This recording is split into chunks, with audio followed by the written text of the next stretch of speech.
False flags are covert operations usually conducted by governments or corporations, which are made to appear as though performed by another entity.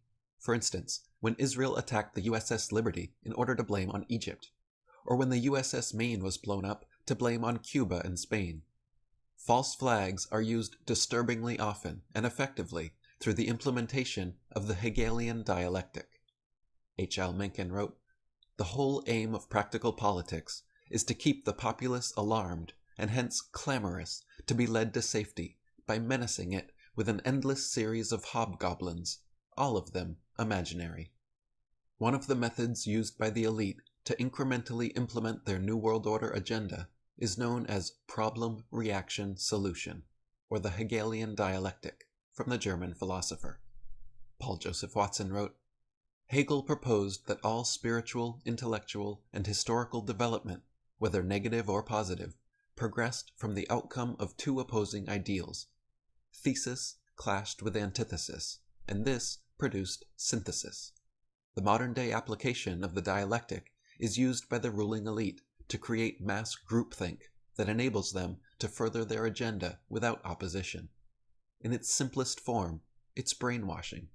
In the past, the dialectic has been used to manufacture war. Both the Bolsheviks and the Nazis were funded and supported by the elite. These two forces were then made to clash in order to foment the chaos of World War II. The widely used term amongst researchers today is problem-reaction-solution, and the tactic is mainly used to oppress populations, advance the police state, and further the geopolitical aims of the New World Order. First, a problem is created and designed to elicit a certain reaction out of the public. Then, the people demand something be done.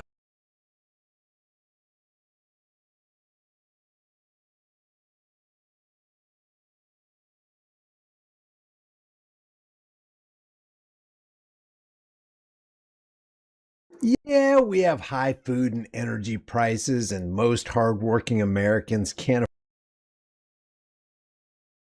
Sure, our entire system is run by a bunch of perverted billionaire pedos, and our current government is just covering up for them. Of course, World War III looms as tensions increase in the Middle East. Yes, we're strapped with debt, inflation is rising, the petrodollar's hegemony is about to collapse, and AI threatens to end humanity as we know it. There's no doubt we have massive problems that we're not dealing with too well here on Earth. But we're going back to the moon, guys! NASA says Artemis 2 is a go, with no technical issues reported ahead of Wednesday's historic moon mission. I mean, look how excited Senator Mark Kelly is.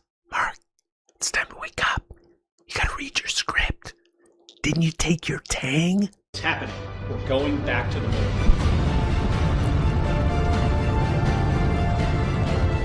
As someone who spent 15 years as a NASA astronaut, I'm really excited. And let me tell you why you should be too. Artemis 2 is the first crewed mission to the moon in more than 50 years. The crew will be launching on a brand new rocket designed for this new era of moon missions. And how much is that brand new rocket going to cost us, Mark? Will you tell us? The SLS.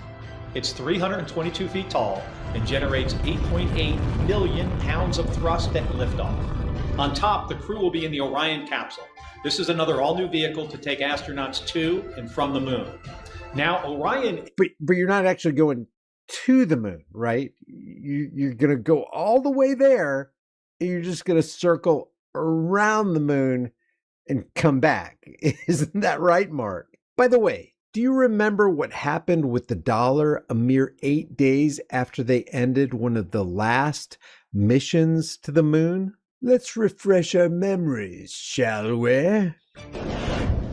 I have directed the Secretary of the Treasury to take the action necessary to suspend temporarily the convertibility of the dollar into gold, temporarily. And there's nothing quite as permanent as a temporary government program. By the way, Nixon announced this on August 15th, 1971. Just prior to that, on August 7th, 1971, just 8 days prior, Apollo 15 had splashed down from wherever it is they were. Isn't quite as spacious as the space shuttle or space station, but luckily, this mission is only about 10 days long.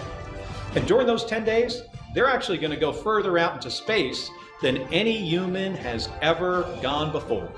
The crew will do a flyby of the moon while testing critical systems and laying the groundwork for the next Artemis mission. Wait, a flyby of the moon? Not a mission to land on the moon? That'd be like traveling for miles and miles to go to Costco, circling around the parking lot without going in and getting groceries and coming back to your house. What's the point of even leaving? You frickin' morons. And how much is that going to cost us? Oh, that's right. From 2021 through 2025, it costs the American tax cattle $93 billion. This launch alone is going to cost $3 to $5 billion. If all goes well, we plan to establish a permanent presence on the moon, just like we did in low Earth orbit with the ISS. Who's the commentator on towards this? Future crewed missions to Mars. That's why Artemis 2 is High so impact important. flicks, And of course, high that's impact exactly vlogs. what we all need. While you and I are struggling to make ends meet here on Earth, they're planning missions to the moon and to Mars, and they're stealing our money to do it. How much exactly are they stealing from us just to fund NASA alone, you may ask? Stay tuned and I'll tell you. I'll give you a hint. This doesn't even scratch the surface of the moon. Please, just blink your eyes if any of this phases you. When I was young, I was inspired by the Apollo astronauts who showed me and so many other kids around the world how to dream big. I personally was inspired by Stanley Kubrick, but that's another story. Or is it? And reach for the stars. And I'm excited for a whole new generation of kids to experience that same inspiration with the Artemis missions. When we set out to do difficult things like land on the moon, it drives the kind of innovation that... But you're not landing on the moon, Mark. You're going around the moon. moves humanity forward. Hey, we are really... Or are you going around the moon? Are you going to even leave lower Earth orbit? good at this as Americans. We're good at pushing the boundaries of what we thought possible. And you're also good at getting with Hollywood and having them write a script and doing a whole bunch of CGI, which you don't even need CGI anymore. You got AI. And that'll probably help a lot in your endeavor with your mission, right, Mark? And making the spectacular seem ordinary. That's what makes NASA so special. And we're going to see it on display with Artemis 2. The launch is coming up soon, and I'll keep you updated. You know what else makes NASA so special? That for every minute you watch this video, they took another $46,423 from you and me for their space mission to the moon. But they're not going to land on the moon. They're going to go around the moon. But they might not go around the moon because there's the Van Allen belts. They lost all the data from the 1960s launch and the 1970s launches. I'd go to the moon in a nanosecond. The problem is we don't have the technology to do that anymore. We used to, but we destroyed that technology, and it's a painful process to build it back again. That's just piddly detail stuff. I haven't seen anything that indicates the telemetry data is even in existence. And as I said, even if we had it, we don't have the machines to play it back. But your own research has shown the telemetry data is missing. That's right. If it's anywhere, it should be here at NASA's Goddard Space Center in Maryland, home to the National Space Science Data Archives. This film you're making now, what is it? Does it have a name? I mean, do you have a name for it yet, or You're calling it Did We Go? Did we go? Okay. Doesn't have it either. The Smithsonian doesn't have it. Johnson doesn't have it. Right. We've been unable to track it down. I mean, we don't know where this telemetry data ended up, and we don't know what path it may have taken. So unfortunately, I'm afraid I can't really give you much of a clue as to where this data ended up and whether it still exists or not. NASA admitted that it had lost the original footage of man's first steps on the moon. We are headed 3,600 miles above Earth, 15 times higher from the planet than the International Space Station. As we get further away from Earth, we'll pass through the Van Allen belts, an area of dangerous radiation. Radiation like this could harm the guidance systems, onboard computers, or other electronics on Orion. Naturally, we have to pass through this danger zone twice, once up and once back. Sensors aboard will record radiation levels for scientists to study. We must solve these challenges before we send people through this region of space. We must solve these challenges before we send people through this region of space. So take heart, America, because while you're worried about how you're going to scrape enough money together to fix that broken down vehicle, pay your medical bills, or put food on the table, or pay your rent, Artemis 2 is going to extract another $93 billion from you, or $46,423 every minute we're alive, so they can play moon landing or moon circling or whatever it is they want to do with the moon. And whatever it is they want to do with all these piles of cash they keep taking from us, I'm sure it's pure lunacy. Because as long as well-connected billionaire PDF files continue to run the system, and as long as they continue to get 24/7 protection from the powerful people that run Washington's District of Criminals, you can expect the debt to rise, prices to increase, wars to be waged, destruction to continue, the dollar to collapse, central bank digital currencies to be implemented, tracking, tracing, surveillance, and control to increase, the machines to rise, and maybe even humanity to fall. And if we don't go completely extinct, at least we can tell our grandkids that these four bozos made a trip to the moon on April 1st. Crazy things happening. Keep your head on a swivel. Always question everything and everyone at all times. The price of freedom is now and will always be eternal vigilance, and indifference to this notion is the means by which the people have and will secure their own oppression. Let's stop securing our own oppression, and let's start today. Politicians ain't gonna save us. Nobody's coming to save us. And government is not the solution to your problems. Government is the problem. I will see you in the next video.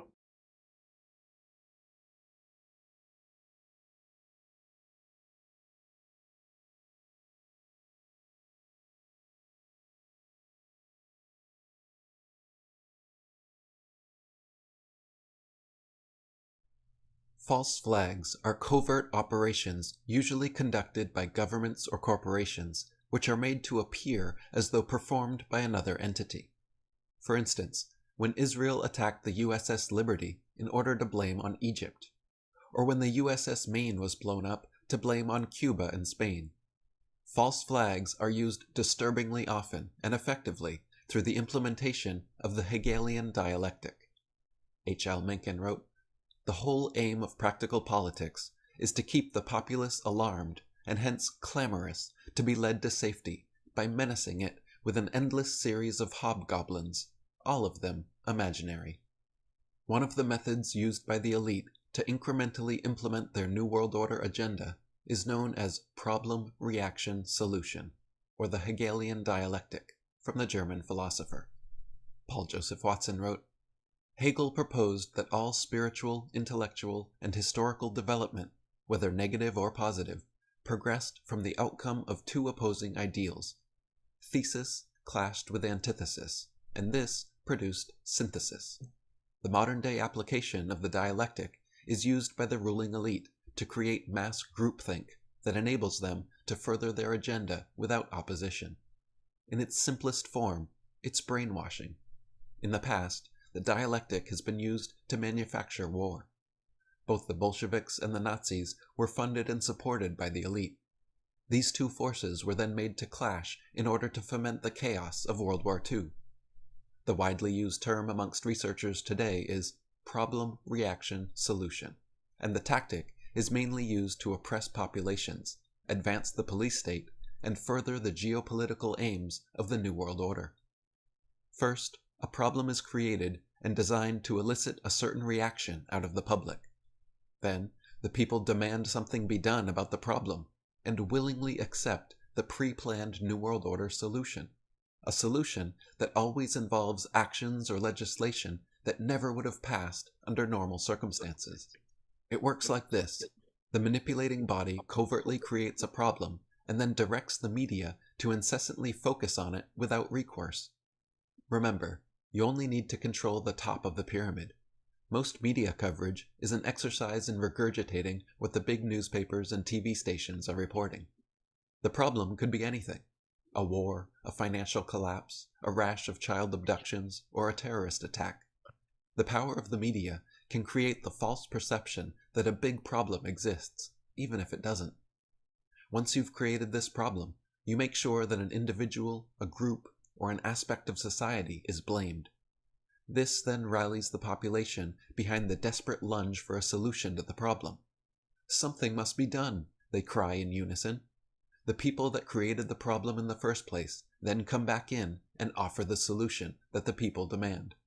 Remember, the people screaming for a solution do not know that the problem was artificially created in the first place. The solution to the problem is always a further curtailment of freedom and an advancement of one or more aspects of the New World Order agenda, whether that's geopolitical expansion, new laws, or the implementation of new societal worldviews. The Hegelian dialectic of problem-reaction-solution. Attack yourself, blame your enemies, and tell the public you can protect them if they give up their freedoms.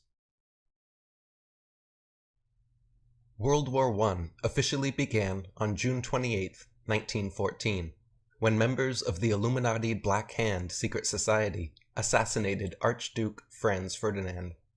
Europe quickly polarized and warred for nearly a year before Americans were given their false flag reason to join. On May 1, 1915, the British naval cruiser Lusitania was scheduled for Liverpool, taking off from New York Harbor, loaded with 600 tons of explosives, 6 million pounds of ammunition, 1,248 cases of shrapnel shells, other war materials, and last but not least, American passengers. The German embassy in D.C. was fully aware of the war materials being shipped into England on the Lusitania and tried to warn the American travelers. German embassy officials attempted to place full-page ads in 50 U.S. newspapers reading, "Notice, travelers intending to embark on the Atlantic voyage are reminded that a state of war exists between Germany and her allies and Great Britain and her allies. Travelers sailing in the war zone on ships of Great Britain do so at their own risk." Due to actions taken by the U.S. State Department, 49 of those 50 newspapers never ran the ad. Gary Allen wrote, "The same crowd which manipulated the passage of the income tax and the Federal Reserve System wanted America in the war. J.P. Morgan, John D. Rockefeller, Colonel House, Jacob Schiff, Paul Warburg, and the rest of the Jekyll Island conspirators were all deeply involved in getting us involved. Many of these financiers had loaned England large sums of money. In fact, J.P. Morgan and Company served as British financial agents in this country during World War I. The German government took out large ads in all the New York papers, warning potential passengers that the ship was carrying munitions and telling them not to cross the Atlantic on it. Yet the sinking of the Lusitania was used by clever propagandists to portray the Germans as inhuman slaughterers of innocents. Submarine warfare was manufactured into a cause célèbre to push us into war. Midday, May 7th, off the coast of Ireland, the Lusitania was ordered to reduce speed, and Juno, its British military escort vessel, was ordered to withdraw. Committee of 300, 33rd degree Freemason, and Lord of the Admiralty, Winston Churchill, knew German U-boats were in the vicinity and purposely called off Juno, leaving the Lusitania a sitting duck. Jim Mars wrote, British commander Joseph Kenworthy, on duty when the ship was sunk, later revealed that her military escort was withdrawn at the last minute, and her captain ordered to enter at reduced speed an area where a German U-boat was known to be operating. It is clear why Germany attacked this ship, and Britain would have done the same if U.S. munitions were being shipped to Germany. The Germans, whose torpedo struck the liner, were the unwitting accomplices or victims of a plot probably concocted by Winston Churchill. Fritz Springmeier wrote, "The Lusitania was a ploy. It was packed with some Morgan-owned ammunition, had been given over to England as a member of the Navy, and despite the warnings of the Germans, was sent into a naval war zone, specifically to be a target, the catalyst for America's entrance into the war. Churchill ordered the Lusitania's naval escort to return to port, and the fated ship was left unprotected to be sunk. Rothschild agent Colonel House probably knew of this plot. Records point to a discussion of it between him and Sir Edward Grey of England. Historian Colin Simpson called the sinking of the Lusitania, quote, the foulest act of willful murder ever committed on the seas. Churchill's fellow Committee of 300 member, CFR founder, and Rothschild agent Colonel Mandell House was also President Wilson's top political advisor. Wilson said, "Mr. House is my second personality. He is my independent self. His thoughts and mine are one. If I were in his place, I would just do as he suggested." This is a man who has also been called the Henry Kissinger of his day.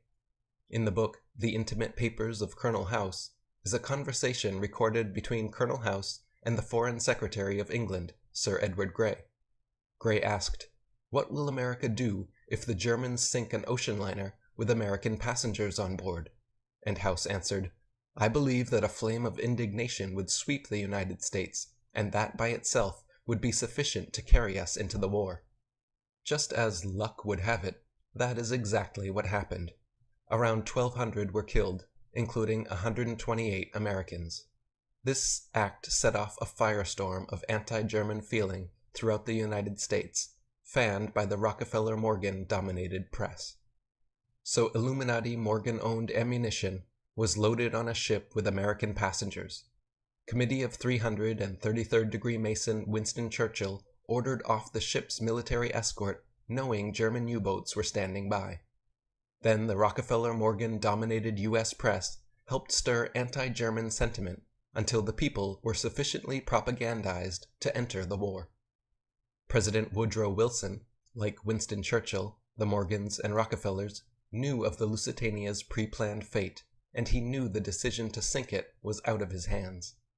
Colin Simpson wrote, "There can be no doubt that President Wilson was told of the character of the cargo destined for the Lusitania. He did nothing, but was to concede on the day he was told of her sinking that his foreknowledge had given him many sleepless hours." Gary Allen wrote, "Woodrow Wilson was re-elected by a hair. He had based his campaign on the slogan, 'He kept us out of war.' Just 5 months later, we were in it. The same crowd which manipulated the passage of the income tax and the Federal Reserve System wanted America in the war. J.P. Morgan, John D. Rockefeller, Colonel House, Jacob Schiff, Paul Warburg, and the rest of the Jekyll Island conspirators were all deeply involved. World War I was a financial bonanza for the international bankers, but it was a catastrophe of such magnitude for the United States that few even today grasp its importance. The war reversed our traditional foreign policy of non-involvement, and we have been enmeshed almost constantly ever since in perpetual wars for perpetual peace. Winston Churchill once observed that all nations would have been better off had the U.S. minded its own business. Had we done so, he said, quote, "Peace would have been made with Germany, and there would have been no collapse in Russia leading to communism, no breakdown of government in Italy followed by fascism, and Nazism never would have gained ascendancy in Germany."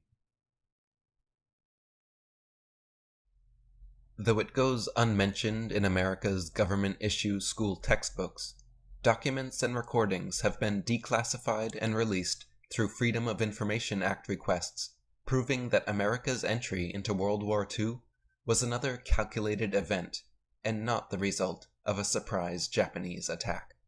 A 1940 Gallup poll showed 83% of the public was against intervention. A good pretext was needed to gain support from an intransigent public. 32nd President Franklin Delano Roosevelt was a 33rd degree Mason, Committee of 300 member, grandson of an opium smuggler, and nephew of Frederick Delano, an original Federal Reserve boardman. FDR stayed in office for 12 years, 1933 to 1945, choosing skull and bonesman Henry Stimson as Secretary of War for the last 5 years. Henry Stimson was also Secretary of War to his brother bonesman, President Taft, from 1911 to 1913, during the build-up to World War I. With the aid of fellow Mason and Committee of 300 member, Britain's Prime Minister, Winston Churchill, these three secret society elites would help lead us into World War II. David Icke wrote, Roosevelt, an Illuminati bloodline wholly owned by the Council on Foreign Relations, set about provoking Japan into an attack with a number of measures, including the targeting of Japanese oil supplies. As a congressional investigation heard in 1945, the messages indicating a decision to go to war with the United States and Britain, though not with Russia, were intercepted and decoded on December 3, 1941, 4 days before Pearl Harbor. These messages subsequently went missing from Navy files. Other decoded messages gave Roosevelt prior warning of the attack, but the public were not told, and nor were the sitting targets in Hawaii. In all, Roosevelt had information from 8 different sources indicating a probable attack. The historian Robert Stinnett revealed the results of 17 years of research into the Pearl Harbor conspiracy in his book Day of Deceit, The Truth About FDR and Pearl Harbor. His research included more than 1 million documents obtained under the Freedom of Information Act, which show that knowledge of the Japanese plans was kept from commanders in Hawaii, the very same men who were later made scapegoats for what happened. One very early warning came almost a full year before the attack, on January 27, 1941. Joseph Grew, the U.S. ambassador to Tokyo, wrote a letter to Roosevelt stating specifically that in the event of war, Pearl Harbor would be Japan's first target. Months later, on July 22, 1941, a report by Admiral Richmond Turner read, quote, "It is generally believed that shutting off the American supply of petroleum will lead promptly to the invasion of Netherland East Indies.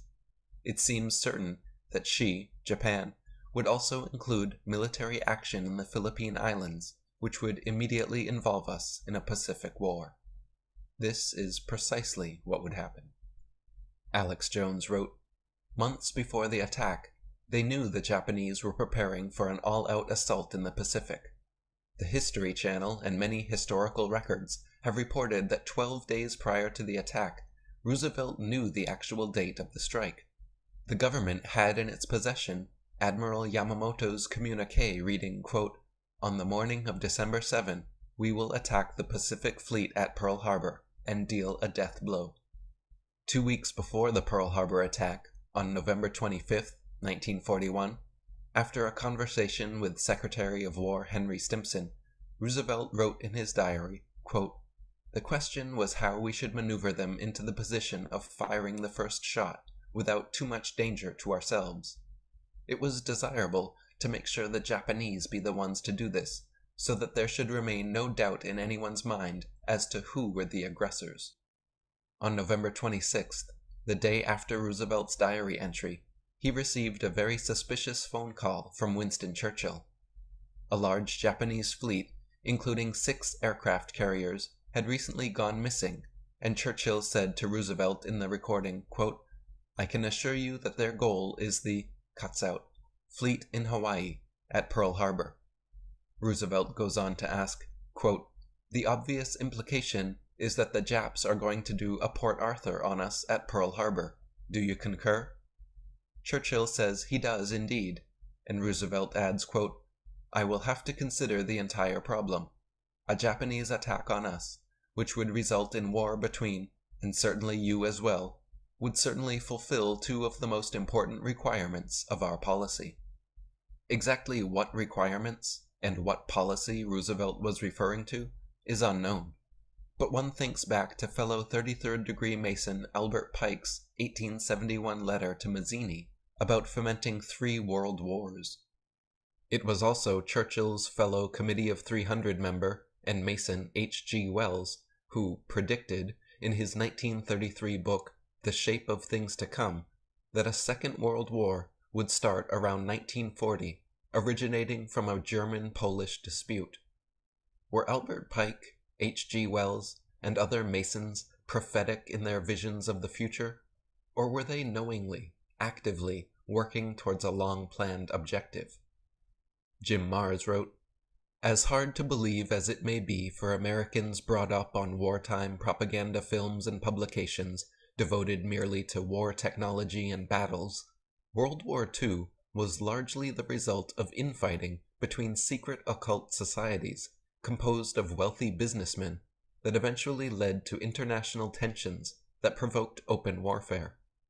As in other conflicts, the manipulation and influence of these societies is found in the origins and finances of the war, not on the battlefields.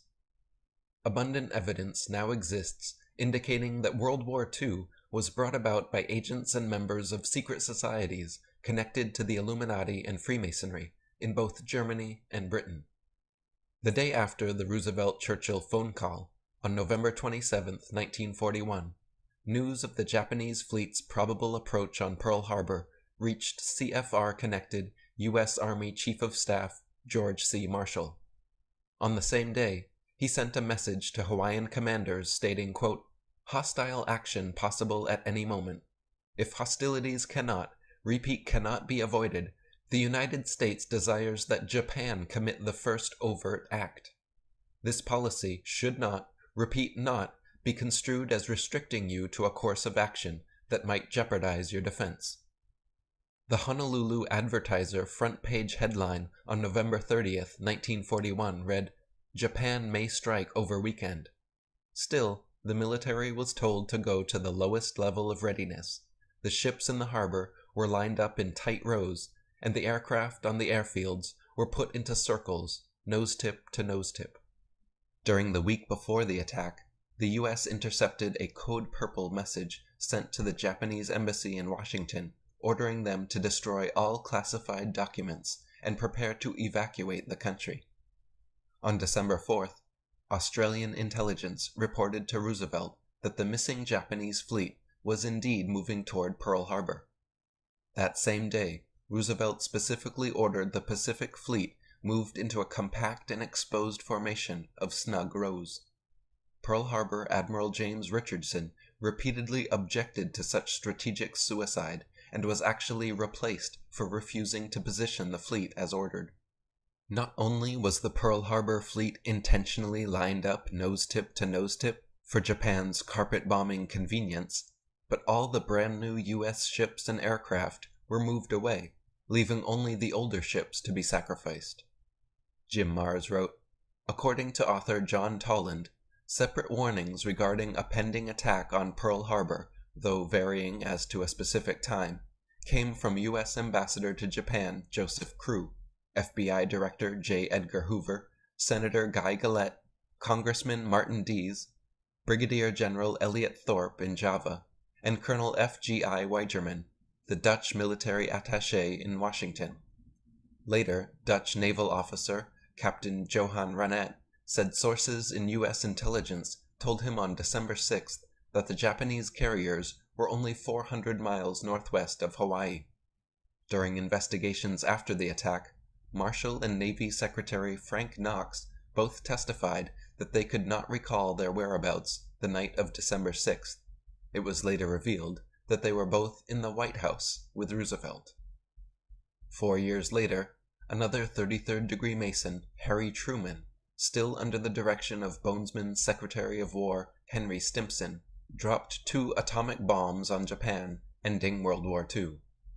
In fact, Japan was waving their white flag and had already surrendered to the US's terms and conditions before the bombs were dropped on Hiroshima and Nagasaki. but in order to make an example out of Japan and to show the world U.S. weaponry and military dominance, Truman did not honor the surrender until after the bombs were dropped. David Icke wrote, "This is the background to Harry S. Truman, the Freemason placeman who refused to accept Japan's terms of surrender, ordered the atomic devastation, and then accepted the surrender on the same terms he had refused before. The bombs were dropped because as one phase ended, another was immediately begun, the Cold War. And it is so much easier to engender the fear necessary for that if people have seen for themselves what happens when one of these devices explodes. After the war, the world was mentally, emotionally, spiritually, and physically devastated. This allowed the banks to make vast fortunes lending money to governments to rebuild the societies destroyed by a war the same banks had funded. This massively increased the debt owed by nations to private banks, and the control over those countries increased in proportion. The desperation for peace made the world open to the main reason the Brotherhood had created the war, the formation of the United Nations. Problem, reaction, solution. The Charter for the United Nations, the worldwide body the Brotherhood so badly wanted, was written by a committee of the Council on Foreign Relations. Tex Mars wrote, "The best of historians now admit, for example, that President Franklin D. Roosevelt and his corrupt Masonic associates knew in advance of the Japanese attack on Pearl Harbor that catapulted the United States into war. The Illuminati wanted World War, and the American airmen, soldiers, and sailors who died on December 7, 1941, were considered necessary to precipitate the USA's entrance into World War II. The U.S. government also had prior knowledge of both the 1993 Oklahoma City bombing of the Murrah Federal Building and the 9/11 bombing attacks on the World Trade Center and Pentagon. The massive loss of life was no obstacle as far as the elite were concerned. Their cold-blooded agenda is calculated to engender chaos and destruction in a never-ending alchemical process of bringing ordo ab chao, order out of chaos. To the elite, murder is business as usual." On August 2, 1964, the USS Maddox destroyer was supposedly conducting reconnaissance in the Gulf of Tonkin when fired upon by North Vietnamese forces in Swatah gunboats. The Maddox, however, was not on a reconnaissance mission. It was part of a joint CIA South Vietnamese covert intelligence operation called Operation Plan 34A. Paul Joseph Watson wrote, "Far from being an unprovoked attack, as President Lyndon Johnson had stated, the attack was an expected retaliation as a result of aggressive CIA South Vietnamese maneuvers. Johnson himself acknowledged Operation Plan 34A in recently released White House tape recordings. Quote, "There have been some covert operations in that Tonkin Gulf area that we have been carrying on, blowing up some bridges and things of that kind, roads and so forth, so I imagine the North Vietnamese wanted to put a stop to it." Once again, the people were manipulated into believing a false flag reason for entering the Vietnam War.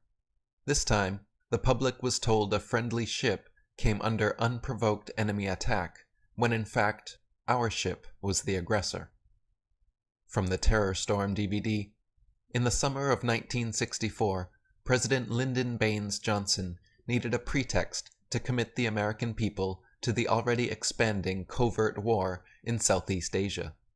In November of 2001, the LBJ Presidential Library and Museum released tapes of phone conversations with the President and then Defense Secretary Robert McNamara, where they openly discussed plans to use the staged Gulf of Tonkin incident as a pretext to expand the war.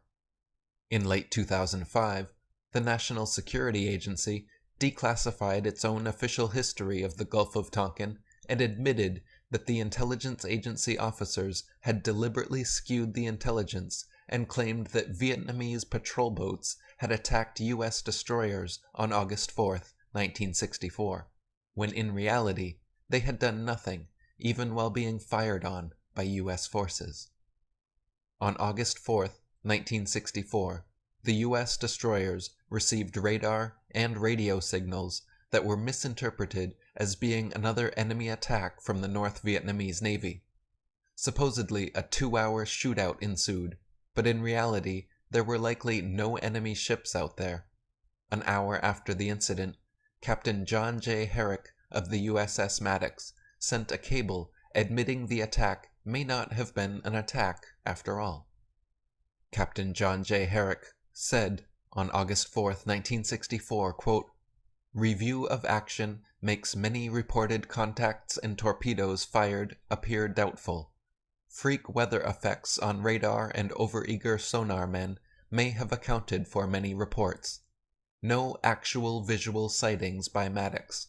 Suggest complete evaluation before any further action taken." Naval aviator James Stockdale said, "I had the best seat in the house to watch that event, and our destroyers were just shooting at phantom targets. There were no PT boats out there. There was nothing but black water and American firepower." With no justification whatsoever, on the evening of August 4th, Johnson stated, "The initial attack on the destroyer Maddox on August 2nd was repeated today by a number of hostile vessels." Actually, no U.S. ships were fired upon, and there were likely no Vietnamese boats present either, but Johnson reported, quote, "We believe at least 2 of the attacking boats were sunk." Later on, however, in 1965, Johnson was quoted referring to the Tonkin incident, admitting, quote, "For all I know, our Navy was shooting at whales out there." Paul Joseph Watson wrote, "The Vietnam War killed 1 million Vietnamese and 58,000 Americans. It was launched after 2 incidents in August 1964, the first of which was provoked, and the second never happened. With careful avoidance of the facts, then President Lyndon Baines Johnson was able to ram through the Gulf of Tonkin resolution, denouncing those who raised suspicious voices as anti-American and receiving a validation for war."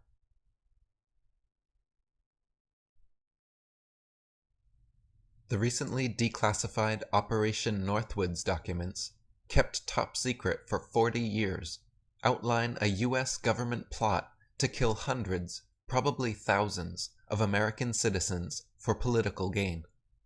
In 1962, President JFK's Joint Chief of Staff, General L.L. Lemnitzer, masterminded the Northwoods Plan in order to start a war with Cuba.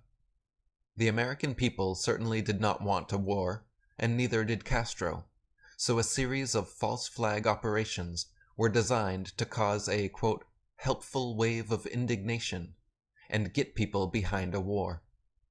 The methods to be employed were many and varied, from starting rumors using clandestine radio to sinking and setting fires to U.S. ships, dressing like Cubans to attack U.S. bases, blowing up ammunition and planes, starting fires and riots, and last but not least, hijacking and shooting down a commercial passenger plane. The document actually says that, quote, "casualty lists in U.S. newspapers would cause a helpful wave of indignation."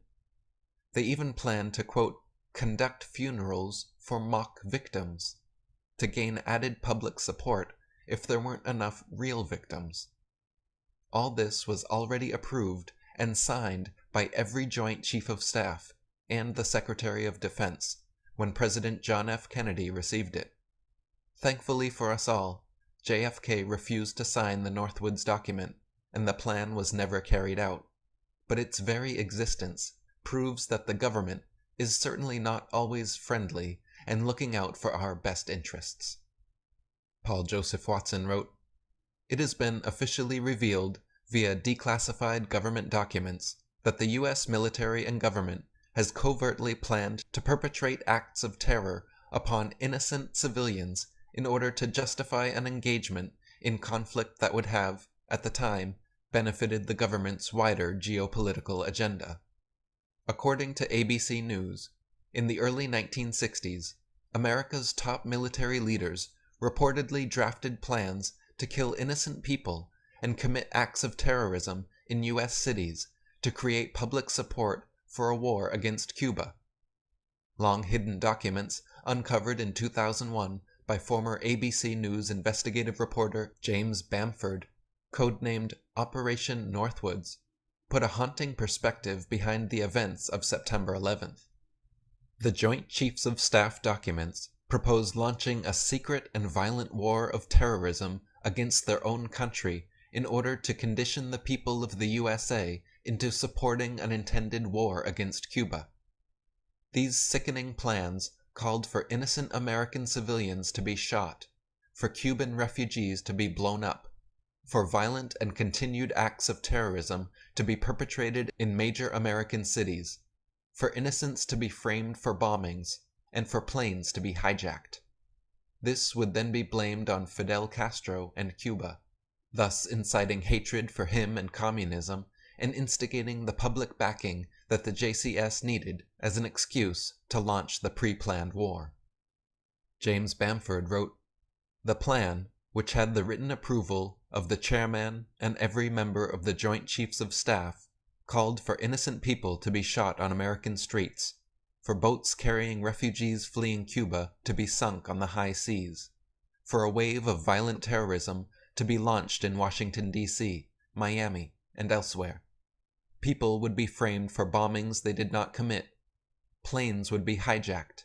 Using phony evidence, all of it would be blamed on Castro, thus giving Lemnitzer and his cabal the excuse, as well as the public and international backing they need to launch their war." David Icke wrote, "It is no good people claiming their leaders could not have been behind the horrors of 9/11 when the documents exist to show that the Pentagon had planned in detail something very similar 40 years ago. And wait for this, Operation Northwoods also planned the hijacking of civil aircraft. The documents say it was possible to create an incident that would convince the people that the Cuban aircraft had shot down a chartered civil airliner on a flight from the United States to Jamaica, Guatemala, Venezuela, or Panama. In the Northwoods document, it actually refers to the USS Maine false flag pretext to the Spanish-American War. It reads, quote, "A Remember the Maine incident could be arranged in several forms. We could blow up a ship in Guantanamo Bay and blame Cuba, or we could blow up a drone anywhere in Cuban waters. So Northwoods ordered to sink our own ships, like the USS Maine, ordered to hijack and shoot down our own commercial airliners, like 9/11, and to bomb ourselves, like World Trade Center 93, Oklahoma, Madrid, 7/7, and so many others." The April 19th, 1995 Oklahoma City bombing of the Murrah Federal Building resulted in over 800 injuries and 168 lost lives. Though overwhelming evidence disputes their claims, the government and mainstream media quickly agreed that the bombing was perpetrated by a terrorist named Timothy McVeigh. Allegedly, McVeigh acted alone and parked a single Ryder truck bomb affront the Murrah Building on that morning. However, 20 eyewitnesses reported seeing two men. David Icke wrote, 20 eyewitnesses saw two men in a Ryder truck. Each one described the second man as Middle Eastern and said it absolutely was not Terry Nichols, the patsy John Doe 2 agents tried to blame. All 20 people filled out 302s, investigative reports, but none have ever surfaced. Also, just like 9/11, the Pentagon's 80 CCTVs and the London bombings in the Tube, the 12 camera tapes at the Murrah Building were seized and withheld, all for reasons of national security. The 20 witnesses' reports were ignored and the security tapes were withheld. When forced by investigators to find a second patsy, officials came up with Terry Nichols, who they claimed to be McVeigh's accomplice, even though all eyewitnesses agreed the second man in the truck was Middle Eastern, and definitely not Terry Nichols. David Icke wrote, McVeigh was arrested so conveniently for a traffic offense immediately after the bombing for the same reason that Lee Harvey Oswald was arrested in a cinema immediately after the Kennedy assassination. After 9/11. They are the patsies required by problem-reaction solution to hide the real orchestrators. Just as 9/11 was a massive version of what happened in Oklahoma, so Oklahoma was a repeat of the Kennedy assassination. Lee Harvey Oswald was a U.S. agent who was placed in the right place at the right time without being told exactly why he was there. He realized this after Kennedy was shot and ran. When he was arrested, he said he was a patsy, a stooge, and would have said so in court. That's why he was paraded in public to allow another government agent, Jack Ruby, to shoot him and kill the evidence.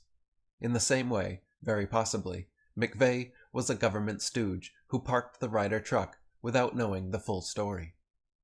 On the morning of April 19th, shortly after the bombing, in live broadcasts, CBS, CNN, and NBC all reported on 3 additional bombs inside the building. One of the bombs exploded, and 2 others were found and defused. Oklahoma City's NBC affiliate, KFOR, in their live feed, immediately reported, quote, "The first bomb that was in the federal building did go off. It did the damage that you see right there. The second explosive was found and defused. The third explosive that was found, and they are working on right now as we speak, I understand. Both the second and third explosives, if you can imagine this, were larger than the first.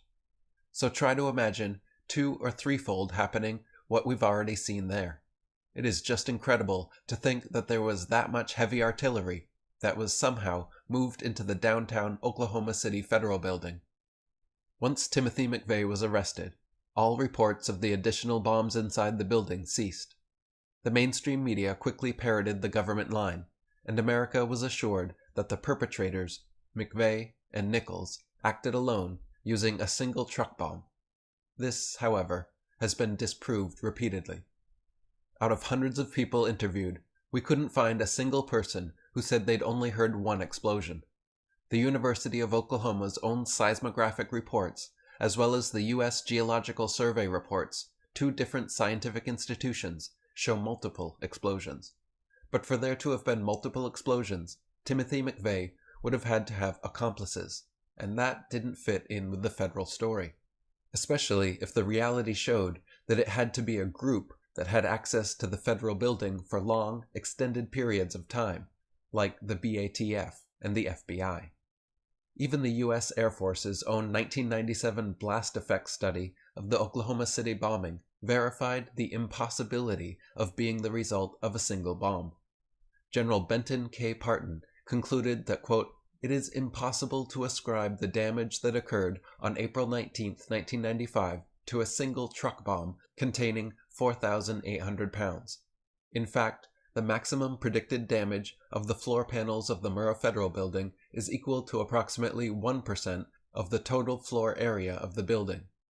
It must be concluded that the damage at the Murrah Federal Building is not the result of the truck bomb itself, but rather due to other factors, such as locally placed charges within the building itself."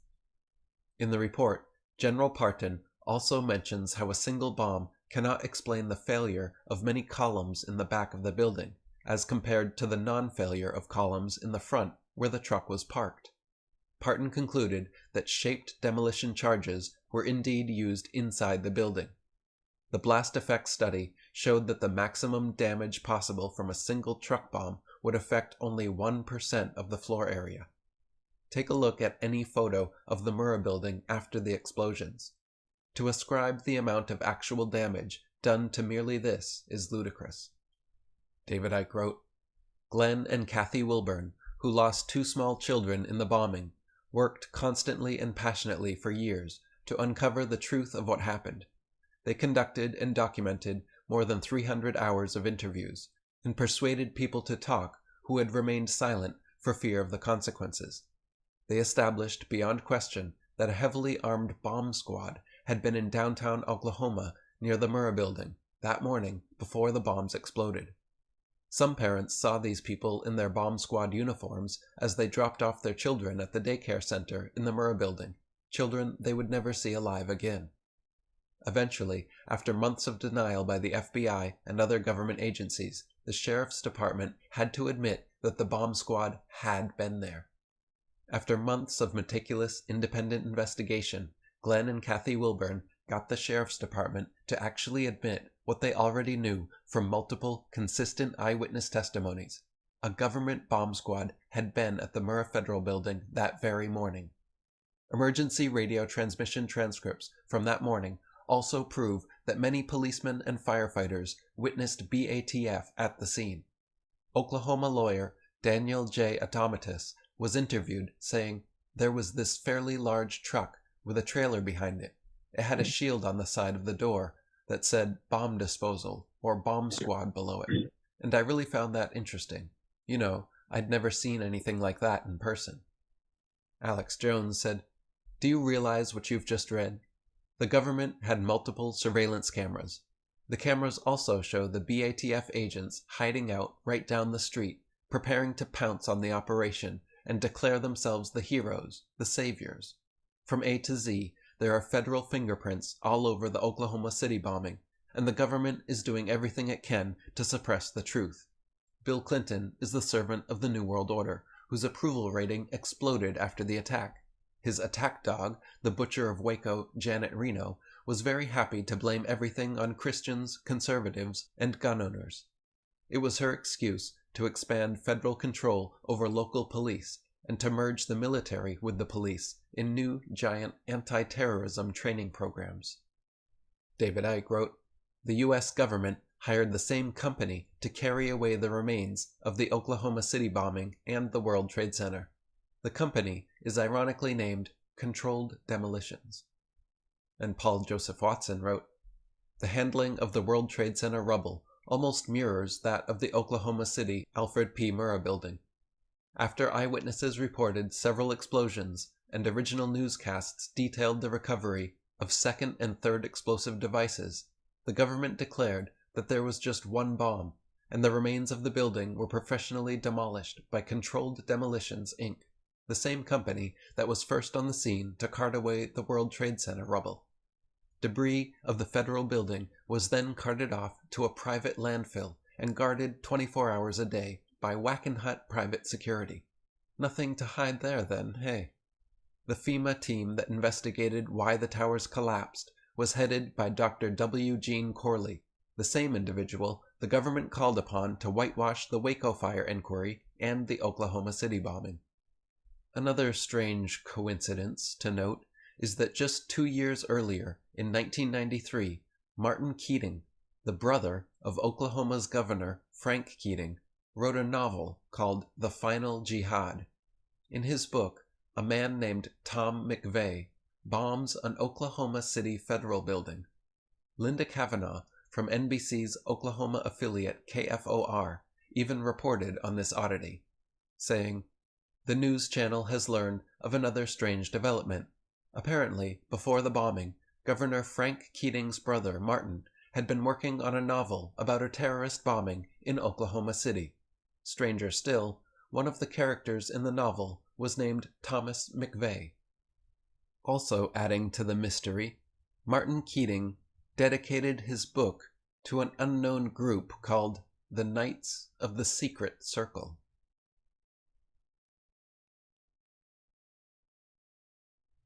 The official story of what happened on 9/11, backed by both the Bush administration and the Keane Commission's investigation, is as follows. On September 11, 2001, 19 al-Qaeda terrorists under the direction of Osama bin Laden hijacked 4 commercial airliners, flew 2 into the World Trade Center towers, 1 into the Pentagon, and crashed the last in Shanksville, Pennsylvania, after a passenger revolt on board. The 2 Trade Center towers burned for 56 and 103 minutes respectively, before collapsing symmetrically at near free-fall speed into their own footprint. Another building, not hit by a plane, the 47-story World Trade Center 7 building, also collapsed at free-fall speed many hours later, allegedly due to internal fires and structural damage from falling debris. While on the surface, this explanation for the 9/11 events may seem plausible, it does not stand up to critical scrutiny. To begin with, if the official story is true, World Trade Center buildings 1, 2, and 7 all made history on 9/11 by being the first and only steel-framed buildings ever to collapse from fire or a plane crash. Steel-framed buildings have burned for up to 28 hours, gutting the entire interiors, but still not collapsed. The Empire State Building was hit by a B-25 and never collapsed. Hundreds of architects and engineers at ae911truth.org and World Trade Center designer and architect Minoru Yamasaki himself have expressed repeatedly that the World Trade Center buildings were specifically built to withstand an airplane collision of that magnitude. There even used to be an information sign at the top assuring visitors of just that. And since the buildings stood strong for a good hour after impact, it's safe to say the collapses were not caused by the plane crashes. The official story states that fires from burning jet fuel weakened the building's steel beams until they gave way and collapsed. In the past, all over the world, steel buildings have burned uncontrollably for over 20 hours, completely decimating every floor and still not collapsed. Not once in history had one fallen from fire until 9/11, when World Trade Center buildings 1, 2, and 7 supposedly all did. The National Institute for Standards and Technology, NIST, reports that the temperatures of jet fuel fires do not exceed 1800 degrees Fahrenheit, and steel does not begin to melt until 2800 degrees.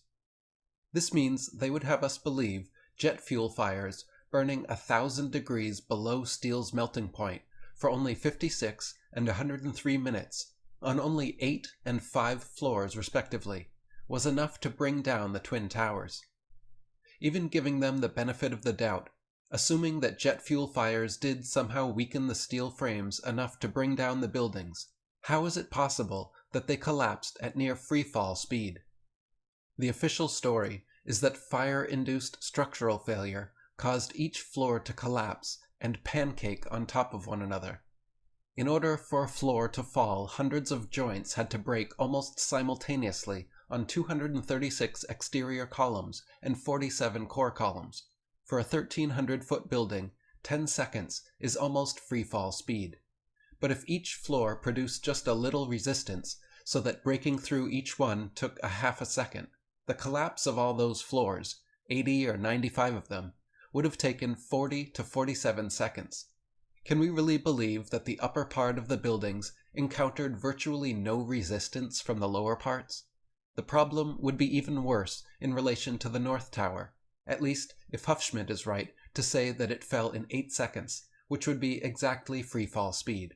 How, he asks, could the debris crush 100 steel and concrete floors while falling as fast as objects fall through air?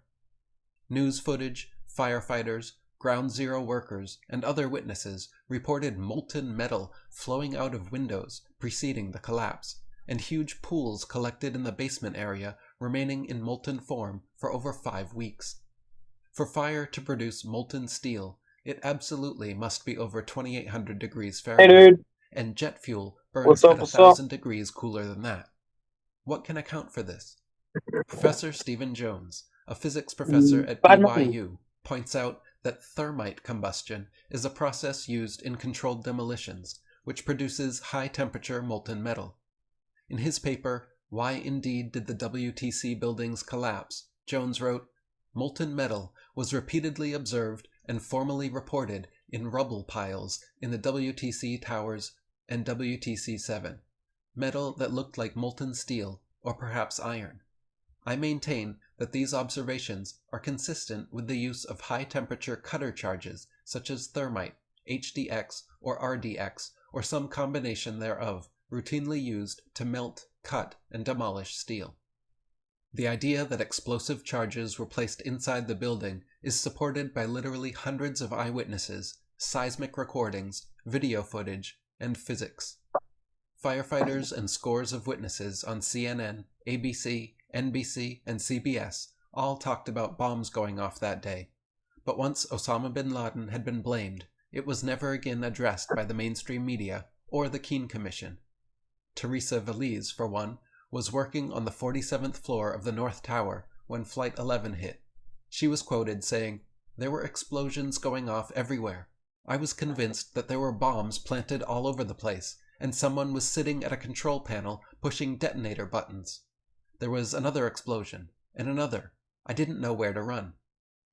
Live on ABC, as one of the towers came down, Peter Jennings commented, "Anybody who has ever watched a building being demolished on purpose knows that if you are going to do this, you have to get at the under-infrastructure of a building and bring it down." After Building 7 came down, Dan Rather, live on CBS News, said, "For the third time today, it's reminiscent of those pictures we've all seen too much on television before, when a building was deliberately destroyed by well-placed dynamite to knock it down." One of the firefighters up in the second tower, Louis Caccioli, told People Weekly that, "I was taking firefighters up in the elevator to the 24th floor to get in position to evacuate workers. On the last trip up, a bomb went off. We think there were bombs set in the building." William Rodriguez, a janitor in Sublevel 1 of the World Trade Center, testified to bombs exploding in the basement several seconds before the planes even hit the buildings. His testimony was completely ignored by the 9/11 Commission report. Also, seismographic data from a nearby observatory showed two spikes of 2.1 and 2.3 Richter at the instant the collapses began. This too indicates explosive charges, because if the towers simply pancaked down, the seismographic spikes would happen when the massive debris hit the ground, not at the start of the collapse. In all, the number of people claiming to see, hear, detect, or suspect bombs in the buildings is staggering. Add to this the visual evidence from footage of the collapse, in which demolitions experts have pointed out squibs characteristic of controlled implosions. Squibs are charges that go off early, below the line of detonation, as the buildings are coming down. If you play the Twin Towers collapses in slow motion, you will notice dozens of squibs blowing out the sides ahead of time. Another massive piece of evidence omitted from all mention by the Keene Commission was the third building that collapsed on 9/11, World Trade Center 7. This 47-story building housed offices of the CIA, DoD, IRS, and the Secret Service, as well as Rudy Giuliani's emergency bunker, and a large SEC database of over 3,000 files on pending Wall Street investigations. At 5:20 p.m., Building 7 symmetrically collapsed into its own footprint in 6 seconds flat. This building was not hit by a plane, suffered only minor structural damage, and had isolated fires on a few floors. Also, demolitions experts have identified Building 7's characteristic kink just before it was brought down. A kink is where the building begins to fold inwards after the central support beams are blown. Standard procedure for implosions, they pull the middle infrastructure first and let the floors fold into one another instead of dangerously blowing debris outward. Added to this, in September 2002, World Trade Center complex owner Larry Silverstein accidentally admitted in an interview, "I remember getting a call from the fire department commander telling me they were not sure they were going to be able to contain the fire. I said, 'We've had such a terrible loss of life, maybe the smartest thing to do is pull it.' And they made that decision to pull, and we watched the building collapse." Since letting this slip in the interview, Silverstein has tried to explain away his statement, saying he meant pull the firefighters out, not pull the building down. But the fact of the matter is he said pull it, a common demolitions term, not pull them out, referring to firefighters. Later on in the same documentary, preceding the controlled demolition of World Trade Center Building 6, a cleanup worker even says, "We're getting ready to pull Building 6. It's typical jargon when imploding a building. In another interesting twist, the British BBC News actually reported on the collapse of Building 7 at 4:57 p.m., 23 minutes before it happened. As the journalist is talking about Building 7's demise, it can be seen still standing over her left shoulder. CNN also had a similar report an hour before World Trade Center 7 came down, saying, quote, "We are getting information now that one of the other buildings, Building 7, has either collapsed or is collapsing." Anyone else curious where CNN and the BBC are getting their information? A few miles away in Arlington, Virginia, The official story states that American Airlines Flight 77 was hijacked and crashed into the side of the Pentagon at 9:38 a.m. In the minutes preceding, the plane allegedly performed a highly technical 330-degree banking turn, descending 7,000 feet in 3 minutes at over 500 miles per hour. Many pilots have gone on the record stating that this is absolutely impossible, like commercial and Air Force pilot Russ Wittenberg, who told Wing TV, Flight 77 could not possibly have flown at those speeds which they say it did, without going into high-speed stall. The airplane won't go that fast when you start pulling those high-G maneuvers. That plane would have fallen out of the sky. Assuming a hijacker really did pull off this impossible maneuver, by doing so, he stupidly took the plane away from important sections housing the Joint Chiefs and Donald Rumsfeld's office to a recently renovated, unimportant part of the Pentagon. As news teams arrived on the scene, early footage of the Pentagon shows no skid marks on the lawn, no bodies, no blood, no significant pieces of wreckage, just a small, smoldering 20-foot hole in the wall. After reports of secondary explosions and the roof collapsing, the hole widened marginally, but even then remained far too small to account for a 155-foot long, 44-foot high, 124-foot wide, 100-ton Boeing 757. Small plane scraps were found inside and on the lawn, but most were small enough to be carried off by hand. There were no titanium engines, no indestructible landing gear, no major wing pieces, fuselage, or tail sections anywhere to be found. There were no bodies or blood anywhere either. Yet supposedly, forensic specialists were able to positively identify 184 of the 187 passengers through DNA work. 80 CCTV cameras were watching the point of impact at the Pentagon, including security cameras at the nearby hotel and gas station, but employees said FBI agents came within minutes to confiscate their tapes. All 80 tapes have been withheld from public view for national security reasons, save 5 frames they released that show the explosion, but no plane. The official story states that the 4th plane, Flight 93, went down in Shanksville, Pennsylvania, after a passenger revolt on board. Witnesses in Shanksville estimated the hole was about 20 feet long by 15 feet wide. They said on Fox News there was really no smoke, no fire, no airplane wreckage, no titanium engines, indestructible landing gear, body, wing, tail sections, and again, no blood or bodies.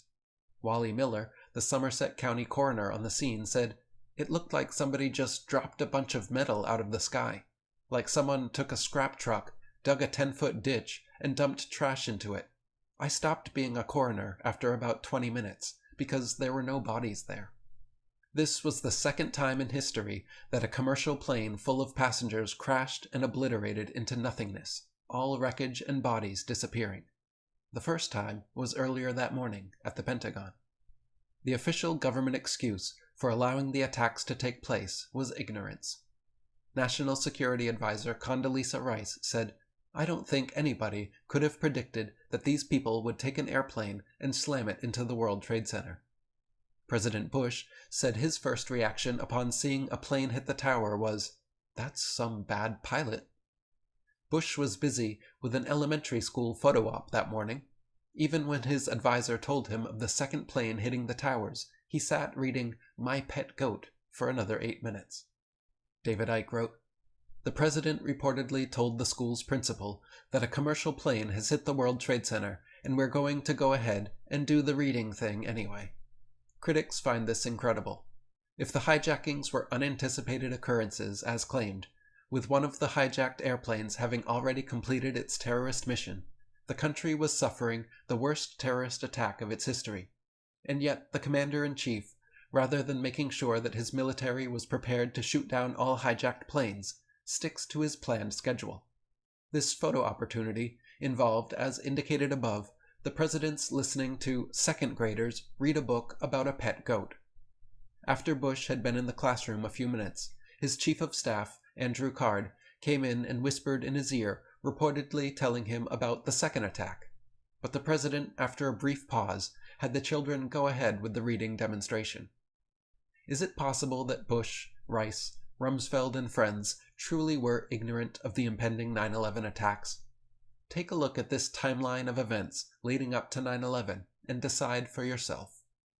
To begin with, most people are unaware that the Bush and bin Laden families have been close friends and colleagues for a long time.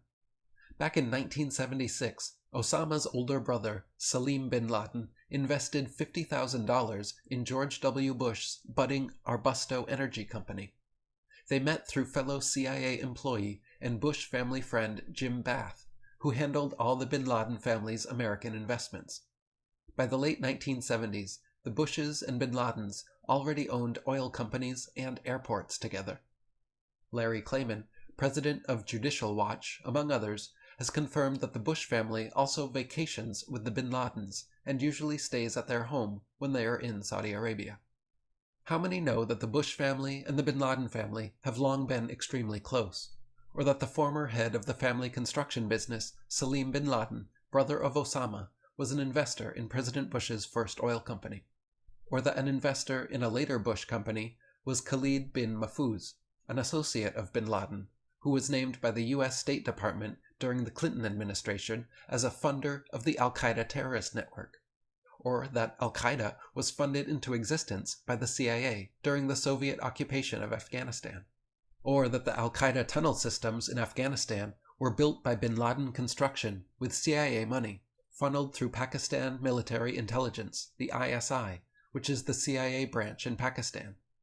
Since the late 1980s, the Bushes and bin Ladens have also worked together in the Carlyle Group, Washington, D.C.'s largest private equity firm, which deals in the industries of aerospace, defense, automotive, consumer, retail, energy, power, healthcare, real estate, technology, telecommunications, media, and transportation. In 1998 and 2000, George Bush Sr. traveled to Saudi Arabia on behalf of the Carlyle Group and met with the bin Laden family. Then, on the morning of September 11th, as the planes were heading for the towers, George Bush Sr. actually sat in the Washington Ritz-Carlton Hotel at a Carlyle Group meeting with Osama's brother, Shafiq bin Laden. The London Observer reported on this June 22, 2002. Quote, "On 11th of September, while al-Qaeda planes slammed into the World Trade Center and the Pentagon, the Carlyle Group hosted a conference at a Washington hotel. Among the guests of honor was a valued investor, Shafiq bin Laden, brother to Osama. The Wall Street Journal later called for Bush Sr. to resign from Carlyle Group. He never did, but for fear of bad publicity, the bin Laden family formally sold their investments back to the firm in October 2001. They went on national TV, calling Osama the black sheep of the family, effectively disowned and washed their hands of responsibility for him. Nowadays, bin Laden Construction still builds most United States military bases in the Middle East, North Africa, and Central Asia, including the bases in Iraq. The Carlyle Group also has very close links with the bin Laden family, who have been both clients and investors. Father Bush has been a paid consultant to the bin Laden Group. Reports in the Wall Street Journal say these Carlyle investments have been earning the bin Laden family some 40% a year on their money since 1995. The Carlyle Group is the biggest defense contractor on Earth, and the majority owners are the Bush family and the bin Laden family. Both families are profiting hundreds of billions of dollars off America's foreign policy, and Carlyle's earnings continue to rise since 9/11. Osama bin Laden was the 17th of 52 sons of construction baron Mohammed bin Laden. Back in 1979, the CIA paid Osama to recruit and train al-Qaeda fighters. When Bush became CIA director in the 1980s, they recruited Osama, al-Qaeda, and the Taliban in Afghanistan to run their opium trade. Everything changed, however, on December 4, 1997, when American oil barons proposed the Afghanistan oil line to the Taliban, who turned it down after demanding too large a share. A BBC headline from that day read, "Representatives of the Taliban are in Texas, visiting the headquarters of Unocoal." The proposed pipeline was to be built by Halliburton, whose CEO at the time was none other than Dick Cheney. Shortly after this, the media began labeling the Taliban as terrorists. In 1999, NORAD performed exercises in which hijacked airliners were used as weapons to crash into targets, one of them being the World Trade Center. A USA Today article from March 18, 2004 read, "In the 2 years before the September 11th attacks, the North American Aerospace Defense Command conducted exercises simulating what the White House says was unimaginable at the time: hijacked airliners used as weapons to crash into targets and cause mass casualties. One of the imagined targets was the World Trade Center." In September of 2000, Rebuilding America's Defenses was published by Dick Cheney, Donald Rumsfeld, Paul Wolfowitz, Jeb Bush, and others from the Project for a New American Century team. In it, they said regarding their plans for the Middle East that, quote, "The process of transformation, even if it brings revolutionary change, is likely to be a long one, absent some catastrophic and catalyzing event, like a new Pearl Harbor."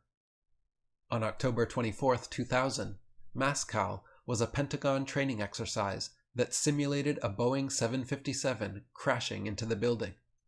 Back in 1989, Charles Burlingame, an ex-Navy F-4 pilot who worked at the Pentagon for 17 years, also participated in an earlier version of MASCAL, crashing simulated planes into the Pentagon. Burlingame retired from the Navy into a job at American Airlines. 12 years later, on 9/11, it was none other than Charles Burlingame's Boeing 757 American Airlines Flight 77 that was supposedly hijacked and crashed into the Pentagon. In January 2001, FBI Deputy Director John O'Neill went public that the Bush administration and Clinton's had ordered the FBI to back off investigations of bin Laden and al-Qaeda. Alex Jones wrote, "The next piece of evidence you are about to read is the biggest smoking gun of all. President George W. Bush signed Secret National Security Order number W199I, telling FBI agents, as well as defense intelligence officers, that if they tried to stop al-Qaeda, they would be arrested under national security implications. This secret, leaked document has been in many publications, including BBC News Online, Agency France Presse, and the London Guardian. Lawsuits have now been filed by FBI agents who were outraged by the fact that they were not allowed to stop al-Qaeda. The worldwide crime syndicate that George W. Bush and his family work for has everything to gain from the September 11th attacks: a national ID card, a national control grid, and a cashless society. It's part of the public record. George W. Bush signed the documents threatening defense intelligence and FBI agents with arrest if they stopped al-Qaeda. This is the most absolutely treasonous, treacherous thing he could possibly do." FBI Director John O'Neill was so furious that he quit after the Bush administration blocked his investigation of Osama bin Laden. He was then generously offered a position in the private sector working as Kroll head of security. Marvin Bush was director of Securicom and Kroll, which provided electronic security for the World Trade Center, United Airlines, and Dulles Airport, all three of which were involved in the 9/11 attacks. The head of security position offered to Mr. O'Neill was for the World Trade Center. His first week on the job was the week of September 11th, 2001. CNN's American Morning with Paula Zahn reported that FBI Deputy Director John O'Neill resigned because he felt the U.S. administration was obstructing the FBI in their attempts to stop al-Qaeda. The show went on to report that Bush signed W199I, restricting the investigation. Again, this is high treason and absolute fact. George W. Bush signed this publicly reported document. The BBC has a copy of it. The body of evidence is conclusive. George W. Bush is an intimate partner with bin Laden and a traitor to America. We have already talked about FBI Deputy Director John O'Neill quitting because George Bush signed the order forbidding him to stop al-Qaeda. The reason for his not going public now? Mr. O'Neill is dead. His new job was head of security for the World Trade Center complex, and he died in the collapse of September 11th, his first day on the job. Back in 1996 and 1998, the Sudanese twice tried to arrest bin Laden, but Clinton also ordered his release. This was reported in the Los Angeles Times, the London Times, WorldNet Daily, the Village Voice, and other mainstream sources. The truth is that the Central Intelligence Agency, controlled by Wall Street, has been grooming bin Laden and his family over the last 50 years to carry out dangerous projects in the Middle East, Central Asia, and North Africa. Back in 1996, according to the Times of India, the CIA worked in tandem with Pakistan to create the Taliban. Then, in 1998, when the Afghans offered to arrest bin Laden, the CIA responded by publicly telling them to do no such thing. They needed this boogeyman for one more big action. Through all of this, bin Laden's family was being rewarded with giant satellite company deals, oil company mergers, and some of the biggest construction projects in the world. In May 2001, the Bush administration gave $43 million in aid to the Taliban. In June, German intelligence, the BND, warned the CIA that, quote, Middle Eastern terrorists are planning to hijack commercial airlines to use as weapons to attack America. In July, George J. Tenet, director of the CIA, warned Condoleezza Rice, National Security Advisor, of the imminent al-Qaeda attack, but failed to persuade her to take action.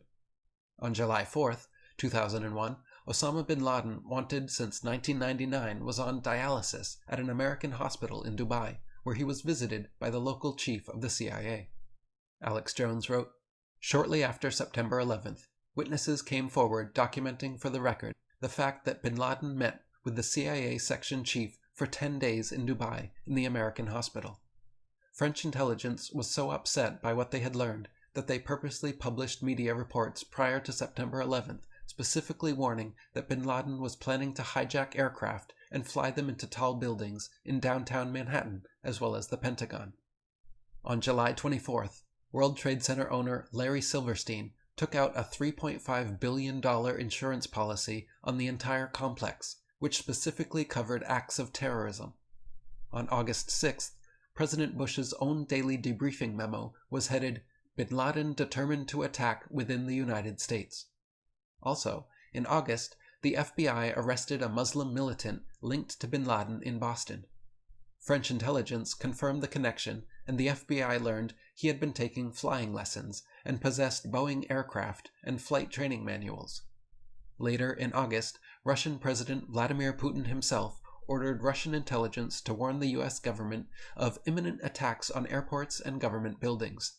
Putin later stated, I ordered my intelligence to warn President Bush in the strongest terms that 25 terrorists were getting ready to attack the U.S., including important government buildings like the Pentagon. The head of Russian intelligence said himself, We had clearly warned them, the U.S., on several occasions. Israel's Mossad intelligence agency also met with the CIA in August regarding the proposed 9/11 attacks. Egyptian President Hosni Mubarak says that he gave the United States specific warnings that something big was going to happen in New York 12 days prior to September 11th. In an interview in December of 2001, he stated, We expected that something was going to happen and informed the Americans. We told them. Other warnings were ignored from Russia, Israel, Germany, and France. On September 14, 2001, Ananova News Service reported that German police confirmed that an Iranian deportee phoned warnings to U.S. police agencies, including the Secret Service, about the impending attack on the World Trade Center. A month before the attacks, Israeli intelligence warned U.S. intelligence of al-Qaeda plans to attack highly visible targets like the Pentagon, World Trade Center, White House, and CIA headquarters. Dr. Tatanya Koragina, a leading Russian economist in Vladimir Putin's inner circle, in an interview with Pravda on July 12, 2001, stated that America was a giant financial iceberg and that a private $300 trillion group working towards world government was going to launch an attack on the U.S. financial system. During this interview, she also stated that the attack would come in the next few months. An anonymous listener to a Cayman Islands radio station wrote a letter 2 weeks before the attack, which was passed on to a Cayman government official. The letter stated that agents of Osama bin Laden had entered the U.S. and were about to carry out an attack via an airline or airlines. Just a week before 9/11, World Trade Center occupants Zim Israeli Shipping Company suspiciously broke their lease, packed up, and moved out after paying a $50,000 penalty for breaking their contract. Then, on September 6th, there were 4 times the normal amount of put options, bets to go down, placed on United Airlines stock. The next day, more than 5 times the usual put volume was placed on Boeing stock. And on September 10th, American Airlines had nearly 11 times its daily put average. No other airlines showed such anomalies. CIA Executive Director Buzzy Krongard was implicated, along with a few other CIA-related investment firms, as being the one who placed the UA put options, but as of yet, no further investigations have been made. Newsweek twice reported that top Pentagon officials had got a warning of the impending attack on September 10th and canceled their flights for that day. This confirms that these officials knew both the locations of the imminent attack and the method of using jetliners as bombs. Not only did a group of top Pentagon officials cancel their 9/11 flights, Mayor Willie Brown, author Salman Rushdie, and Attorney General John Ashcroft all said they were specifically warned not to fly.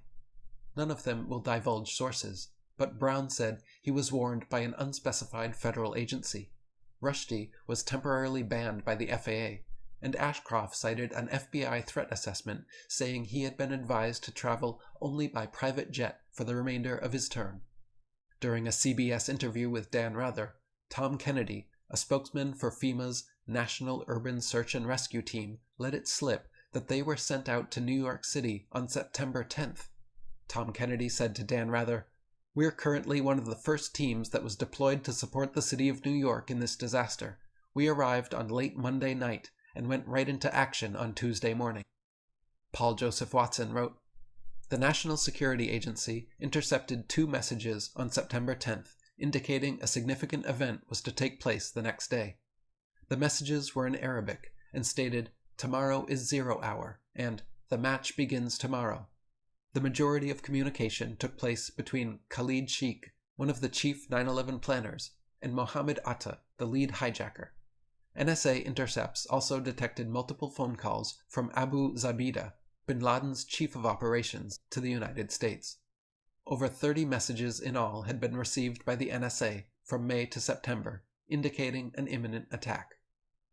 Unbelievably, with all these warnings, relationships, covert ops, and examples of foreknowledge, the Bush administration claimed and continues to claim complete ignorance regarding the 9/11 attacks. On that very morning, once again, NORAD and the FAA were running suspicious drills. Operation Vigilant Guardian and Northern Vigilance moved New York and DC fighter planes hundreds of miles away, where they performed training exercises involving hijacked planes. British MP and Blair cabinet minister Michael Meacher in the London Guardian said, "The first hijacking was suspected at not later than 8:20 a.m., and the last hijacked aircraft crashed in Pennsylvania at 10:06 a.m.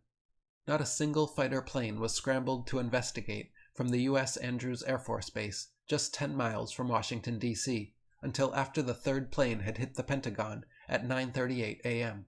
Why not? The FAA and NORAD essentially stood down that morning. Any other day, when planes go off course, fast movers are scrambled within 10 minutes to liaison. That is standard procedure and had already happened 67 times in 2001 alone. Why was 9/11 any different? When giving evidence to the 9/11 Congressional Commission, Secretary of Transportation Norman Mineta stated that Dick Cheney knew of the plane heading for the Pentagon but purposely ordered the stand down. Quote, "There was a young man who had come in and said to the Vice President, 'The plane is 50 miles out. The plane is 30 miles out.' And when it got down to 'the plane is 10 miles out,' the young man also said to the Vice President, 'Do the orders still stand?' And the Vice President turned and whipped his neck around and said, 'Of course the orders still stand. Have you heard anything to the contrary?' Well, at the time, I didn't know what that all meant." Norman Mineta's testimony was completely ignored by the Keene Commission report. Former White House counterterrorism expert Richard Clarke told Vanity Fair that on the days following 9/11, when all commercial flights were down, the Bush administration allowed at least 4 private flights with about 140 Saudis, including over 20 members of the bin Laden family, to escape the U.S. without being interviewed or interrogated by the FBI. Not long after, it came out many of the supposed hijackers were or are still alive. Paul Joseph Watson wrote, "As is now well known, at least 8 of the September 11th suicide hijackers either died before the event or are actually still alive. This isn't some kind of internet conspiracy theory. It's been reported in mainstream media across the world. Furthermore, 4 of the 5 named Flight 11 hijackers are still alive and could not have been on the plane that hit the North Tower. Beside the fact that according to their flight school instructors, they could barely fly a Cessna, never mind a Boeing 767. It has been confirmed that 7 of the alleged hijackers are still alive and well. Another one had died already in 2000. The Bush administration and Keane report have nothing to say on this matter. On top of this, September 15, 2001, it came out in Newsweek that 5 of the alleged hijackers may have trained at U.S. bases. Shortly after, the Pensacola News Journal confirmed that 3 of the hijackers were trained at the Pensacola NAS in 1999. In the following months, it got out that the CIA had been tracking 2 of the hijackers for 4 years, and had actually helped getting visas for all 19. Alex Jones wrote, "It emerged in May of 2002 that the Central Intelligence Agency had officers and assets shadowing 2 of the hijackers. Newsweek ran the headline, 'The Hijackers We Let Escape,' reporting the fact that the CIA followed these 2 men into Malaysia, where they had a meeting with senior leaders of the Al-Qaeda in 2000. The CIA flew out of Los Angeles, closely tracking Al-Qaeda Pakistani intelligence useful idiots Nawaf al-Zami and Khalid al-Madar. Both men attended what the FBI called an Al-Qaeda summit. The American people were shocked to learn that the CIA had been following the hijackers for 4 years. Even after their meeting in 2000 with the leadership of the Al-Qaeda, al-Hazmi and al-Madar were allowed to return to the United States to enroll in flight schools. Reports in the BBC and Washington Times confirmed that the CIA had pressured U.S. embassies abroad and the INS to issue visas for all 19 of the hijackers. The government claims that the lead hijacker, Mohammed Atta's suitcase, was accidentally not loaded onto the flight that day. Inside it, investigators say they found the Quran, a video on how to fly commercial planes, and a fuel consumption indicator. The night before, he also accidentally left a Quran in a Florida strip club. Then another Quran and an Arabic flight manual were found in his rental car. Why didn't he take a taxi? If he was such an Islamic extremist and about to take his life for his religion, why was he at a strip club? And why did he bring his Quran inside? It also came out that Mohammed Atta was wired $100,000 by the CIA through the ISI. One of the biggest smoking guns to indicate that the terrorist attack was an inside job is the CIA's direct connection with the hijackers via Pakistan ISI Director General Mahmoud Ahmad. General Mahmoud Ahmad instructed Ahmad Umar Sheikh to hotwire $100,000 to the 9/11 lead hijacker, Mohammed Atta. On September 11th, Ahmed was a guest of former clandestine CIA officer and CFR member Porter Goss and Skull and Bones CFR member Senator Bob Graham. Since September 4th, he had met with top brass at the CIA, the Pentagon, and the White House, including Colin Powell, Richard Armitage, Joe Biden, and George Tenet. In a statement issued to Al Jazeera just days after the 9/11 attacks, Osama bin Laden said, "The U.S. government has consistently blamed me for being behind every attack. I would like to assure the world that I did not plan the recent attacks, which seem to have been planned by people for personal reasons." Weeks later, Japanese, Chinese, and Indian news reports all confirmed Osama's death. But then, on December 14, 2001, the U.S. government came out with the Bin Laden confession tapes, starring someone whom we are told is Osama bin Laden, yet looks and acts nothing like him. His beard changes color, his skin darkens, and his face fattens. He's actually seen signing a paper with his right hand, even though Osama bin Laden is left-handed. He claims responsibility for the 9/11 attacks and said he did so because he hates our freedom. This fake Osama is still alive and well, hiding in the caves of sheeple's minds worldwide. Now President Bush is seeking to restrict Capitol Hill probes.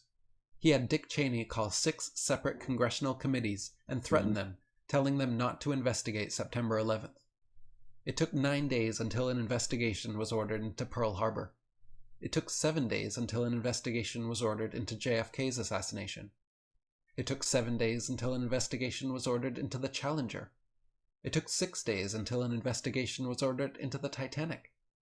It took 411 days until an investigation was ordered into 9/11.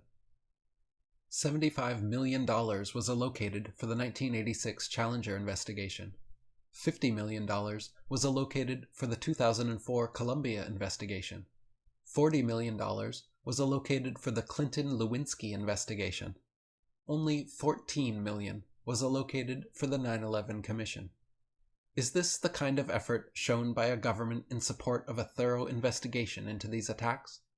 Once the government finally agreed to an investigation, Bush originally appointed war criminal Henry Kissinger, of all people, to lead the commission. This alone should have been a red flag as to how investigative the commission whitewash would be. Kissinger quickly stepped down due to public pressure, and CFR member Thomas Keane took his place. In June 2002, Lieutenant Colonel Steve Butler, the dean of the Defense Language School in Monterey, California, claiming he was forced to train lead hijacker Mohammed Atta, wrote a letter to the editor of the Monterey Herald. He also wrote regarding Bush's prior knowledge and motive for the attack, stating, "Of course Bush knew about the impending attacks on America. He did nothing to warn the American people, because he needed this war on terrorism. His daddy had Saddam, and he needed Osama." He said that the 9/11 events were engineered to work the American people into a frenzy, which would in turn allow the Bush administration to further its political goals. After making that statement, he was suspended from duty, and motions were made to court-martial him under Article 88. Alex Jones wrote, "Why would the globalists in control of our intelligence community orchestrate such terror? Right after the attacks, Bush's approval rating went from 45% to 90+%.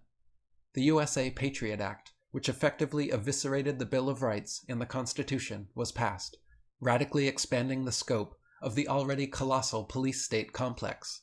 Their cashless society, compact city control grid is accelerating into place as Americans scramble for security."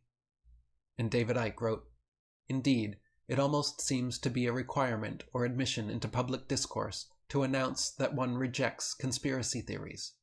What is the logic behind this thinking? It cannot be that we literally reject the very idea that conspiracies occur. We all accept conspiracy theories of all sorts. We accept a conspiracy theory whenever we believe that two or more people have conspired in secret to achieve some goal, such as to rob a bank, defraud customers, or fix prices. It is false to suggest that those who allege that the attacks occurred because of official complicity are conspiracy theorists, while those who accept the official account are not. People differ on this issue merely in terms of which conspiracy theory they hold to be true, or at least most probable. According to the official account, the attacks of 9/11 occurred because of a conspiracy among Muslims, with Osama bin Laden being the chief conspirator. Revisionists reject that theory, at least as a sufficient account of what happened, maintaining that the attacks cannot be satisfactorily explained without postulating conspiracy by officials of the U.S. government, at least in allowing the attacks to succeed. The choice is, accordingly, simply between some version of the received conspiracy theory and some version of the revisionist conspiracy theory.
All right.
was going to say after that Eric DeBay recording, but I had to step away for a moment. But wanted to say, like, listening to the whole 9/11 thing all over again, all the details, like, we got so fucking badly played on that day, man.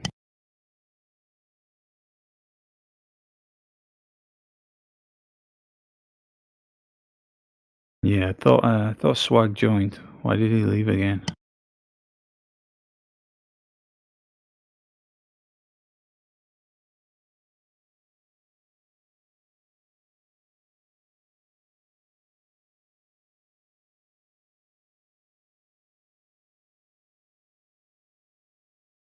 I don't know. I guess he just dropped that devastating proof and left, you know? Is that the same guy who was here like yesterday talking about Verrazano? I don't think so, but he has been here before. I do recognize his name. Yeah, because I dealt with that same claim just yesterday with someone else. It's always that bridge. It's only that bridge. Don't know what anti-flat Earth video it comes from.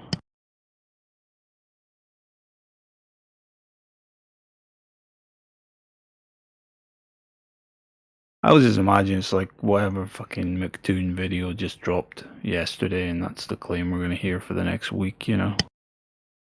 It's funny because, I mean, I was actually thinking I think about certain claims I haven't heard in a while, and I wonder when they're gonna come around again, and I was thinking about that bridge in particular, and then people started coming in and asking about it. But it'll be a while, and then it'll stop, and then it'll be Cavendish, you know, for 2 weeks, and then it'll be TFE and whatever, but this I Artemis haven't heard mission should be Cavendish interesting. drop in a while. You haven't heard what drop in a while? Cavendish. I know, that's what I'm saying. We just you gotta wait for the algorithm to pick it up.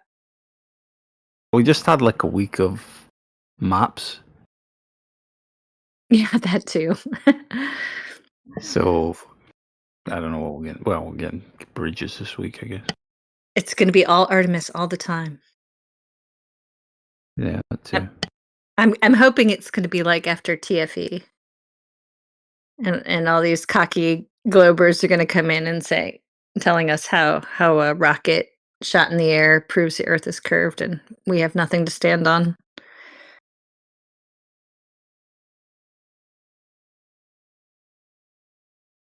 They don't realize that like nothing has changed. You know.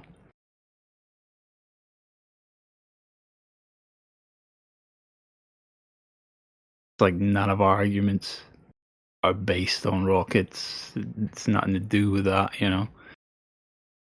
You could launch 100 more rockets. It's not going to change anything. You were wrong before. You'll be wrong after again. Right, and why do none of them question the value, even if this was real, the amount of money that's being spent to supposedly shoot a rocket around the moon. You know, when people on the Earth are having real problems and none of those are being solved. But sure, let's spend billions to shoot something in the air, you know? That's fine. Yeah, even in their paradigm, the entire thing is not justified. Scientific pursuit, exploration of the cosmos. It's like, yeah, we don't need to be doing that shit right now, and you haven't fucking provided any valuable science. It's like you've grown lettuce on the ISS about 7 times. You know, you can recycle your piss in a coffee. Well done. It's you're not really bringing much back to Earth here we can work with.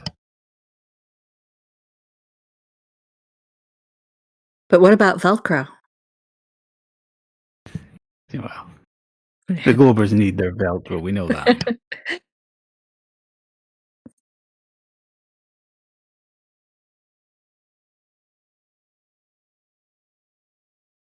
That's their in case gravity suddenly fails solution, you know? Got Velcro bunkers so we won't float away. The Velcro claim, like pretty much every single one of their invention claims has been thrown onto the completely debunked. They didn't invent Velcro or Tang or pens or freaking anything. Absolute clownery. Does anybody remember the joke that NASA invented? Or was it the ballpoint pen to write in zero Yeah, I was G? just thinking of it, And Jedi. Russians just used a pencil. Yeah.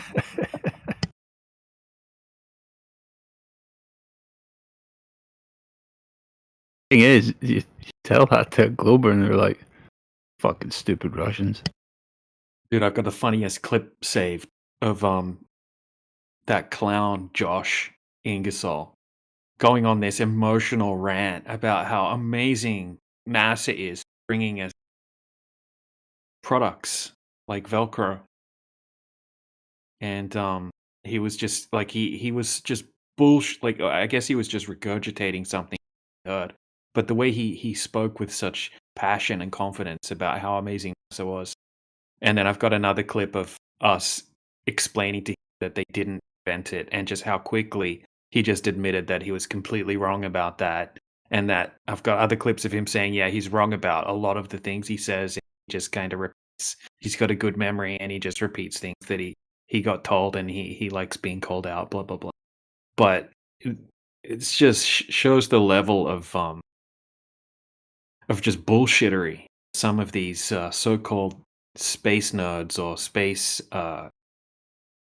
qualified space space engineers, I guess you could call him, go to You when really they wouldn't expect that from someone of his caliber. Quotes, you know. Well, that's all he does. All he does is just repeat things. I The questioned him Velcro, about memory foam, ballpoint Yeah. pens. That's like pleb levels. They should be repeating them talking points. He should be giving us the actual scientific data they've discovered. You know. Right, but that's equally as bullshit. That's what I've noticed from him. I mean, he was saying things like, if the sun was local and the sun was just moving away from you, you would still be able to detect things like X-rays coming from the sun that aren't affected by the atmosphere. Because he's like, yeah, the light would attenuate the visible light. The atmosphere would attenuate the visible light, but there's things like X-rays. And he's like, you would still be able to detect that. And I'm like, oh, that's interesting. Let me look it up. 30 seconds later, it's like Velcro is one of the things that gets absorbed first by the atmosphere. And you wouldn't detect any rays coming from the sun Velcro. through the atmosphere. And You mean straight X-ray? away, he just conceded. He's like, oh, yeah, I guess. I was completely wrong about that. I was just talking out of my ass. But when he said it, he was so sure of himself. Tending to be sure of Yeah, you said Velcro there. Velcro would get absorbed by the atmosphere. X-rays. I said X-ray. I meant to say X-rays. Yeah. But Josh could comfortably say Velcro is absorbed by the atmosphere, you know. He would, yeah, he could. He would just be like, so, you know, he's so comfortable lying that he just does it as easily as breathing, you know? It takes a special kind of person to do that, you know? He's perfect for his job. I mean, he said he just a salesman for satellite pod. That's what he was. Is what he is. He's like TED Talk material, you know. Yeah. But I find it very interesting though when people talk about, you know, NASA's contributions to society, they come up with things like the space pen and Velcro. You know, we spent billions of dollars for It's Velcro. absurd, isn't it? Like, do they not hear themselves?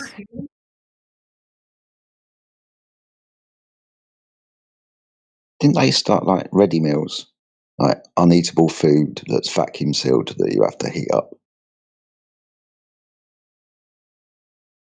bet The they I army think probably that's the did that, didn't they? military. Yeah, Yeah. it's the army that did that. Yeah, so not them for that either. Damn. MREs and that.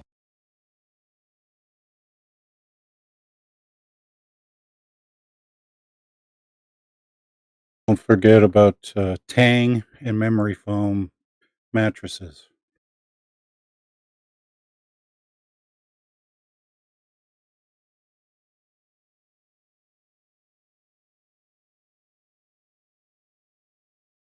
Yeah, there's nothing about NASA and what they get up to, what they claim they get up to, that's like based in any type of like pragmatism or justification. It's just it's all unreasonable, even if heliocentrism was real.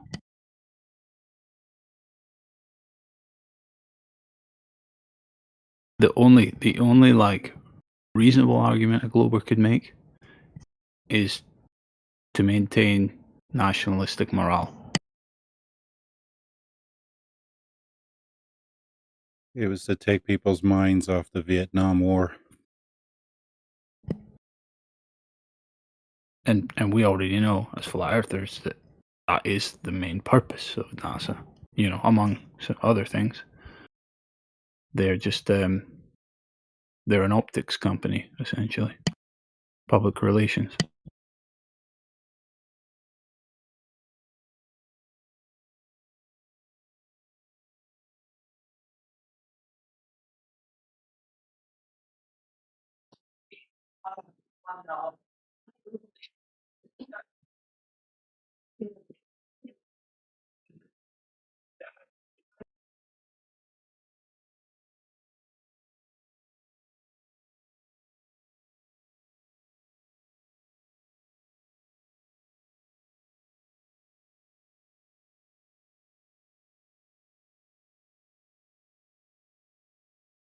I mean, don't know if Yoda, are you here?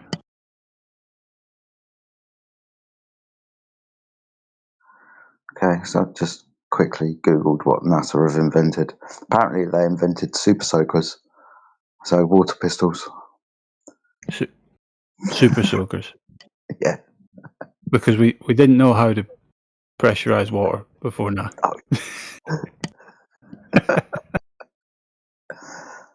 Oh, dear. So did everybody's like garden hose back, pre-NASA, just have like the one crappy setting of no pressure that you couldn't get in and done with?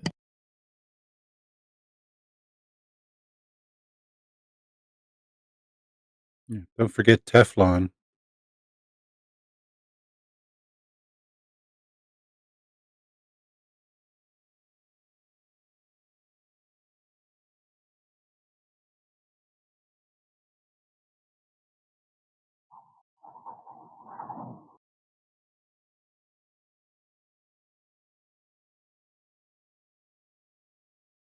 What's the backstory there, Jedi? For what, super soakers? Yeah. Okay, so what it says is super soakers. This popular water gun was accidentally invented by NASA engineer Loney Johnson while he was working on a new heat pump. There you go. So one guy accidentally, because he was working for NASA, it's just one guy happenstance across this.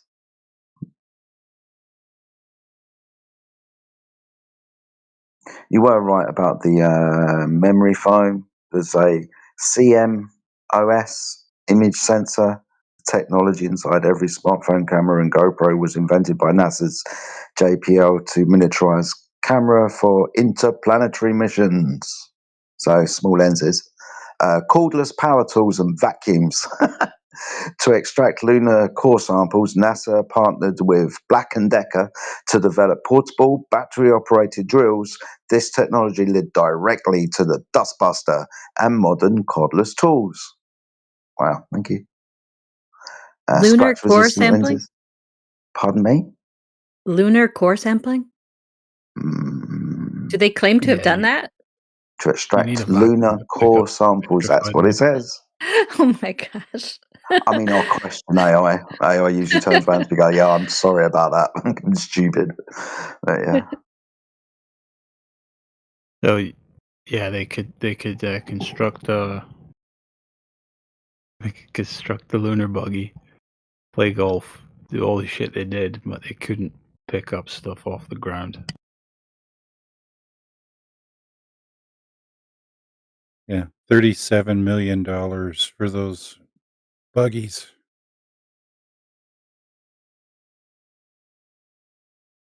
Made from the cheapest materials ever. Yeah, I've got the meme.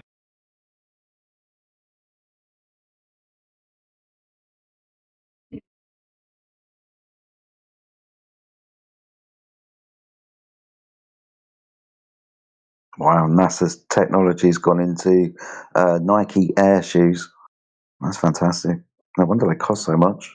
Those are space shoes. Space blankets, they invented those.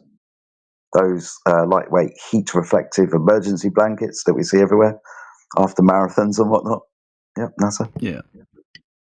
Of course. You got Right, here we go, Jedi. Okay. Debunking your dumb AI. All right, with my dumb AI. Sorry, So speedos in a minute. the claim that NASA invented Super Soakers is false. Cool. Super Soaker was invented by Lonnie Johnson, an aerospace engineer who worked on projects for NASA and the United States Air Force. But he invented the Super Soaker on his own. Super Soaker on his own at home, not an. Wow. Okay. Yeah, that was typical for NASA because one guy tweeted and said his father was on the Saturn V era of NASA, and he said at least 50% of NASA employees were working other jobs or other gigs or something, either on the clock or off the clock.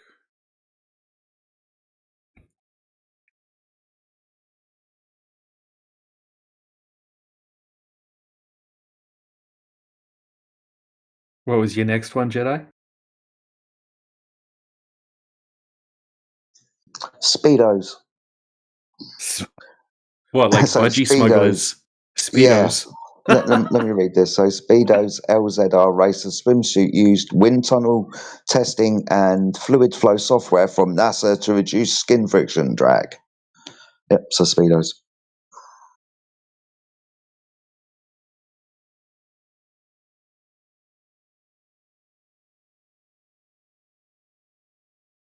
It gets even more interesting because down the bottom it's telling me what the common misconceptions are. Thanks. So NASA is often incorrectly credited with inventing Teflon, Velcro, and Tang. While NASA used and popularized these products, they were invented by other entities before the space program. The claim that NASA invented Speedos is false. Speedo swimwear brand was founded in 1914 in Australia. The company behind it was originally McRae Knitting Mills and became known as Speedo International. That predates NASA by decades. Wow. Wrong country What also. do you think about this, Jesse?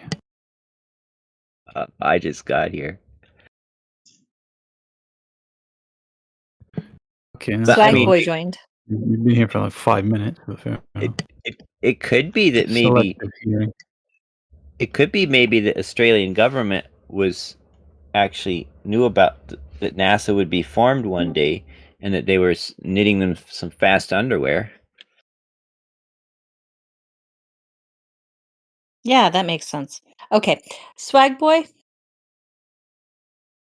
you here? Yeah. Hello? Can you speak up? Hello. Hey, your mic is pretty speaking. muffled. Can you? I Can you don't say know, hi? man. Okay, that's a little bit better. Hello. Hi, that's a little better. How you doing? Doing fine. Yeah. Hey, What about you? I'm fine, thanks. So, you came in and you asked us what we thought about Artemis 2, and then people offered their opinions, and then you told us all we were dumb. So I was wondering why you said that, and yeah, I just thought we could kind of get into that because then you also said you were dumb, so that kind of invalidates your opinion. But I'm willing to hear you out. But the problem is you're making things up. You don't have any proof that they're faking it, okay? We've got Okay, all the but proof we in the asked world. you. what we asked you for was proof that the surface of the Earth was curving at the given rate, and what you replied with was a rocket. Can you explain to me how shooting up a rocket proves that the surface of the Earth is curving? I did not know that you mentioned curvature. I was saying that to prove the Earth is a sphere, that's why I told the rocket and shit. So can you shoot if the Earth is flat, can you shoot a rocket up into the air? No. Yes, So you I can't don't. shoot a rocket into the air off of a flat No, surface. That's your no. contention. I don't know. I don't know about that. So you don't know whether it's possible to shoot a rocket up off of a flat surface. I don't know. Okay then. Does it always have to be curved surfaces the rockets leave? No. When you're setting up a rocket, do we have to make sure the Necessarily. surface is curved? No. Okay. I guess. Do we have to make sure it's level? Is it possible to shoot rockets off of level surfaces? Oh, sorry. Is it possible to shoot rockets up off of level surfaces? Yeah, I think. Well, yeah, of course. Yeah. Put a rocket on your table. Yeah. Launch pad, that'll be level. Unless you want to aim it at an angle. You could shoot rockets off of pretty much any surface, I would assume. Yeah. Yeah, you can. I got him there, Fences. Back to you, mate. It wasn't so hard in the end. Thanks for taking over because I was kind of speechless at that. So we've ascertained that indeed rockets can launch off of a flat surface. So can you explain to me why a rocket launching would prove that the Earth is a ball? Because they will like make videos and like it's live. I don't know. Okay, but again, that has nothing to do with the surface of the Earth. So can you explain how the Earth's surface is curved? Because I've seen videos of many different things that aren't real. Wait, do you believe in gravity? Okay, this is not relevant. Can you try to stay on topic? Yeah, I can. Okay. Okay, cool. So we can rightfully discard a video as evidence because we obviously have videos of many things that aren't real. So that's not proof for or against your claim. What we need is an actual measurement of the surface Well, to you know, show it's that it's hard to curving at measure the Earth, you know. I'm sorry, can you say that again? It's hard to measure the Earth. Okay, but somebody had to have measured the Earth, right? Because we are given a radius value for it. Yeah, but it's hard. And Okay, the people so who who did done it? it, Who? uh, Can you explain? Like, you can just like post your citation in the text chat. That would be Just cool. just a quick question. What do you think would be harder? To measure 66 feet of curvature over 10 miles over the surface of the Earth? Or to build a space rocket and send it to the moon? to build a space rocket. Or, yeah.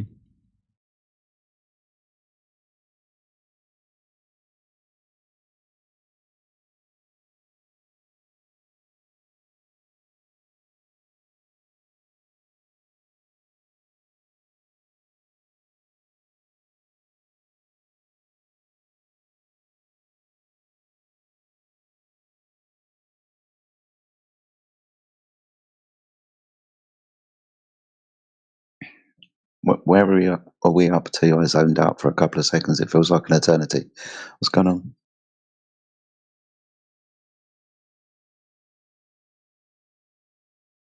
I don't know. This guy said we were dumb for questioning the rocket launch being proof of the Earth being a ball, but he can't Okay. really explain why.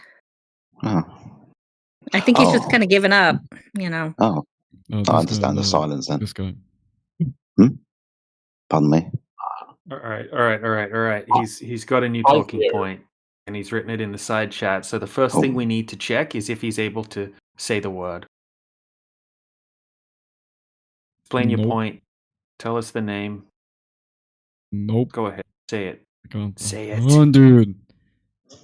Hey. I can't pronounce that name. That's hard. It's not a good start for your Eratosthenes argument, not being able to even say Eratosthenes. Was he the Eratosthenes. Yep. Was he the famous Chinese person or the famous Greek person?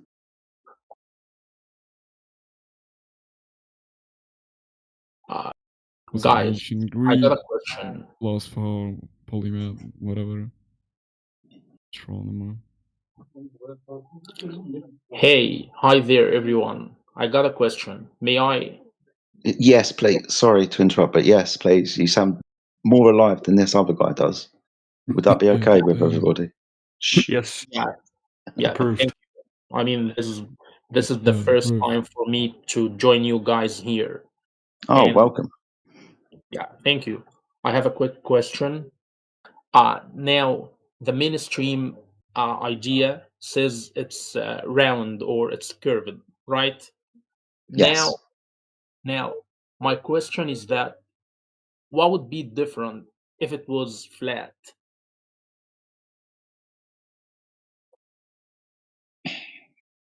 Not quite sure how to take that question. Does anybody else want to take it before I get confused? Yeah, if it's flat, NASA owes us $1.1 trillion.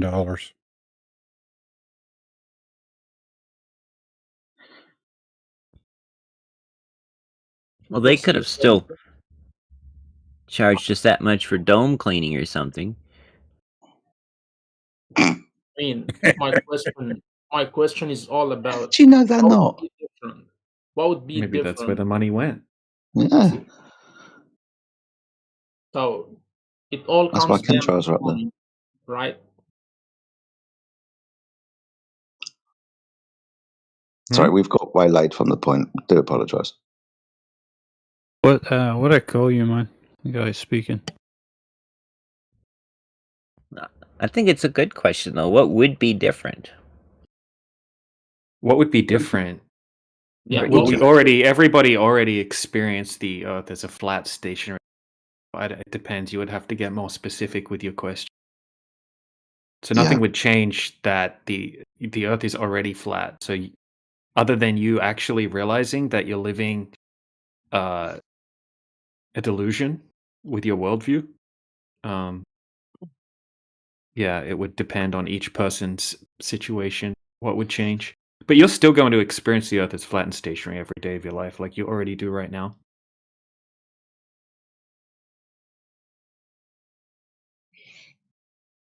But like as a mechanic, if I need to turn a round nut, I use, say, a pipe wrench. If I need to turn a hexagonal nut, then I use a socket or something. You know, it makes a difference.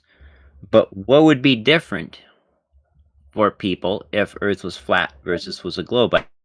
On the light switch, if the light comes on, that would be the same on a flat Earth or a globe. What would be different, and how would it be different in real life? If it suddenly became the heliocentric model, everyone would instantly die. So something that would.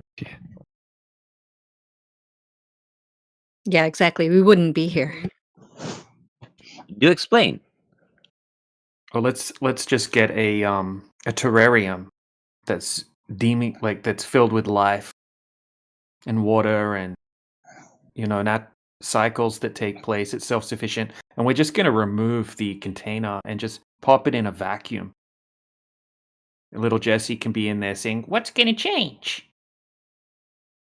And then your head will explode or something like that. I want to see that. Well, so is this problem related to a sudden change from one to the other, or are you saying that it just this would be a difference if it had always been that way for the entirety of Earth's history? I guess it would never have developed in the first instance, so we wouldn't even be here having this conversation. But why not? What would not have Because worked? the first gas molecule would have fucked off ages ago and never have returned, followed by the next one and the next one and all the rest. Okay, what are your base assumptions and your logic on that conclusion? Gas expansion into a vacuum. Being as the gases I presume, has got some energy from somewhere. I don't know how far back in the story we're going to need to go for the creation mythology. But for this instance, we need the formation of gas pressure. And if we've got, let's say, an outgassing, the gas is going to go out into the available vacuum. Why would it come back? Maybe it has weight? No, why would? What do you mean? Maybe it has weight. No, why would it come back? It went up high up into the sky and then came back down for some reason. The gas expands. It's got energy. It's going to go in that direction until it has a physical collision with something else. Power of indefinite expansion, right? Well, let's explore this. What is your position on the pressure of gas in an undivided area?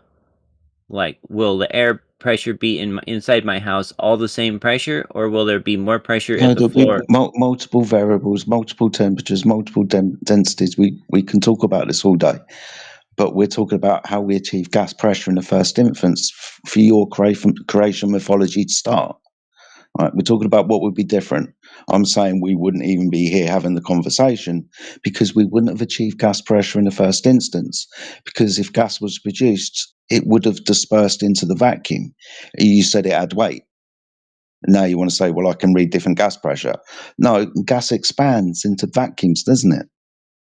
But does it expand? Does it expand equally in all directions? Or does it have a bias? Freely and randomly in all directions. We're going to be talking about some very differential variables if we're going to talk about there's maybe some more gas here because there's more gas produced here compared to over there where there's less gas produced, so there's less density. We could be here all day, but ultimately we're trying to achieve gas pressure. And at the moment, I'm giving you what gas is produced, and we're in an unlimited available space. The gas is gonna it's gonna start wandering around in that available space, right, until it hits something and changes direction.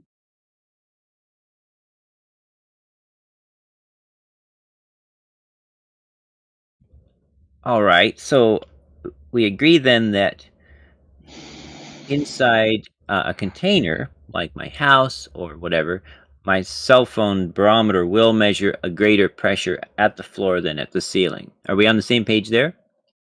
I'm sorry, did you just call your house a container? For Well, gas? You can if you like, but No, you said that, not me.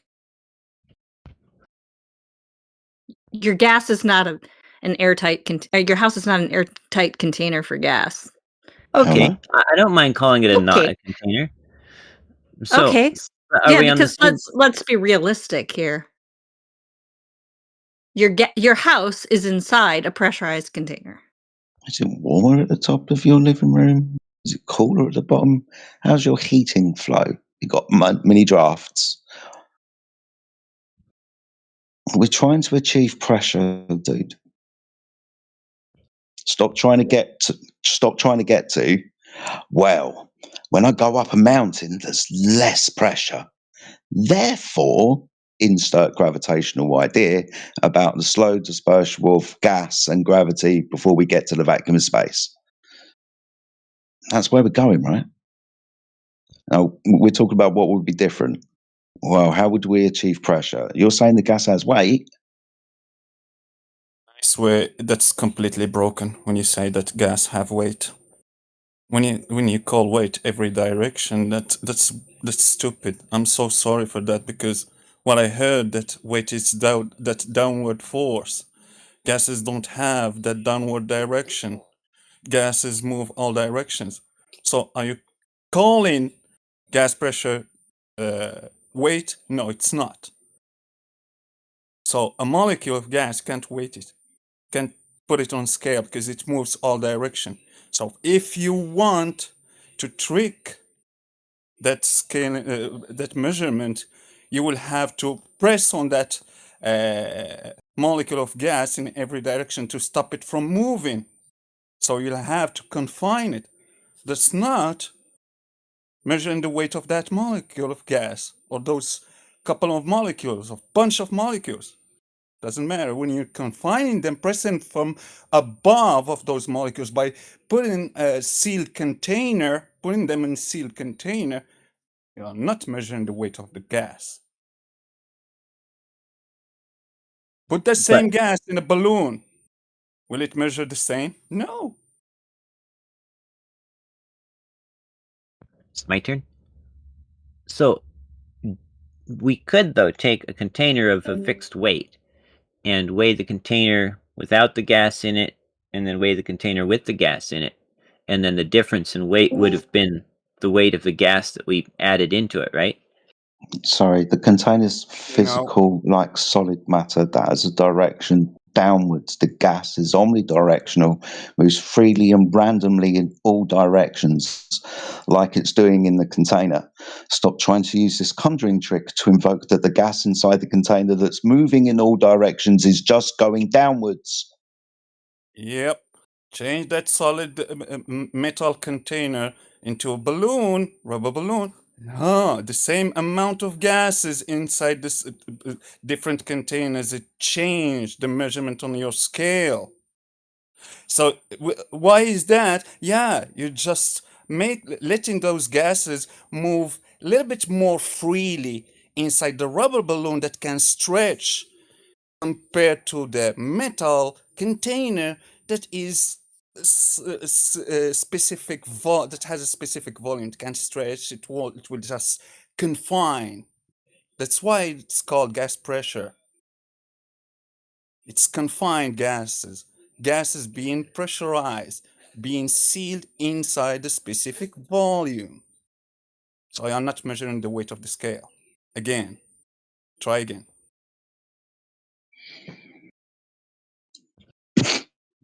So what causes the difference in measured weight of the container? No. We've got something in a vacuum producing gas at the moment. We're trying to figure out what would be different. Remember, you're the one that's trying to be demonstrating how it wouldn't be different, because we would all still be here. At the moment, we've got the first gas molecule that's been produced, whatever, and apparently it's got weight. Okay, that's not a direction just downwards, though, is it? That's not how gas behaves. Gas is going to move off in a direction and maybe hit something and change direction. This gives gas the power of indefinite expansion.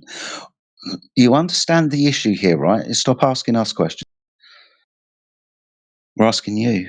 Well, I understand my paradigm. Yeah, I know. We understand your paradigm. You're saying that the gas has weight because gravity and shit stops the gas expanding into the vacuum for some reason, and an actual violation of that law, because the law says it works in this way. You says, yeah, but no, it works in this way. So that's a contradiction to the law.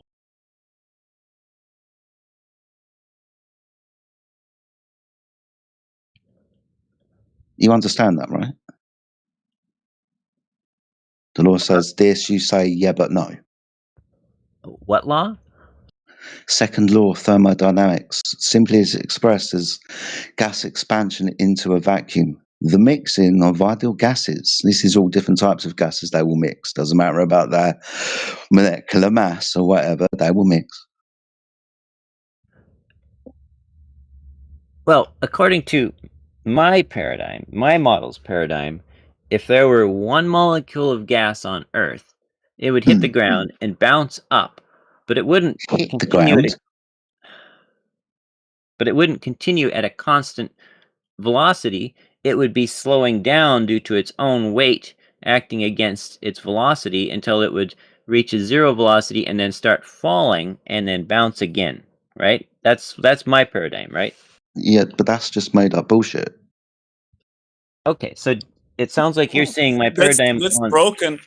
That's broken. You're violating the first law of thermodynamics. So where that kinetic energy were spent on? When you're saying that that molecule will just lose its speed. Yep. Fuck the temperature. Nope. What? So when you're following, It's only just struck me how funny that was. yeah, he's when he's trying to follow the second law of thermodynamics, he forget about this first one. So what? I think it's hilarious that it's fallen out of the sky in the first place. Me too. I'm still laughing. Like, Jesse, you okay, bro? Oh dear. Hey, says who? It's good to see you. How's it going? Oh, I'd be better if I wasn't talking to you, but you know, that's how it is. Life throws things at us, doesn't it? Yeah. So your molecule of gas, where's it coming from? I'm just curious. In your paradigm. I'm a Christian. I believe God created Earth and all the gas for it. Okay, okay, fine. Where is it coming from that it would land on the Earth? I'm not sure what you mean. Where is it coming from? You said in your paradigm the gas would fall and hit the surface. Oh, I said if there was one gas molecule, it would fall and hit the surface. Right? Where's it coming from? I didn't describe where it was coming from in that thought experiment. That's why I'm asking you. Good grief, dude. I think it's from Bangladesh.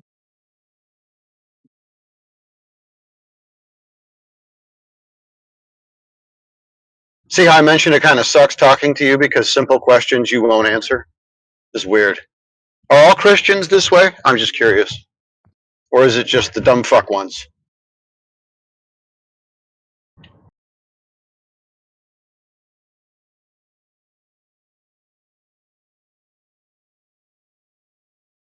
In my paradigm, just weird scenarios occur where gas comes from places I don't have to describe and does this, that, and the other and reaches near zero and blah, blah, blah. Good grief, man.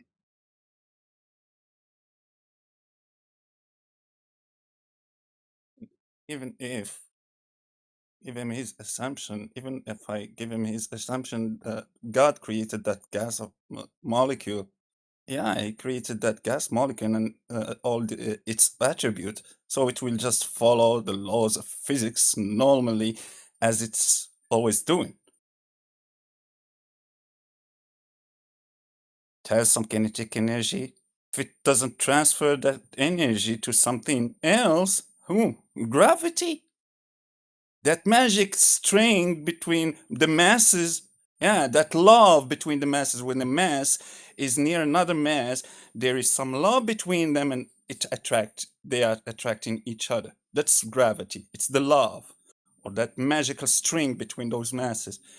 Are you telling me that shit is consuming the energy? The energy is transferred to that shit? No way.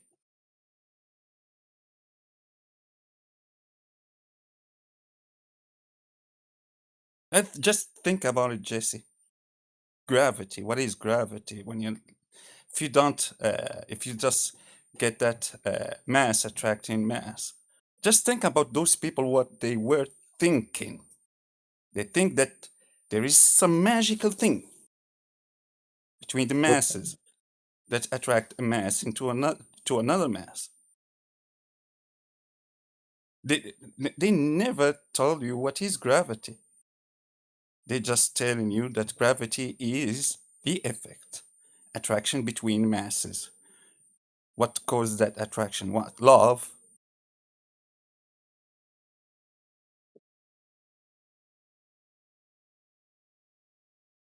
Just try to follow, even in your paradigm, in your thought experiment, try to use those laws of physics. Don't forget anyone. Necros, you're wasting your time, bro. This dude, he's like Matthew Lerms. This is a preferred position for them. This is a part of their cult, right? The heliocentric cult. Apparently, Jesse is a polytheist or something. He worships both Jesus and Helios. So he prefers this position. This is where he wants to stay. He doesn't want to consider anything else. He doesn't want to observe reality. He doesn't want to come to terms with reality. There's no reasoning with him. He's just bricked. I understand that. I wondered if Swag Boy might turn on his mic again and discuss some of the things he's been posting in the side chat. You there, Swag Boy?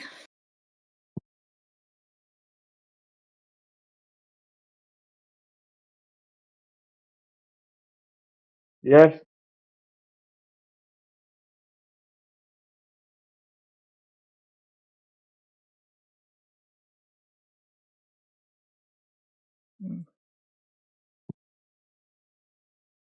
So,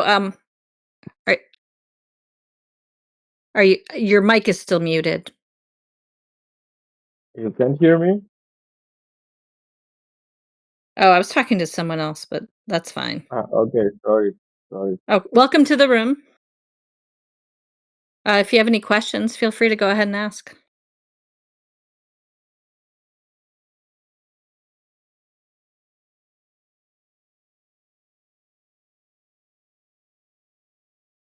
Fuck yeah. Cool name.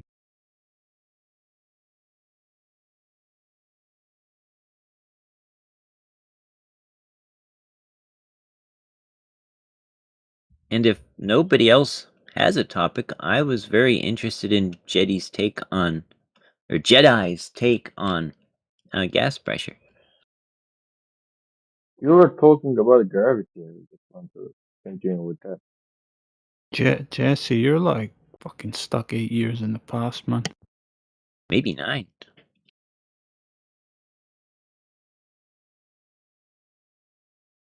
But what better way to get me unstuck to explain it to me, right? No, there's no point in that. Oh. Why do you do this to yourself, man? You're not embarrassed. I mean, I hope you're getting a healthy paycheck, honestly. I wish I was. I'm a mechanic. I have to work for my own paycheck. Jesse, I'm more than happy to ban sea lioners too. You know, that troll, which is obviously what you're doing. So, I mean, choose your words and your actions pretty carefully in the next 5 to 10 minutes, because I'll just unload you. I want to speak to Swag Boy here a second. He said something not so smart. I've checked flat earth this is me, this is what he's typed. I've checked flat earth arguments. Most need bendy light, spotlight sun, or stretched maps that don't match reality. I saw that and I was just skimming and I thought he was talking against the globe arguments at first. Yeah. You know, bendy light is the globe's, savior. He said He also he saw that. He said I bet he never did. I bet just And the illusion that they spotlight add. sun. Illusion that they add to the observation. They see straight beam of light, and they think that it is bent. Someone ban cryptic is just fucking messing up the chat.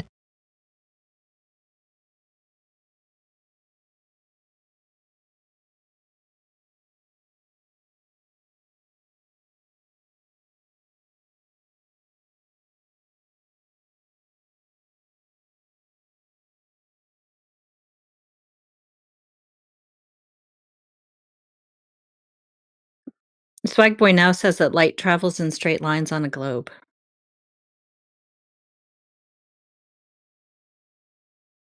Right. So he doesn't even understand Glober's arguments.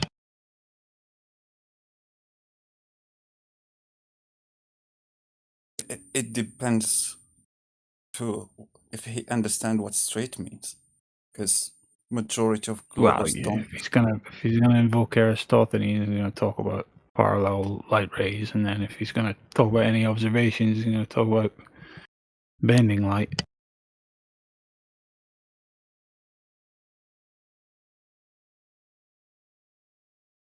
They just pick whatever they need in the moment. That's the globe way.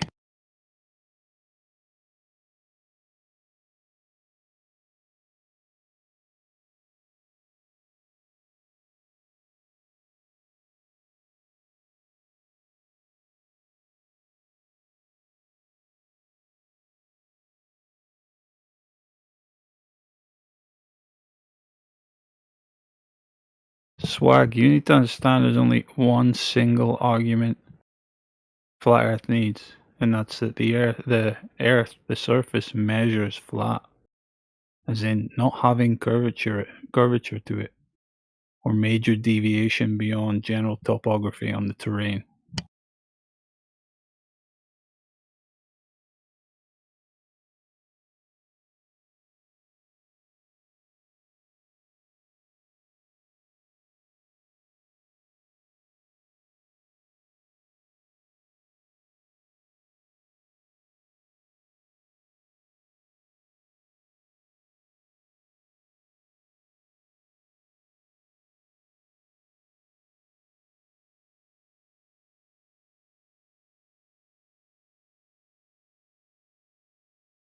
He might have been telling the truth when he said he's dumb, by the way. He does seem a bit challenged to me. Might?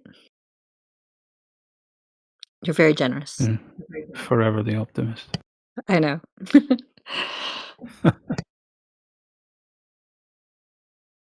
What was it Yaga said earlier? He's like, yeah, so Artemis is going to go around the moon, and they're going to give us a front camera showing the Earth in full HD glory all the way back to landing. And I was like, yeah, you're an optimist, man.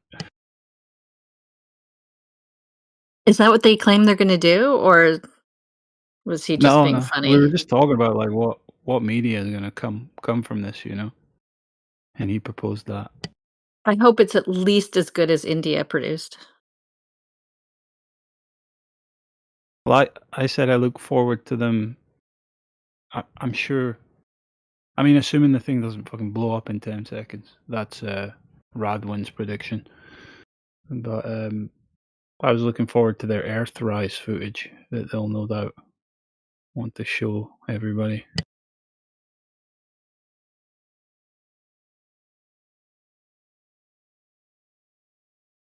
You think if they were gonna blow it up, they'd do it during school hours here in the US?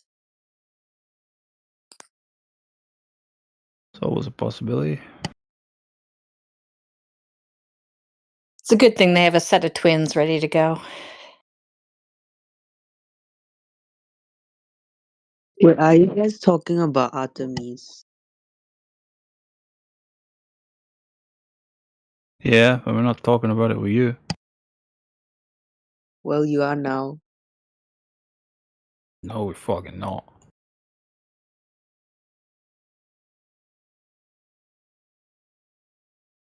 So cryptic. Oh, did you get you muted him? Okay. Fair. Oh, you take him off mute.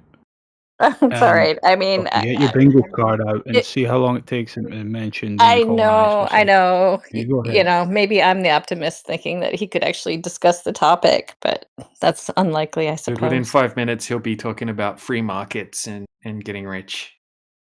Elon Yeah, Musk. the dude's a sociopath. He would prefer it. Yesterday confirmed that he has no problem with being greedy, one of the elites, and will destroy anyone that may get in his way to control the populace, depopulate, any of that stuff, like without any conscience whatsoever.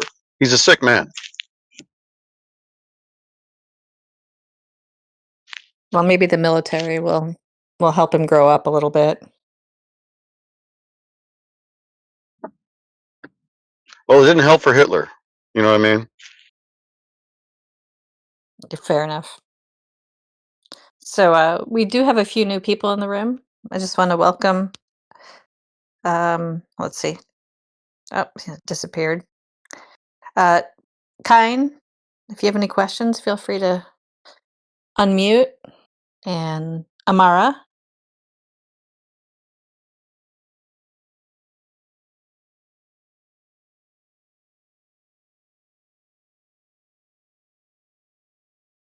Cryptic promised he down.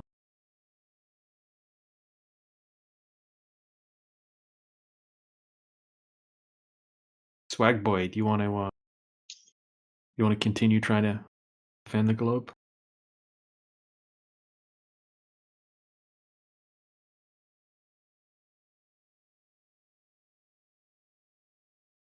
All right, so Swag Boy says that light travels approximately in straight lines in vision.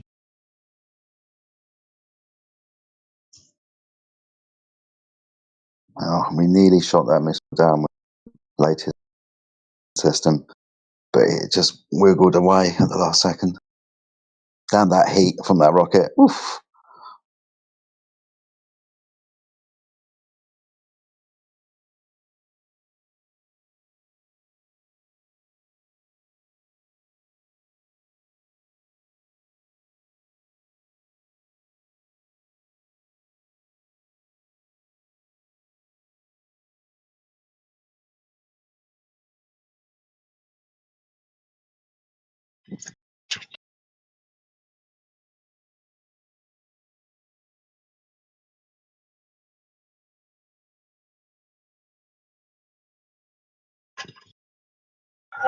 Flat Earth 101, huh?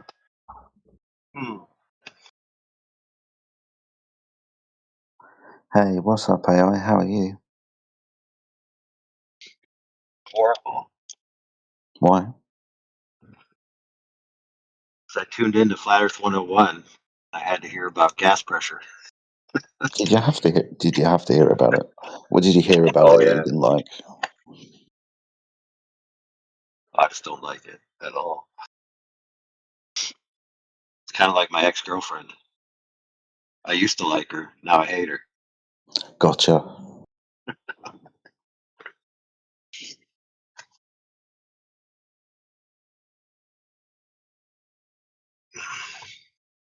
What I didn't like is that Necros was asked a direct question by Jesse, and Necros didn't answer. I didn't hear any question. I'm sorry. But he said, if I have a container and I add gas to it, and then I put it on a scale and it weighs more, what made it weigh more?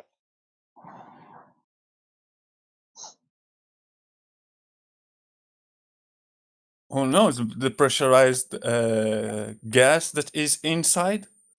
But that doesn't mean that the gas inside have weight. What you have there is already pressurized gas that is sealed inside the container. So if you change that sealed steel container and put a Okay, fair balloon, enough. rubber balloon, it I don't care will about the balloon. weight Don't care about the less. balloon. Don't care about the balloon.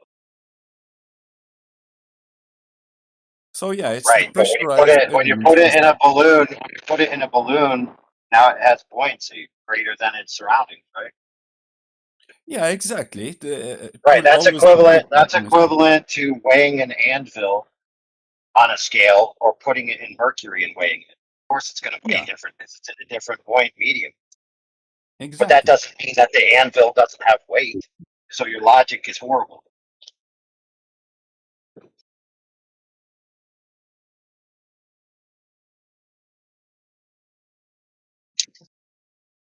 If I take the gas and I freeze it, so it's no longer free, it's now liquid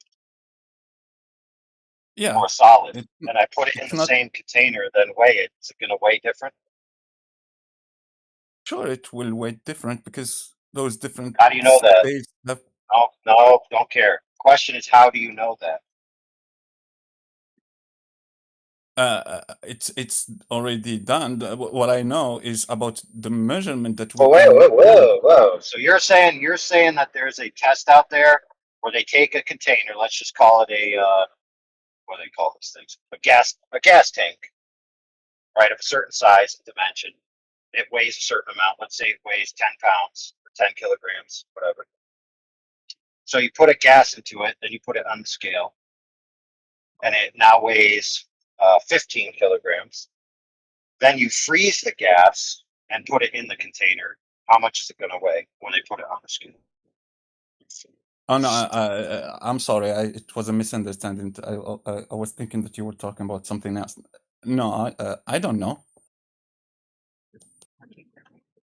Now, if we take the gas and we thaw it till it's a liquid and we put it back on the scale, how much will the container of the gas is out?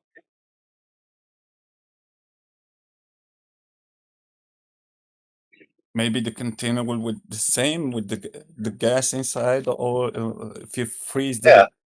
How come? the container Right. what's inside, Right. So how maybe come? the scale won't Right. change. Right. So the answer is you don't know.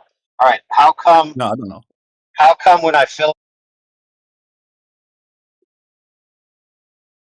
I can't hear you. I don't know if it's just me. It takes more energy for me to lift it off the ground. I couldn't hear anything from the first part. Oh, sorry. My thing was cycling. When I when I get a container and then I fill it with gas, how come it's harder for me to lift it off the ground? I have to use more muscles, more to lift it. When you fill a container with gas, if the gas is pressurized inside, so there is huge amount of gas, yeah, it will make a big change or a big difference. But most of the inside of that gas will just turn to liquid or something else, like when you have, like with the propane gas. So yeah, that I don't know, because there is some matter inside that will just change that. But with the gas, the problem is that inside that container, the gas is confined. The gas is not freely moving. So if you let that gas freely moving, it will change everything. Who cares? Nobody said, yeah, but you're not being asked about it. You're talking about a situation that's not the situation you're being asked about. It's kind of irrelevant. Yeah, but it is a complete different situation. So when you are measuring the weight of those confined gases, it's completely different from having those gases moving freely. Yeah, Well, good luck dude, catching them. that's like trying to weigh your friend while he's jumping upwards.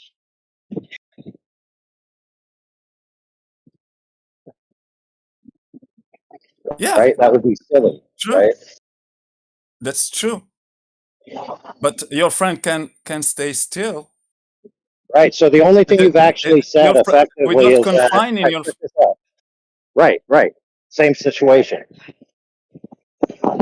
So No, you're basically saying it's not the same situation. Yeah, it is. With all those things, your friend, a piece of metal, a piece of wood, a gallon of water, gallon of milk. Those things you don't need to confine them. Why not? They are not moving every direction all the time, every time. What if you put them in a swimming pool? You can. Right. So if you put a jug in a swimming pool and half of it's filled with air and half of it's filled with milk,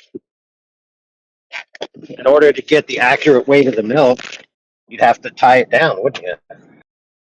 So basically, all you're saying is it's not wise to try to weigh something that's in motion, right? Yeah, you're confining that thing. Yeah. Right. It's not its attribute. Its attribute is not a still thing. So that thing by attribute it is Right. all So the what's time the moving attribute? Right. What's the attribute? Correct. So what's the attribute that matters in all of these scenarios? There's only one. What's the attribute that matters on all these scenarios? I think I would say temperature.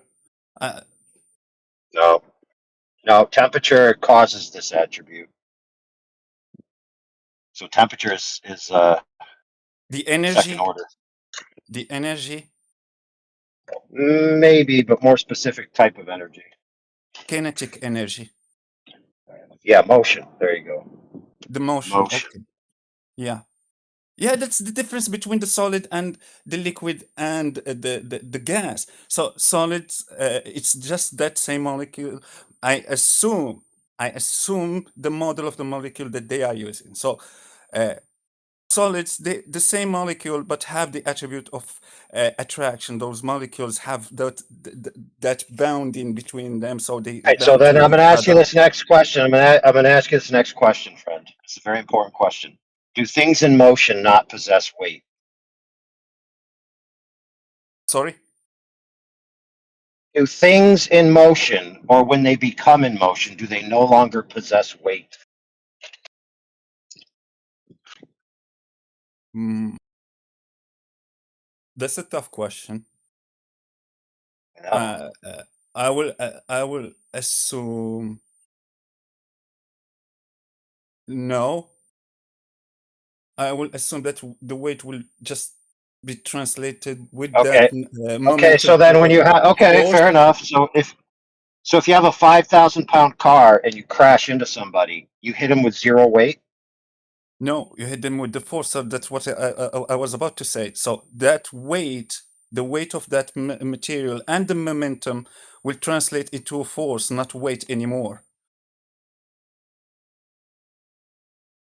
And Right. it will Because also weight. depend. It's the weight is always downward vector, and those Yeah, movements you could are say that. dependent. If you define weight as something that could be measured in the downward only, then sure. Then you'd exclude all other things from weight. But you already admitted that if something has weight, and let's say 5,000 pounds, and then it's moving across the surface at 50 miles an hour and crashes into somebody, its motion didn't change the fact that it has something that causes impact force. What is that thing?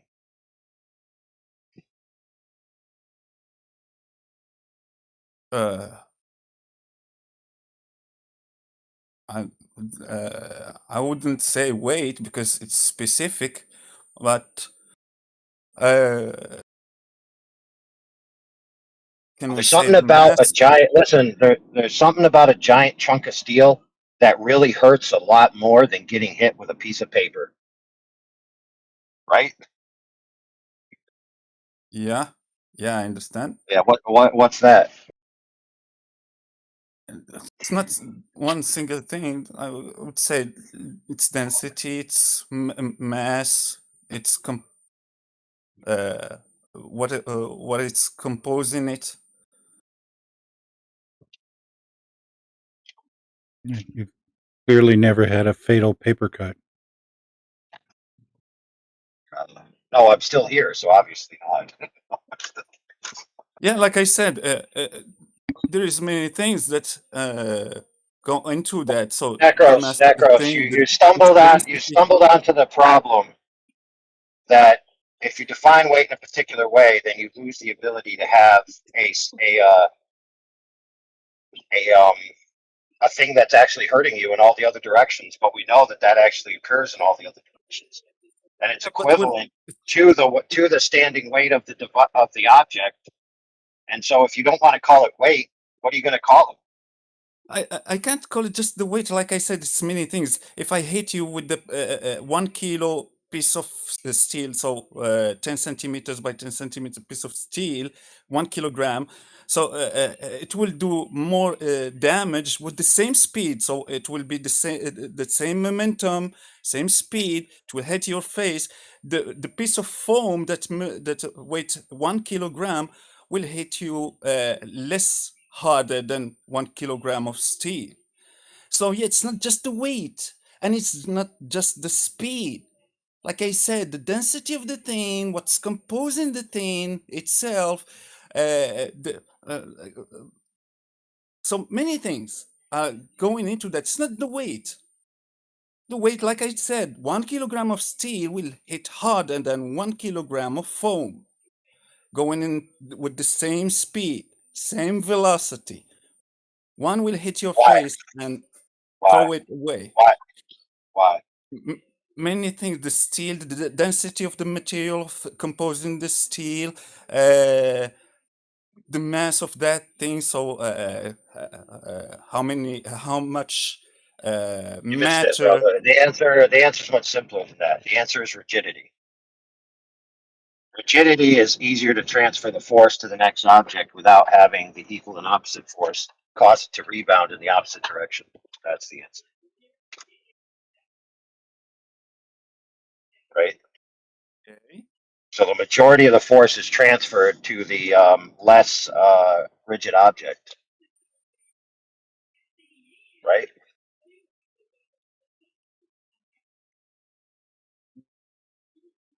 If we build that differently, like a compact piece of steel, and one with the same rigidity, the same steel, the same things, but we build it differently. Like you put bars inside, and like Sure. the engineer will do with building Sure. bridge or Sure. something So like that. now take all other objects out and just focus on the steel chunk of steel. Yeah. That So chunk of they steel. are both Chunk of steel. steel has that chunk of steel, right? It has the same amount of force that it's traveling at the speed it's traveling at, and it's going to impart that force onto whatever it strikes, right? Yeah, it will transfer that force But into something. if you put that same object in a different medium, the medium's going to slow it down, right? Correct. So it has the Resistance. same amount of stuff because it hasn't changed size or shape, but now it just has less speed, and that's why it hits less force, right? Yes. Yes, Right, because resistance. it's being resisted by the Yeah. medium that it's in. Yeah. Right, which is the same principle of the buoyant force. So if something is more dense than the medium that it's in and it's traveling through the medium towards the ground, that means that the medium doesn't have enough resistance to support it. You know, it's much like putting a giant weight on a table made of paper and it just breaks through the table because the paper isn't strong enough. And the same principle applies to mediums. Yeah. Yeah. Correct. Right, so that being all said and done, the object itself hasn't changed. Nothing's changed about the nature of the object in itself. It's only responding to its surroundings.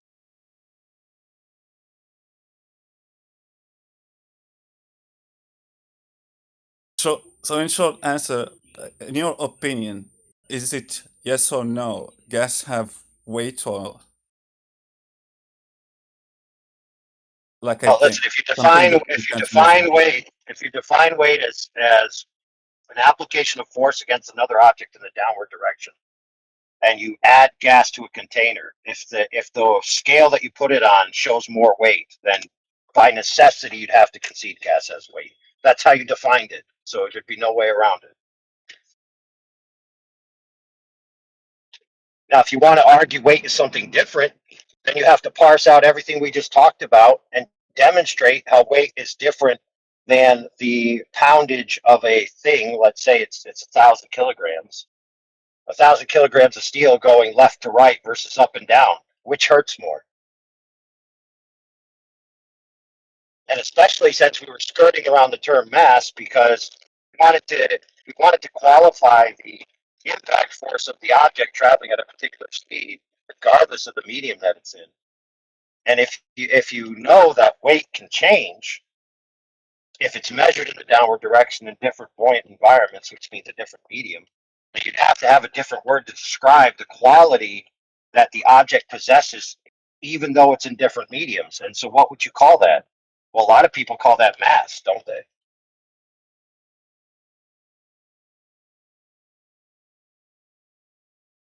Yeah, many people call that mass. Okay, so if the quality of something striking you in motion, intrinsic to itself, that can't change regardless of the medium it's in, is mass, and gas has kinetic energy, which is motion, and it can impart striking force upon objects, then wouldn't it have mass also?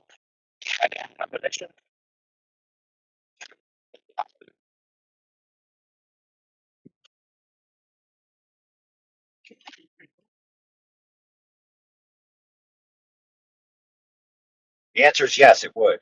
There's no way out of it if that's how you define your terms.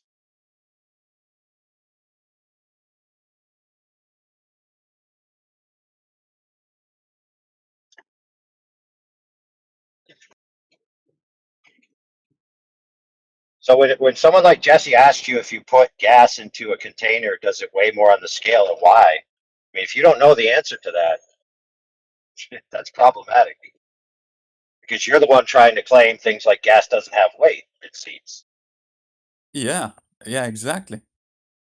Right. Because So when when for me, given if I those put scenarios, check this out though. I just demonstrated to you that according to your own definitions, it does. So you have an incoherent position that you need to update.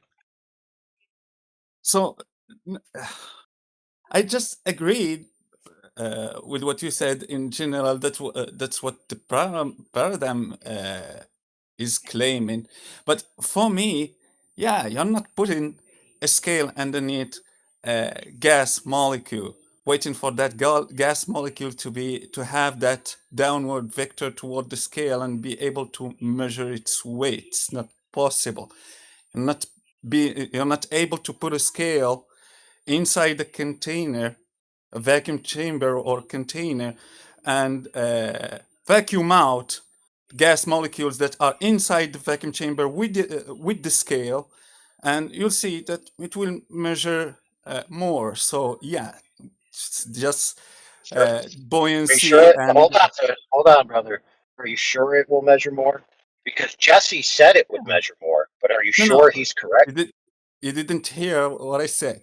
So the example that I am talking about is that the scale is inside the container with the gas. You're not measuring a container. You're Okay, but measuring we're not. gases. We can't. No, friend. We can't do that. We already agreed that measuring something in motion in a direction that's not directly to the scale is silly. So the idea that you'd Yes, even think of this, even exactly. after we had this discussion, you need to just throw that in the garbage. Yeah, exactly. That's why gas is completely different from something else, because I can measure water. I can put a No, droplet dude. of No, water. it's not. I can put a It's not, dude. droplet of It's not water different. on top of a scale. I can put a droplet All of right, water dude. on top of. All you're saying is something we already agreed upon.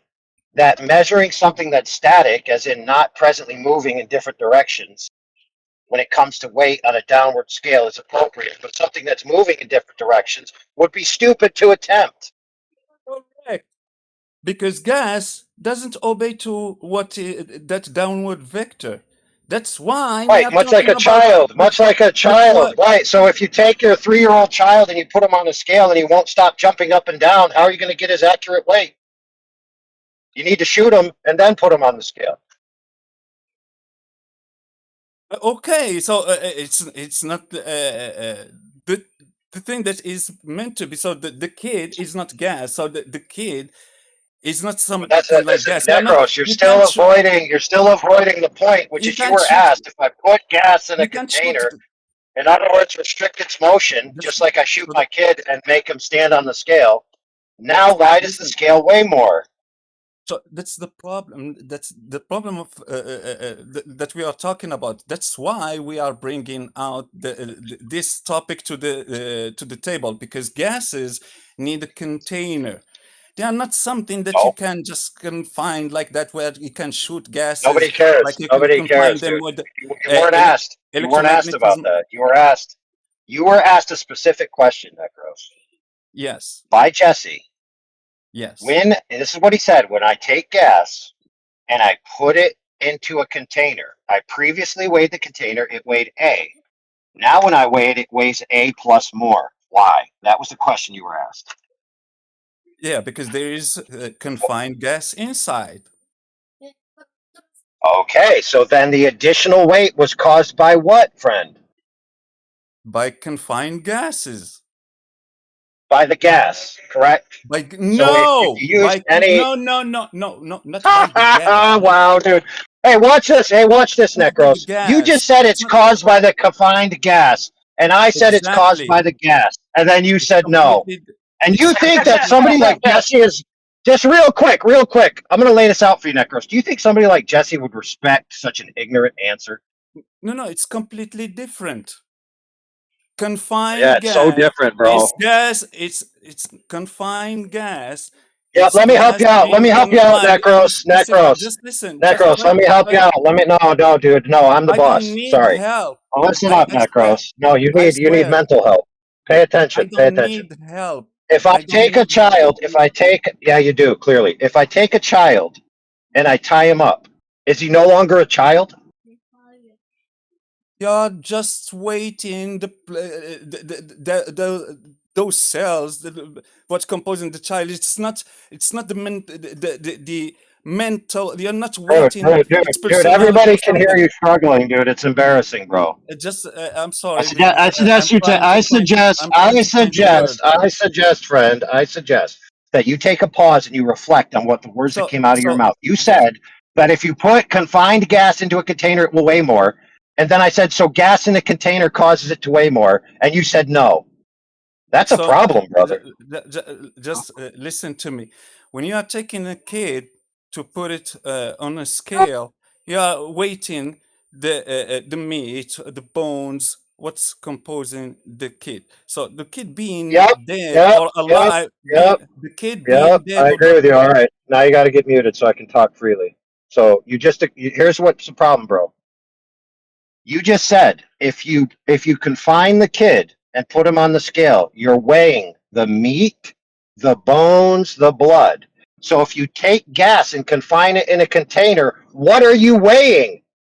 Unicorn farts? By your own logic, you're admitting that you're weighing the gas, and therefore, according to this whole conversation, you're admitting gas has weight. So Jesse's one question, dude, completely explodes the incoherency in your position. So I suggest you reflect on this and parse out your position more clearly, because it's incoherent at the moment. Okay? That's all I'm trying to say, bro. All right. You could be unmuted. Go ahead. You don't need to mute me.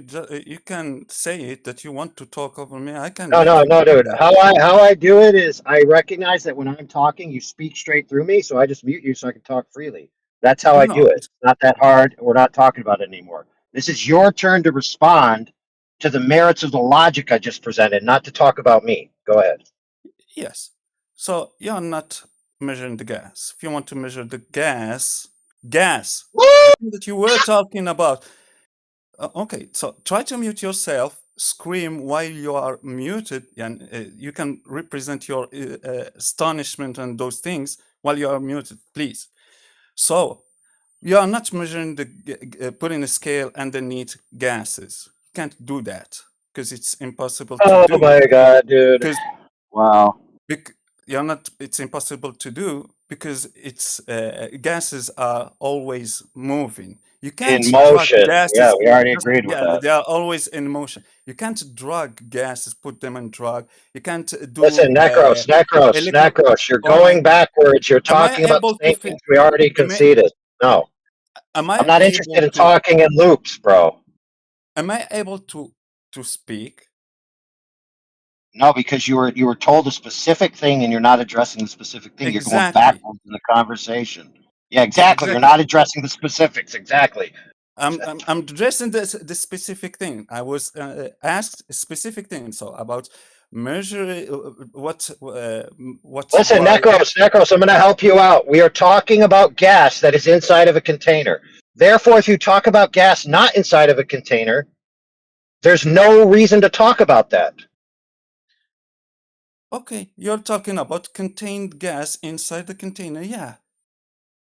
Okay, so you have a container without contained gas inside. Okay. So those gases. You then introduce gas. The container now weighs more than it did before when you put it on the scale. Well, let me change that because that could be misconstrued. What I mean is when you put the same container on the same scale, the scale now reads more pounds. So there's an increase in what we have defined as weight being the impression on a scale in the downward direction. So that increase has been caused by what, my friend? Anyway, I got hold on, I gotta go through. By contained gases.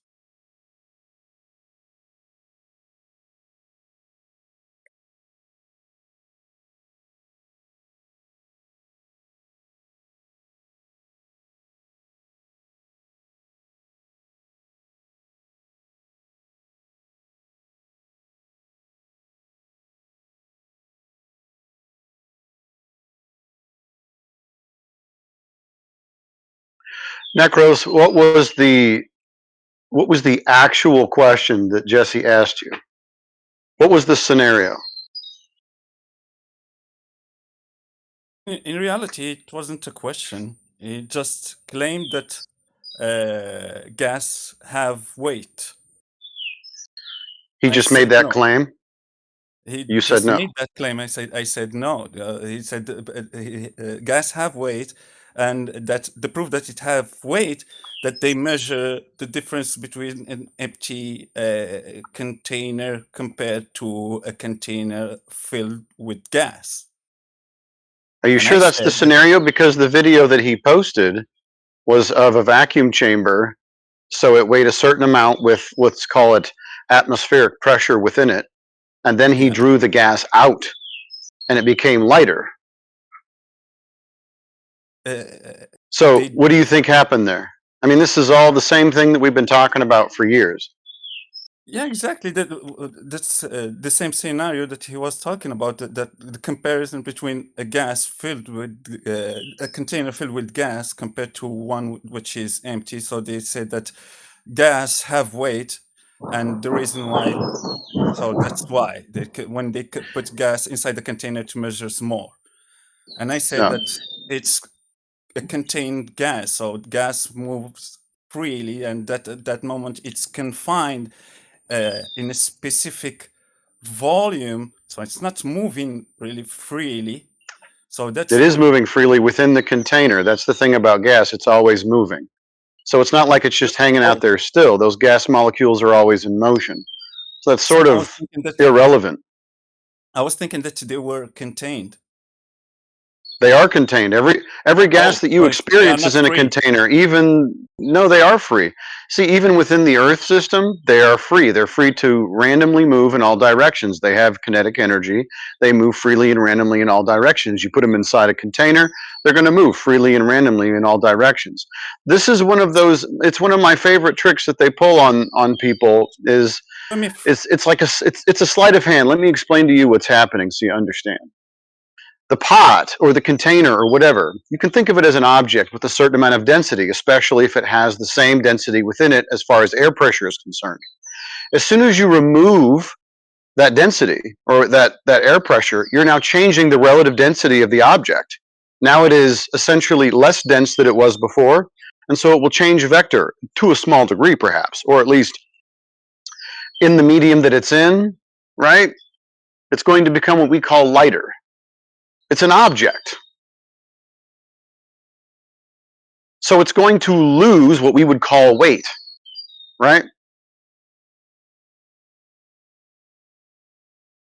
It's the same idea as when they say I'm going to balance these two balloons on a like they did this in 5th grade for me on a meter stick. They put a balloon, put a piece of tape on the balloon, put a piece of string or whatever, and it was empty. The other one was filled with compressed gas. Why? Because the container is elastic, it compresses the gas. And so you have a more dense object than the other. So it's going to descend, right? It's going to have more quote unquote weight.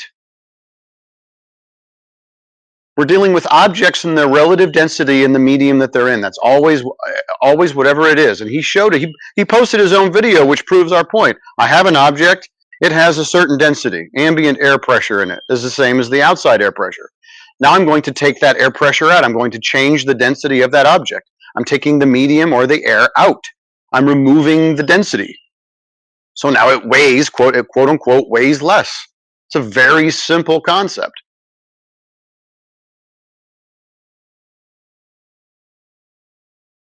This will always be a discussion about relative density. The cause, who knows? Less dense goes up. More dense goes down. Same density maintains.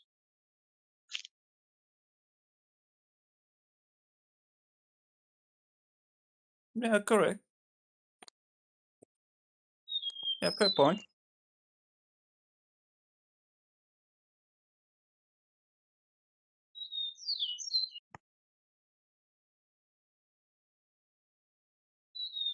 I mean, I appreciate Jesse coming in and going ahead and proving what we've always been claiming, what we always observe. Yes, less dense objects go up. More dense objects go down, depending on the medium that they're in. Thank you, Jesse. You are welcome.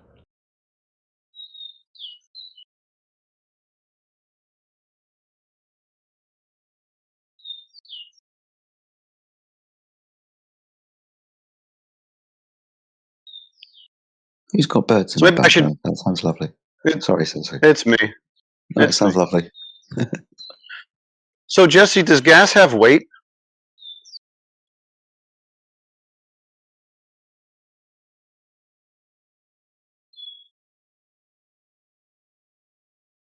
All right, well, you refuse to engage even in the VC, so you'll be muted, maybe banned.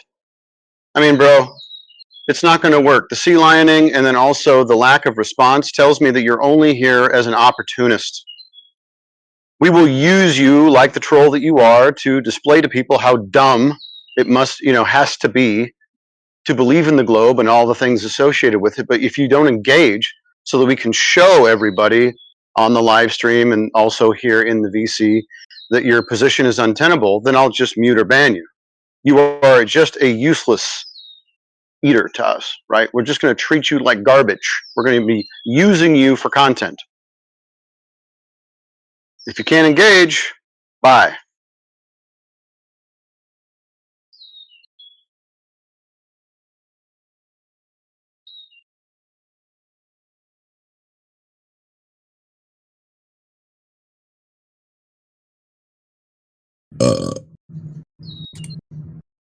Lovely. Never die. Do you believe you live on a spinning water ball in a vacuum? What are you talking about? Talking about the globe Earth, a spinning water ball in a vacuum. Do you believe you live on one of those? No. No. Okay. So you understand that the Earth is flat and stationary, right?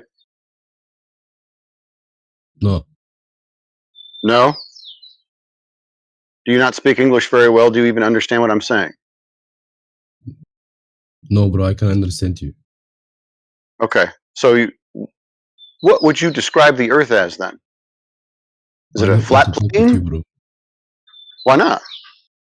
Because I don't want. And why Okay. you mute me?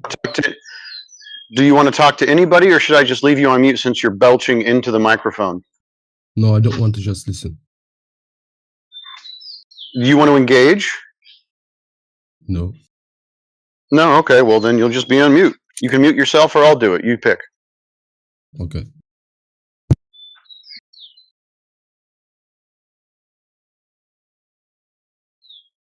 I guess I'll do it.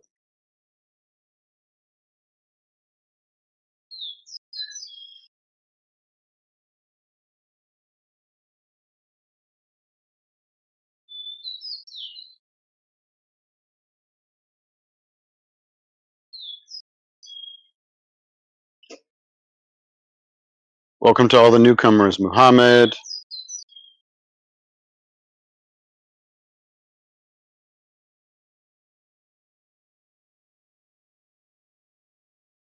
We have a Mohammed and a Muhammad.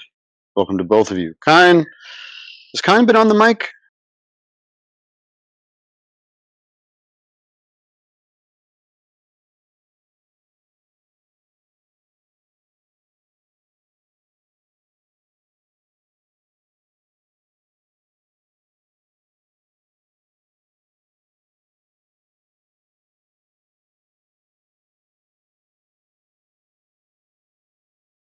Mine said his or her English is not good enough to VC, but Kine asked the why would they lie question, if you want to address that. Oh, well, it's like the least favorite question of all time. But I know. if people are going to ask the question, I assume that they're conceding that somebody is lying. Now, why they're doing it, I cannot give an ultimate answer that I would be confident about. I have my own suppositions, but nonetheless, somebody must be lying, or maybe they're not. Maybe they are only proffering their own particular belief, and they want everybody else to believe the same thing that they do.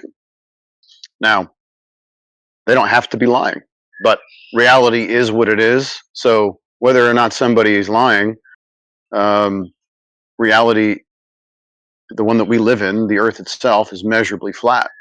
So we could waste time thinking about why people lie to us, or we could just enjoy reality and ignore the people that are giving us misinformation or disinformation.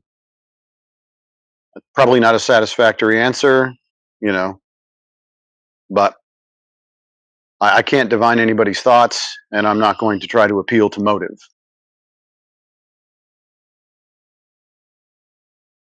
Now, if it bothers you that someone is lying to you, or if you think they are, you are free to ask them why.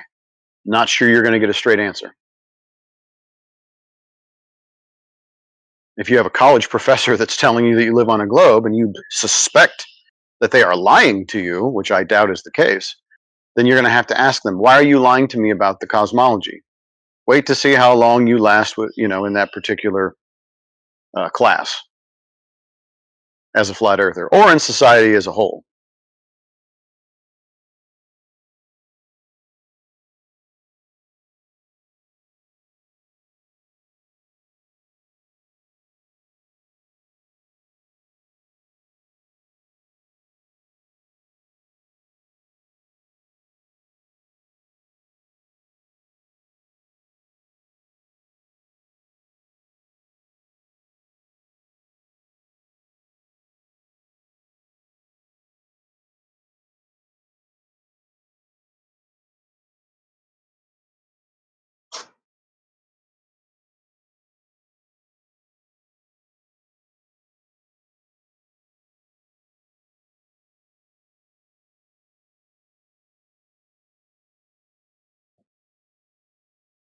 I see we've got somebody called Mohammed in the chat. That's an interesting name, Mohammed. I've not heard that. Where are you from? Sounds like an Irish name. I'm from the United Kingdom. I knew it. I think that's the most popular name in the UK. Yep. I've got such a dry sense of humour.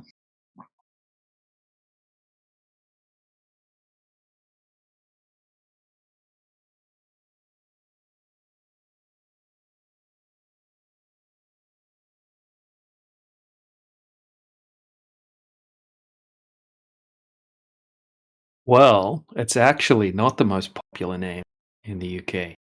The most popular name, I think it's like Noah, or it's like some name like that. What it is actually the most popular baby. Think about it. Yeah, so most It's even popular worse. recent name. Yeah, it's even worse, yeah.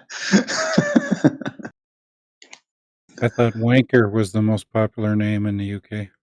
That is true. But I thought it was quite popular across the world. We seem to find a lot of wankers wherever we... Pretty popular name in Australia. Yeah, man. But we're basically, just Brits. Brits with a different accent. Brits on holiday. Brits on holiday. Yeah.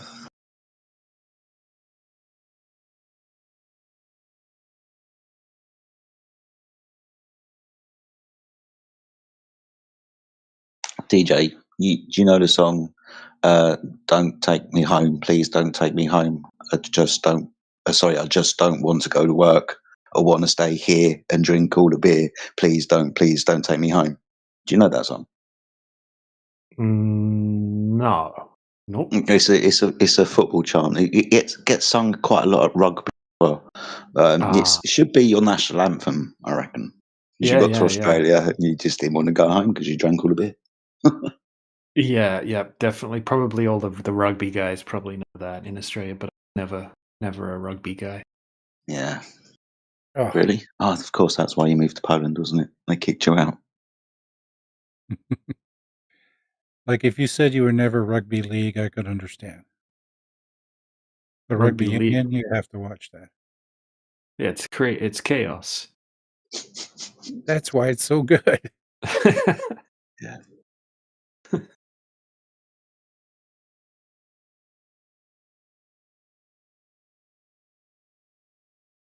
Even rugby league, it's got to be bad for your brain. Just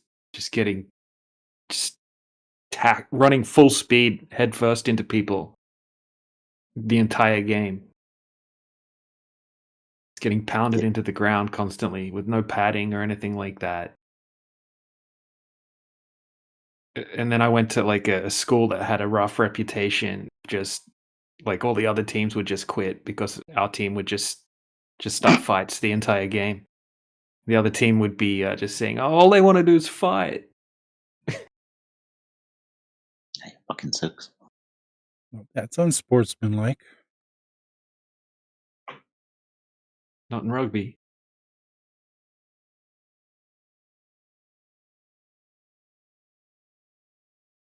It always used to surprise me here in the UK. You've kind of got the division between football and rugby. Football is the working man's sport. Rugby is kind of the educated man's sport, alongside cricket as well. It's a bit weird.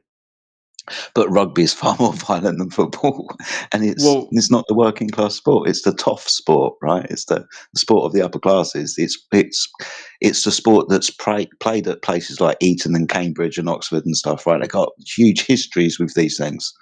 But yeah, rugby, probably one of the most violent sports, definitely up there. It's played by toffs in this country. Sure. We have a bit of a rivalry between the AFL, the Australian League football, and the rugby AFL. Call it gay AFL. But both of them are pretty intense. But yeah, the rugby guys are definitely much tougher. The AFL guys. It's funny, like the rugby physique is like rectangular. Yeah. Like River City. What position you play? It's either rectangular or triangular.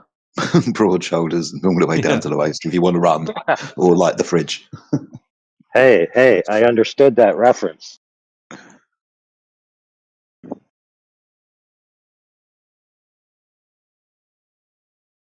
Did you guys solve it while I was gone? Necros' problem? I think Says Who dealt with it quite well. It sounded like he was thinking that if you introduce gas into a container, then you don't increase the density of the container. Well, there's an important thing that was missed in the entire thing, which I was going to get to, is that Jesse said this happens, and he wasn't asked to prove it. He said, when you do this, this happens, and he didn't get a straight answer, and he didn't get a challenge to his claim. So he basically was just allowed to say an unsubstantiated claim. I gave him the correct answer. He said that gas have weight, and he said that the argument is that they put gas inside the container, so it makes the difference. So the container with gas weight more than the empty container. Yeah, that's you creating the illusion that gas have that downward vector because the weight is the downward vector, the downward force applied on the scale. That's what we agree upon. Weight, right. So if the scale reads more, right. So if the scale reads more, and you already defined what the scale reads as a downward vector, then that means by containing gas, it gets a net downward vector. I mean, it's not that complicated. Yeah, exactly. It's because it has confined right, but you already defined that, but that wasn't his question. His question wasn't any more complicated than why. Why does that happen? Why is it that when you put the gas in the container and then put the container back on the scale reads more. Why? That was his question, right? Yeah, because there is matter inside that container. So gas is matter, and you are confining that matter inside walls of specific container. So that container is going down because it has that downward How do you know that? Okay, fair enough. How do you know that when you put the container back on the scale reads more? How do you know that? I'm so sorry. Again? If you put the container on the scale, he said the scale will read more. How do you know he's correct?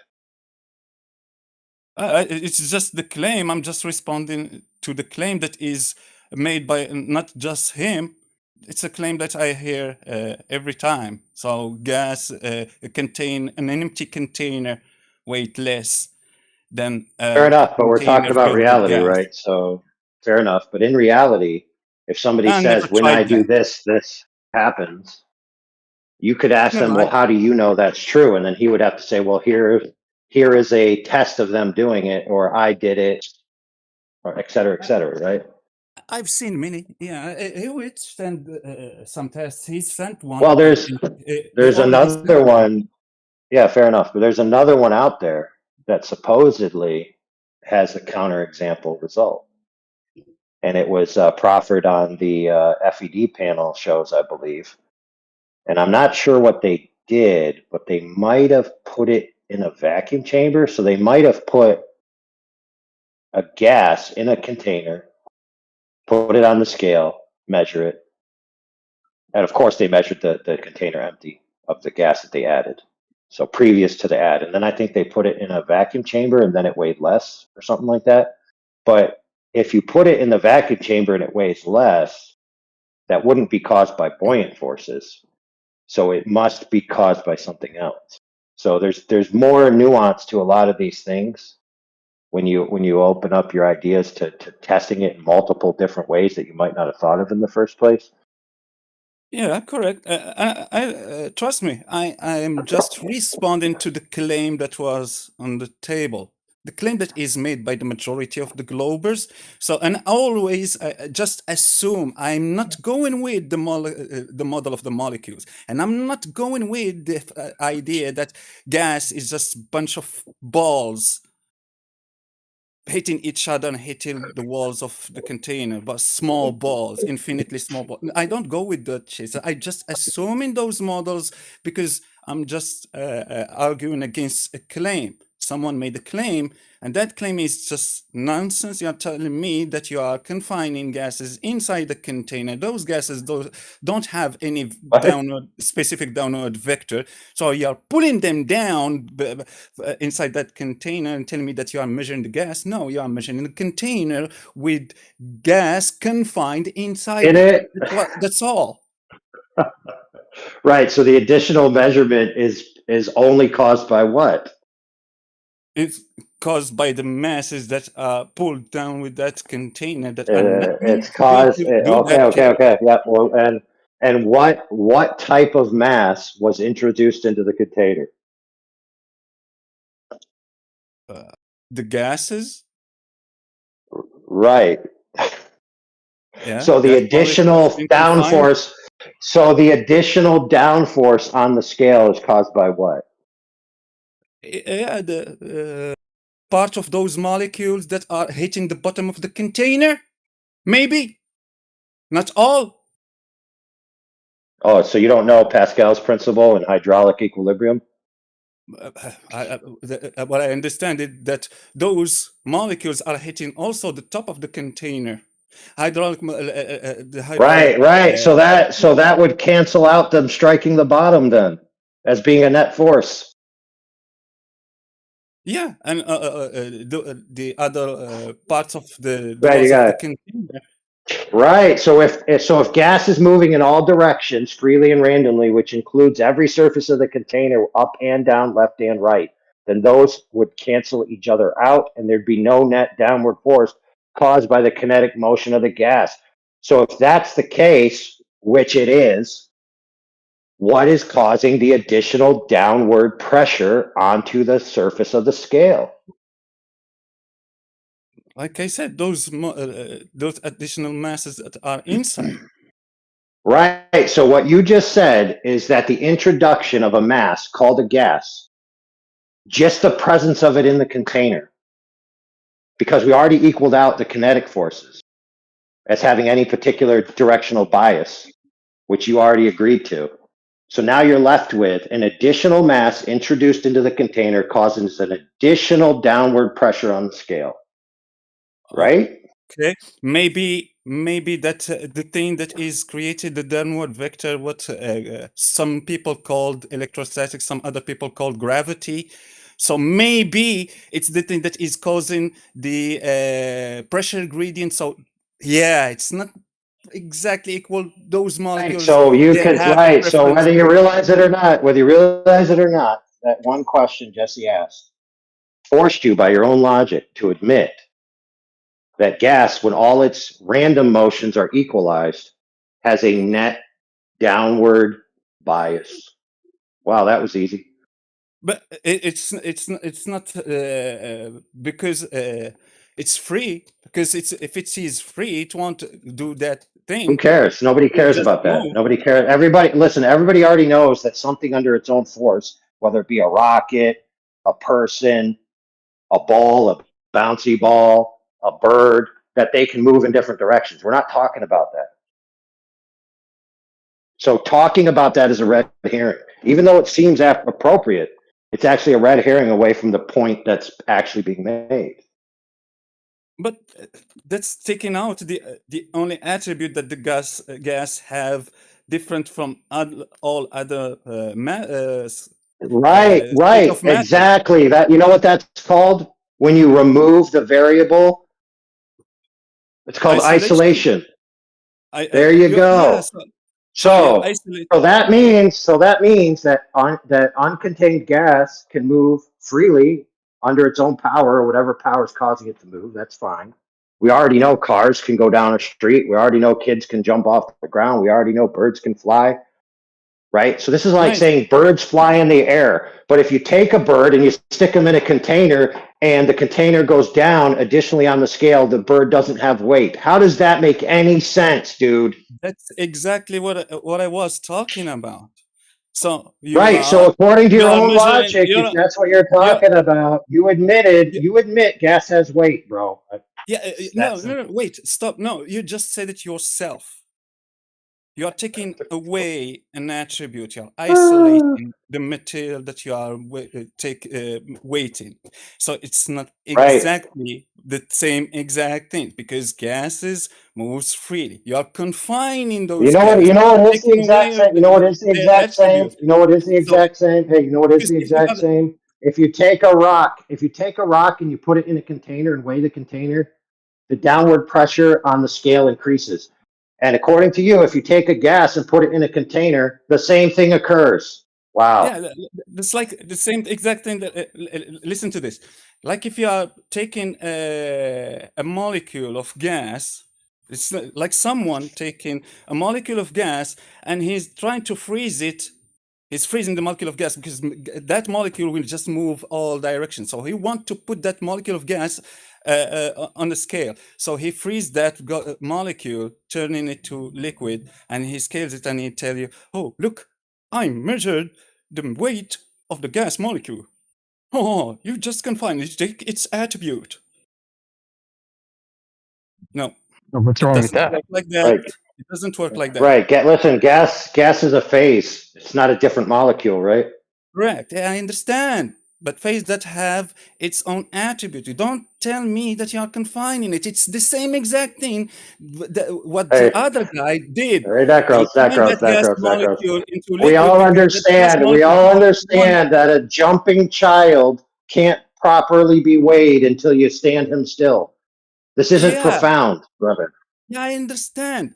So he also it's like you're doing mental backflips. It's like you're doing mental backflips to avoid the consequence that you clearly put yourself into a corner where you admit that gas contained has a downward bias and weight. And it's what I understand that you have to confine the kid. You have to put the kid under anesthesia to scale. Right, we already all agreed on that. All I want you like, to agree, listen, oh no, all I want you to just say let me finish, is that please. you agree that gas contained has a downward bias. So your example of the kid is exactly what the guy did with the molecule, because he knows that the molecule is like the kid, it will jump all around all the Hey, time. Necros, why is it so painful to admit to the thing that you logically argued yourself into? Is it the same thing? Just tell me yes or no. Is it the same thing? Dude, When it you have doesn't a matter. molecule that We is already jumping, agreed. We already parsed that out. We don't need to retread old ground. I just You want just to need know. to admit that Jesse, Path of Light, wrecked you, and that's just the way it is. No, I want to admit something that is nonsense. If you have a molecule of gas, if you that molecule jumps all around, if you want to pull it on a scale and you freeze it down, Oh, no, is that you dude. measuring the We scale of the molecule? already agreed with that. Holy crap, dude. You're not doing this. So you're not measuring the scale, the weight of the gas molecule when you are changing it. So putting it in anesthesia. We're You're not talking about that. We're not even talking about that, dude. Same example. No, it Same isn't. example. You're telling me that I didn't say if you liquefy the gas, dude. I didn't say that. You said that. You keep trying to move to listen. You keep trying to move to other examples. I'm trying to focus on the actual example. But it is putting the. So you're doing more. You're doing more red herring. You're doing more red herring rather than just admit the necessary conclusion that everyone heard you argue yourself into. Like I said, I'm not agreeing with the thing. I agree with what you said that it is what. So you're agreeing, but you're not agreeing. How does that even make sense, dude? I don't agree with the logic because, like I said, if you'd agree with No, that, you did agree. You already agreed. You went through all the steps and you argued yourself into that corner, dude. So you didn't hear me when I was talking. I never agreed at all. I said, yeah, you have a point in there, but because it's what the mainstream is claiming. That's what they claim about those measurements that they're done. I swear, I have to believe what is. I don't believe it, but I take it as a given. Yeah, fair enough. So if you listen, everything, you would agree that everything everything that is more dense than its surrounding medium will travel towards the ground. Do you agree with that? Yes. Okay, so if you introduce additional density to a container to where it overrides the buoyant force, or whatever you want to call it, let's just call it buoyancy so that nobody gets upset about it. Yes. Once you override the buoyancy, the container will travel to the ground, correct? Correct. I agree with that. Okay, so correct. So if you introduce more gas to a container with a limited volume, eventually you'll overcome the buoyancy and it'll travel to the ground, correct? True. You're not scaling the gas. What?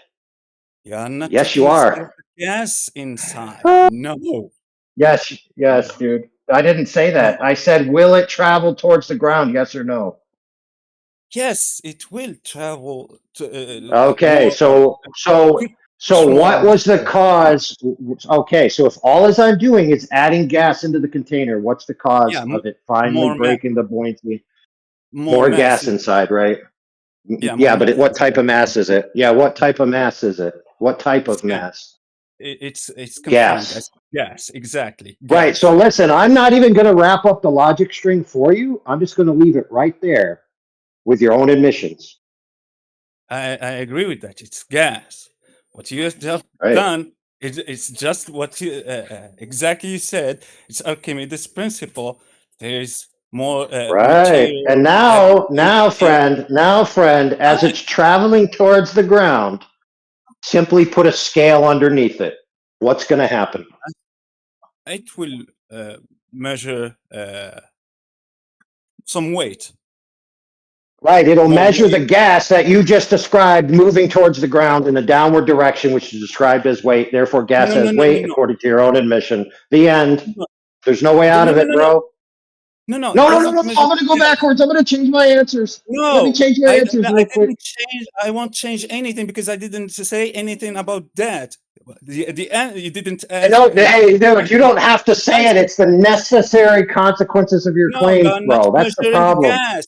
You're You're not measuring the gas. You're not measuring the gas. You're just measuring the additional gas moving downwards. That's all you're measuring. No, the gas doesn't have a downward vector. The gas do not move downward. You're measuring the container. Hey, brother, I know it's hard for you to understand, but the only change was the addition of the gas. Okay? Yes, inside the container. You are oh my God, bro. adding gas to a container. Hey, Necros, let me help you out. Let me help you out, dude. Let me help you out. You're not digging yourself out of this hole, bro. And I don't think everybody else wants to hear you waffle in circles for the next 2 hours. So let's just put a pin in it. Let's just put a pin in it, because clearly I'm right and you're wrong. And since I'm the judge of the contest, I win. Yeah, you win. I can give you that if you want just someone to. Ole, you win. Sorry, I'm so confused. I don't. I won't take the win from. Hold on. We got a new person here that wants to ask questions. So we're gonna have to mute Necros because he can't compose himself. All right. That? Is he with the Earth is flat? I'm so confused. Yeah, he's definitely a flat earther. Yeah, he's giving me the vibe. We're just talking about internal consistencies of arguments and claims. It's nothing about whether the Earth is flat or a globe, because gas pressure in itself can't tell you whether the Earth is flat or a globe, because you can have a flat object. Yeah. Right, you can have a flat object inside a pressurized container. You can have a round object inside a pressurized container surrounded by all kinds of different gases, and none of that scenario will change the shape of the object except the object itself. And so the only way to know if the Earth is flat or not is to measure the surface. And when you measure the surface, especially water, you find out that the surface is arranged horizontally and level, which means the Earth is flat. So there you go. The Earth is flat. Is AI giving you that flat earther vibe as well now?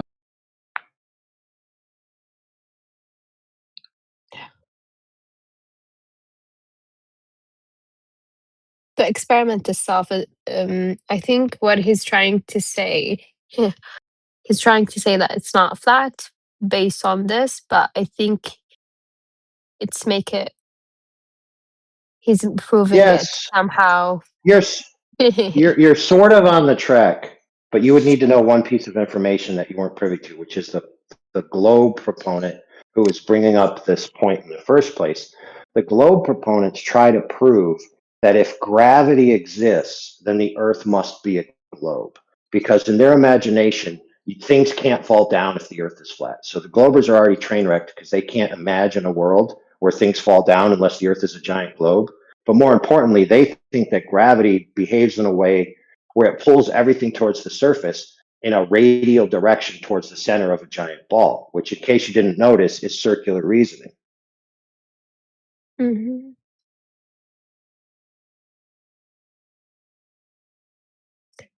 They also claim that the Earth is a pressurized gas environment like the air that we breathe, adjacent to a vacuum, one of the highest vacuums in existence, and the air is not leaving the Earth and going into the vacuum. And they say, well, the reason why it's not, even though this violates any experiment we've ever done, they say the reason why it's not leaving is because of gravity. And so the globers desperately need to cling on to gravity for their worldview, because they think it creates the Earth as a ball, and they think it keeps the air on their magic ball flying through a vacuum.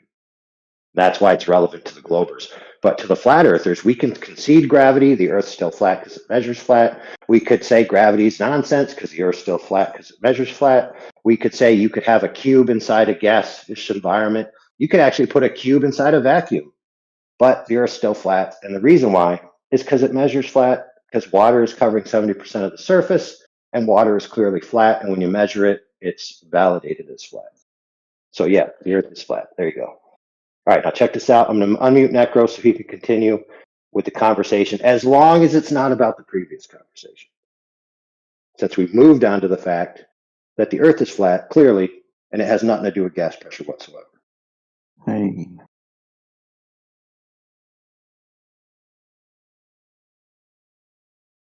Yeah, I agree with that. I don't deny that. The Earth is flat. It's measurably flat. It's observed flat. It's an objective reality. It's not subjective. We all observe the same exact thing.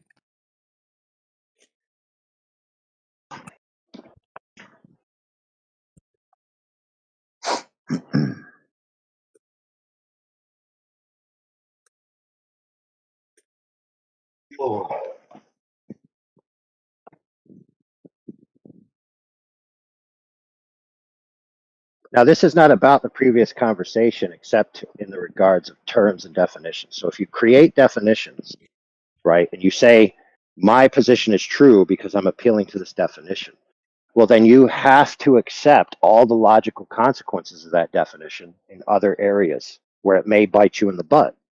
Because definitions don't actually create realities, much like maps aren't actually the territory, right? So you have to be able and willing to parse out your definition and contend for why your definition is corresponding with reality. You can't just claim it and name it. You know what I mean?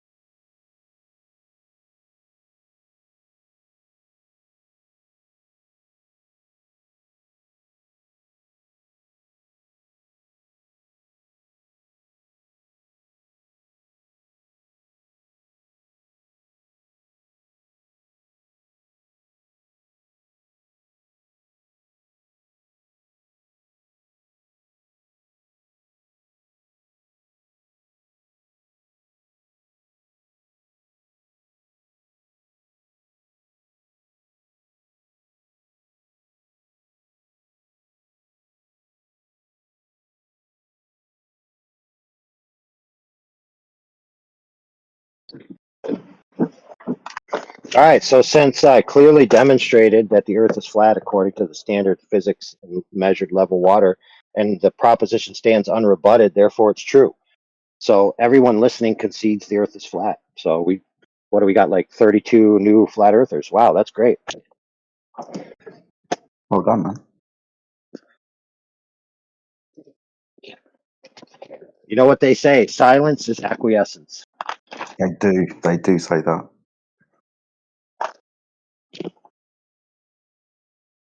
If you have to ask, the answer is no.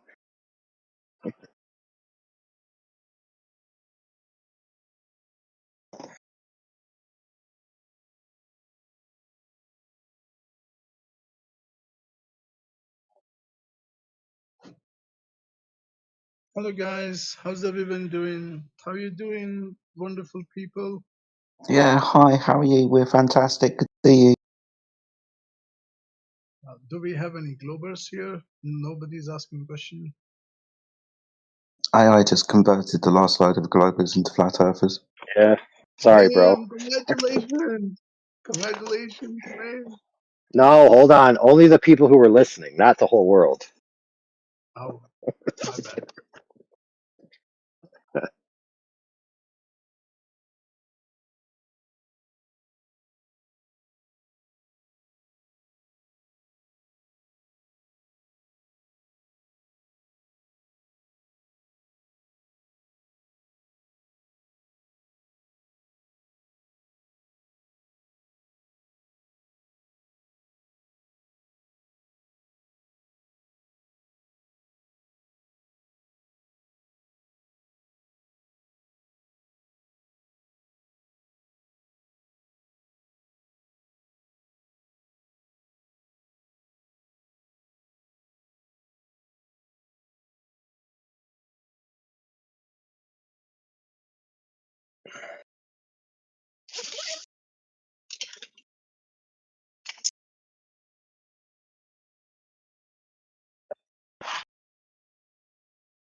Let's see, what other contentious topics can we talk about?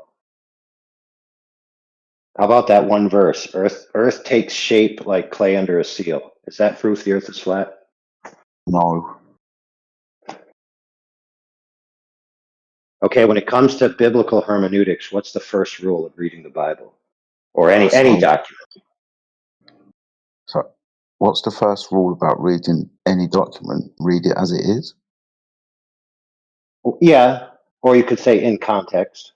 So Yeah. don't just read an excerpt and think you're gaining all the meaning from the excerpt, because there may Yeah. be forethought and there may be afterthought, or what's being presented could be from the author a conjecture, but when he states it in the writing, if you read it, you would read it as a literal statement that they were making a claim. But if you read it in context, you'd see that they were making a hypothetical claim. Yep. I get you.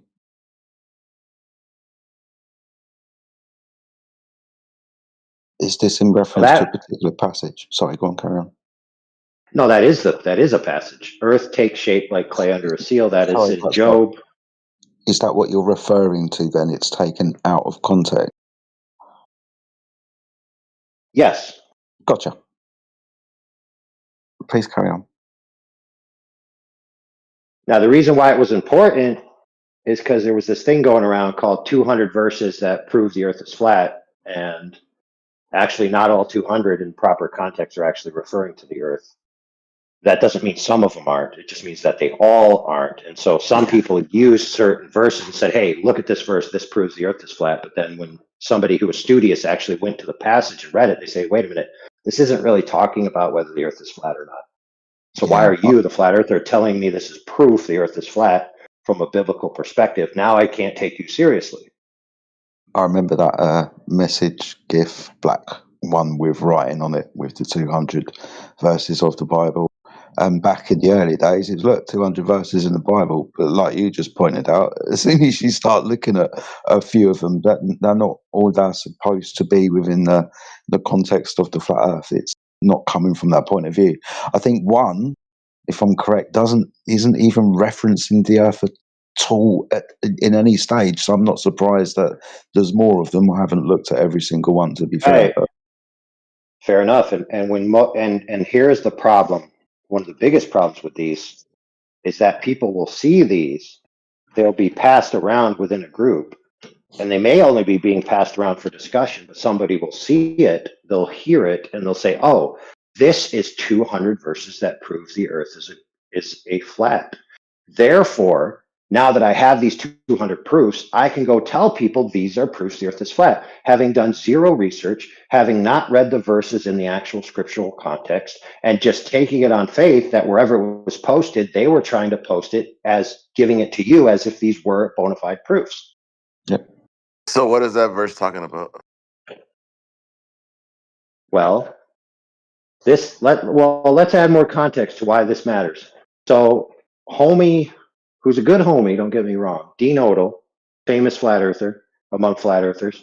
He's a pastor, and he did a bunch of good talks.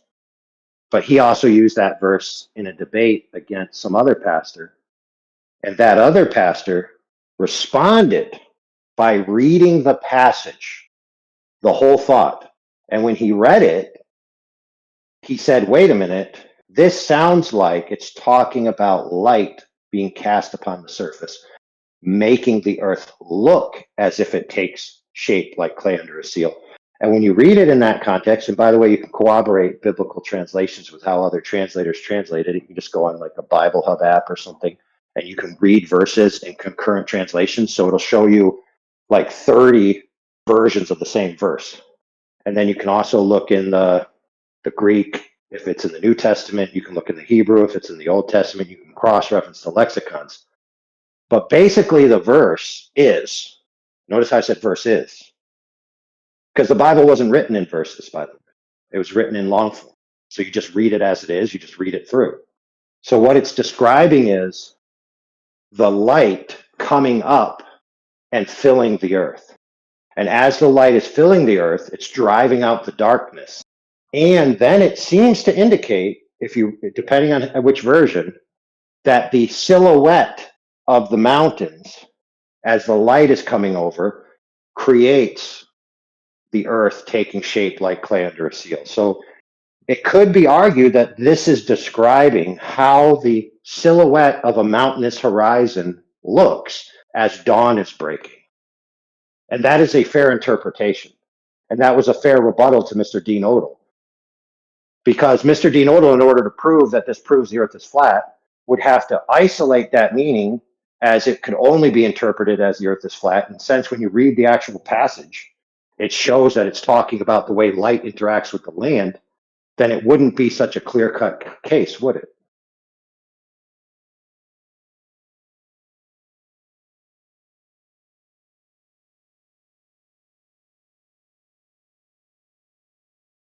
So I'm sure you guys have heard that Earth takes shape like clay under a seal.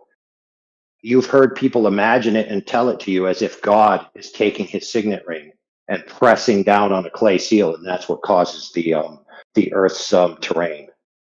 But does it say that in the passage? Does it say that anywhere in the Bible, that that's how God created the features of the Earth? The answer is no, it doesn't. It's purely in the imagination of the reader.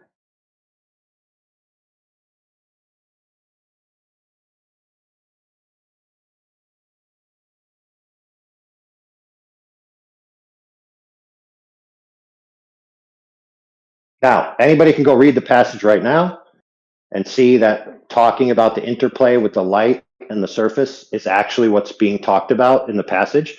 They would then have to isolate that portion of the passage and then say Earth takes shape like clay under a seal in isolation, and that would be the only way that they could make their claim.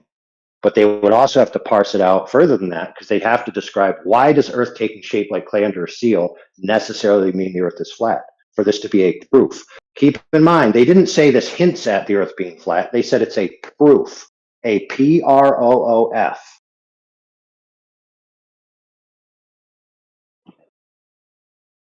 And some things just aren't proofs of other things, right? They could suggest, they could be congruent with, but they're not necessarily proof. For example, another such faux pas occurred recently, and I don't want to get into the topic, but I just want to make the faux pas known. There was a debate, a live debate, where people could call in, and somebody called in to prove the Earth was flat, and when they were asked, okay, prove the Earth is flat, here's what they responded with. Gas pressure requires a container, therefore the Earth is flat. That was their claim. And that claim doesn't follow. It's not proof that the Earth is flat. It can't even answer the question of whether the Earth is flat or not. So why is it that we got tons of flat earthers who are parroting rhetoric that can't prove anything, and that when challenged is easily dismantled? Well, the answer is because a lot of flat earthers say this stuff to each other, and they don't actually give each other the honor of being properly criticized, because they're either too cowardly or they themselves don't know how to think straight. Yeah, nah, or they tend have to some disagree kind of with you on hero that. worship. And whoever gave the rebuttal, I guess, have not read the full verse, the full chapter, but it's definitely speaking about every aspect of Earth, meaning from clouds to hell to freaking the waters, the seas. It's talking about how Earth takes shape as like a shield. I mean, like a clay. In other words, have you seen a clay that is spherical? No, right? But again, I can see how they determine that mean that it's like, flat. But of I know, course, but even in what, fair enough. it also says about the line that it stretches a line. Like, can you stretch a line on a sphere? Right, but notice how even now when you're talking to me, you're And not where's the talking about what I cornerstone? mentioned. And where's the See? cornerstone? God's already knew that he wants to I'm going sorry, back. you're wrong on that, AI. Well, this is a perfect example because you didn't actually give me the context of the verse.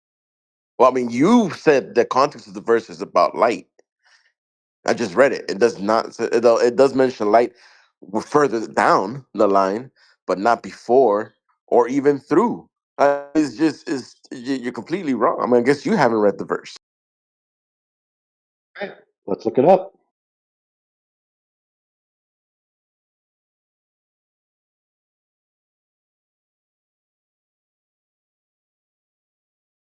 Okay, so if you just look up the verse, you could scroll through, and it does say Earth takes shape like clay under a seal. Yeah, The read next before version that. says, as light approaches, Earth takes shape like clay under a seal. Then it says it's like clay changed to the seal, right? Keeps talking about that, right? So let's pull up a greater context here. Yeah, start from the beginning, then go all the way to the end. Yeah, and this it talks about every aspect of the earth, from the waters, from the hail, from the and all kinds of things. Well, yeah, I know that. All right, so 14. So let's go here, KJV.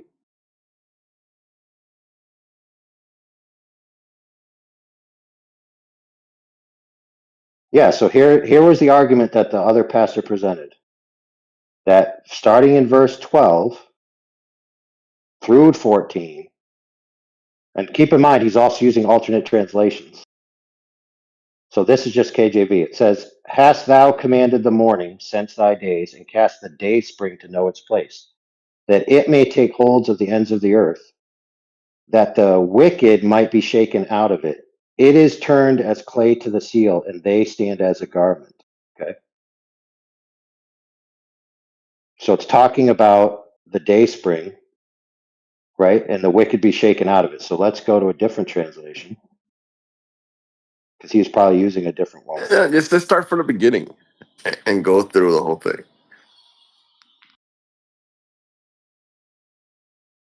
Yeah, I know how the tempo goes, but the point is the tempo there changes to talking about the light. Yeah, but the light And then mostly it talks says about. it. Yeah, And I then it understand. says it. So it's not unreasonable to refer that back to what the tempo changed, right?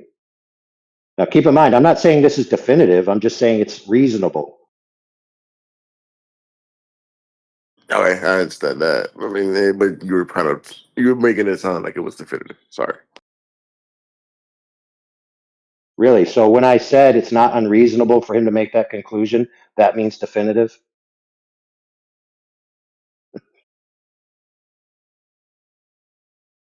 What did I say? I said there's at least two reasonable interpretations. My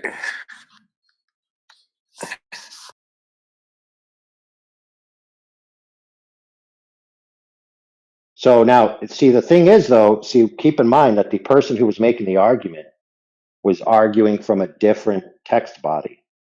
And so here, let me just read a few of the different text bodies that he might draw his argument from. And keep in mind, if you're the one making this argument that this is proof, you have to be able to parse these out with the person you're contending with. No, understood. Yeah. So in the debate, Mr. Odell But didn't actually have an answer for this. And to be fair to Odell, after there was a point in the debate where he was given an opportunity to answer this question, and he didn't answer it in the way that would have been a logical rebuttal, but he answered it in, well, I guess it was something along the lines of, well, you don't believe what the Bible says. And that is when the other pastor took that as an opportunity to say, oh, you're accusing me of calling God a liar, therefore this debate is over. And so he didn't actually get to give a good response. So here's one in the, oh, you know what? So this one says NLT, as light approaches, the earth takes shape like clay beneath the seal. Okay, so as the light approaches, so let's look at that one. So I'm going to pick that one and get the whole context. Down to 14 here. Okay, so here's what it says. This is the context of this phrase. So have you ever commanded, this is God speaking, okay, to Job, because some people listening may not know. Have you ever commanded the morning to appear and caused the dawn to rise in the east? Have you made daylight spread to the ends of the earth to bring an end to the night's wickedness? As the light approaches, the earth takes shape like clay pressed beneath the seal. It is robed in brilliant colors. So in this translation, if you were just reading this would give you the impression that it's talking about the way the earth looks as light is cascading over it in the dawn. And so according to, I can't even remember the pastor's name, but Odell's opponent, that makes sense. That's a good argument. yeah, now, So but I mean, it in order for completely destroys his argument right when he says to the ends of the earth. I mean, That may be the case, but that, listen, you may be right. You may be right that you could start talking about that, and that's fine. But if you did say, okay, well, it says here the ends of the earth, right? He would still argue, well, that is different than when we're talking about how the earth looks like clay pressed under a seal, and that'd be correct. But the thing is, they were never yeah, but allowed to then have that he back and opened, forth discussion. but he'll be the one opening the door for adding more context to the verse due to No, he him didn't bringing up though. He that light. didn't. He Yes, because he didn't. said He didn't though. he No, was he the one didn't. that brought up that talking about the light. No. I'm not saying he could or couldn't. I'm saying he didn't.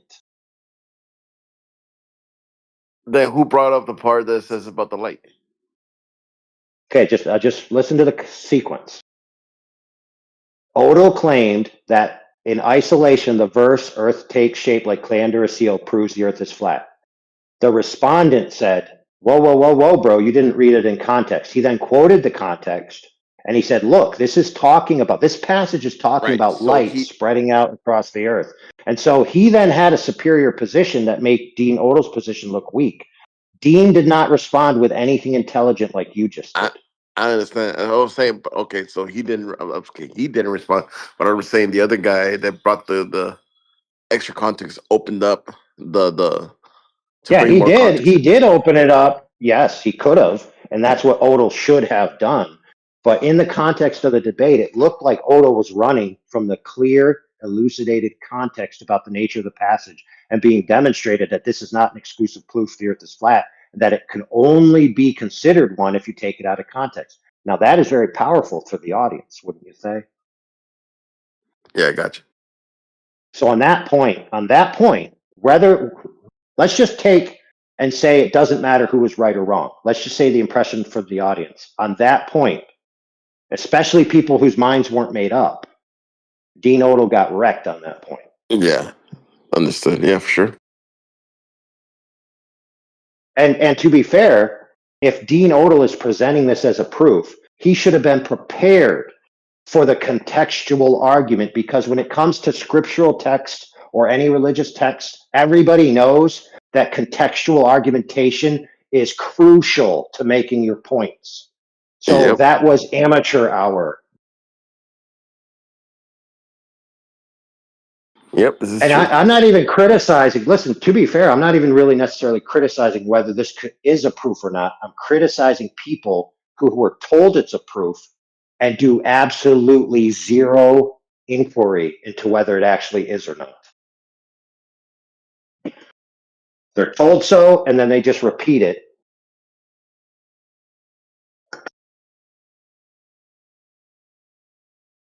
Because, for example, how do I know that Dean Odo just didn't hear this verse from somebody on a Discord forum, and then the very next day he presented it in a debate and got train wrecked for a massacre for public viewing? Yeah, man. A lot of people do just listen. Oh, here's one verse, and they don't read the context. Yep.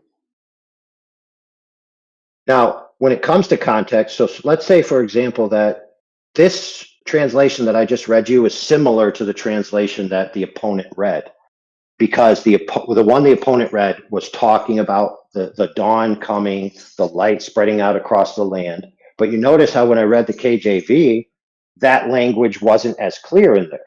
And so then you'd have to say, well, now which translation are we going to go with? Let's look at the source text and why the authors of the translation chose to translate it that way.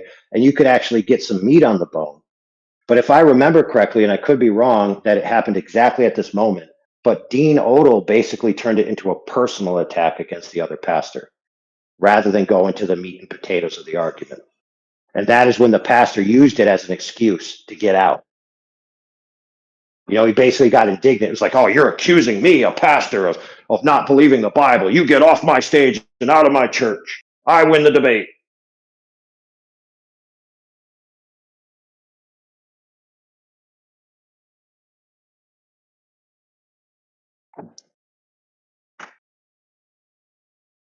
So the moral of that story, friends, is be careful of the claims you make, especially if you just heard them secondhand. Right?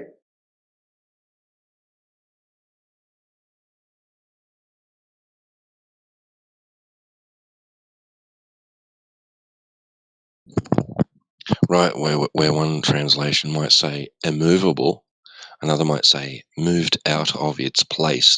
It cannot be moved out of its place. Right? Right. So you could interpret that as being it has its place, which is spinning around the sun, and it can't be taken away from that. Yeah, and I'm certain you might find a translation that will say it has its circuit, or something that could be in the semantic range of the Hebrew word, also include a word that's similar to circuit. So you have to take even more context on sometimes.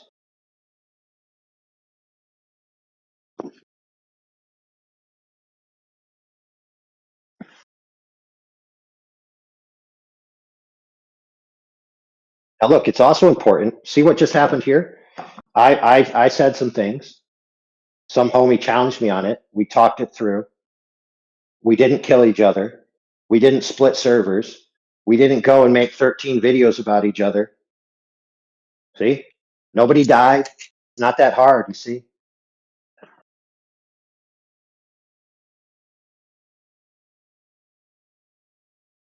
I'm already uploading 3. I'm just kidding.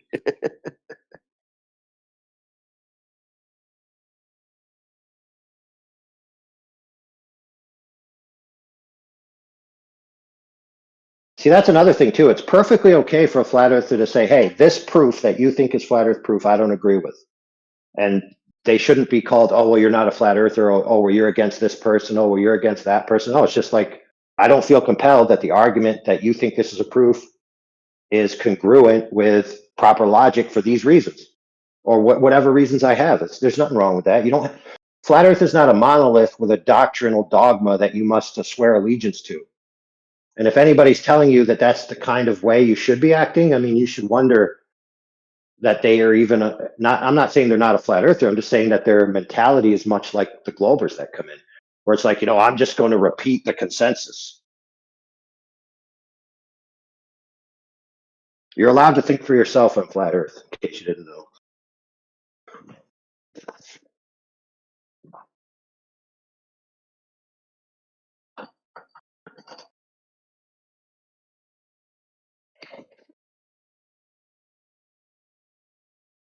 Totally agree with that last sentiment, AI.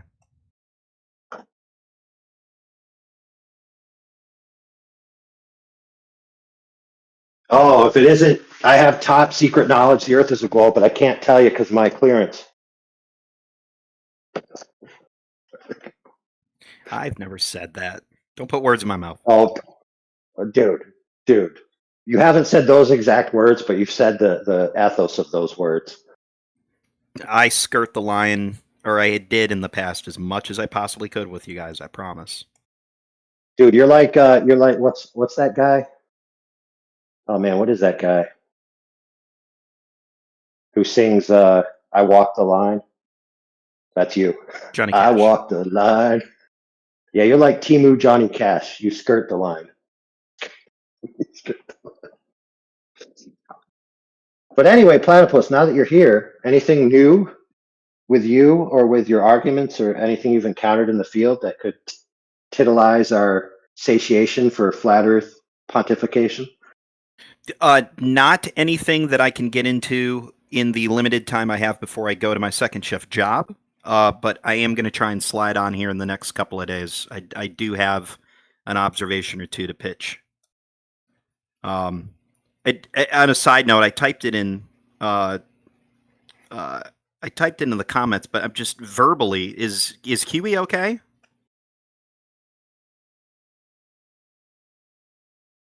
Who? Quantum Eraser. Is he okay? I mean, I don't know. And I usually tune into most of his shows, and it's been like a month of on a show-to-show basis. There's a whole bunch of drama. There's a whole bunch of drama that happened some months back. I'm sure that affected the way he operates. But other than that, it's like I could tell you at a different time. Okay. Yeah, no big deal. And then obviously, my second question, I got to know the answer to this. Are you guys going to watch this Artemis 2 launch? No. Because even though I'll Dude, be at work, I'll be on my lunch break, and I will totally come in here and listen to you guys. Dude, who cares about a launch? That's like saying, are you going to watch? Don't they launch That's like things saying, are you going to watch? every Oh, day go ahead. down there? Don't they launch things every day? Every day it's like there's a launch today. Yeah, but they say this is the Artemis 2 launch, dude. This one, they're saying they're sending people around the moon and back. No, can't fly in a rocket. I know. Listen, I'm not arguing that is what they're doing. I'm just that even from your guys' perspective, this isn't just a normal everyday launch. Yeah, it is. All the other ones are just as fake as this one. This is the biggest April Fool's joke they're gonna put. Well, the second biggest, I guess. I actually was going to take bets. Who wants to give me odds on the launch getting scrubbed entirely tonight? I wanted to do blow up. I wanted to blow up. I wanted to do odds on that. That's pretty dark. It's dark. People don't fly on those tubes. So it's dark because I want to see a tube blow up.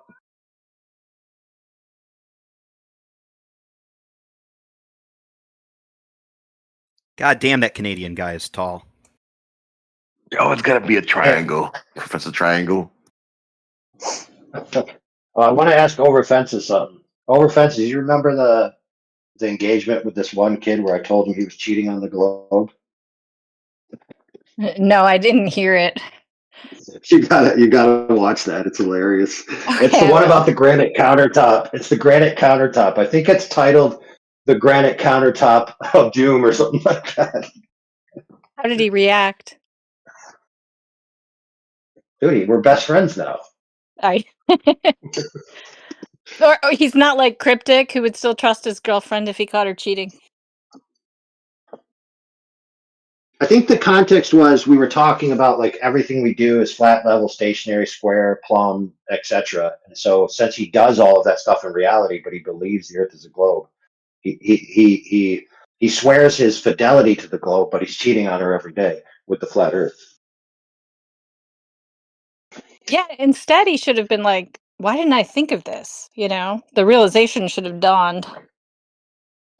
But it just doesn't. It's just the hypnotism is pervasive.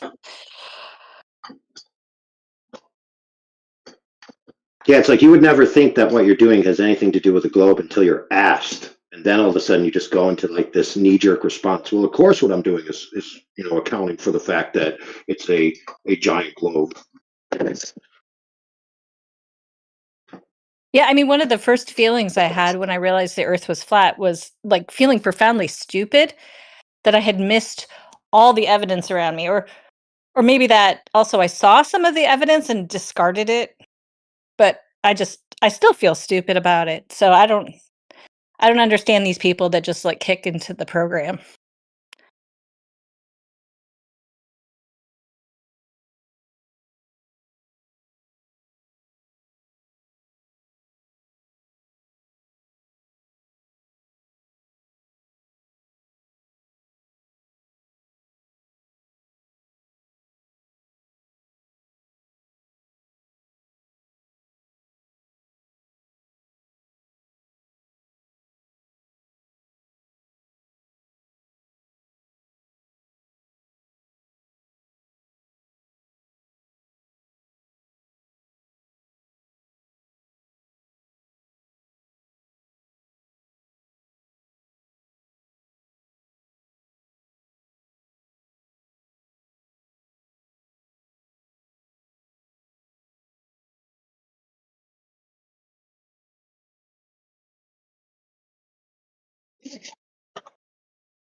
Crap. Oh, yes.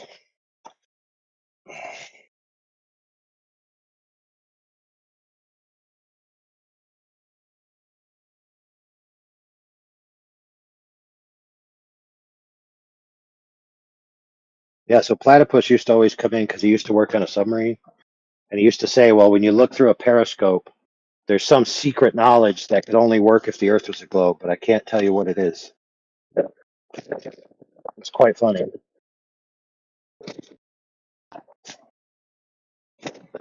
You know how it is, right? Like all these globers think that the field that they're involved with has unique globe knowledge, then their field could only function if the Earth was a globe. You know, like pilot, like Wolfie. It's like, oh, I'm a pilot. Therefore, I know the Earth is a globe, and I can prove it with my pilot stuff. And then How you many got Submarine Boy. Go ahead. how many people actually get to look to the to the little periscope? Yeah, you know what? I don't know about that. That's a good point. When pressed about anything to do with the periscope, turned around and told us he wasn't allowed to tell us. You know what, dude? You know what? There's a trend among these types of people, and we have it on record, live, recorded, where they claim that they've done things like look through the periscope. But when pressed, it turns out they were just on the bridge and they saw somebody else look through the periscope, and that person told them what they saw.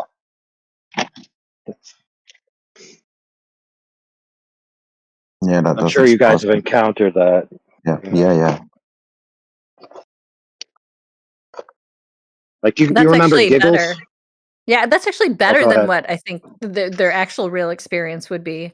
I mean, arguing with me that you could see curvature from a plane, and after a while, and he claimed that he could see it and such, and we discussed why that wasn't possible, and then at the end of that, he admitted he'd never actually been in a plane.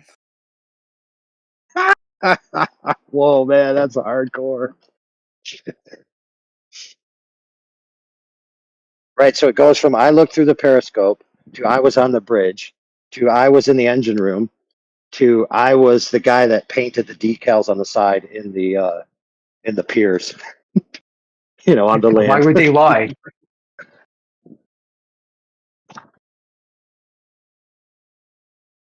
I think the question is, why would they have to lie? Because when you think about it, it's like it's okay to lie about looking through the periscope because you think the Earth is a globe. But why do you have to appeal to something that nobody else can also do when you could just appeal to a proof that everyone can do?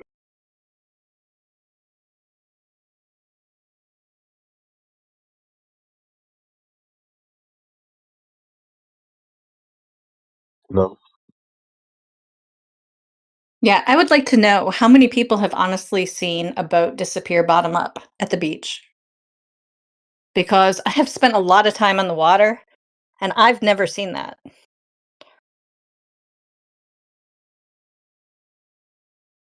Yeah, these guys being here talking like that is what happens every single time. Every time you watch any boat, it's the same exact observation 100% of the time. That's just not true.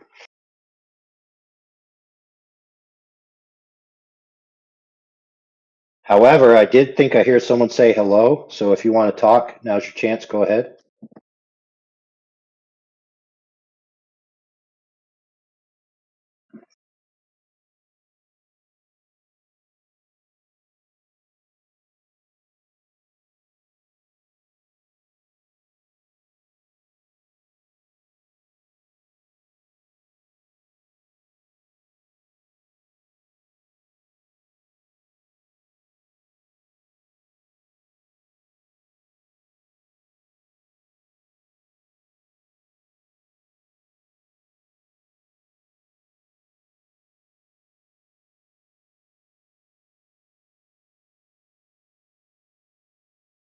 All right. Last call for new people before somebody else starts talking.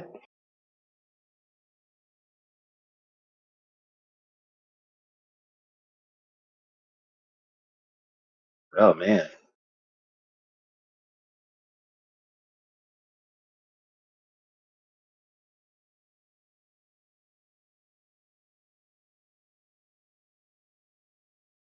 All right, I got one for you. Why do the celestial theodolite guys refuse to do a simultaneous observation from the ground and the mountaintop and rather rely on Stellarium's modeling software for their second observer point? Any thoughts? Because they're too fat to get off their couches.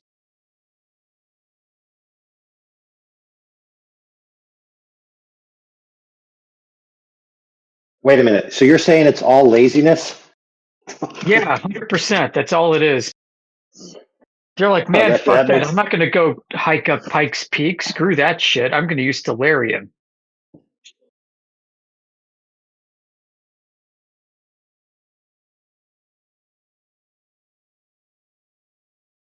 Come on, man. Like, someone has to take a day off of work for that, you know? I'm actually embarrassed that people don't think that that should be done. Like they think, oh no reason, don't need to do it. Because that's one of the reasons I was given. It's like, oh, we don't need to do it.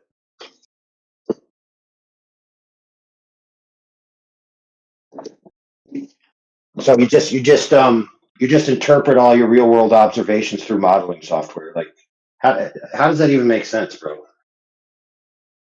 Like you have one actual observation and then 3 modeled observations, and then you think you have 4 observations. How does that work?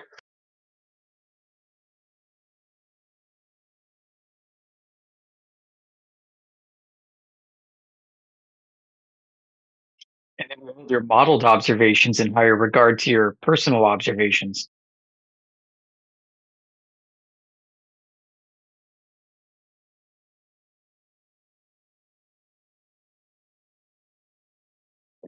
It's like, I can't trust that I measure these elevation and azimuthal angles to be what they are.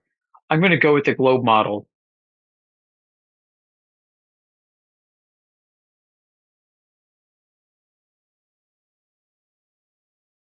Dude, that's like the one good phrase that actually came out of Bevitism, which is model affliction.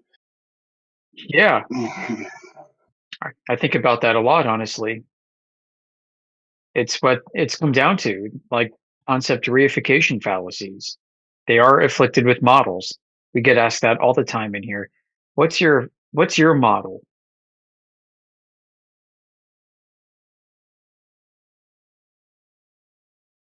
Hey, I got a GIF that we got to make. So do you remember Demolition Man, where Wesley Snipes tells the guy, "What's your boggle?" before he throws him through the window? I guess. I mean, I've seen the movie 100 times. Yeah, so Wesley Snipes is trying to he goes to the museum where they keep all the guns, and he's trying to get into the gun case, and he's like, couldn't figure it out. So this museum guy comes up and says, "Hello, what's your boggle?" And then Wesley Snipes was like, "What's my boggle?" What's my boggle? Then he threw him through the glass and took the guns, which conveniently were already loaded.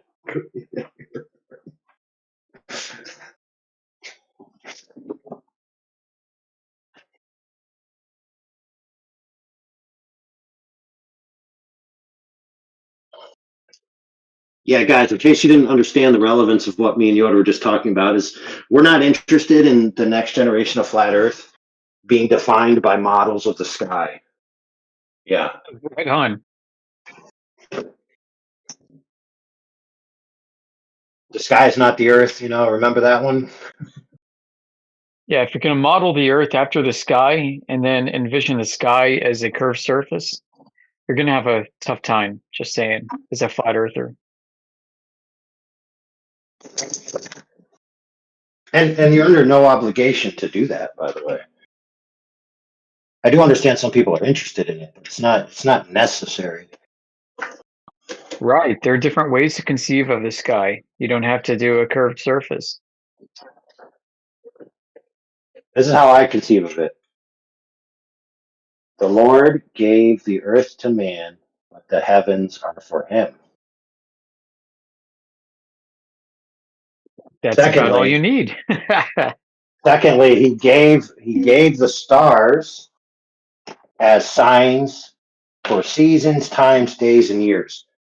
Okay, for seasons, times, days, and years, not for determining what the shape of the earth is.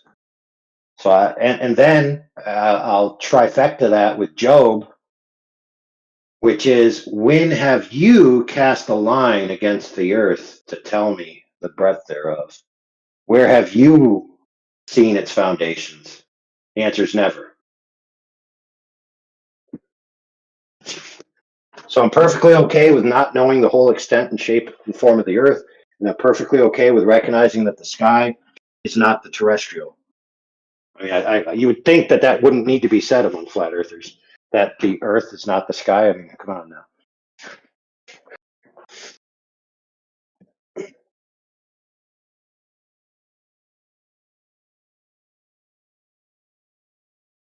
All right, but now since I've said 3 negative things about flat earthers in the past 2 hours, we need a positive thing. So who's got a positive thing that they can mention?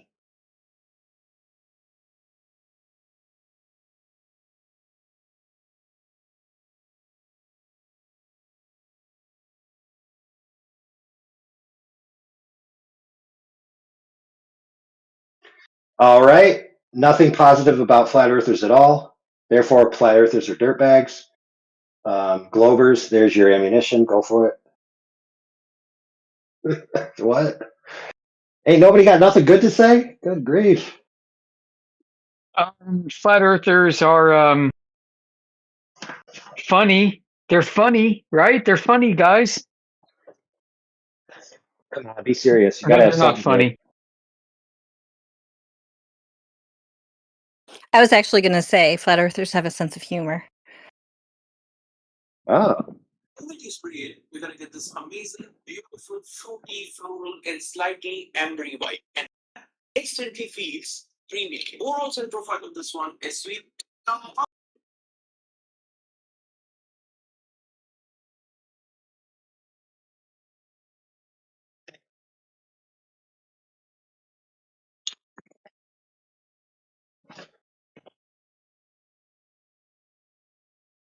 Anything else? Flat earthers are funny. The only one we got.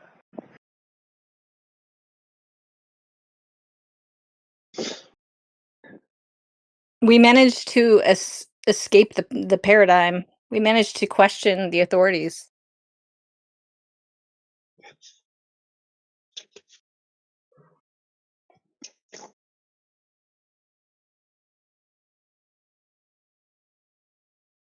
Is that a good thing or a bad thing? It's always good to question your beliefs. Truth stands up to scrutiny. Because CrypticNet told me that being conformed to the paradigm consensus is a good thing for humanity. So even him saying that, and you saying, well, it's actually good to challenge those assumptions, would be a good thing, wouldn't it?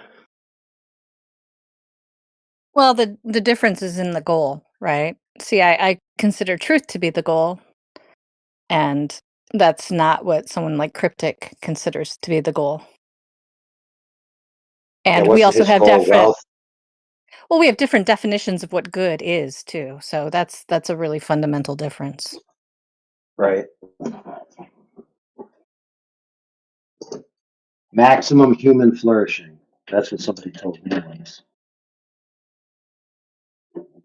Whatever that means.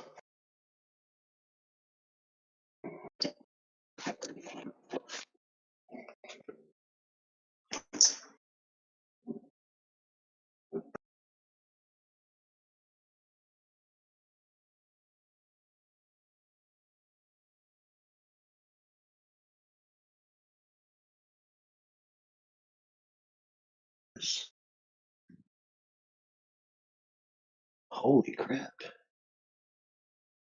This sink is just held together by caulk. What?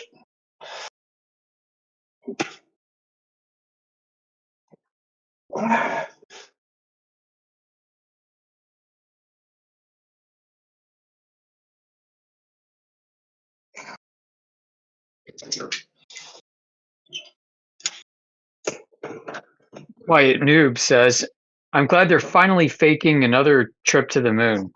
I don't know, bro. I got my money on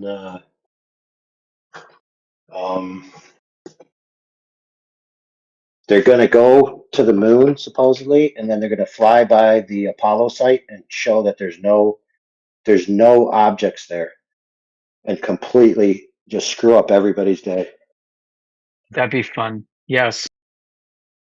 That'd be hilarious, wouldn't it? I'm curious to see what they do about the stars this time.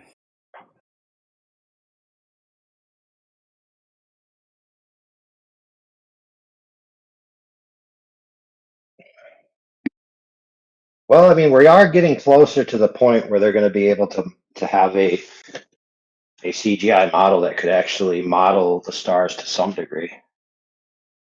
Something that couldn't be really verified anyway. So. Yeah, they'll just use stellarium. Yeah, exactly. How many cameras in the Artemis? And are they going to be broadcasting 24?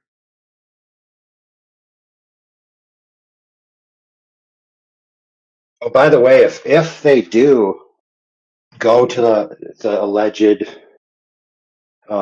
site to allegedly film that allegedly there's no flag and no lander and therefore nothing that the Americans left, there was actually a movie about that a while back. It was called Capture the Flag. It was a kids movie, and it was about an evil villain's plan was to go to the moon ahead of the space mission that was about to happen and remove the artifacts that the United States allegedly left there, so that when the new space mission arrived, they would find no artifacts and it would discredit America as a superpower.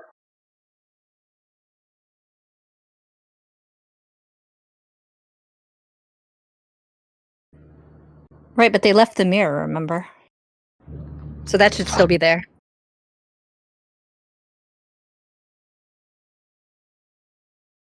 Yeah, but they'll just say it was a compact that Griselda the Martian left.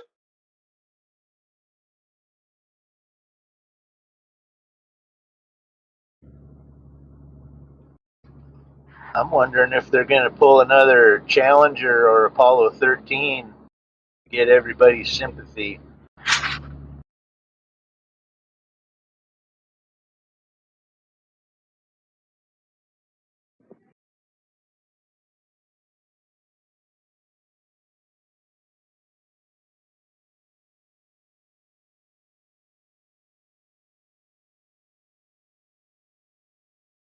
I'm just gearing up for the alien disinformation. Big alien hoax. Oh, yeah. It could be a big excuse to promote alien stuff. You're right. I mean, haven't you seen the like the representatives saying that they have been briefed on some classified information where the aliens, they do have alien technology and they have alien people living here and alien hybrids. Oh, skibidi toilet. Yeah, and the government always has tech 50 years in advance from us anyway, so they're pretty good with AI now. They can fool us easy. Skibidi, come on.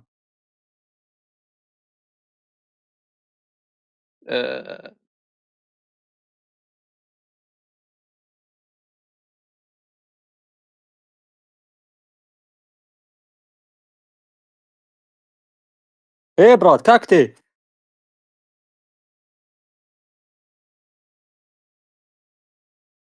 Are you just saying random words? Brat? Are you just saying random words? I'm Joe Biden, by the way. Oh, that's what you said.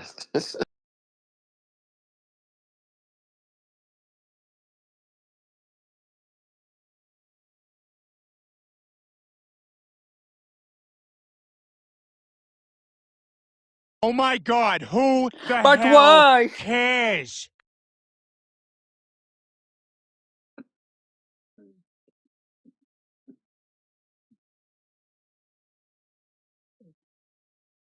And so you're talkative. What do you think the shape of the earth is, man? Why did you redeem it? Who redeem what? Don't you tell me what to do. Holy crap! Are you doing a? Are you doing a?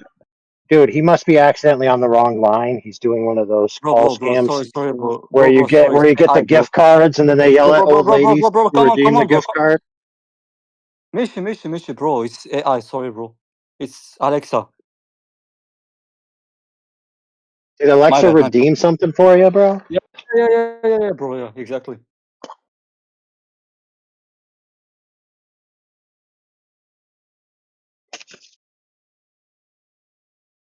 All right, what's the shape of the Earth? Ask Alexa if you have to.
Mormon space wives.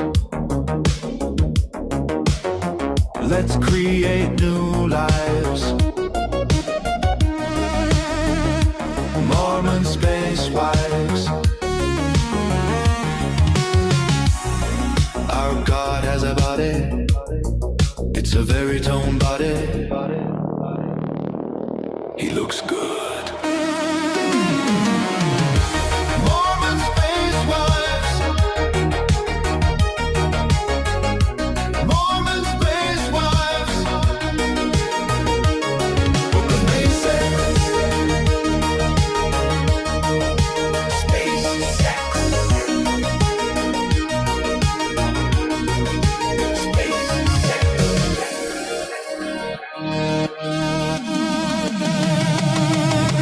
Magic underwear, fitting tight.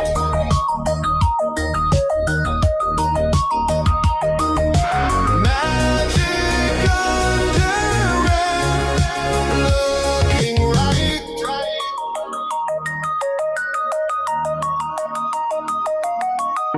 Mormon space wives, lords of color. Let me have intimacy with you on the planet of Naboo. Magic underwear fits so tight. Magic underwear feels so right.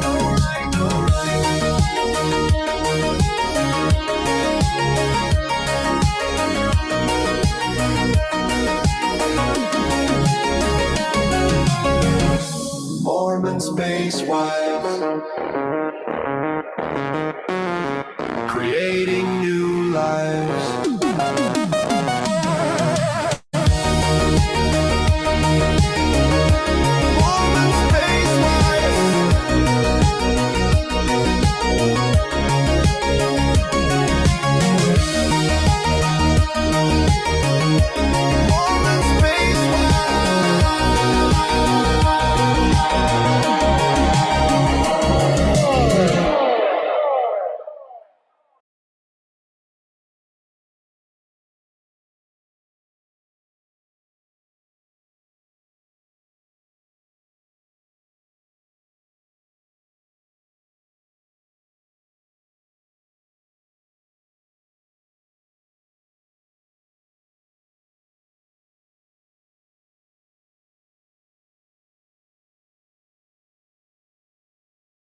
Dude, that song was fire.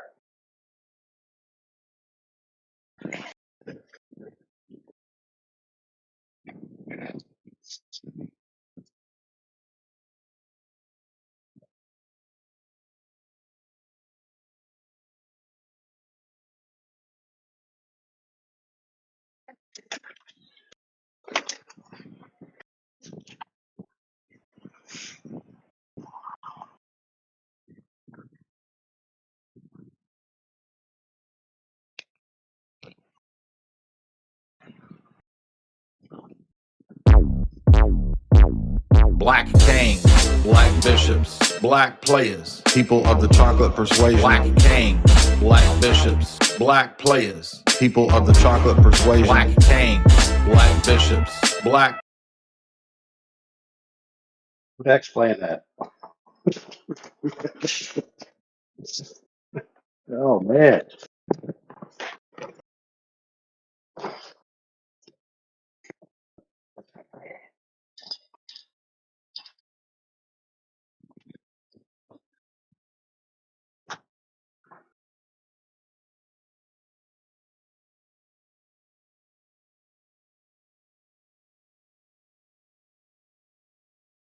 Oh, Jay Dyer.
All right, who's got reports from the field? Any globe Earth versus flat Earth debates that were juicy? Any new arguments on either side? Any wins, any victories, any losses?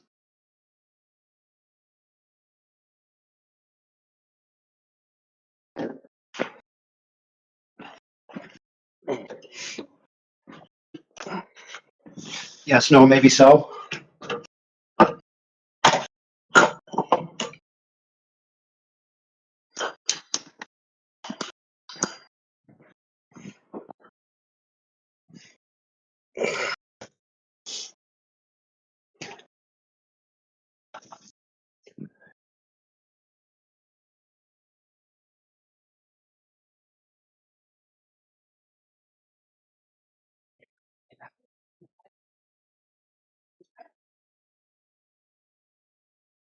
Man.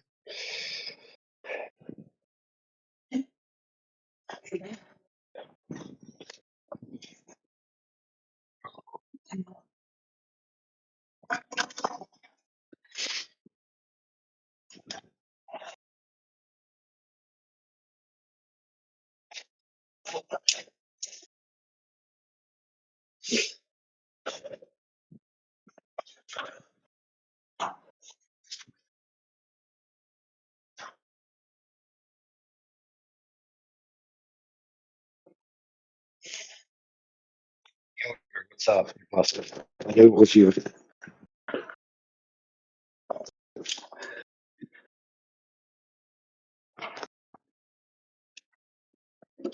As from the audience is for me to find this video I dug up. It was from the 1980s, and it was about artificial intelligence and how algorithms of the day were creating natural language processing and ontologies of object word concepts and ideas.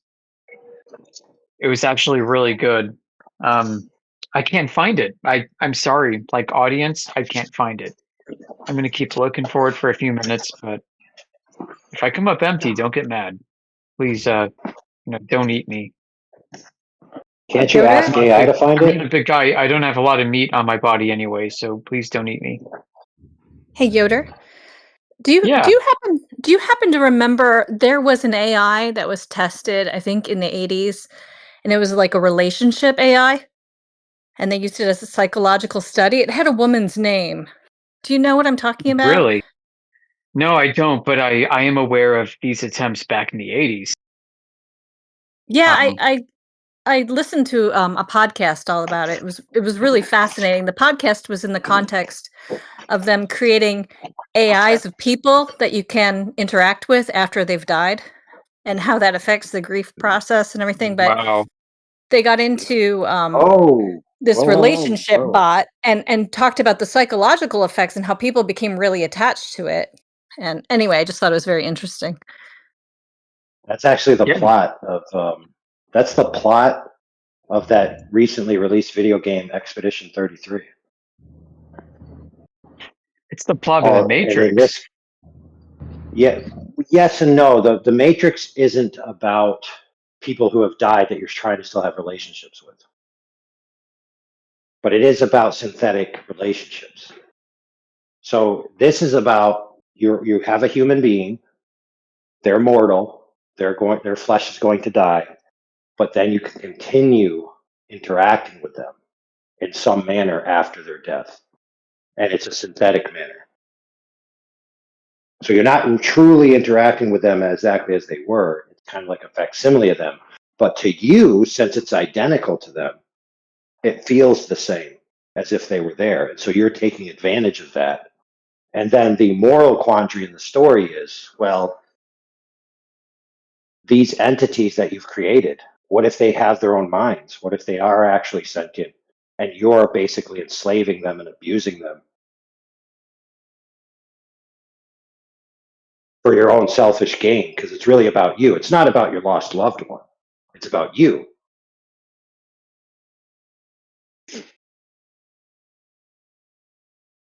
So I actually see this as, like, I see this coming to fruition in the future as they're going to convince people that they found a way to download living consciousnesses into a machine.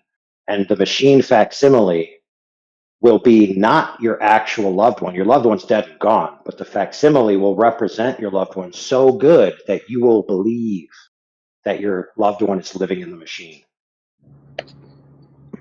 Yeah, so maybe you'll take yourself out of the carbon cycle, liquidate your body, and join the hive mind in the great cloud. Right, and that would be even more convincing of a proposition if 7 of your loved ones have passed on, they're in the machine, not them, but their facsimiles, and they say to you, hey, it's awesome in here. We're the same people we were before we died. You have a horrible life out there. Come join us. Join us. Join us. Join us. Yeah, and of take course, the mark when you of the join beast. them, well, yeah, but when you join them, you're actually killing yourself. You're not transferring your consciousness into the machine. Right. You're dying. Oh yeah, right. That is the gimmick. That is the trick. People will think that they can transfer consciousness, and they really won't. But it will be so convincing that they do it anyway.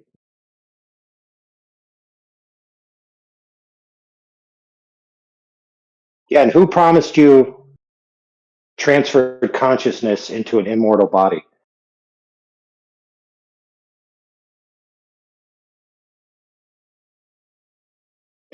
Nobody actually promised me that, except for the creator at the end times. Right. So let's just say in this idea, God, in a lot of different religions, promise their faithful immortality, right? And so if you have a synthetic immortality brought to you by man, they're attempting to thwart God's purposes. And now in most of these religions, there's also an anti-God agent who's against God, and he wants to be worshipped as God or be treated as God. And so he has to give you a synthetic version of all of God's promises because he actually doesn't have all power. So he has to use the power he does have, and he has to use power that's in the corporeal world to manifest his reach, which would be in the biblical tradition that's called Satan. In other religions, it's called a different name, but it's essentially the pure agent of evil that's absolutely against humanity and against God.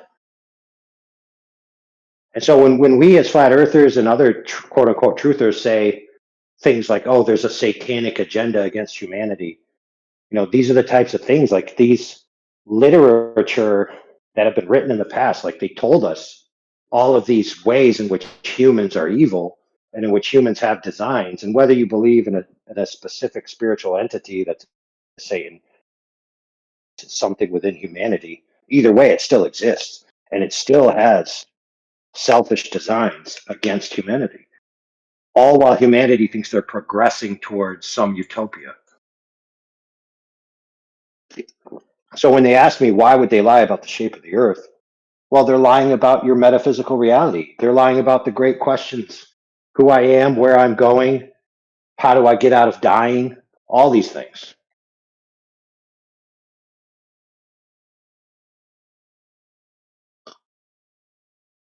Listen, friends, I heard on a talk. I was watching 3 talks in a row. First talk was about stars being created in a lab. Second talk was about creating a CERN ring around the moon, right?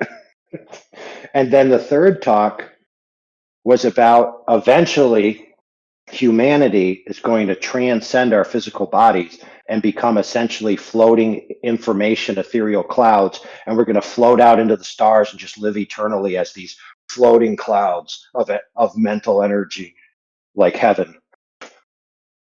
Yeah, these were all physics lectures in front of tons of people who thought they were going to a science lecture, but it turns out it was all religion the entire time.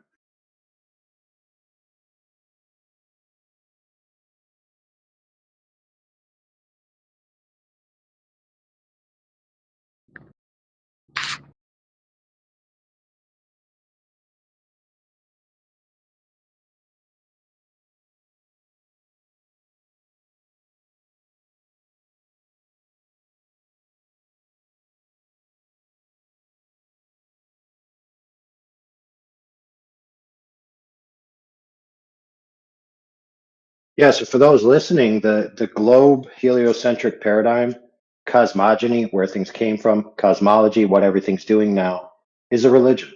Yeah, I know it hurts to hear that you think it's based entirely on dispassionate, unbiased science, but it's not. It's religion through and through, from top to bottom, from beginning to end.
Yoder, did you write that AI space wife song?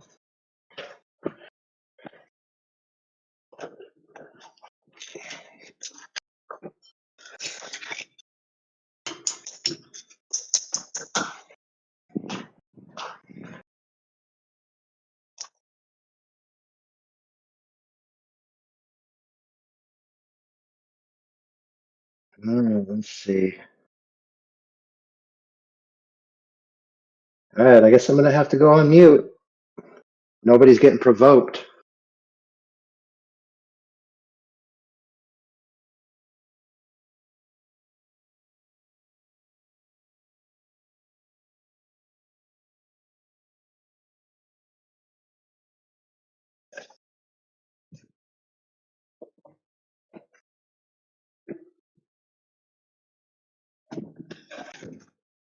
Does the space mission just go around the moon in 12 days? That's it?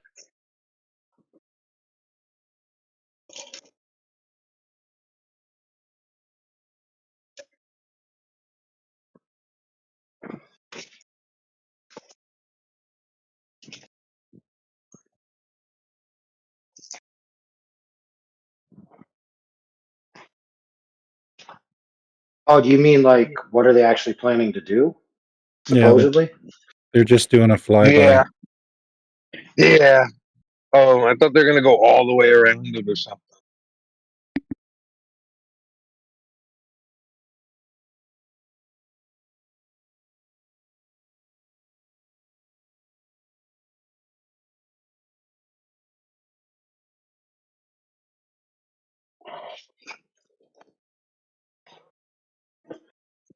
Allegedly, of course. Well, they gotta recreate the space race. So you know how like they didn't land on the moon right away, supposedly in the past? They had to send a whole bunch of missions first, and then they finally landed on the moon. But they're basically recreating that event for the modern audience. It was about 2 weeks ago, I think, there was an article about delaying the Artemis mission because if they got into trouble, there was no mechanism to rescue them or help them. You know, I'm wondering if they're not going to stage some kind of Apollo 13 crisis or something where they get lost up there and then, you know, have to come up with some explanation to develop these rescue capabilities or something like that for future Mars missions or something.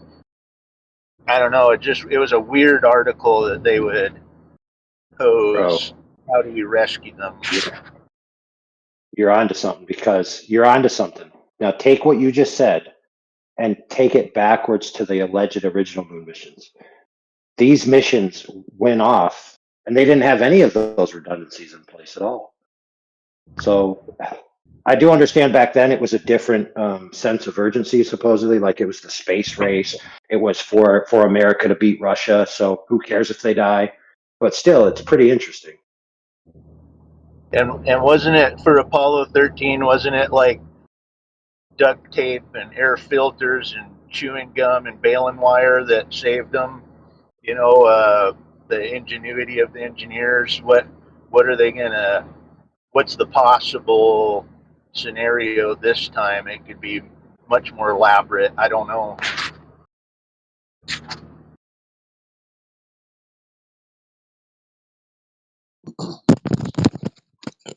Nobody's officially died in space yet. This could be the first. Apollo 13 Challenger wrapped up in one.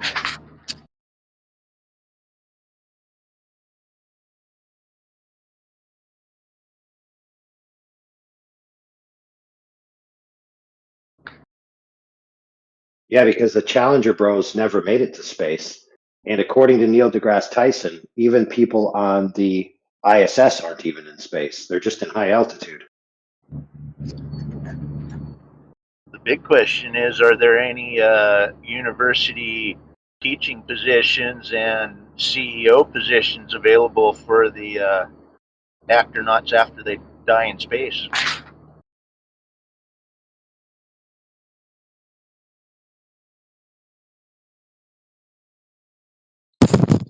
bigger question is, how do you go to heaven when you're already there?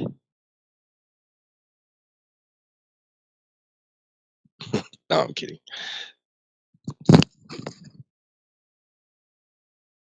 Dude, is that what you tell your wife on Valentine's Day?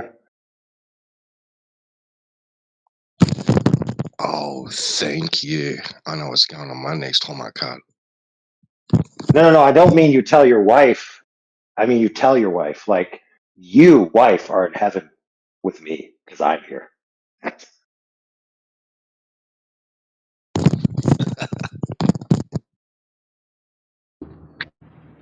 So are they launching today?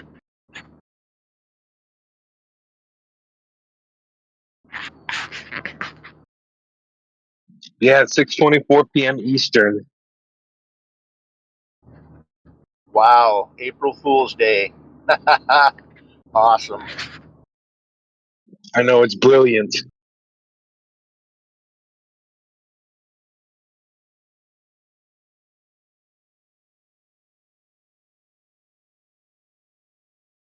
Yeah, I'm looking at the live stream. They're strapping them in and stuff at the moment.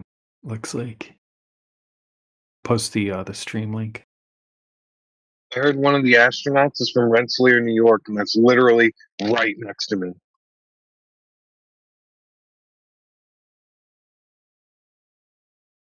With all the questions about, you know, the public and all the moon landing deniers and all the public discussion, you'd think they would do it on April 2nd just to avoid any discussion about how they launch it today.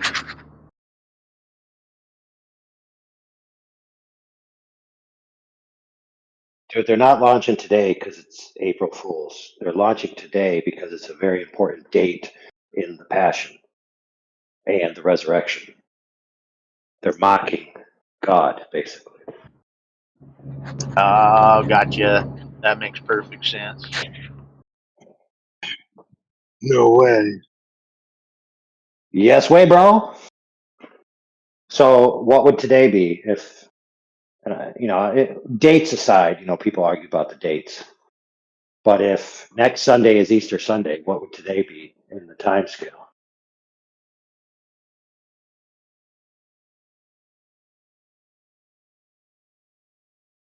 So 3 days. So you got Saturday, Friday. And what's today? Tuesday? 3 days. So you had the triumphal entry. Then you have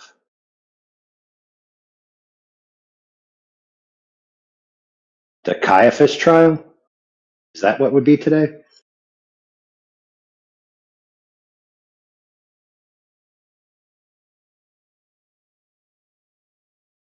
Anyway, that's my theory. Has something to do with the Passion Week.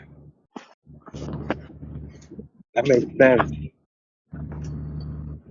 And if I'm not mistaken, even April Fool's Day has something to do with that. Back in the day, it has some kind of religious connotations. And if I'm not mistaken, doesn't it have something to do with the moon? The old lunatics, remember? Lunatics were named after the Luna cult, the cult of the moon. Weren't they saying that Jesus' real birthday was April 1st? Don't know. But there was this old tradition that prophets would die on the same day they were born, or something like that. Can't remember which one it was, though. So anyway, when it comes to the sky, if you know your history about the Catholic Church and how they were doing all the stuff with the sky, essentially to try to get the dates for Easter accurate. So a lot of the heliocentric model is based on Easter, in case you didn't know. And I don't mean the model itself per se. I mean like the reasons why they were pursuing these times and dates and seasons and trying to coordinate the calendar with the position of the celestials, because they were trying to find out an accurate date for Easter. I think it's interesting that Holy Wednesday is also called Spy Wednesday. And NASA has been redesignated or exposed perhaps as a spy agency, and it's the day that Judas made the bargain to turn Jesus in. Okay, so if that would happened Wednesday, then what happened Tuesday in the story? My memory's failing me. I don't remember the exact thing. Hold on. That was the Last Supper, wasn't it? Oh no, it might have been. Listen, it might have been the Gethsemane, because Judas came after Gethsemane, after all the apostles slept, and Jesus prayed to the Father to His will be done. But if there's any other way to save mankind, please let this cup pass from me. So he's basically saying, Father, what are we going to do about the salvation of mankind? So on Tuesday, the decision was made for how to save mankind. So maybe this is a spit in the face. Hey, we're going to send up a rocket to the moon because we're going to save mankind in the cosmos. Just like a lot of retarded theoretical physicists believe that the answer to human immortality and salvation is out there among the stars.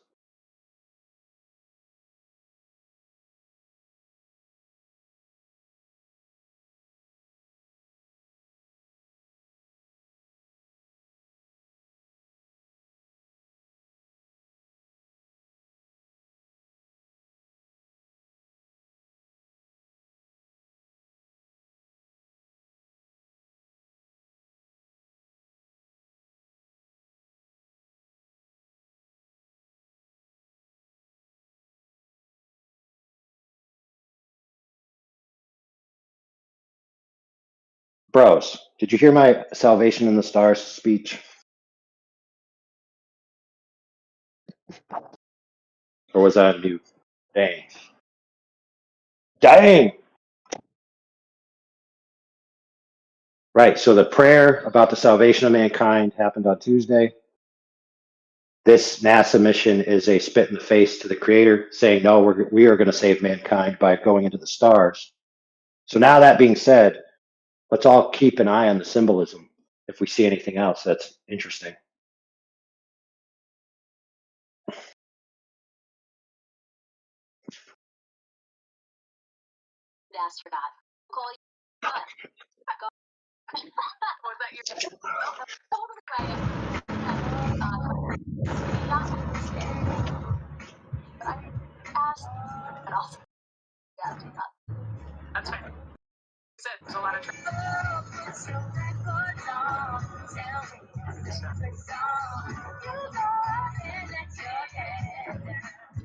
Hey, says who? We could hear you listening to teeny bop music.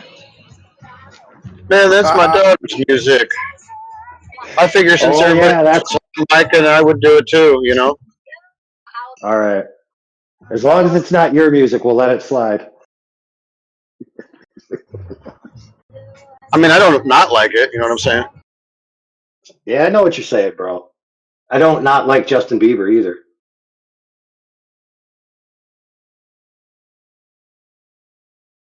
Actually, says who? Just throwing this out there. Are you interested in any kind of I don't know what they're called. I guess I'll just say a band. Do you know Slipknot band?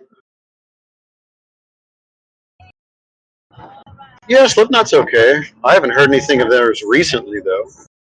They have a it's not a true collaboration. It's like someone edited it. They edited Justin Bieber song and a Slipknot song and they synergize it together and it sounds amazing, dude.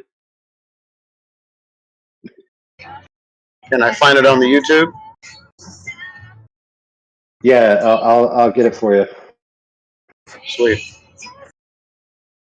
It's actually a genre of music I wouldn't mind having an actual like that synergistic style. I do like that, even with my food. You know, like the sweet and sour, all that kind of stuff. ESY. All right, I gotta figure out how to spell this. Oh, there we go.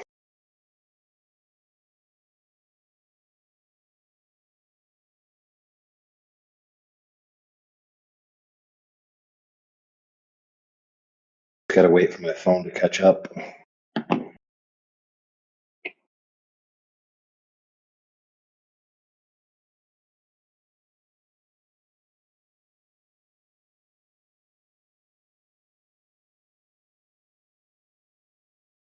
I posted it in the chat. I'll check it out.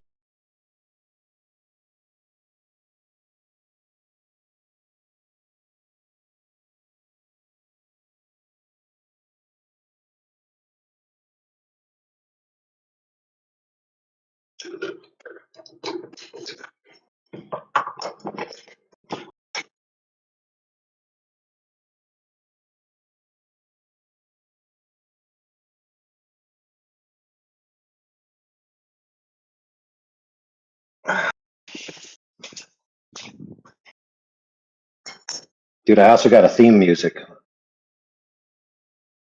Hold on, let me post it.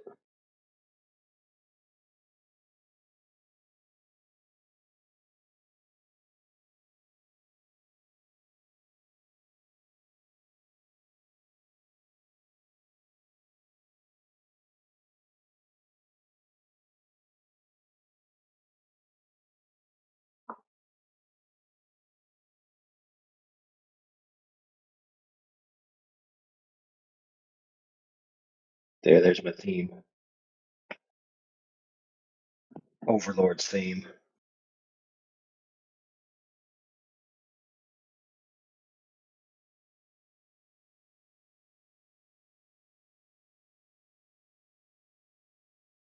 You know what? I haven't heard a good Globe Earther song.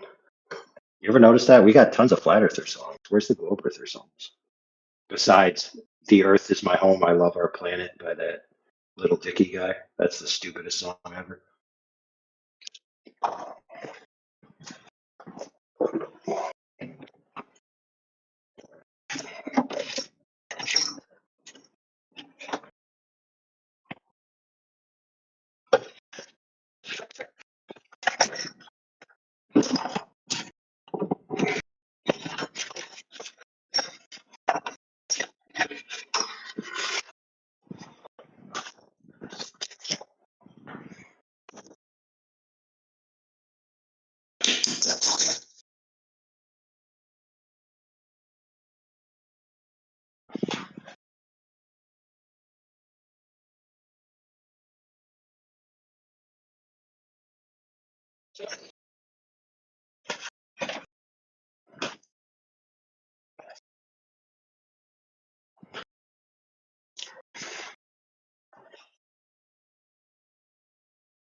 Dude, should we do a live event of watching the rocket?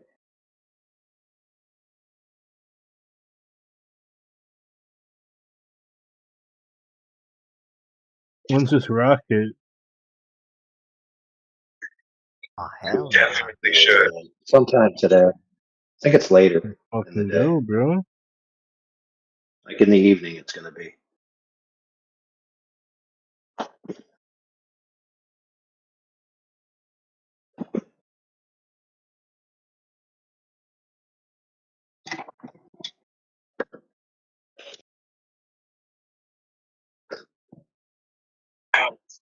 It's in like 3.5 hours.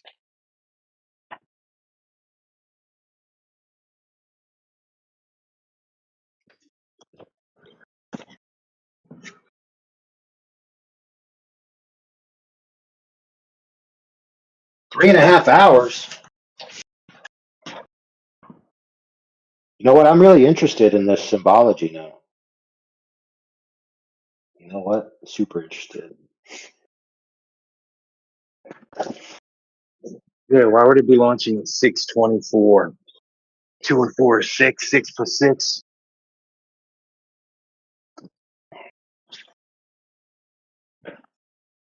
What's that in military time? 1824. Yeah. Hey, what happened in 1824? Hold on, let me look it up.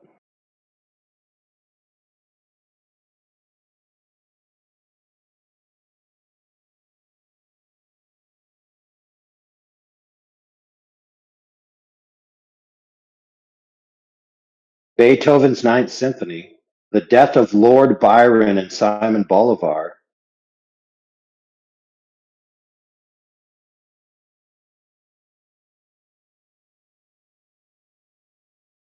the First Anglo-Ashanti War, Lafayette, the Marquis de Lafayette's American Revolution Tour. The first description of a dinosaur revealed. Oh, the U.S. and Russia signed a treaty limiting the southern border of Russia. That's interesting. Dinosaurs. William Buckland officially named the Megalosaurus the first scientifically named dinosaur. The When does Society for the flat Earth stuff Prevention. start? Go ahead. Oh, you mean like in this channel when we start talking about flat Earth? Yeah. We are. We're talking about rockets allegedly going to the moon, which proves nothing about the shape of the Earth. But the rockets do launch from the ground, which is flat, level, and horizontal, as proved by the physics and measured nature of water. There you go. The Earth is flat, my friend.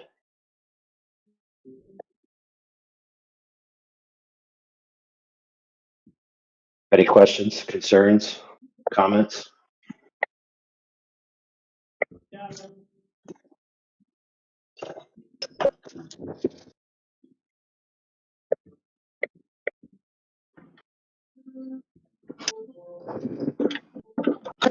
Oops, sorry. Hope I didn't blow.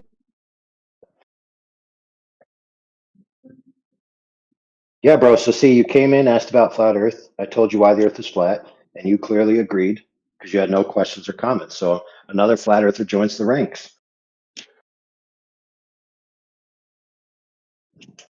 Man, today is like flat Earth recruitment day or something. Oh my goodness, dude. Amateur hour, bro.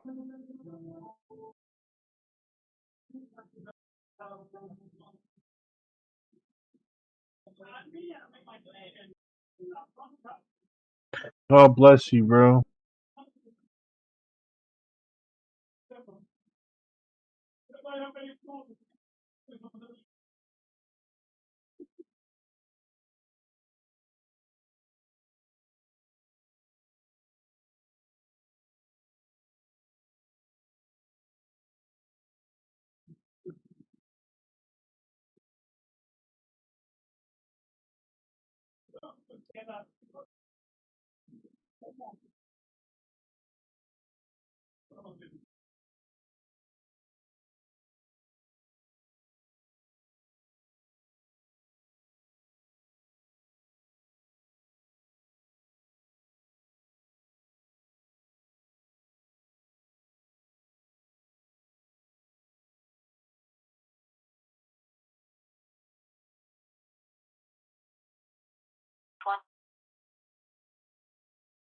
Oh man, I wrote "Happy April Fools" in the side chat on the live stream, and I blocked from the chat. You're not allowed to write April Fools in the side chat? I wrote "Happy April Fools" and that's it. You got botted? Yeah.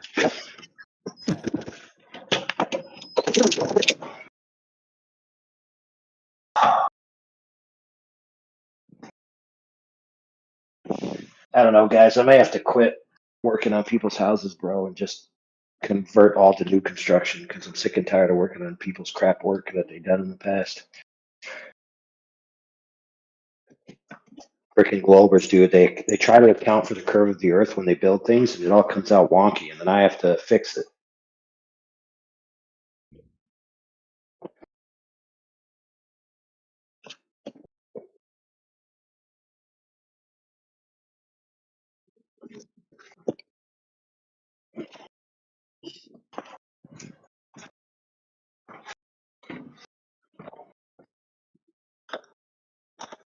Dude, how would you even account for the curve of the Earth in a house? Like, how would that even happen? It's so stupid.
So,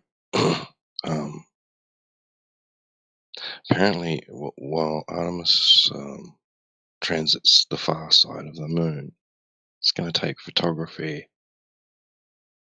And I said to ChatGPT or whatever you want to call it, I said, but that's geometrically impossible if the Earth residents are viewing the moon as near full. It's only just going to be transitioning out of full stage, and the far side is not going to be in darkness. And for that entire duration, Earth is going to see the moon, basically very well lit for the greater portion of it. It's only going to be day 6, so the 6th of April. That's going to happen. It's not going to be that. It's claiming that during that time, like after that long after the full moon, there's enough of the far side illuminated up to 60 to 70%. It's trying to tell me. And I'm thinking, you sure about that? Does that really? By the 6th of April, the moon is going to appear to us phased enough that 60 to 70% of the far side is being illuminated by the sun's light. I'm not sure that works like that quickly. That wouldn't be that much, would it? Surely.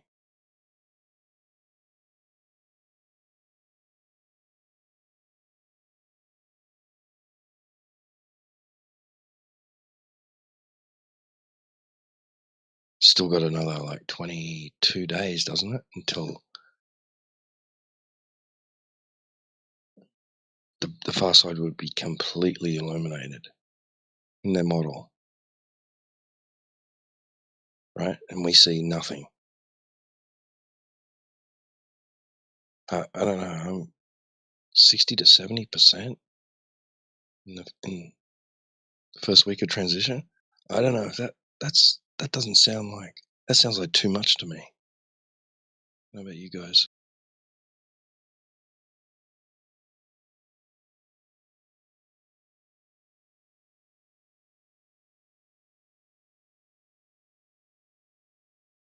I don't know, bro. Don't know. So what are you insinuating, that it's going to be dark and they're not going to get any pictures of anything? Yeah, essentially, yeah, it would just be in darkness. They'd see not much at all. There'd be barely any sunlight reaching the far side of the surface, but they're claiming no, it's going to be well lit.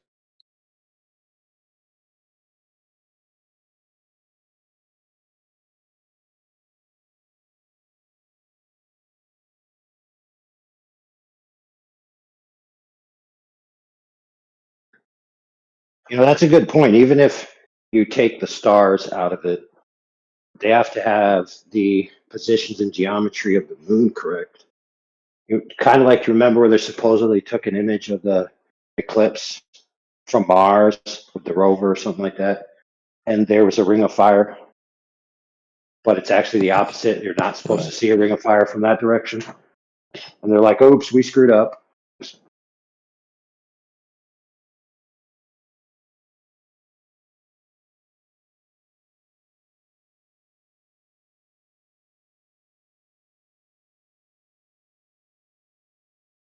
You know what's weird though? Is that doesn't phase Globers. It doesn't phase Globers that the thing you're supposed to be seeing from the Earth, and you're not supposed to be seeing from a different body out in space. They show you seeing it, and then all of a sudden it's like, well, of course, that's the way it's always supposed to happen. It's like, no, dude, this completely breaks your whole position.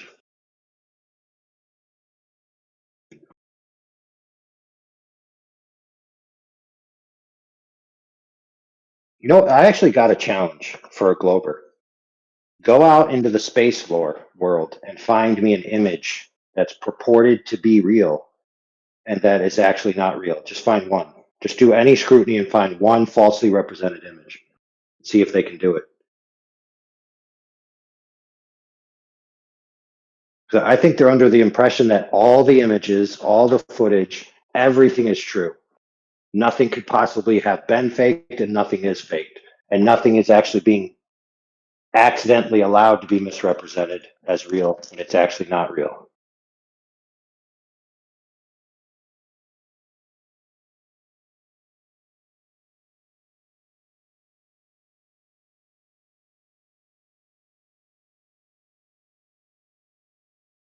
You know, one of the first things I did when I started to investigate this topic is I went to the NASA site and started looking for real images.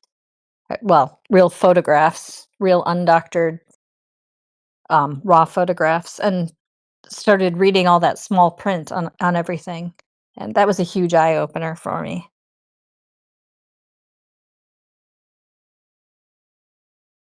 I also think this might be a good time for us to post a link to that video about the escape hatch in Cape Canaveral that's below the launch pad. I bet a lot of globe religious adherents are unaware of that.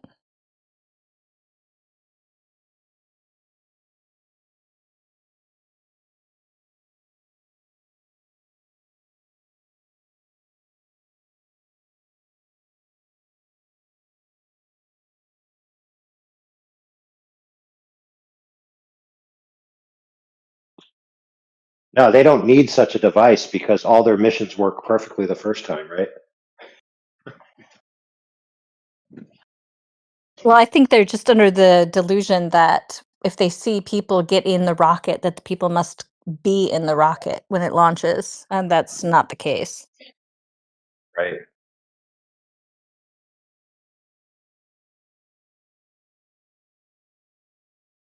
Kind of like when the magician gets in the box. That's exactly what I was thinking about.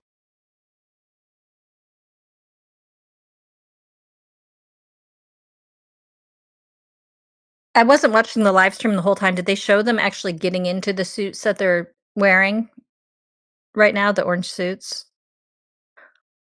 Or did they only show them, like, in the first blue suits and then magically they're in these perfectly vacuum sealed suits?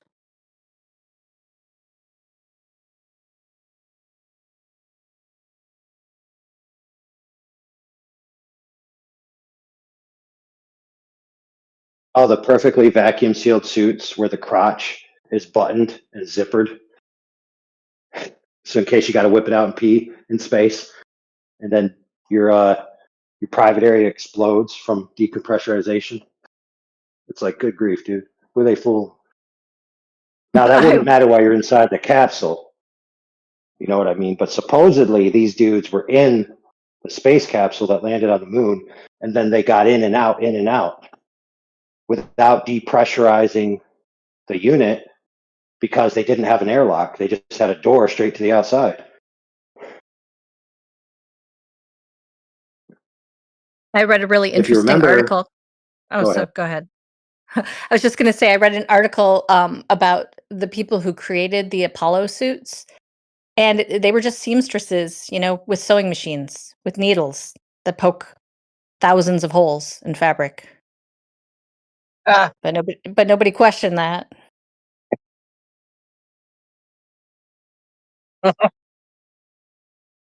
Listen, as overlord of flat Earth, I decree from this point forward, all space attire must be called costumes. No longer is it allowed to be called suits. So let it be written. So let it be done.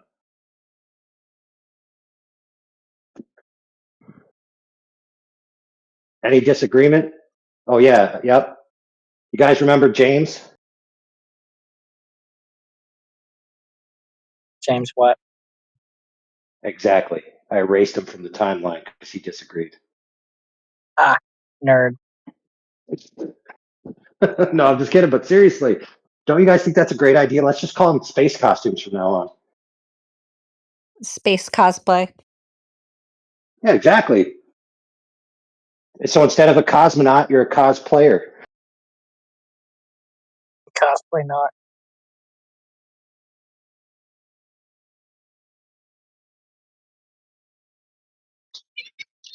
Harper.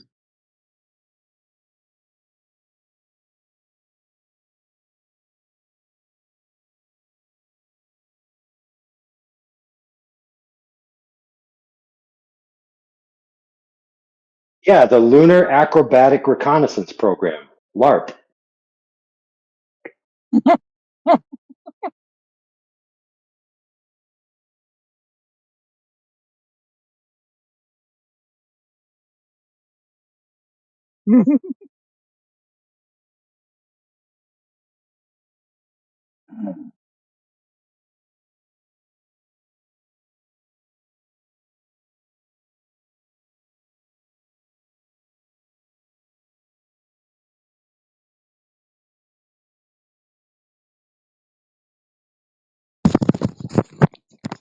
So, on further inquiry and disagreeing with it a little, this AI said that, yeah, you're actually right, Laden.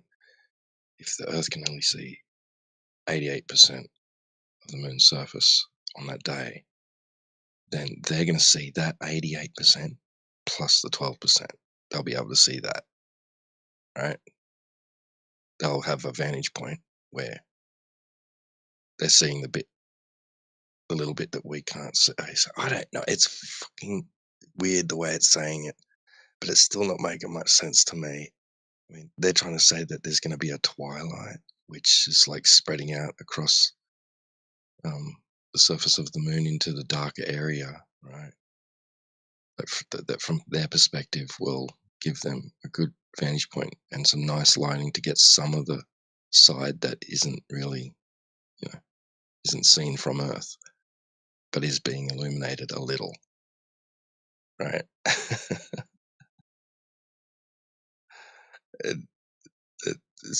Their focus is around the Terminator line, as that they'll be able to get some nice views of some hills and mountains, right? It's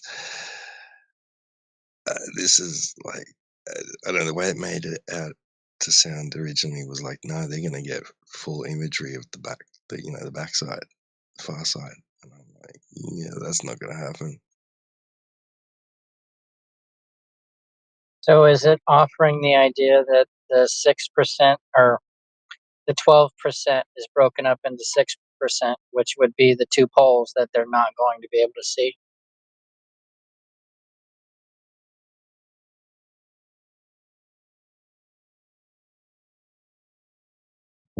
Sorry, can you ask that again? If they're orbiting the moon, right? They pass by the moon.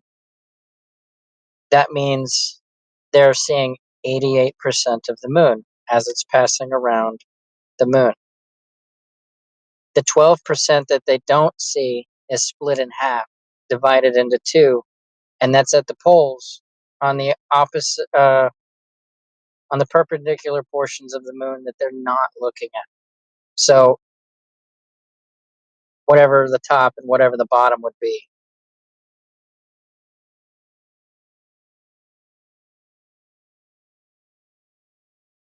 Is that what it's saying?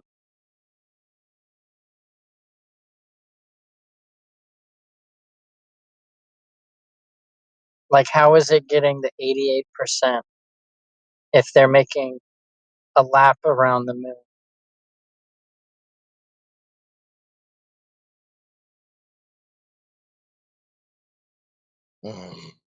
Yeah, I see. We will be only able to see 88% of the lunar surface. Us or them? Yeah, us. How are we seeing 88% of the moon if it's supposed to be a sphere and we see the same face of it all the time?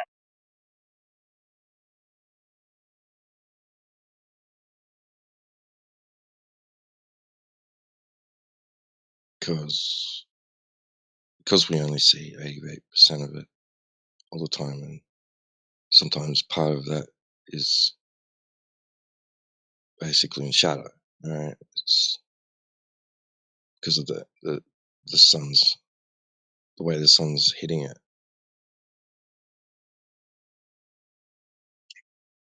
So for them, as they pass around it, they'll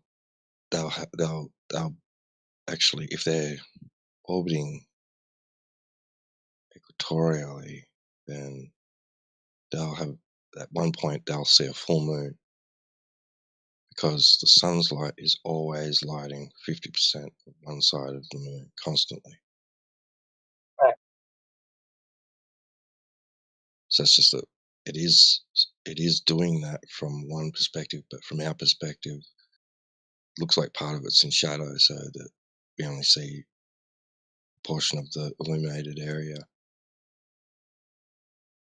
But they'll have a vantage point where it's like appearing full, then it'll, they'll slowly lose sight of some of that, and some of it'll start to appear in darkness, like their own phase duration.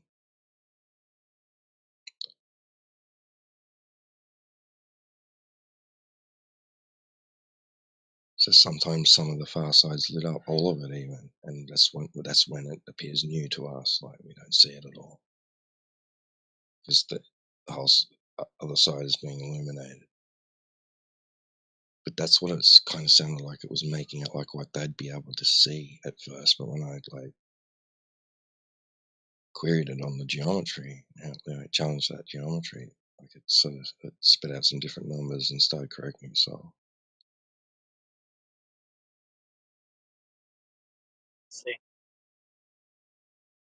Yeah, so Do you think technically, geometrically, they should only be able to see at one point as they pass around the 12% that we can't see, which is a partial area of the far side of the moon that we never see.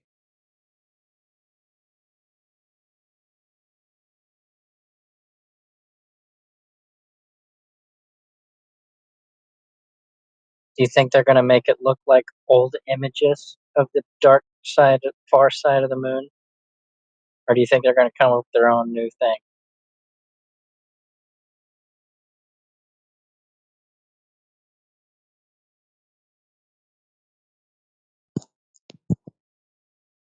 Like the full length from pole to pole. You're talking about? Like, you remember how they sent off the satellite? It gave us a clown face with the Earth and the moon because it was showing us the far side of the moon, and it was like a million miles away from Earth. Oh yeah, And that one. Yeah. yeah, you think they're gonna make like a copy and paste of that, or do you think it'll look different? Well, by rights, it should look different. Like if it comes back that you can that looks like the full far side's illuminated. That's geometrically impossible. It wouldn't. No, not the illumination part. I mean, like, I hear you, brother. I hear you. I got the answer for you. So a lot of people don't know this, but prior to the moon missions, they built a scale mock-up, literal physical model of the moon. It is about maybe 10 feet tall or more. It's taller than one person is tall. As the images that I saw were the guy on top of it, like kind of doing the modeling. So there actually exists a scale model of the moon that you can use for photographic purposes. So it would be identical in every time they photograph the model.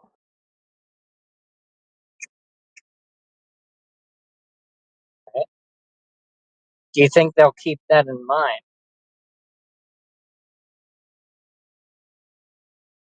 Look, I'm not beyond them showing something completely different that people can look at and see, well, there's discrepancies here. And then they just leave that as mind worms for the masses to argue over ad infinitum while everyone still believes the moon missions, et cetera, et cetera. So in other words, it's like a intentional screw up for the purpose of people arguing over it so they can then settle the screw up in their mind and say, you know what, I can't trust myself to make these decisions, so I just have to trust the establishment. So it's a faith test. You know, like God tests your faith, so does NASA.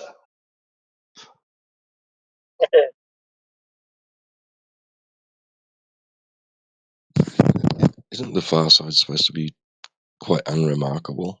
Like there's nothing really special about it looking. Like as far as even craters go.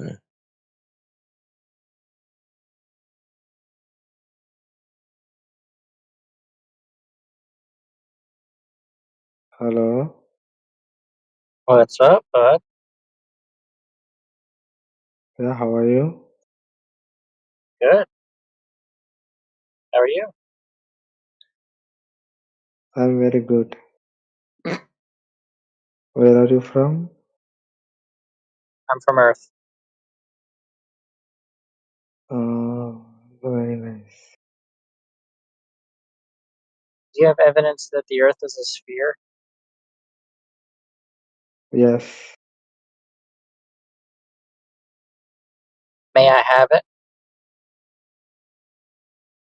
Bring one white paper and pen, then you can have it anything. All right. I have a paper and I have a pen. Send it. You come to me, I will give spear. Say it again. You come to me, then I will give spear. No. But I have a paper no, and a dude, pen. you're missing it. He said if you come over tonight, he's going to give you the sphere, bro. Yeah. No. Sphere. Geometric shape of the Earth. Yeah.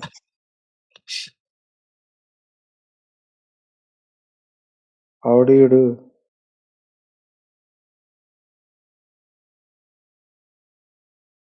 Good morning, sir.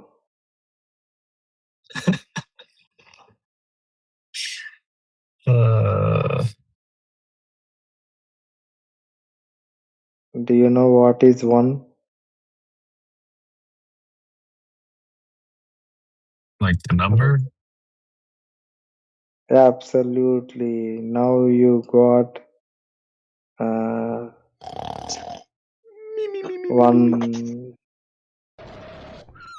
one chocolate wrapper.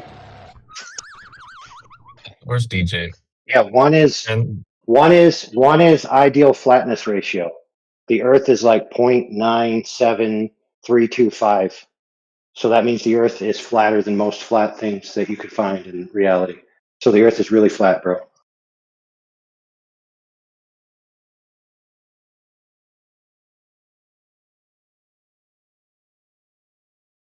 I actually tested some metrics on some panes of glass, and by tested I mean I just looked at the manufacturer's specifications for their flatness scale, and certain manufactured panes of glass, especially float glass, are actually less flat than the surface of the Earth is.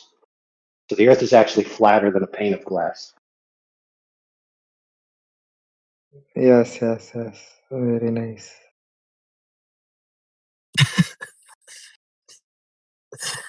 Oh, dude. Yes, it is very nice.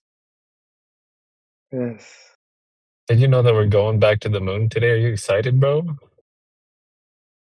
Today I'm going direct heaven. What is moon? Moon nothing. Heaven direct. DJ, you need to You know translate, please. I have a lift accelerator. Direct heaven. A lift accelerator. Yeah. What is that? You know, this in shopping mall, we are going in one room that block taking us to upside, what we call that one. Oh, you got an escalator to heaven? Well, that's sweet. We only have a stairway to heaven in America. Is that what he said? Absolutely. Very How nice. did you extrapolate that from what he just said? Very good. Very good. Escalator to heaven. Thank you very much. Thank you.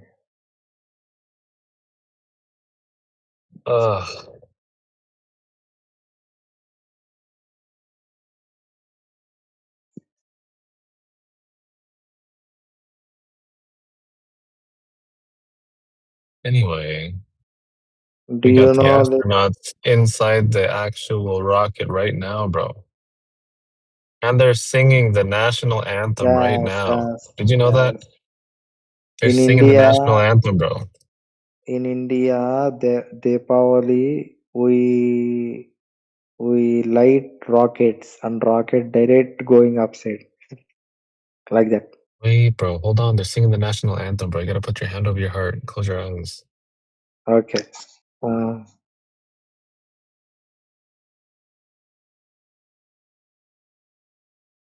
Singu bro. All right, they're done. You can go ahead. You can start talking now. Oh, Okay. beautiful. Thank you very much.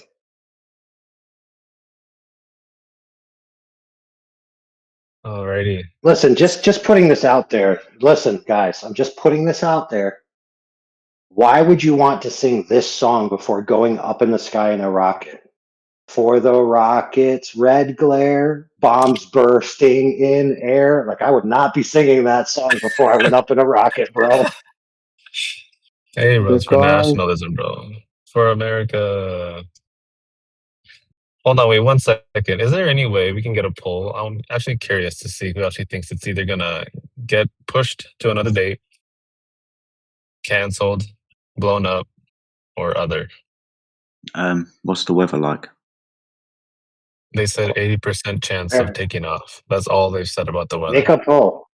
Dude, make a poll, but I want one of the options to be flies by the moon and disproves the Apollo lunar landing. yes, absolutely. I really hope they That's fly right, by bro. the previous moon landing site so we could see the last rover that was left there, the footprints and all that good stuff, you know? Oh, I want to see the flag too. They're going to be like 10,000 miles away. Oh my goodness gracious. Yeah. Dude, with this like poor camera quality that we're getting right now, there's no way we're gonna be able to see any good details. By the way, guys, do you actually believe the Earth is Yes. flat, or is it a Yes. joke? Yes. We actually sit Okay. here and say the Earth is flat for a few reasons. Do you want to know what they are? I have a question though. Like, Right. do you think Antarctica is like a wall or an island, like something, a continent?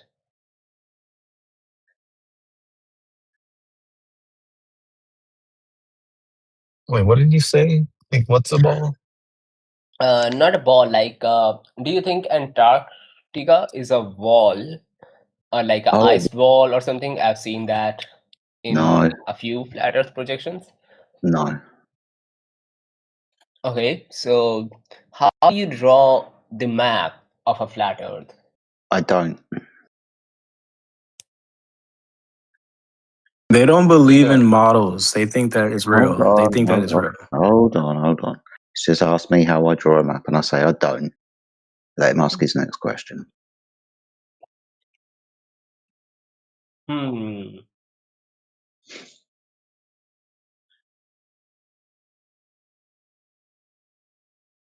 Did you have another question, sir?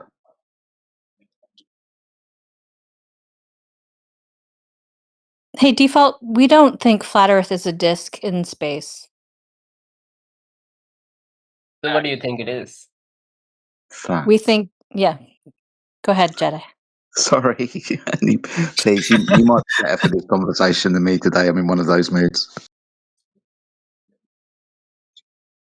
It's the ground beneath your feet. You go outside, you touch grass, you look around, the earth is down, right? The sky is up. That's what I think. There's no outer space. There's no disk. There's no heliocentric model. It's just you in the outside, you in the real world, period. If you have a model, present the model. We'll compare the model to reality, and it's either true or false. That's how it's going to go. Once again. Why don't I make a poll? How do you make a poll on this? Oh, there we go. What question?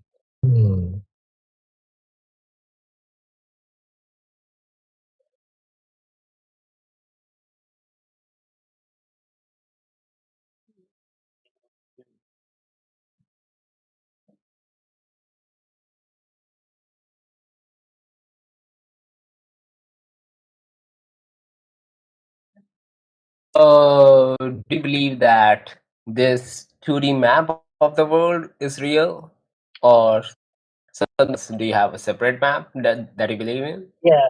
People No. have created Cartesian coordinates so that we can move about the Earth, and you can make any projection shape you want into a map of the Earth according to that reference frame. People do it all the time. All maps are flat. You usually got a cardinal direction telling you X axis. You got another one telling you Z, and then you got topography lines, which are giving you your Y axis, your vertical.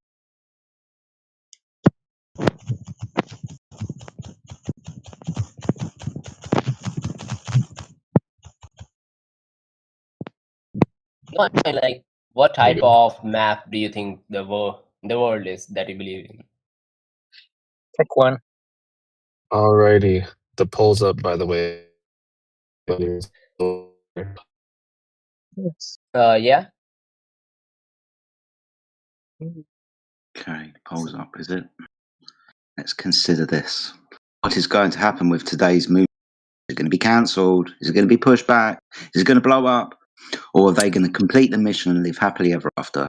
I lived a happily ever after bit for myself. Think about this.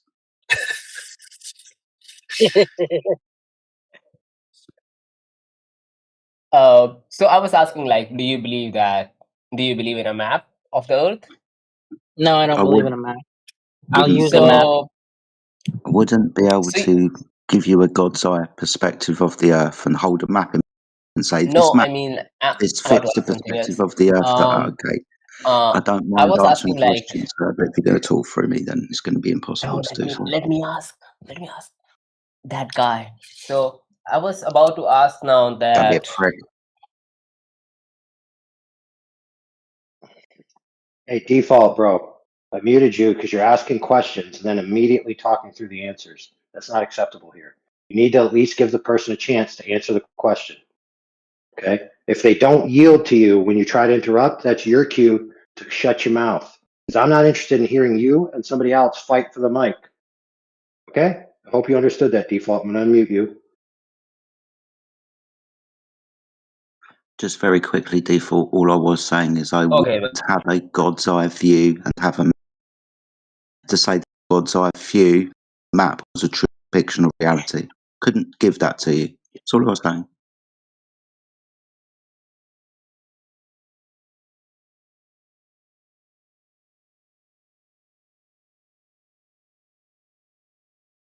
I'm surprised not more people picked blown up. I picked that it was gonna blow up. Has anyone checked on Kalshi to see if there's any bets on this? We should ask Oh, you know Triangle. what? That's a good idea. Yeah, check the Vegas odds, right?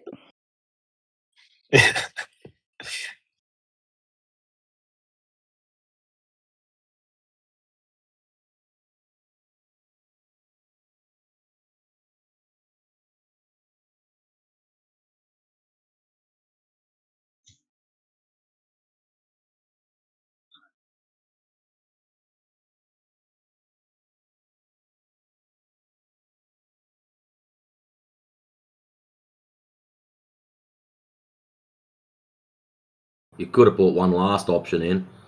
The Earth is still measured flat, and I don't care.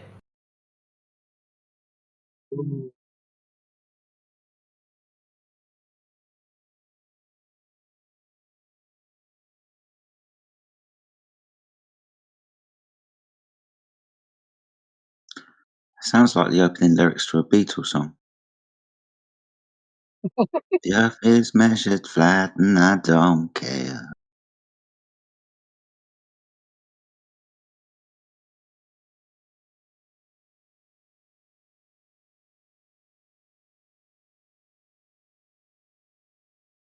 Default, I do humbly apologise, sir. I was just being involved in the conversation because I find conversation and subject so intriguing. But please feel free to continue the conversation with Jimmy there. Again, I didn't mean to interrupt and cause offence. Yeah. I mean, it's an open panel. Anybody can say anything. I'm sure you've got. He left the VC. Damn. Well, anybody who's a guest here listening now, open panel. There's more than one opinion. There's more than one way to express an answer. And I'm sure everyone's got their own way of answering the question. Feel free to ask.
Okay, I guess this is my responsibility then.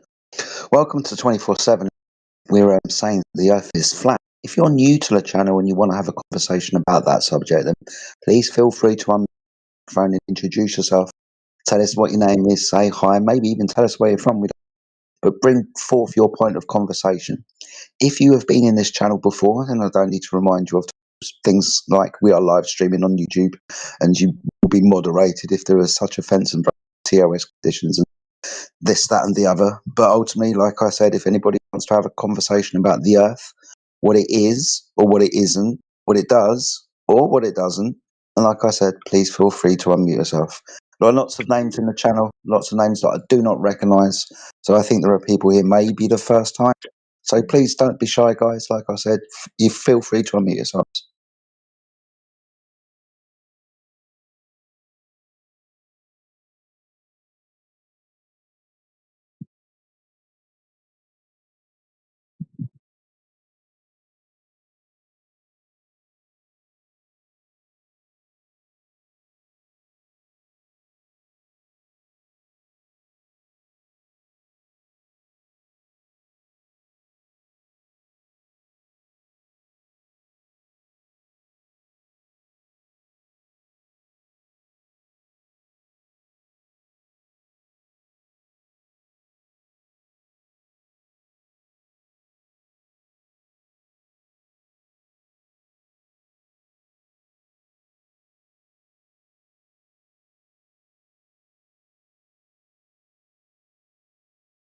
Hey Jedi, I was having a bit of a think this morning whilst in the shower. Amazing how that's a great time to think about stuff.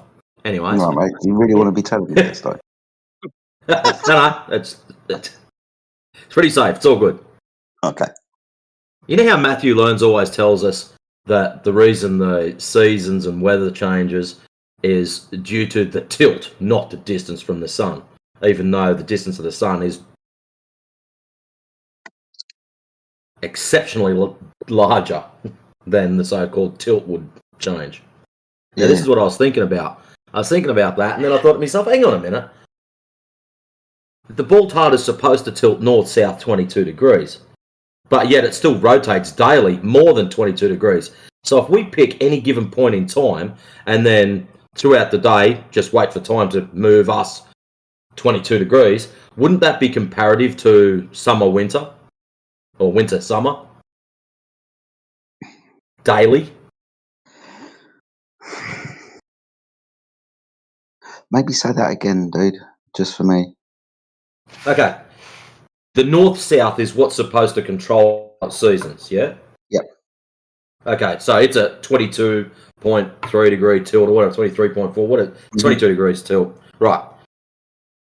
If I go and look at the sun at, say, 8 o'clock this morning, and I can see it, it's already up, and then I wait an hour and 23 minutes, or whatever it's equal to 22 degrees, that should be a summer-winter comparative in the energy levels from the sun.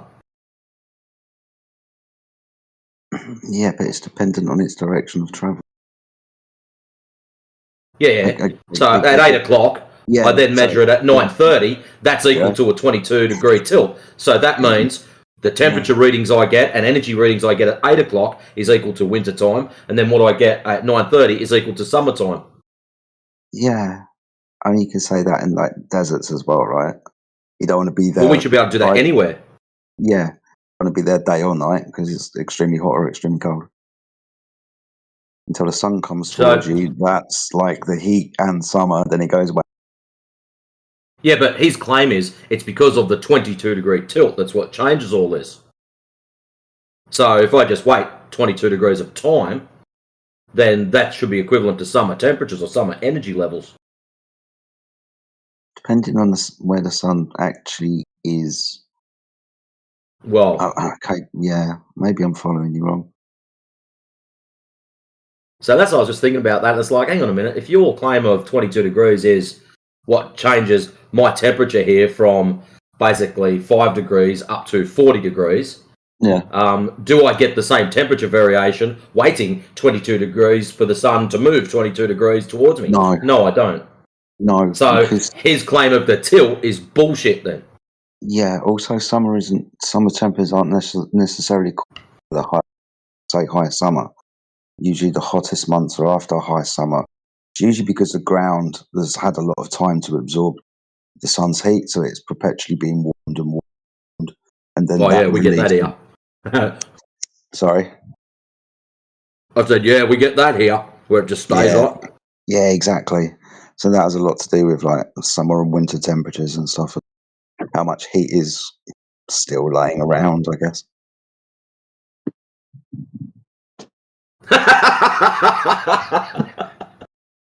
Oh, lads. You broken little child. I wasn't thinking about you directly. Some of the best shit gets thought up in the shower. How to save the world. Theories of evolution. Where is he? Get out of here, lads.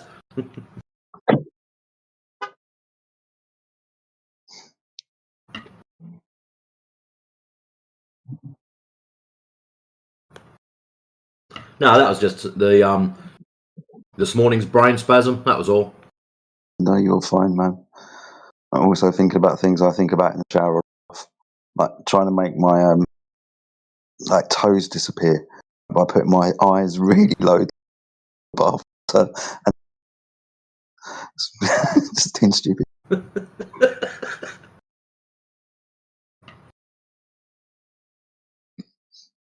But one thing I have found with you lot, instead of trying to hide shit and work it out yourself, you're better off just blurting it out. Someone will call you an idiot, fair enough. But then someone else will go, oh no, if you have a look at this might help you out. Yeah, man. That's for sure. I haven't been called an idiot yet, so people Hey, probably let's get either the not thinking process about started. it. Yeah, let's get the process started, you idiot. All right, now There that it is. that's done, the next guy gets to tell you something intelligent.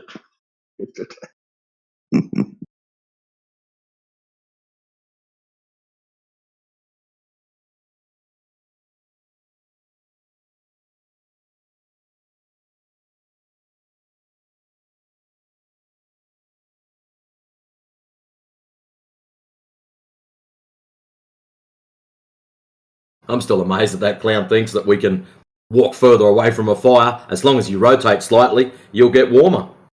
I'll have to remember that next time I go to a camp out. You actually need to get a bit closer if you want it to be cooler, but make sure you tilt. Yeah, tilt the other way to cool off. It's all about that angle. It's all about that angle. It's all about that angle. The reason why I keep burning my fingers when I put them into fire. It's all about parallel rays, right?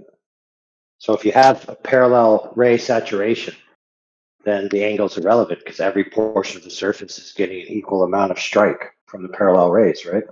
Yep.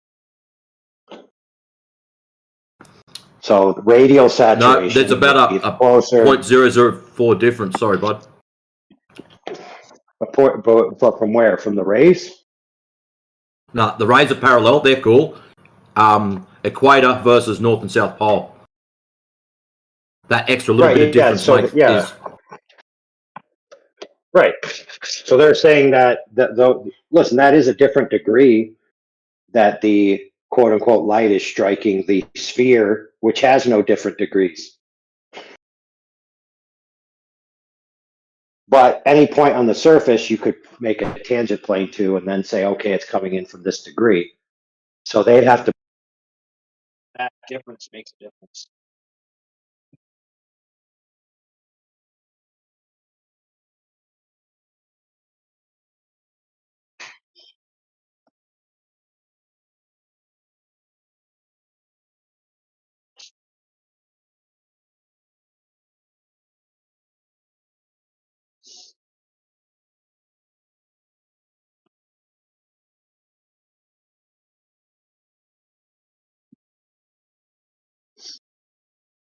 All right, I got scuttled.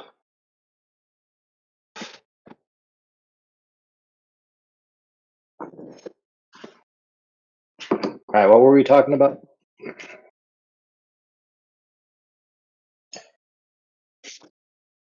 Oh, so what's the different degrees you were saying?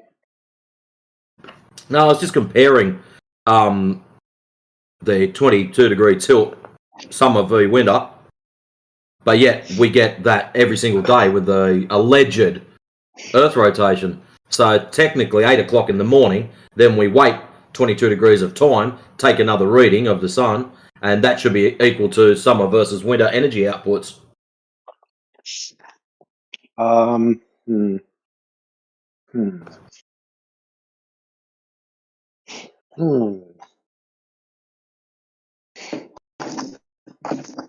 Yeah, but what about the angle that's coming through the atmosphere? That would also change 22 degrees. Yeah, but wouldn't it be compounded? Because you'd have 22 degrees plus 22 degrees.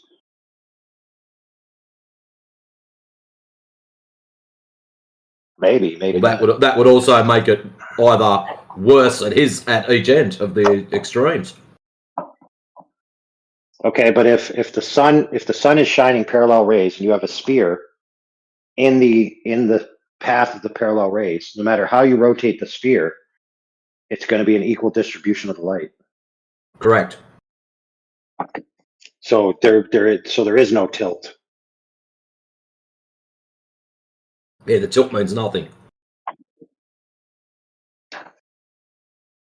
So the only contributing factor should be the distance from the energy source.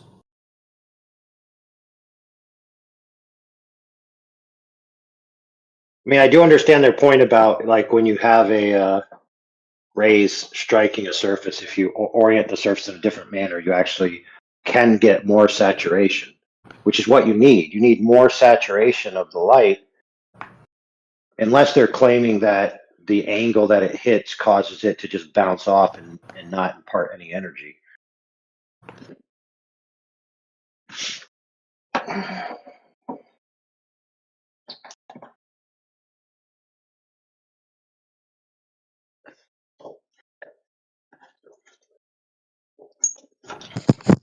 But what it's the going to be angle? the amount of. Go Sorry. ahead. Well, I I was think just what going to the say. angle actually does. Okay. Oh, all right, you go. All right. It is dependent on the rotation, the axis, and the orbit. So it's like there'll be a shorter amount of time of sunlight reaching any particular given area at any one time, like over a duration, right? So Correct. Correct, sir.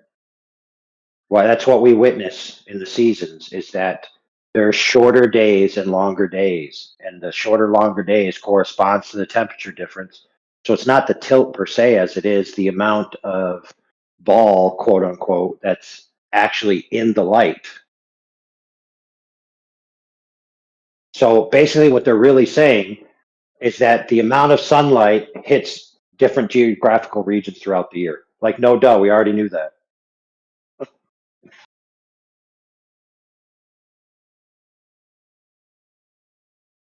So what is the cause of the seasons in both models, quote unquote?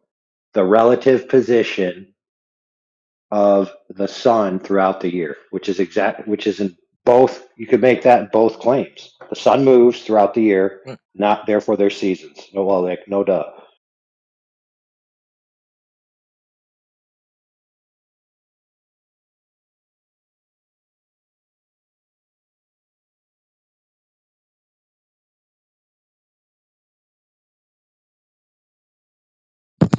yeah, that changes. Yeah, yep, constantly.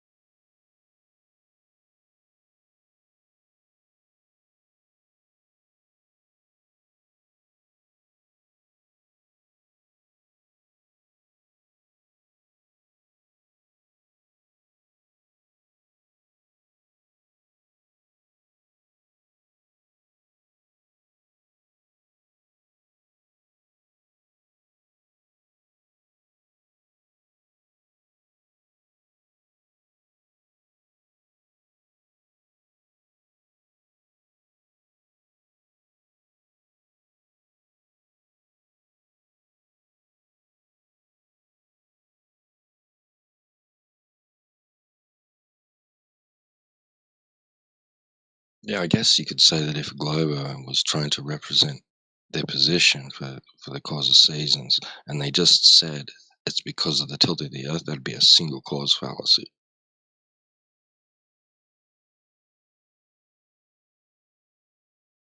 Well, that's Matthew Learns' Yeah, like default. No, it's not the distance. It's all the tilt. But what you should ask them, well, what does the tilt change? And if they say it's the saturation profile, then you say, well, can you show me a saturation profile of a ball getting different temperature on it based on the angle of the light? And I don't think they'll be able to do it unless they tilt the light orientation to the ball to where it won't cast the light on a portion of the ball. In other words, the ball's surface will block the light from reaching the other portion of the surface, and that portion will be colder. And it's like, well, yeah, all you're telling me is the sun moves around. Like the sunlight isn't striking the surface.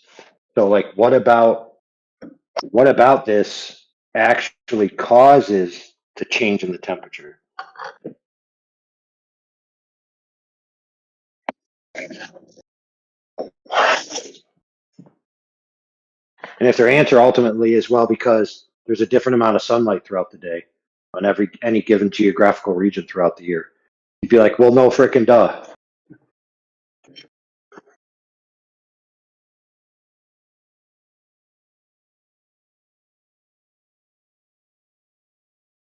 Yeah, and then you even get some parts that are just like got constant sunlight for weeks, and it doesn't really change much.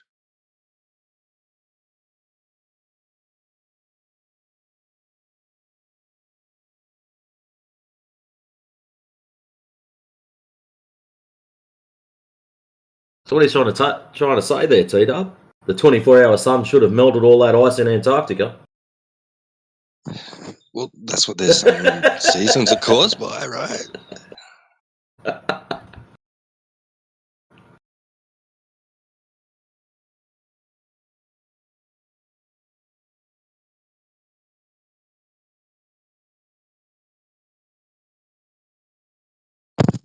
Yeah, that's the amount of time that a portion of the Earth spends in sunlight at any given time.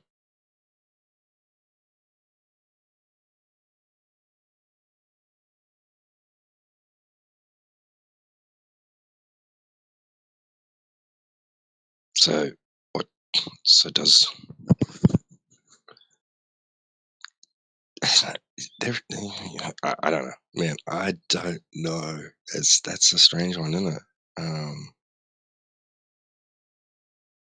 It has been pointed out the dissimilarity between the North region and the South region. North being claimed to like freeze up in its winter and then melt in its summer, like significantly, to the point you go to Google Earth and look at the North Pole, and I don't see no icebergs. Do you?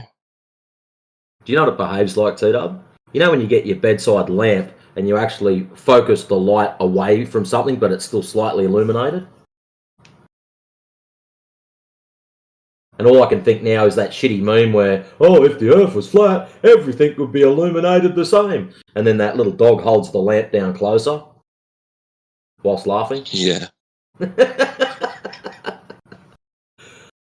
It's them that need the lamp.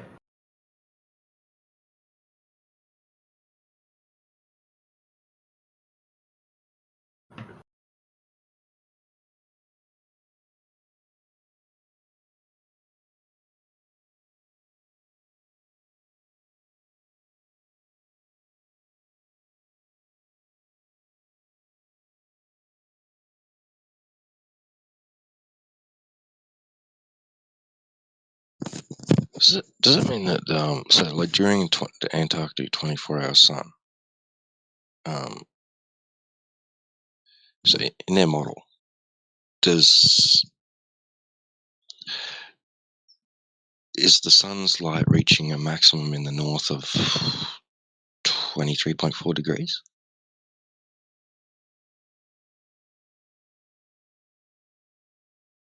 I mean, sorry, wait, that'd be the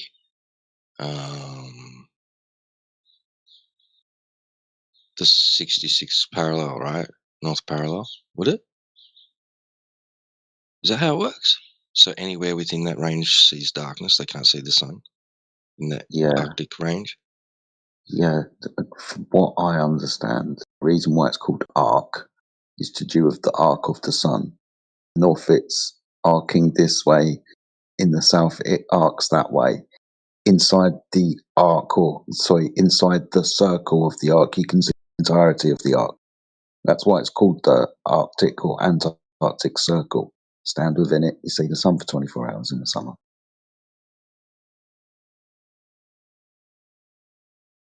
And that would be within the 66th parallel. Yeah, 66th or 60th.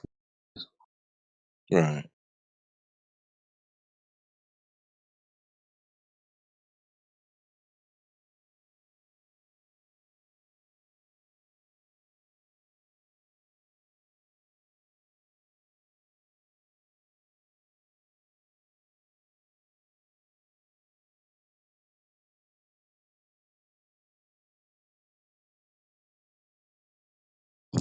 Okay, so it does raise a question here. If the equator is basically the area of the Earth's surface that receives the most sunlight constantly for the longest duration, longer than anywhere else, and that's why it's the the climate's moderate and nice, right, all year round, somewhat.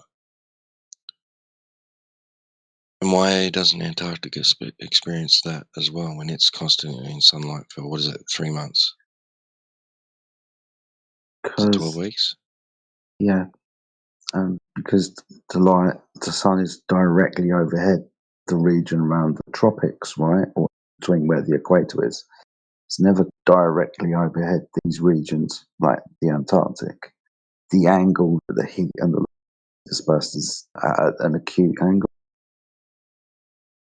But according to the Baltard model, same phenomenon. Being that the sun is so far away and it's parallel, the energy readings difference from the equator to the north or south pole are only going to be 0.04 of a difference.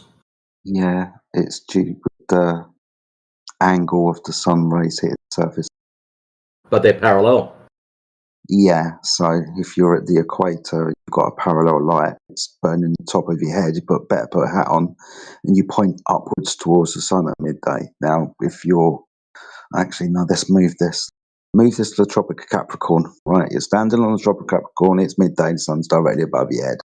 Now, if you're, let's say, inside the Antarctic Circle, let's say you are at the South Pole, for argument's sake, in their model, you're going to be pointing towards the horizon, or wherever it is, and that angle of the sun that is coming in parallel is hitting the Earth at an angle that wouldn't be 90 degrees if you're at a tangent.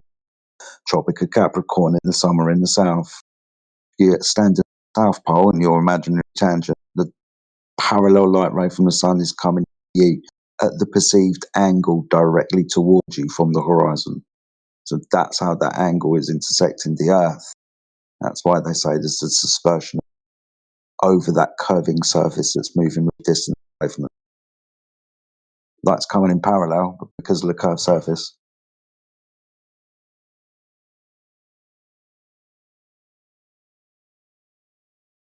At 93 million miles away, those angles don't match up. I'm sorry. I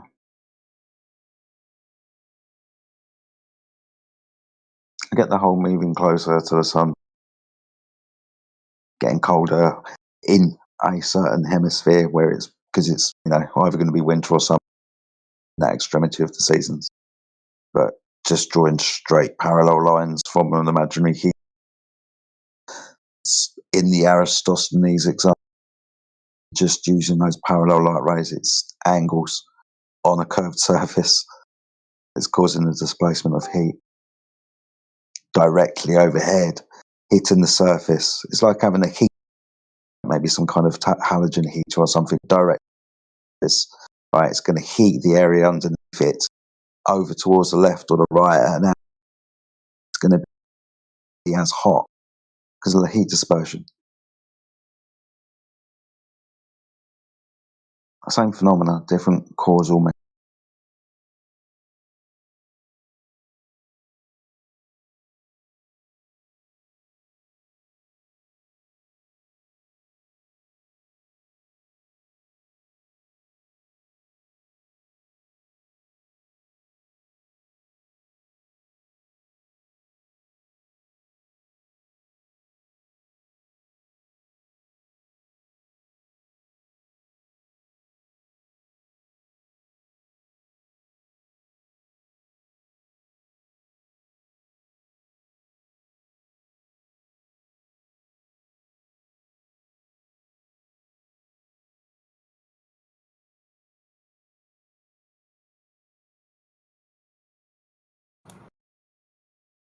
Hey Jedi, are you able to look at my little live video thingy that I got running? No, but I heard the little dingy, and I picked up my phone to see what the fuck was going on. Is that you, is it? That's me, yep. Right. Let's have a look. Just to show you the ridiculousness of their claims. Mm-hmm. I don't mind doing CAD drawings every now and then, and just to get a more of a picture of what's supposed to be going on. This glorious ball tide we've got here is the sun. Yeah. Now, I'm just going to zoom out a little bit, and what we're going to do, I actually, to scale, according to Wikipedia numbers, I did a comparative of sun, there it goes, all the way to the Earth, and those two lines are the rays that would hit Earth. And we'll just keep going until we get to ball tide number 2, aka Earth, and we'll zoom in a little bit so we can get it up to size so we can see it. Now, right down the very bottom, that ray goes to the bottom of the sun. In the very middle, the one that I've highlighted now, goes to the middle of the sun. The difference between those two lines from that point there, hopefully you can see my cursor, and that point there is 0.04, as in length. Okay, yeah. Right, now if you're down here looking at the sun, in comparison to up here looking at the sun should still be directly, or there, you can see how far you'd be looking at it. So if you're standing vertical here, so let's put vertical line. Oh, you're not going to do it, you're pain in the ass. Of course you won't. It's upside down, length, negative 50, hopefully that'll give me a line. It probably did. It's probably really small because the Earth is so big. Yeah, it did. So if you're there, that's a 50-mile high dude. That tiny little fella. The sun, at best, would break the horizon. Now, each one of those increments you can see, 15 degrees, 7.5, sorry, 7.5 all the way around. So there, where I've got that, is 1 hour of rotation. So that's why I was marking these things out, so I can get a visual of how far, and then I can do the angle measurements off of each one of those. Okay, angle to that is this. So across all those, time-wise, it's 0.04 from energy levels. And this is where I was doing my energy readings to the sun. So, yeah, that's why I was just doing that as a comparative. But, yeah, distance-wise, energy-wise, from that fellow to that fellow, 0.04 of a difference in the comparison of the Earth being an alleged ball of 3959 to the sun being 93 million miles away.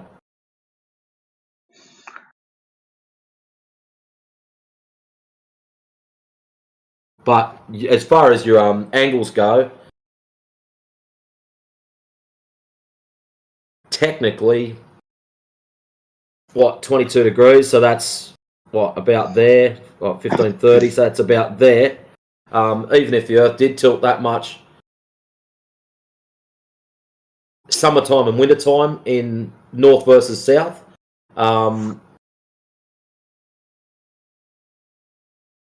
you should still see peaks of the sun. You shouldn't actually lose it completely. Like you'd see in open flat areas, you'd still get glimpses of the top edge of it, like a sunset where you've catch just the last bit of it. You should still see that during your winter time. Yeah, we don't see that. That's right. So them claiming that it's 22 degrees, that's just... And what makes it worse, to add insult to injury, when I was doing my compass readings, the swing that I get, one of the extremes are, I think it's 43 degrees difference. In what? Sorry. In comparison of where the sun is summertime versus where the sun is wintertime. Okay, gotcha.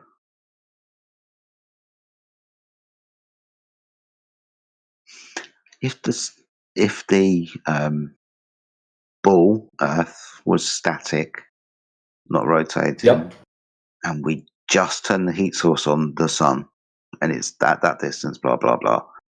Yep. I would expect, even by a fraction, the closest surface of the Earth to the sun to be the one receiving the most direct amount of radiation. Correct. So therefore, to be the hottest area for a short amount of time until it eventually all heated up, because it's a static object. It's not rotating. It's not tilting and changing. It's tilt over time. Well, the vertical lines on my ball there, those vertical... Oh, I just went too far. Back. Those vertical lines starting from the blue dot would heat up, then the energy levels would hit that, and then that, and then that, and it'd slowly heat soak right through. This side would probably melt off completely, but yeah.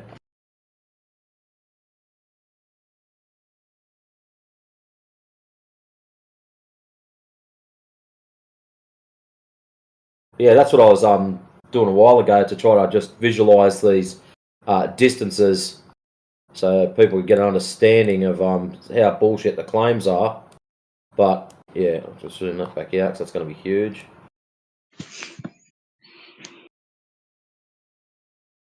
But if I try to fit the whole lot in the screen, just yeah, there it is.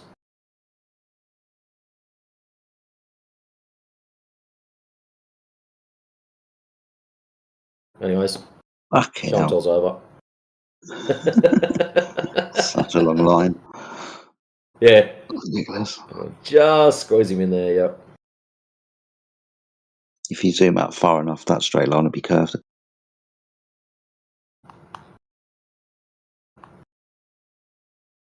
That's what you hear around here anyway from ball. Oh, it's crazy, isn't it? Mm-hmm.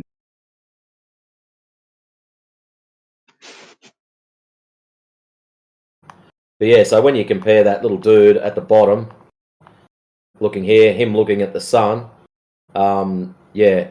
So when the sun does its equinox thing, someone at the North Pole or the South Pole, the sun should be basically dead horizontal. So when we're talking 12 o'clock lunchtime, the sun should be at the horizon.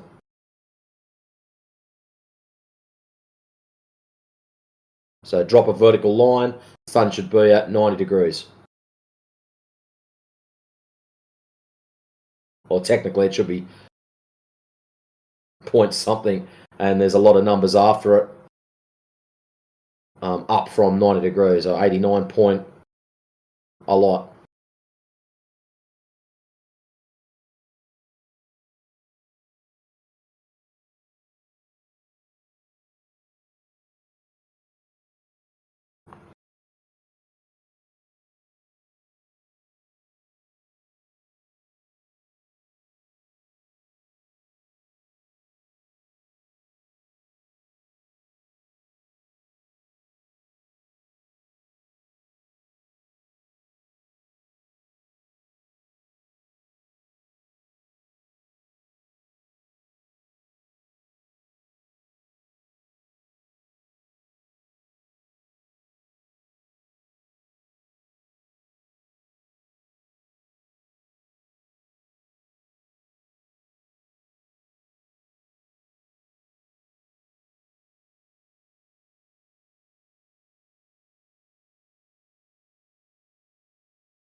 You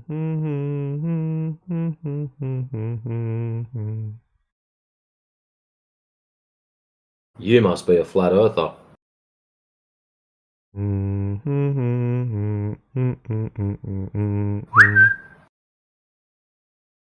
Hey, GFC.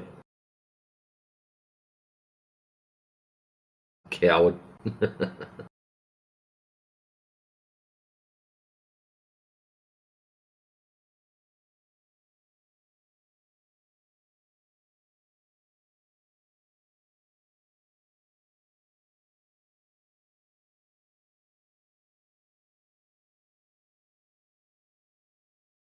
He was trying to do a gloat because Artemis is going up today.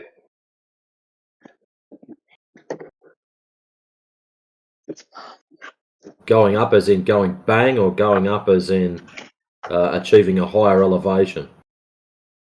I don't know, bro. Could be one or the other.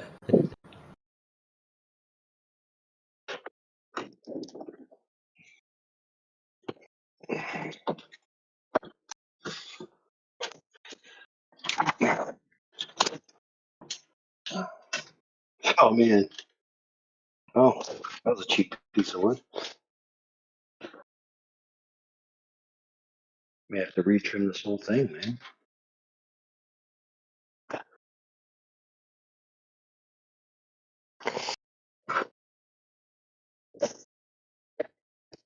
I had to take the whole door frame off, bro.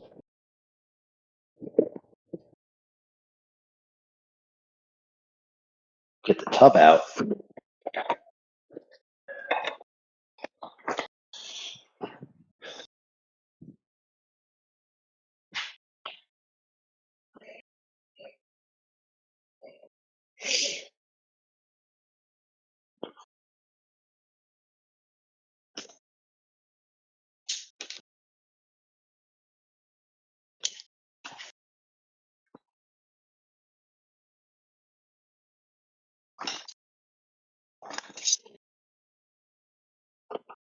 Yo, over fences on the main NASA YouTube page.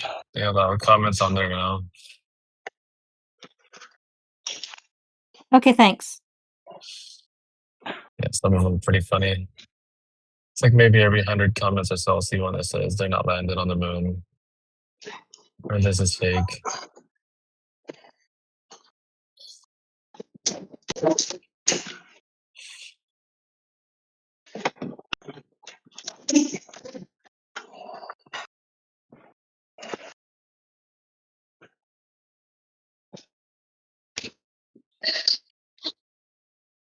Well, that's at least it's still a full moon for him to land on. Imagine trying to land on a bloody crescent moon. That'd be shit.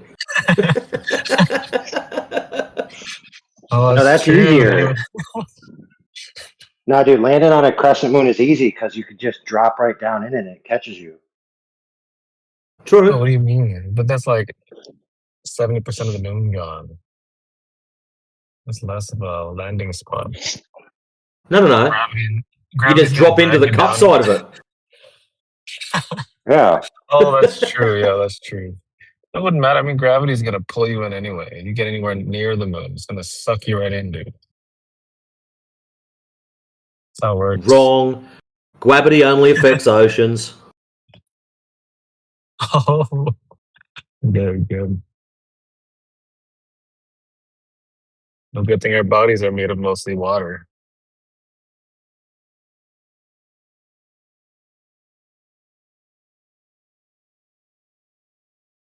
I just clicked on that YouTube link and it comes up a survey straight away. What are you most excited for with the Artemis launch?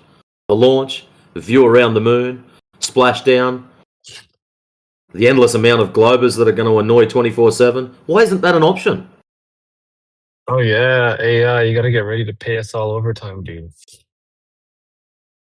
I'm gonna be in here all the time now and get flooded. You'll be lucky to get free credits at the merch store. Settle down. I get a 10% discount on flat hats. Well, listen, guys. This war in Iran has upset my slave labor supply, so the products in the merch store are on back order. Damn. Well, that's all right. I'm saving up my credits. I've got 2.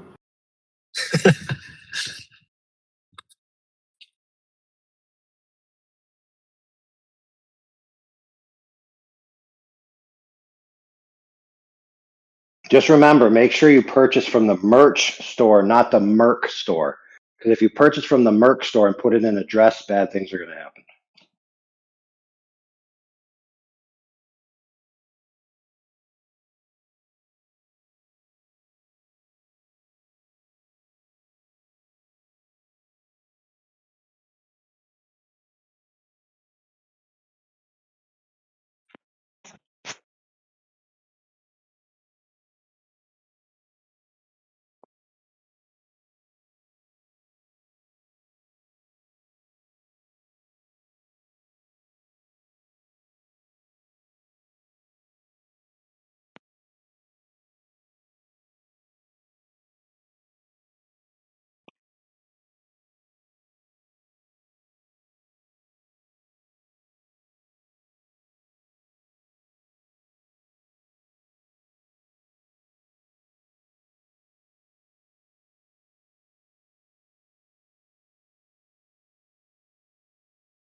Yeah, we don't have a single NASA believer in here.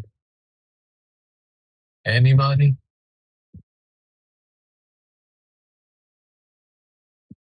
What was that? Lats, Sorry, you lads. got to consider some of them, Lats, some of them might actually be nervous about today. Oh, that's true. They've been promising us for years, even decades, that we're going back to the moon, and we're going to prove it. You know what? I bet you the bulk of the people waiting to come in are just going to wait till after they take off and it doesn't blow up. You probably got another 2 hours or so. Yeah. Oh, man. Anticipation is killing me. I want it to happen already. Oh, well. I got panda for lunch. I'm going to eat it right now. Caring is caring. Oh, would you like some of my orange chicken, sir? Yeah. I got you, dude. I got you. Actually, you know what? I'm not even sure if that's what I got today. Hold on. Put my sunshade first so I don't die of heat. Okay. Oh, I did get orange chicken. Just kidding. Oh.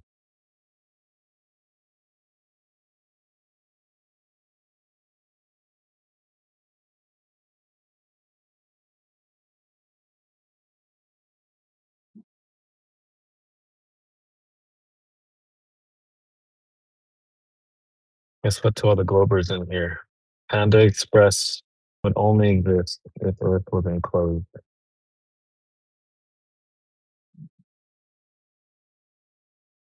You can't even have Panda Express on a globe. You're welcome.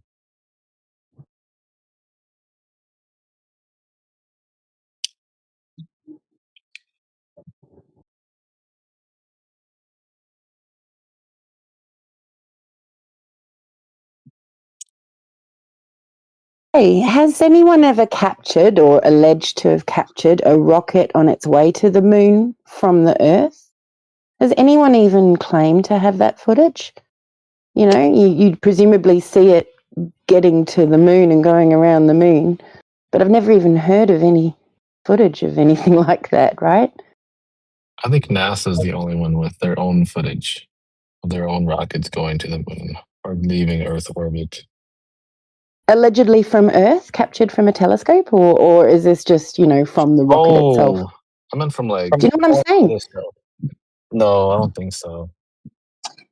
Well, according to the because diagrams they give you, the rocket has to orbit Earth to get its trajectory to the moon, and then orbit the moon and then return, and then orbit the Earth again before landing.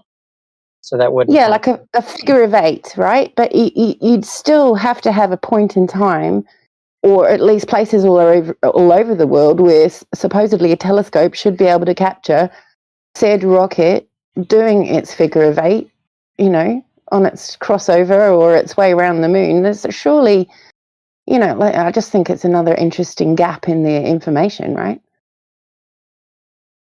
You know what? You make a good point because there's no medium in space, so the light from the rocket would shine all the way down to Earth. So there's no reason why we shouldn't be able to see it from Earth. And we keep on capturing these crazy little, you know, like Crow 777. He's captured these crazy little things seeming to be flying across the path of the moon, although they could be much closer objects. We don't really know. I mean, they could be drones, God knows what. But yeah, you know how people often capture these odd things on the moon moving around? I mean, we should be able to see with our high-powered zoom, we should be able to see the bloody landing site and all the rest of it, surely. But I'm just thinking, no one's ever shown any footage of any rocket on its way to the moon, let alone any other good footage. Have you guys ever seen that footage of the UFO traversing the surface of the moon? And you can see like its shadow on the lunar surface. Oh, really? Supposedly, yeah. I'm gonna see if I can find that. Actually, give me a sec. Yeah.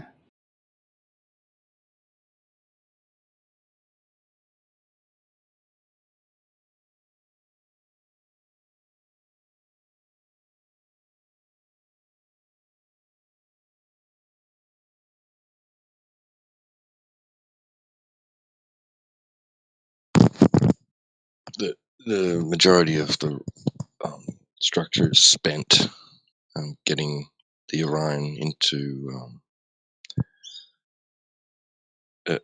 moon orbit trajectory. What I think what should happen now is Smarter Everyday's social media should blow up with thousands of the same question: how did we solve the 15 refueling rocket crisis? How did we solve it? Because that's what he was saying would be necessary to achieve this. So I'm at a loss of how they solved that. Well, not even that. Nobody detailed how they got past the Van Allen radiation belt yet.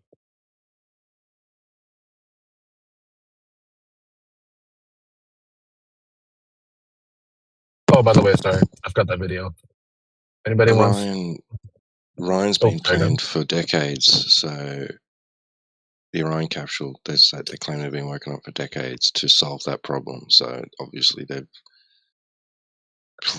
developed some sort of shielding Oh, of sufficient course, shielding. really, really good engineering type stuff. Right?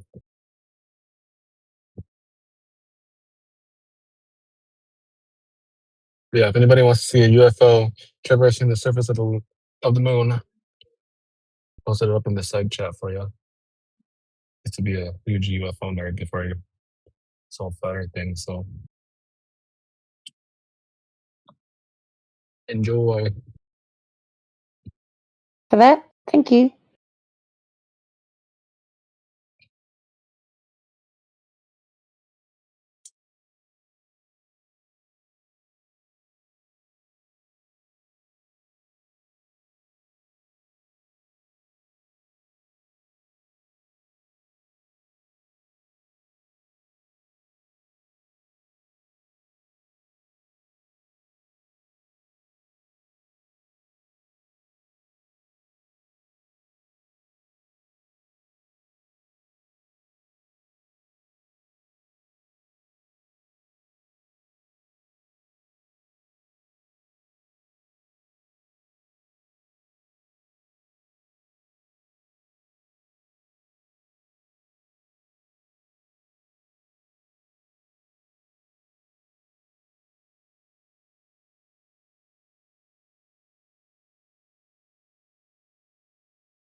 بص في ده بقى، بص في ده. لا لا خلاص الصبح بقى. بص ده يا ياسمين. في حد يزق حد استنى. كده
Hello there. Welcome, everybody,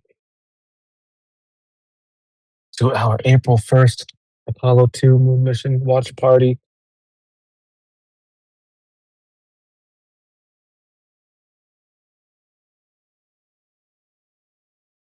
Damn, I'm spiced up. I used too much hot sauce.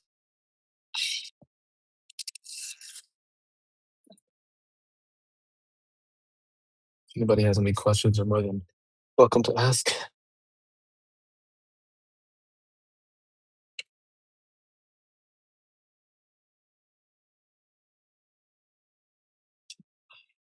Over fences will be taking your questions. I don't know, Lats. It just seems like, strangely, we have a really high number of people that refuse to join the VC today. I can't imagine why. I guess because they're scared of you.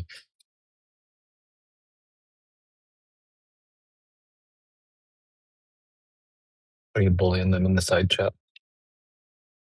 Nah, they're just scared of revealing that they're here on an alt.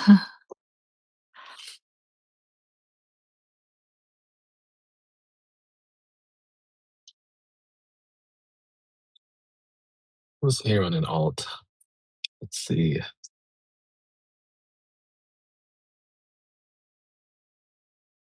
So I can't really tell, honestly. When they show up for the first time and they say they can't join VC because they'll just get muted. That's usually an alt. Of course, of course.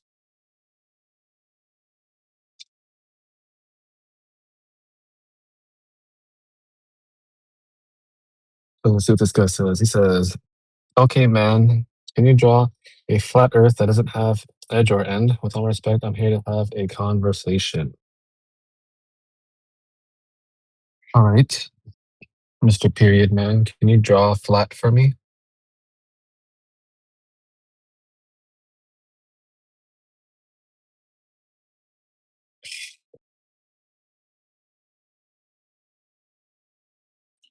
Or I guess whole. Can you go by whole?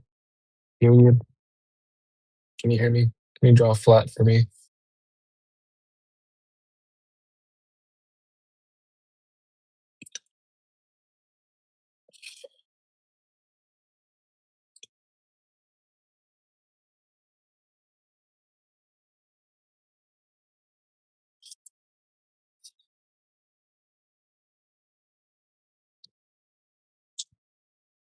Oh my goodness, my fucking tongue is on fire. Holy.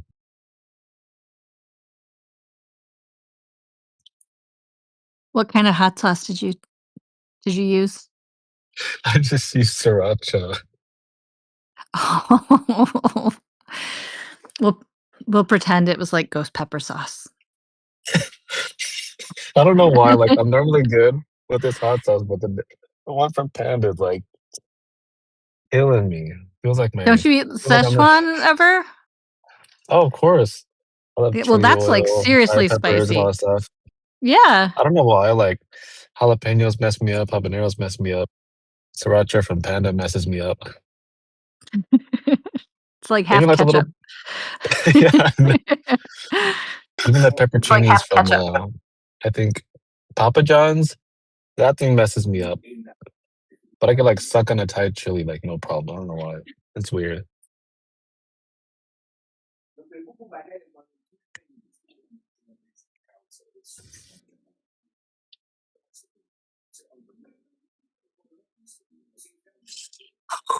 Feels like I'm in a vacuum right now. My tongue's boiling.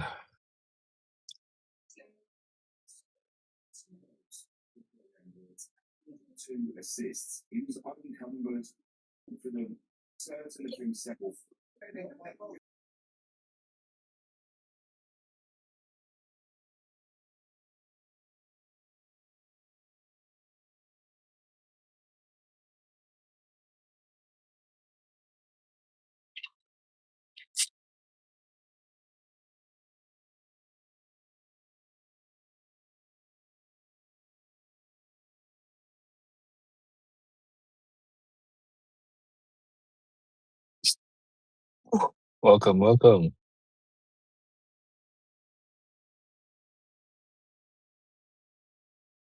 Welcome to our Artemis 2 2026, April 1st watch party.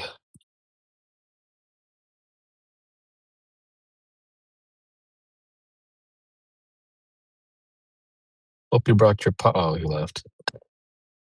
Okay, never mind. Go get your snacks ready, boys. Get your popcorn, get your beers. Can you get one of these guys to draw me a 3D line? I tried to ask him to draw me flat. I don't even think he can hear me.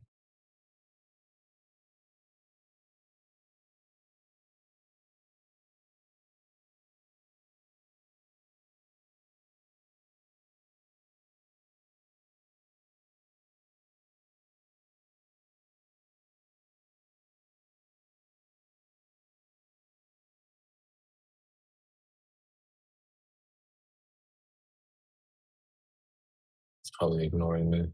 Oh, well. Wouldn't be the first time.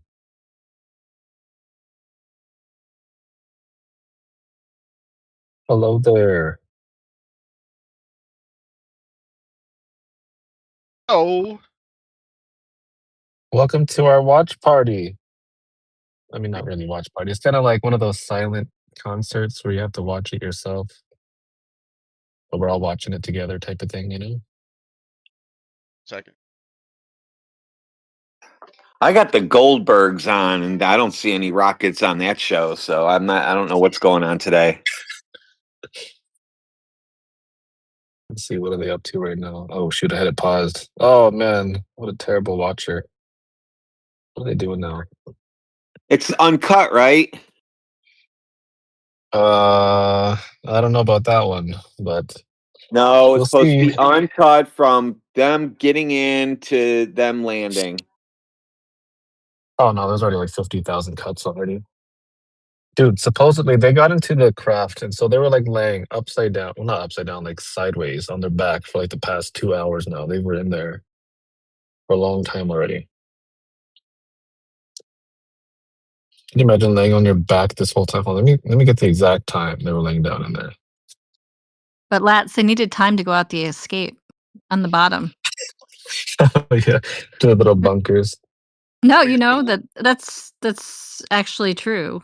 Have you Oh ever yeah, I've watched? seen that. They like go down Yeah, their little so slides or little they gotta just make sure firemen's everyone's clear hole. before they launch it. Yeah, dude, Oh, of laying on your back course. for over 2 hours is crazy. I don't sleep more than Dude. 2 hours for sure. So, but they have their feet in elevated position, though. Yeah, so do I sometimes.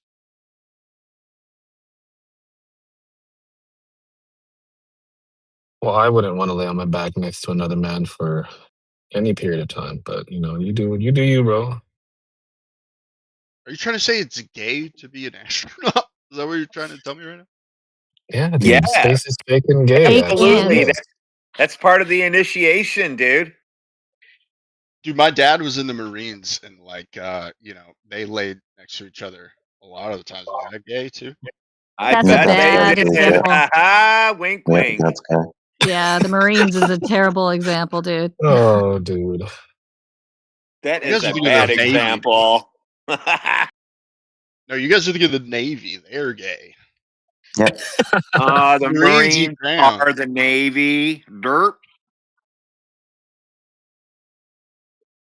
Submariners, hyper gay, spend a lot of time in the big long tube with lots of men.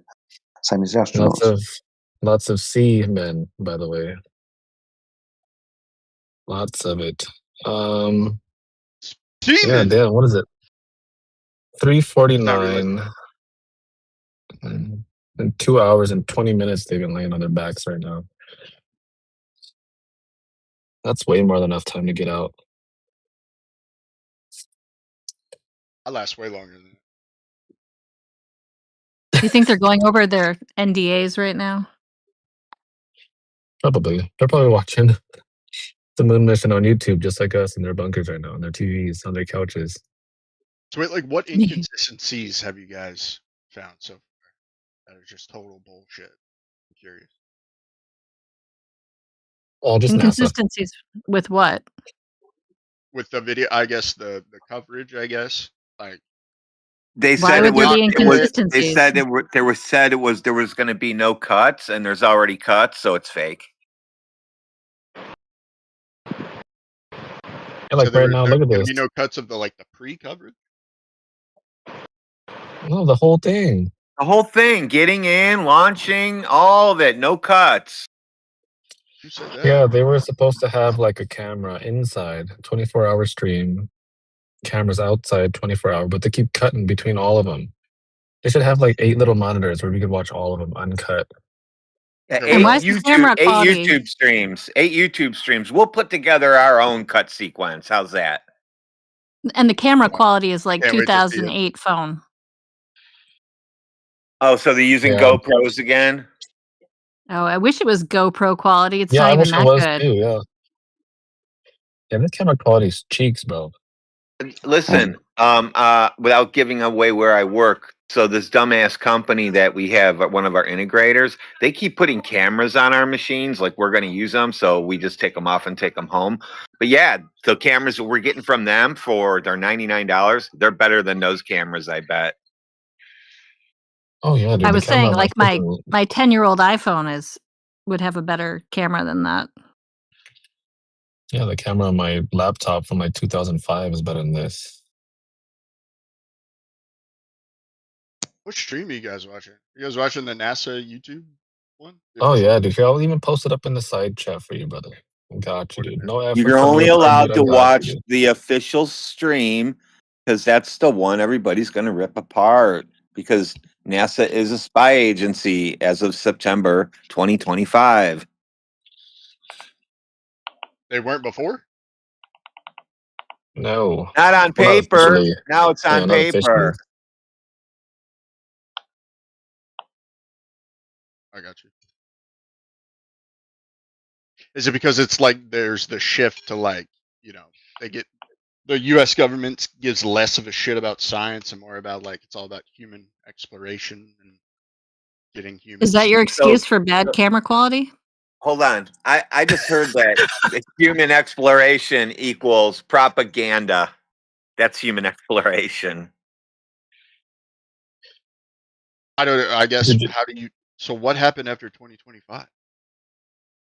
It was reclassified as an intelligence agency. It's like the CIA. Oh, one sec. So You know, I remember watching you're getting your live footage from the CIA right now. I was watching this stream like 8 hours ago, and they were talking about how exploration benefits humanity. Space exploration does anyway. I was thinking to myself, like, what has NASA given me that benefits my life? I wonder if any Glober in here could answer that question for me, because maybe I just can't think Did of something. anybody ask how the air sticks to the ball yet? That would be one of my first questions. Not yet. Nobody's. Oh, you know what? Speaking of that, Lena, family photo. You should have seen. There's like a trailer, okay, for Artemis 2. Like it was a movie trailer, okay. It was insane, and they even walked out from like the building, and they all like walked out of this building like it was Apollo. Was it Apollo? The movie? Oh no, what was it? I forgot the name of that movie. There's like another space movie. They like all walked Why out are in their slow faces motion. blacked out in that picture? Why do they have these visors on that are black? Yeah, I was wondering the same thing. It's for the sun, maybe. No, we're not doing that game. You can just pull the shade down on the window. Look at that one. What's he doing? He's pointing to the cover of a book. Why has he got a book? He's not freaking read it with that helmet on. But I mean, that's true. Well, did you see the cover of the book? Wait, why is he pointing? Why is he pointing to it? Did you look at the cover of the book? What is it? It's an homage to you. It's an homage to you. They actually put me in that fucking video because they're pissed off. Yo, let's go, dude. Shout out Professor Triangle, dude. Freaking NASA live stream. Let's go. This is awesome. I can't believe that they're actually. Now let's see who else they put in there. See if there's any pictures of Jedis and shit. Yep. Dude, you're so lucky. Fuck. Yeah, dude, like right now they're showing another trailer. Look at this. It's like a movie trailer for Artemis 2. Of course it's a movie trailer. It was a movie that's already been shot. Those people are whoever the actors are. I don't know. Those are probably AI people for all I know. Yeah, seriously, why would they have such blacked out helmets? It doesn't make any sense. No. Exactly. Yeah, they couldn't see anything. It's obviously not bright in there because the camera works. Yeah. Yeah, nobody else in there needs freaking visors. Maybe they just don't want us to get a good close look before they reveal the twins later on. Shape-shifting reptilians. I'm gonna read a I'd be down book. for those. Yeah, we're reading books. He's taking the What's going on NASA with that? triangle IQ test. Oh my god. Oh my god. Somebody has to clip that out of there. Kind of a bit fine, isn't it? Dude, if there was some way we could like actually zoom in and that's what it was, dude, I would cry, bro. I would actually cry. That'd be so funny. Don't worry, somebody's gonna make a zoom in with the triangle test on it somewhere.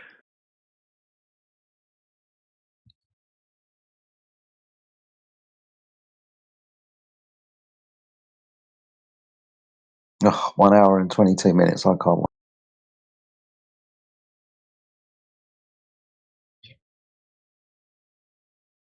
Wait, will I be able to watch this? 1, 2, 3. Oh man, I really hope I'll be able to be in here. Where's the forward facing cameras at? How did they know where the moon's gonna be? Hey guys, can you hear me? Yeah. Hello there. We hear you calling from Artemis. How's it going up there? Alright. Oh. Hi guys, what's up? Yo, what's up, dude? Hey. What are you guys talking about right now? What's the topic going on? This movie studio that releases the NASA movie we're watching now. There's a NASA movie on. NASA movie? We're going to the NASA moon. movie is dropping. I don't even Yeah, believe bro. that human has Well, been. we're going around the moon, back again. They are just fooling us. Okay. What? Yeah. Why would they do that? Because you know, a human. It's impossible for a human to reach on a moon. Why?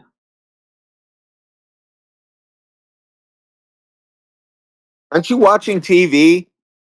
What's wrong with you? I've taken off in 1 hour and 20 minutes and I'll be there in 4 days. Why is this impossible? Do you want to post it up on the live stream? Bro, I have the live stream up right now. And I'm watching NASA control room. They're like twiddling their fingers alive on camera right now, bro. You're telling me that's fake? Are the dudes making out with each other on there when they were clapping? Did they hug and stuff? Kiss? According to my Tell you belief, something. It wasn't their hands clapping, I'll tell you that much. Ew. Ass clapping. Even I believe that Earth does There's not. a slap in the locker room. What's he saying? What did you say, sir? I was saying that even I believe that Earth does not rotate, Sun rotate around the Earth. Okay. Earth is still, it does not move at all. Okay, but why can't they go to the moon? Okay, moon also rotate around the Earth. Okay, but why Earth can't they go to the moon? Because it's impossible. Yeah. Why? Because moon is moving, and trust me, I'm not making this up. This is what I believe. I think you are. Okay, because the Earth is still and the moon is moving. That's why you cannot catch the moon. What if we wait for it to come towards us? Like we wait in the west and we wait in the west and it comes towards. So it'll come towards us. No need to catch it up. We can meet it halfway. Why can't we go to the moon?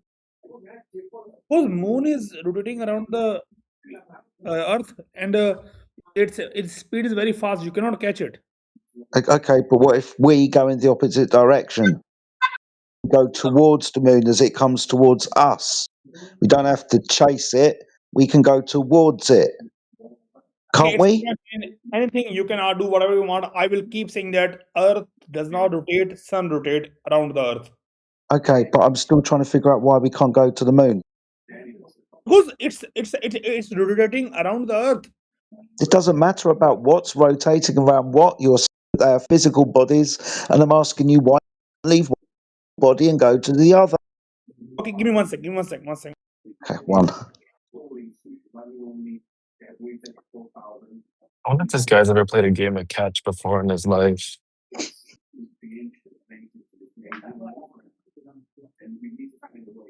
You made him deafen. Oh. All I wanted to know was why we couldn't go to the moon. Because space is fake. Yeah. You can't hear me. Okay, you're not giving the answer, eh, then? I feel bad. I'm watching his headphones.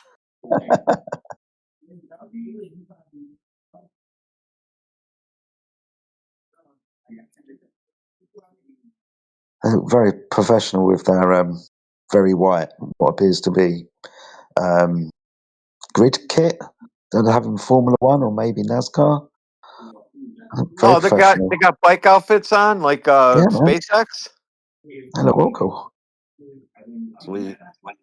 And they've got This masks technology on as well. is wonderful. They've got masks on, so they're taking it very seriously.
Hello.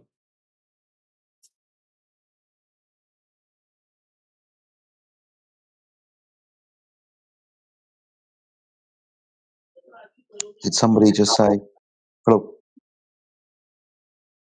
Yeah. Hi. Hi. I'm new. How are you? I'm good. Yourself? Yeah, I'm doing very well. How can we help? You're in a flat Earth channel. Well, I just joined, so I don't really know much. Okay. Good to meet you. Nice to meet you too.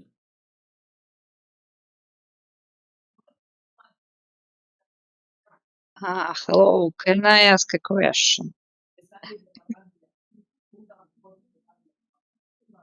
Yes, please. Feel free. You just did. Maybe 10 minutes ago, I know that when I fly from Belgrade, Serbia, to New York, it takes 10 hours by plane. But when I not now, but a few years ago, when I fly from Moscow to New York, it takes 10 hours too. But when I fly from Belgrade to Moscow, it takes 3 hours. If the Earth are flat, why it's the same the same time from New York, from Belgrade to New York, and from Moscow to New York too. But from Belgrade to Moscow, it takes 3 hours. Why? Because Belgrade's closer to. Breaking news.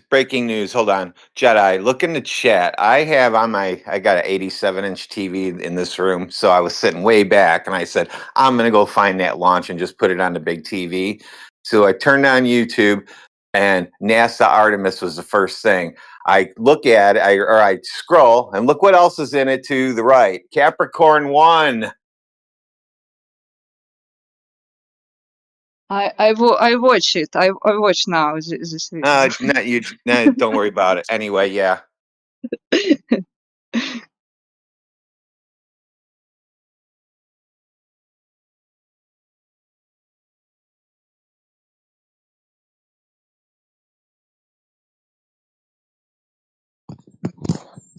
That's hilarious. It's like, you might also like.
Guys, sorry, but I have to go.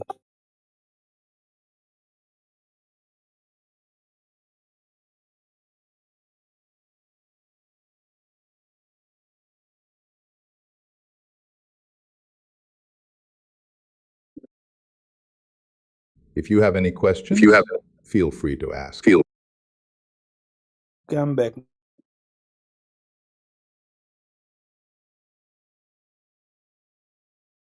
Which type of questions I can ask?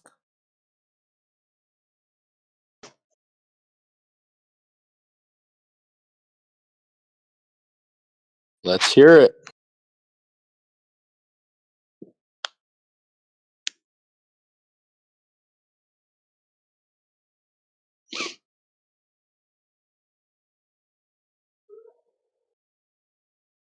Hey, how come those guys are like dressed up in those what are those race outfits? In the white ones. And I'm looking at the panel on the wall. Let's see. Those are oh, I can read them. Hold on. Let me get back to you real quick. Cuz those look like possibly our I'm looking for our hardware.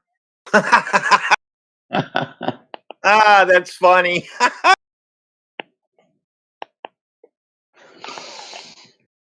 Nice. Well, I'm just going to tell you guys that they're not using our hardware, so I don't know about this.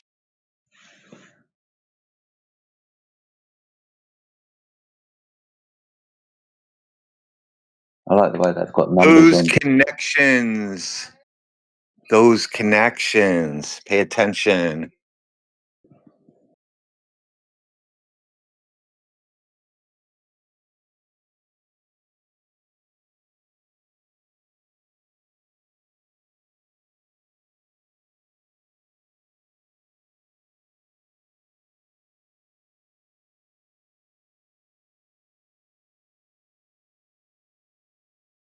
So that guy is struggling to get that off of there. That is not one of our fittings.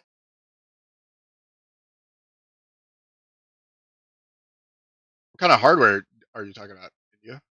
It doesn't matter. Are you a machinist or something? I'm not telling you. Yeah, dude, if you tell me you're a machinist, I'll probably I'm find not your telling address, you social because security number. I sell to our company sells to them and they're not using our parts. So that's not our stuff. You sell to NASA, bro? Are you CIA spy? What the hell's wrong with you, weirdo? Fellas, Let's try and figure this out. keep an eye on this fucking guy. Yeah. He sells shit to NASA. I mean, I don't know. Probably a good contract to get. You sound nervous.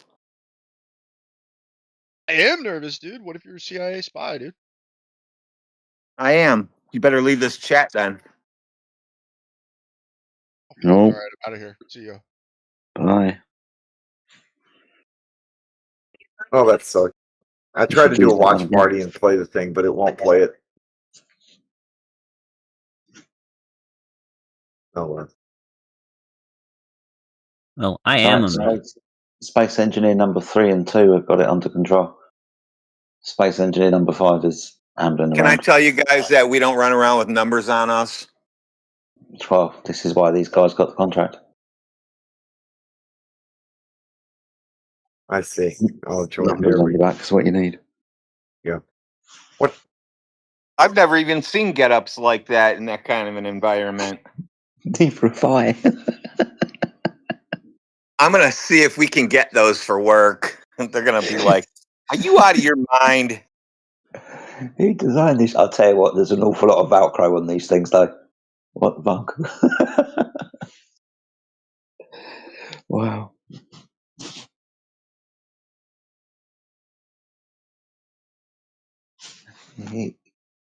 You're seeing the. I didn't know they didn't launch yet. They're just sitting there laying on their backs. I didn't know that. Yeah, that's stuff you can't lay like that with your feet up in the air like that long.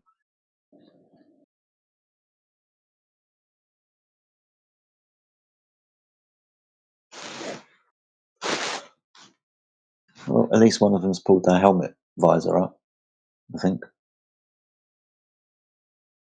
Bro, imagine you're like laying on one wrinkle on your shirt. Oh, dude, that must be torture.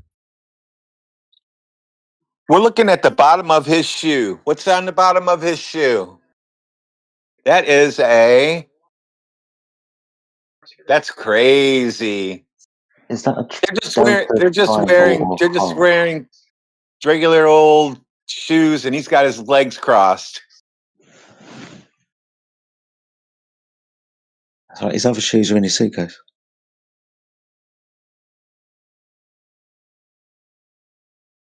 They're going to be flying in this thing for 10 days.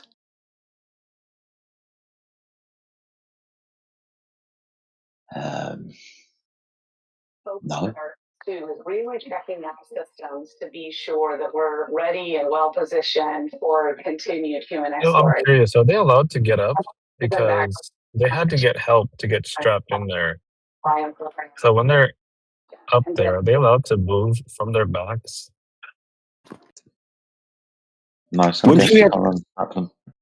Wouldn't you have to pee by now? Yeah, wouldn't you have to pee by now? Yes. Almost.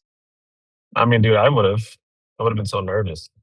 Well, unless you're not drinking anything for the past 24 hours, and then that's probably not very good for you. Even then, you're going to pee anyway. How do you know that they haven't peed already? Oh, They're just sitting there peeing be right wearing now. diapers. They got catheters. Yeah, astronaut diapers. And they're held to the legs with special NASA Velcro. Did you see that? They have a food warmer. They're going to sit in the middle and they're going to cook out of a suitcase, it looks like, while they're floating around in space.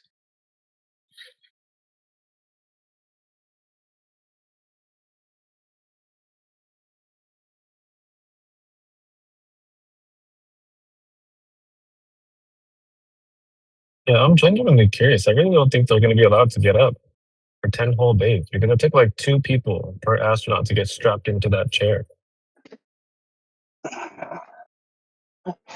Hey, didn't Don Pettit already say how to deal with that? Oh, what do you have to do? Well, when you have to leak, you have a leak. Oh, yeah. Really good engineering. I forgot.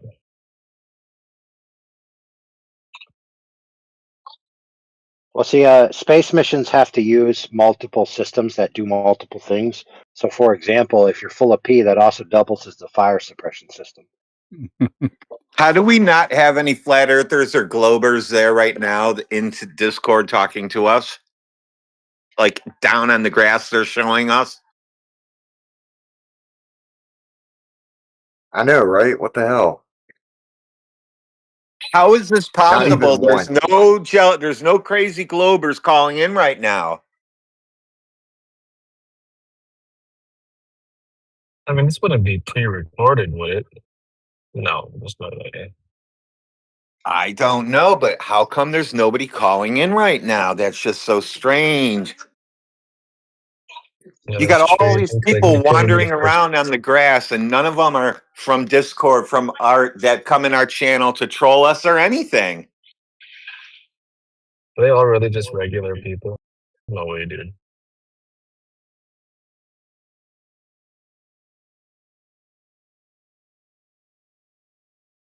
We should be seeing Rob Utah down there with a sign that says "Flat Robert Earth is Utah fake." should be trying to get into this server right now, live streaming with a headset on.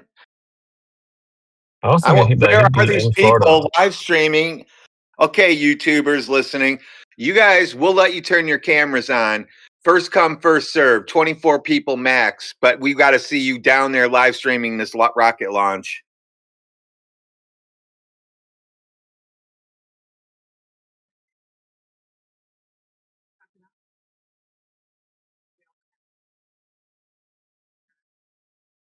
Just look for someone with a shirt that says Dr. PhD. Irradiated.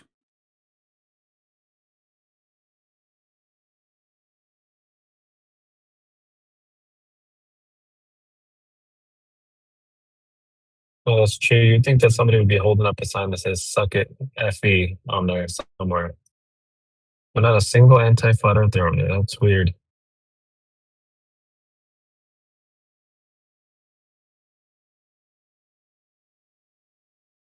But we've reached it, boys. Less than an hour now.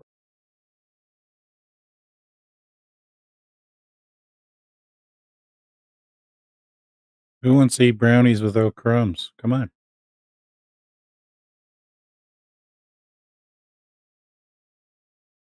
Space premise.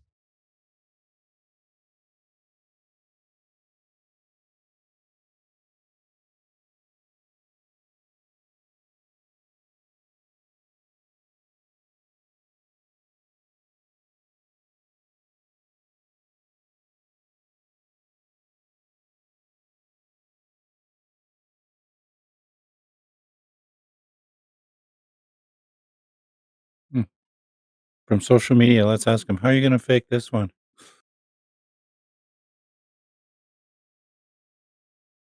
April Fools! Ha ha!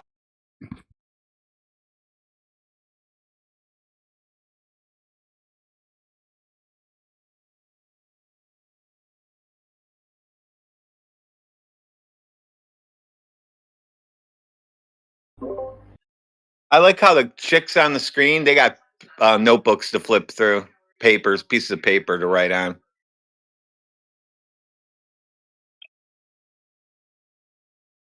I want to know why, like, all space talk is like 99% food. That's like all they ever talk about.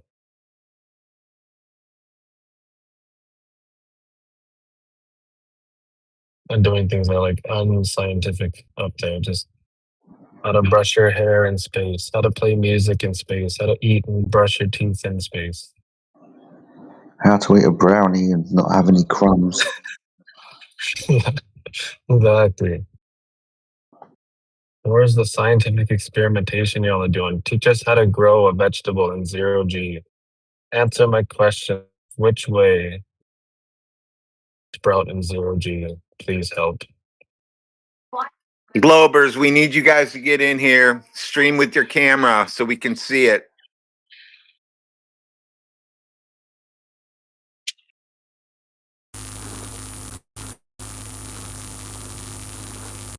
Damn, boy.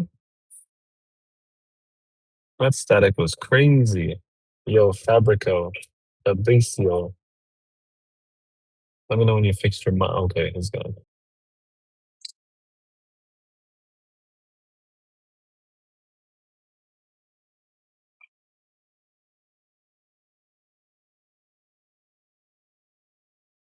We're going to see the far side of the moon. I mean, the dark side?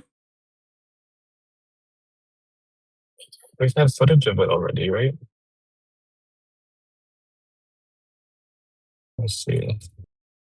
I'll post up pictures of the dark side of the moon right now. Hey, do you think if I go over to NASA, there's a watch party? I bet you there is. I bet you I can go sit there and watch it on a TV like mine.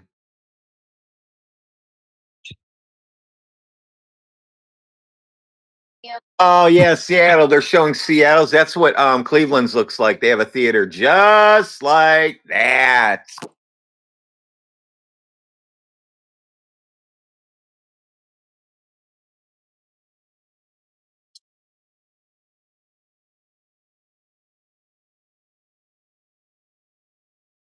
Oh, there we go. I'm I posted up the excited. GIF. There, they showed that. Are you guys excited? I mean, I am. I'm waiting for this excited. because the last one. I didn't got know it canceled. didn't go up yet. There's still a chance this thing can blow up. Dude, I voted for blown up. And try to go out and collect pieces of orange uniform over the land. That would be great. You could sell that stuff on eBay. I just have to wonder why they have to put them in the seats like 4 hours before the flight. Yeah, it sounds like torture. That's worse than going to an airport. Somebody, if I go to an airport, I only have to show up 2 hours early.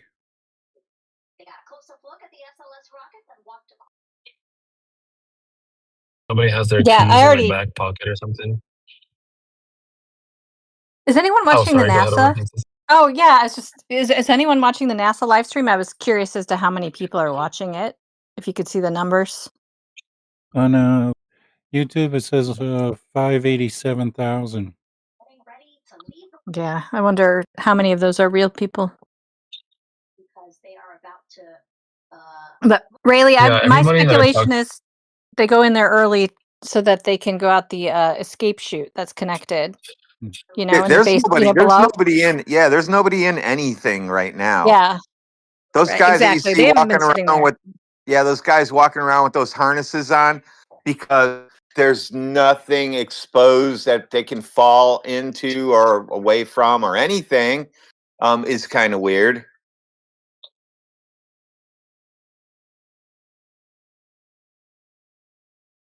Yeah, I want to get one of those little zip line thingies for my house. You know, that would be pretty good, actually. I could actually see use for that thing. Does anyone have the link to the video? It was like a documentary about how there was an escape hatch for the Apollo astronauts. It's That's from what I like was gonna look at. I think it was done in late 60s, early 70s. It was after the first Apollo mission, manned Apollo mission to the moon. Oh, you're not escaping out of that because you saw how they're strapped in. You're not getting out of that real quick. Let's see. And I thought they had that capsule escape mechanism on the top of the capsule, so they could just fly it away from the rocket. Well, not according to that documentary. You know, why would I need to go down the slides to the underground bunker? So that no one sees you leave.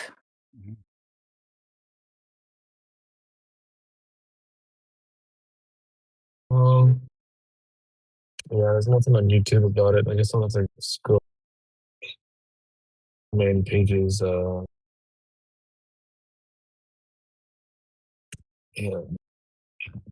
Guys, it'll take me a while to find this. how can you prove what I have sent in the chat?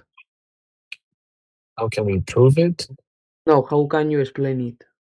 The same plane, different duration, different length. Wind speed. You're flying into the wind in one direction and with a tailwind in the other direction. What? No, I haven't listened. Wind speed. In one direction, you're flying into the wind. In the other return journey, you're flying with the wind. Explain it is that the Earth rotates itself, not the wind. Oh, okay. So the wind will not affect flight times if you Yes, fly into it or have a tailwind. The wind may affect the length, but not as much as the rotation of the Earth itself. Okay, so the Earth is moving under everything that leaves the surface of the Earth.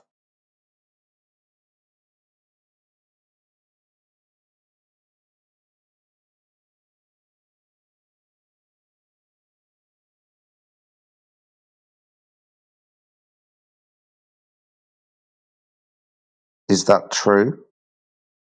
What? Is that true? I didn't listen. Please repeat it. Okay. If you say, yes, what? If you say there is a difference in flight times from east to west or west to east because of the rotation of the Earth underneath the aircraft, then you are also saying that everything that leaves the surface of the Earth is having the Earth spin out underneath it. Is this true? I didn't understand what have you said. Of course not. Where's Gemsy when you need him? No, please.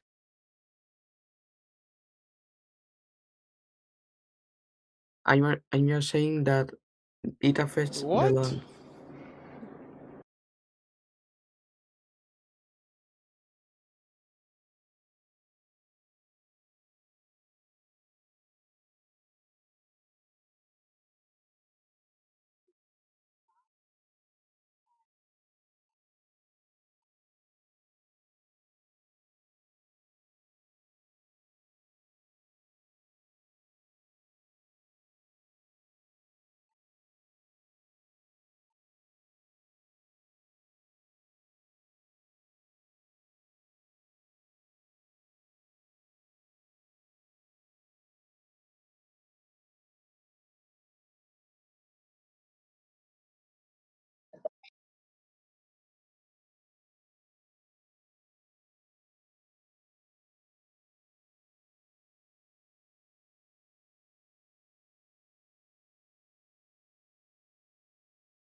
The number of watchers has now jumped up to 660,000.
Dude, holy, this took me a really long.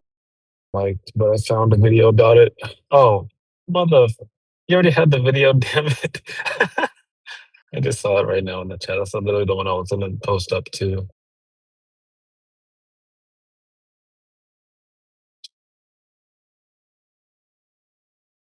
Yeah, I posted it already. Let me go save this before I lose this video again.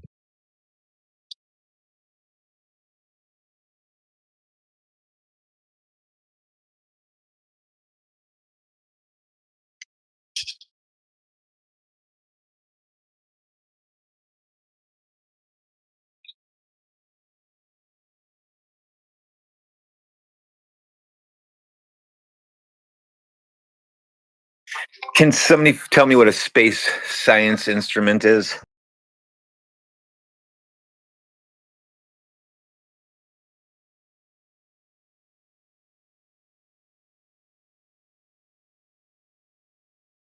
It's a scientific instrument that only works in 0G.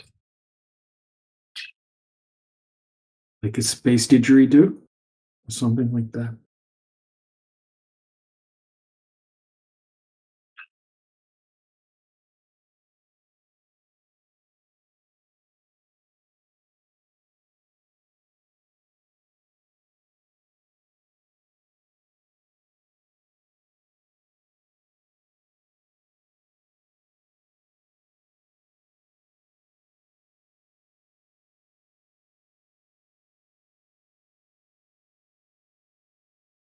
Oh, there's messages coming up on their displays now, so we might have an issue.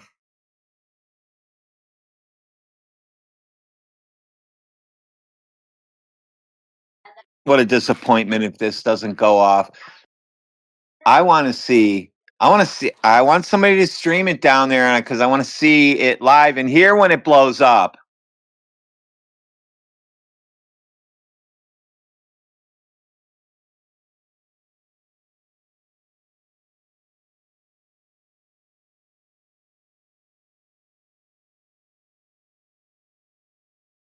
Hey, Triangle, did you put any money on Kalshi about the launch? Of course I have money on it. Yeah. That'll be interesting. What are the odds right now? I'm not looking right now. I haven't seen a thing. Like nothing even popped up on my screen yet, so it hasn't moved. It was just like around 50-50 before, like 47, something like that. I don't remember. But yeah, you can't make any money on this one unless you got in early.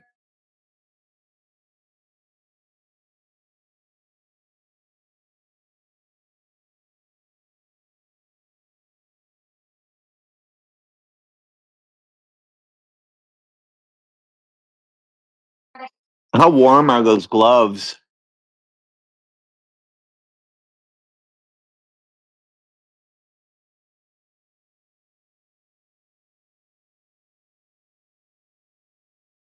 You talking to an astronaut right now?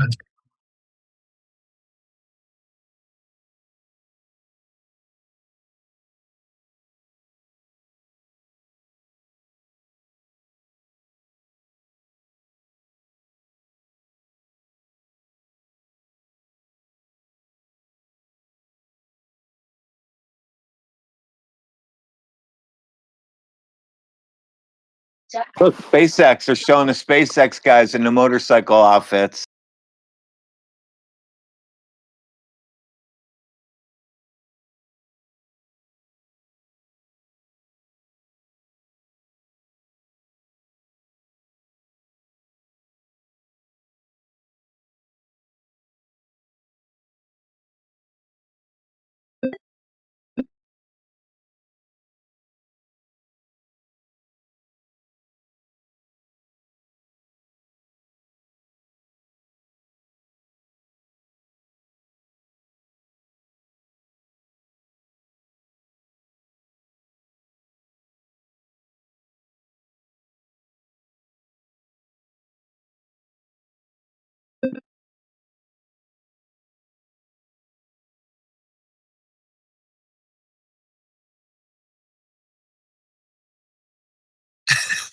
Yeah, I want to go look at the comments real quick, and the first thing I see is 6-7.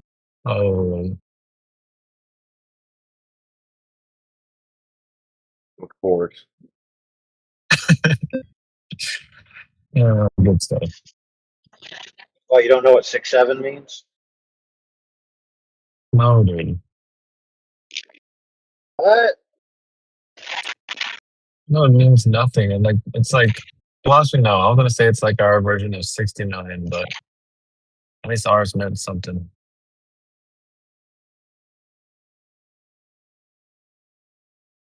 Well, let's see. What does 6 and 7 have any connotations in any esoteric? Yeah. Okay. You know why 6 is afraid of 7, right? I was just about to say that. Right. You know that, right? It's 'Cause 7, 8, 9. Yeah, 7, 8, 9. That's crazy.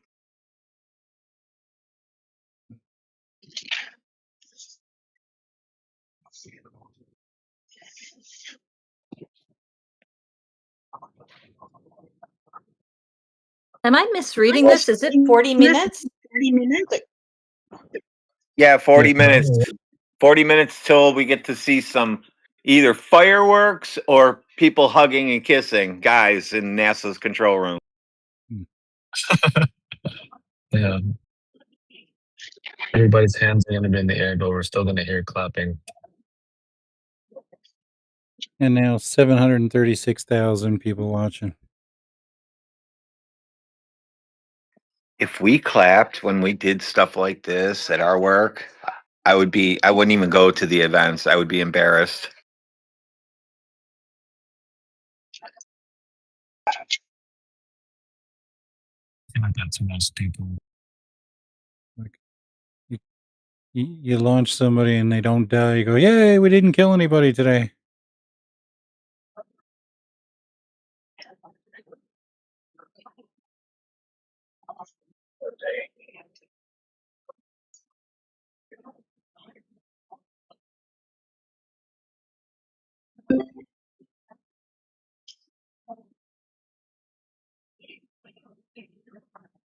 I wonder if those astronauts have to sign like those same forms that you have to sign when you go into those trampoline parks in case you get hurt or die or something.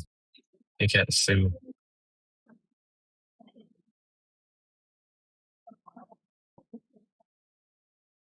Not responsible for any lost lives. They're talking about how it's going to be when they look back at the round Earth, all the 8 billion people they're looking down on. So, what a show we're getting today, folks. Here's your ultimate brainwashing. I mean, they can only see half of them anyway, so.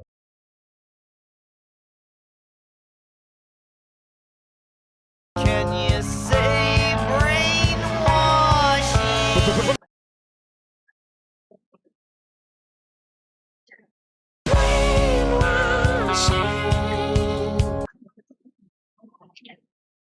Wow. That was one hell of a wag.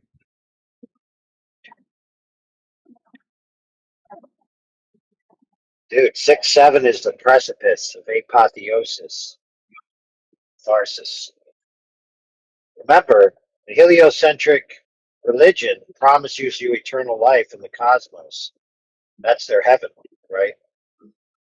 So you transcend from being a man, limited to the Terra, to being a god in the astro world, right?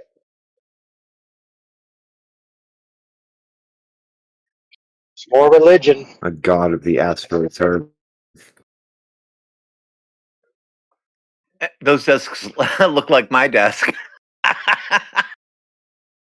당탄처럼 그게 말은 쉽지 우린 띵틀 누가 맨날 뛰어넘어 여기에게는 한데 사실 안 웃기 10년은 말이야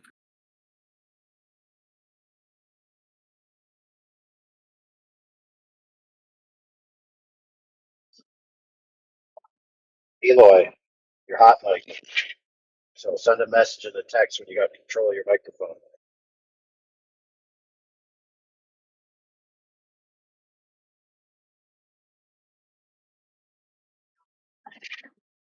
Now, listen, over fences.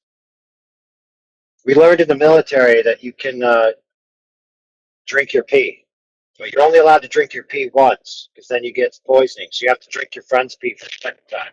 So if there's 4 people on the craft, that's 4 drinks before you die. Do you pee directly in their mouth then? I don't know. I didn't get to that stage of the of the event. Well, I was just going to ask over fences how that works. I really don't want to speculate. I actually know somebody who had to do that to stay alive. He fell off a cliff and landed like on a lower cliff and broke his leg and had to be rescued by helicopter, and he had to drink his own pee to survive. He became an ER doctor. I didn't ask him for particulars though. How long was he up there? Several days. Like 3 days, I think. I've gone 3 days without drinking water. So did he. Well, urine is mostly water. And that's like saying Coca-Cola is water. Look, they're showing a rocket animation and how the back end is pushing off of something in outer space. That's weird. Bro, I'm gonna be so sad if I miss this. I'm gonna be back in a little bit.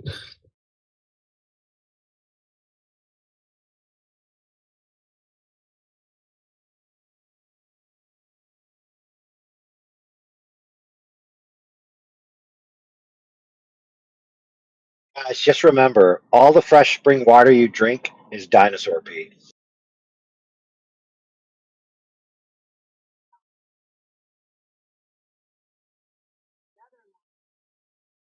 How do they orientate themselves so that they're always sideways to the earth so that they're pointing away, they're not flying backwards.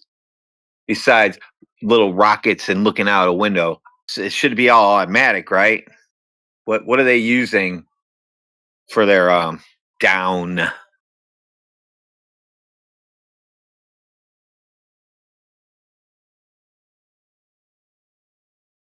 What I really would like to know is how they swallow food, how they keep food down, and how their digestive system works.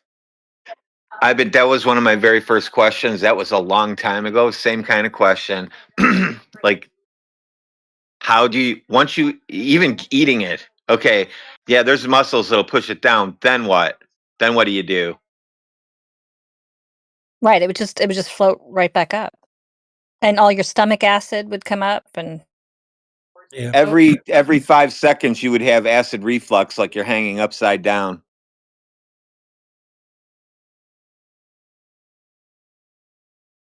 I mean, and really if we want to get graphic, I mean, wouldn't your bladder it just seems like things would not work properly at all. You know? There's no down, right? Jesus. That's why you would be throwing up. You would be throwing up all the time because you have nothing for your ears to. Is the sun going to come tomorrow? No, that's it. Sun's over. It's gone. No more sun. No more sun? Yeah. Shirley Temple. I think Shirley Temple passed away, so she can't sing the song anymore. If the sun exploded like 10 minutes ago, would we know? Yes. Why would it explode? How does light explode? Like stars? No, it's not. Don't say like stars. We've never seen a star explode, so you can't say like a thing that's never exploded before. Look at the sky. You will see stars that exploded at millions of. No, I've never seen a star exploding. What's wrong with you guys? What the fuck? Oh, dude. No, you. What the fuck? How do you know that's not a star forming in reverse? Yeah. I'm not even joking with you. How do you know you're not witnessing a star forming in reverse and you just think it's exploding? I like your point.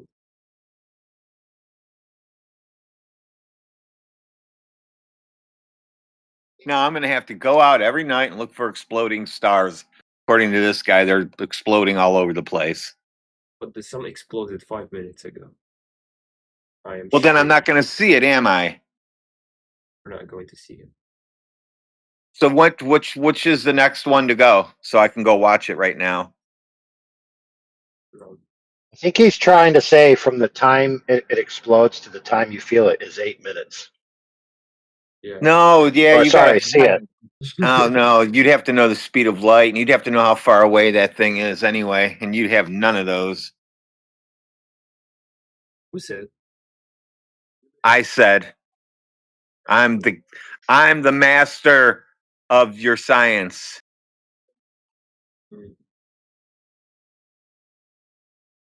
You can't prove me wrong, so that's how I win every time.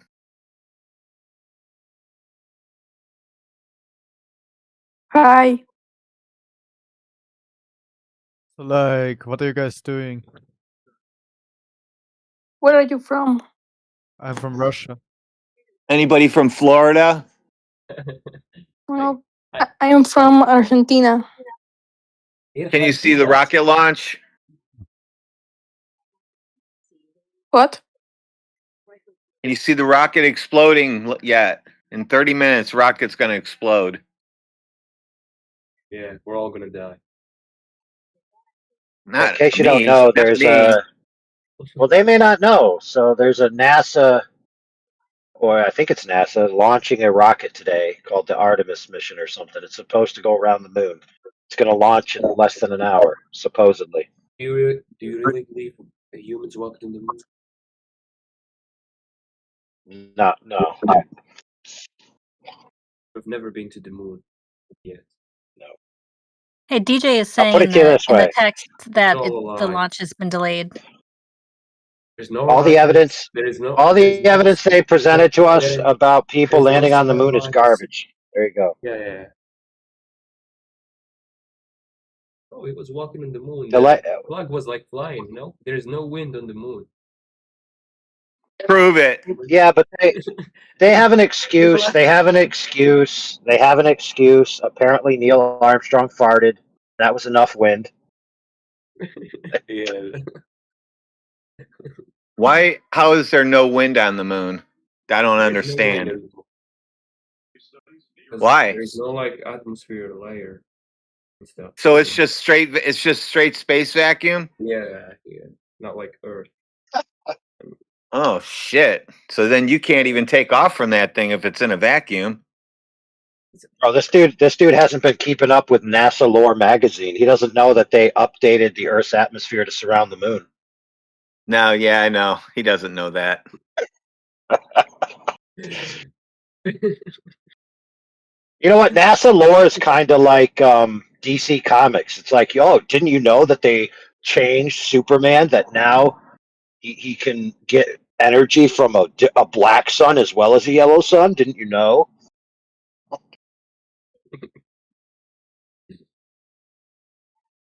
You guys are funny.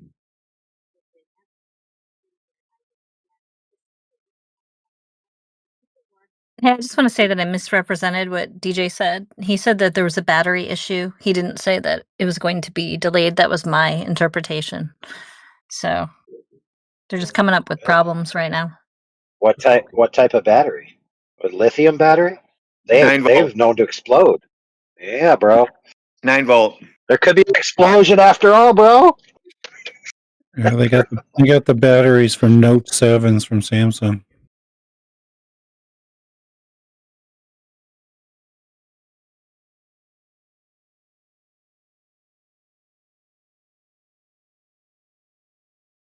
God, this guy is lying so bad when he's talking. You can tell when liars lie because they can't look at people in the eyes. He's just looking down at a monitor with all the words on it and waving his hand and shaking his head. That's a liar.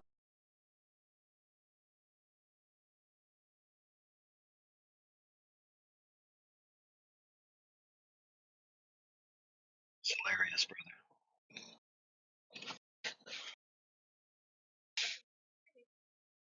I want to go to the moon base.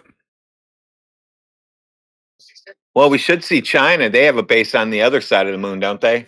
Should see them out there. Whatever, they're probably planting rice and whatever they do out there. Is that the right country? You know what I want to find out? I want to find out where the model is that they made back in the day. You remember the models they made right before the moon missions? They That's made the a like super. a scale model of the. Yeah, where is that? I mean, the one they shot the pretend mission so that they could simulate it in the control room. Yeah, it's like a supposedly lifelike scale replica of the moon. Yeah, I have pictures. I post pictures of that. Yeah, They went from drawing. Where is it? Where do they keep it? That's the kind of stuff that you have to ask where the Smithsonian. Not that they couldn't have two of them, but I was just curious. Like maybe the, like right now it's being, it's behind closed doors because it has to be preserved. Like it has to have its preservatives done to it, so no one's allowed to see it for this whole Artemis mission.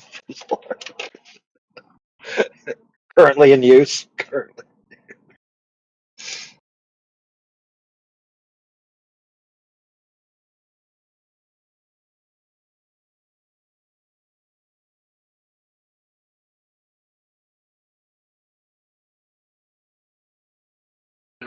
Yeah, he pointed the wrong. Anyway, he knows we're no. I don't know if we're supposed to know he's standing in front of a green screen, but that's just weird. He can't even look at anything directly.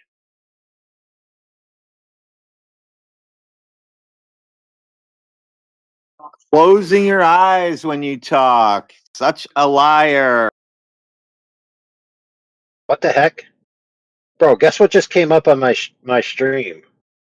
It says America is about to send astronauts farther from the Earth than ever before. So they're not just going to the moon, they're going to the moon plus a little bit or something? Like, what the heck? Hey, you got to read this, bro. It's hilarious. I'm going to post it. Oh, can we please have it like be a good launch and then it go towards the moon and it just keeps going and then we lose it? I would love that so much. Well, that's what. They Hey, were listen to this. a distance of 250,000 miles, furthest any humans ever been from the Earth. Yeah. What was the old record, supposedly? I don't know. Probably just a tad under that. I'd suspect 246,000 miles. Yeah, how did they measure that? Dude, look at 4 this mile headline. difference. How did they measure the 4 mile difference? I know, right? How do they know? How do they know? Because the Earth is 20 miles bigger at the equator. So how do they know that they're not getting further from the Earth from that? So they're actually closer to the Earth. Yeah, they're cheating in a way. Hey, read that headline that I posted, bro. It's funny. Are you guys seeing the propaganda on Fox with like pictures of the founding fathers and pioneers and all this? Yeah, dude, it's all religious, man. Oh, I read that. Yeah, let me read this headline. All Okay, go right, ahead. so this is the distraction. What is actually happening now? Yeah, somewhere in the world. So listen to this, though. This is what it came across my feed. A 10-day mission will test NASA's Orion spacecraft and send astronauts fart.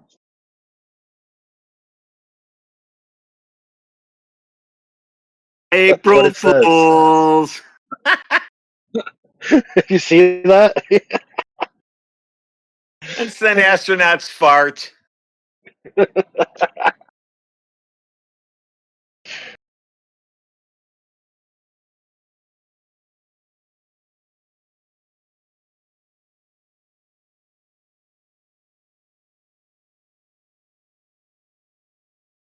I noticed they show flames shooting out of the back of rockets in outer space. They're still going to show flames shooting out of the back of rockets in outer space on this episode.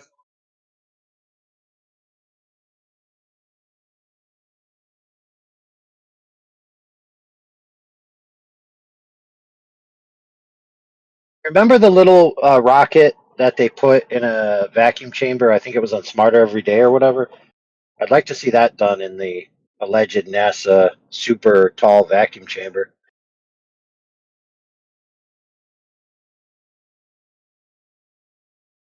So in that one, they had a slow-mo camera on it, and the rocket did not move until the gases hit the backside of the chamber. As soon as the gases hit the backside of the chamber, then the rocket started to move. You mean like the one I posted?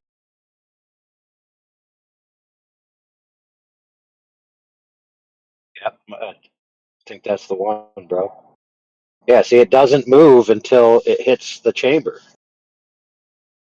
It hits the chamber and reflects back, and then the stuff hits that reflection and then moves. Oh, okay. So not only is it hitting the back, but it's you watch it hit the back, it hits the back, and then it still bounces forward, and that other shit coming out the back finally hits that and has something to push off of. So what was the propellant in this one? I think that was just an explosion.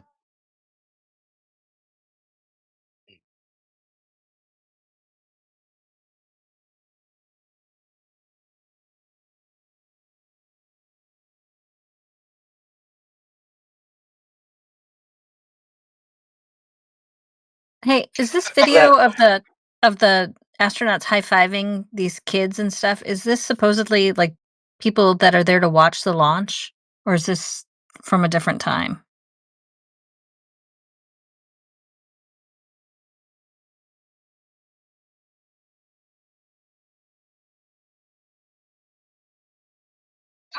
Oh, too bad nobody's from Cleveland. Go up to NASA and run in there and watch it and clap and hug and stuff. Make the news. Wear flat earth t-shirts.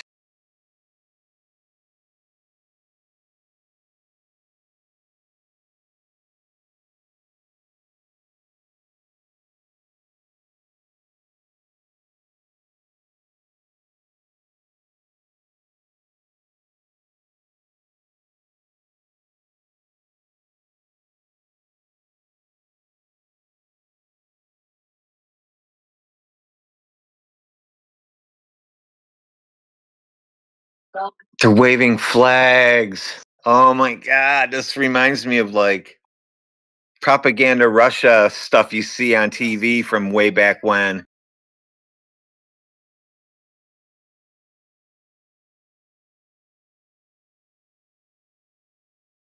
Hello, guys.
Hey, D-Goat. How's it going?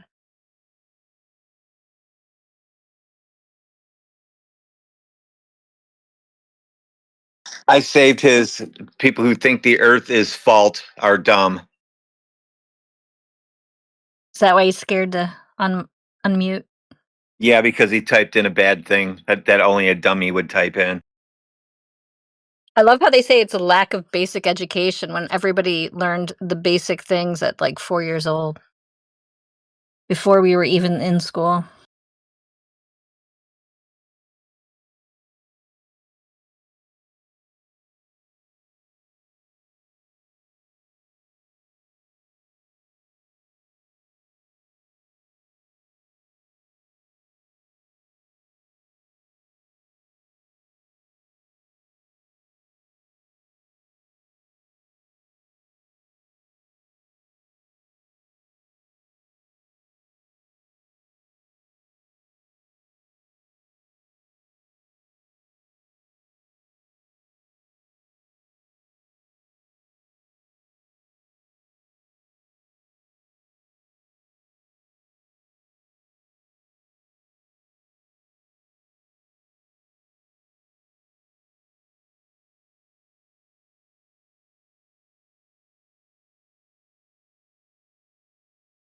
Hey, D-Goat, unmute and say hello so that we know who you are.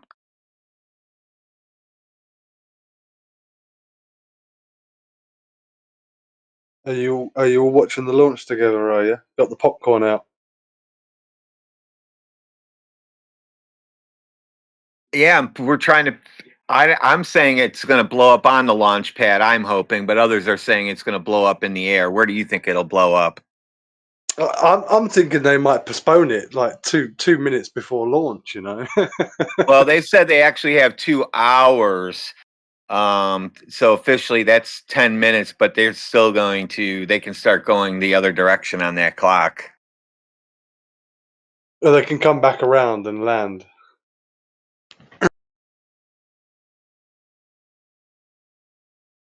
Yeah, is this it? Is this the one that they blow up in a massive spectacle that make us never want to go to space again? I hope that's the one. That's why they're closed NASA. I thought they canceled this mission like a few weeks ago. I thought they said that they're not going back to the moon. They did. NASA said that. So what is it? Yeah, why do they keep doing that? They do this where they say that they cancel everything and then a few weeks later they go through with it and then they fail. We're at a hold at T minus 10 minutes. The clock has stopped. Oh man, I need a link so I can watch this. Yeah, I think you can just go down to any street store window and watch it now. I was watching it on the Sun newspaper stream. Like just loads of idiots in there. Believing what they're seeing. There's a few people in there like trying to tell them what's what, but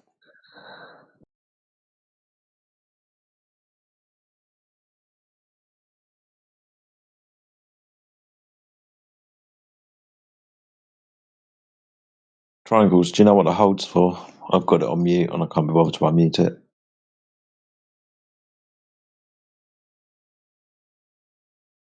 Don't all the globies say that the 24-hour sun didn't prove that the Earth is a globe, but this definitely will. This is definitely going to do it. Is it definitely the final experiment? This time for sure, we mean it now. All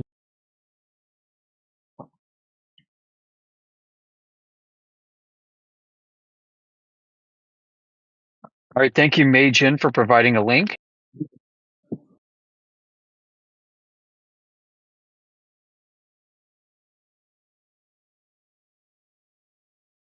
Yoder, I thought of you. They were showing a ton of American propaganda during one of the delays.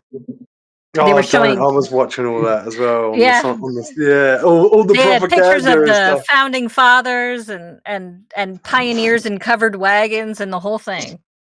Yeah. Sickening. Military recruitment. Well, it almost shows how desperate they are to get people to believe. You know. Got to tug on those patriotic strings. It's that pioneering spirit, because it's in our nature to explore.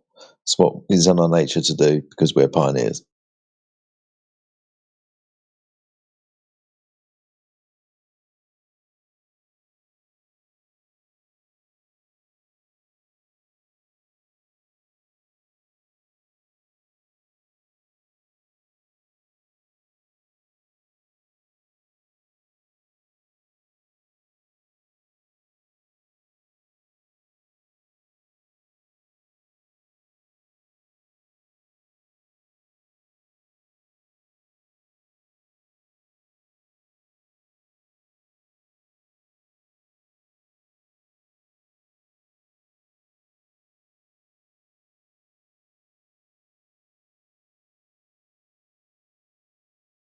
On April Fool's Day as well.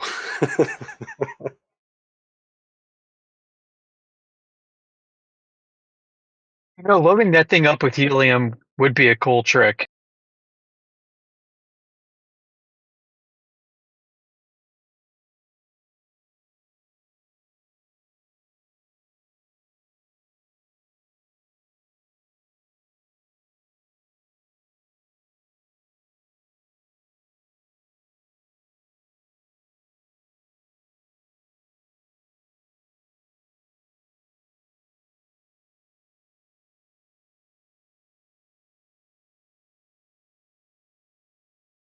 They're just waiting for a horizon distance measurement that matches the radius. Otherwise, their calculations will be off.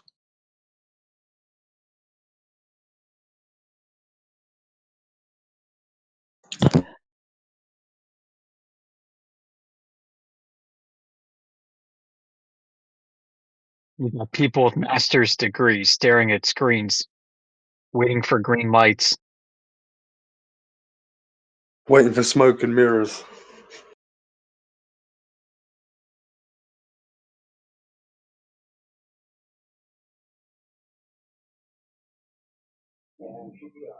Oh, this about is to exciting. launch Artemis 2, bro.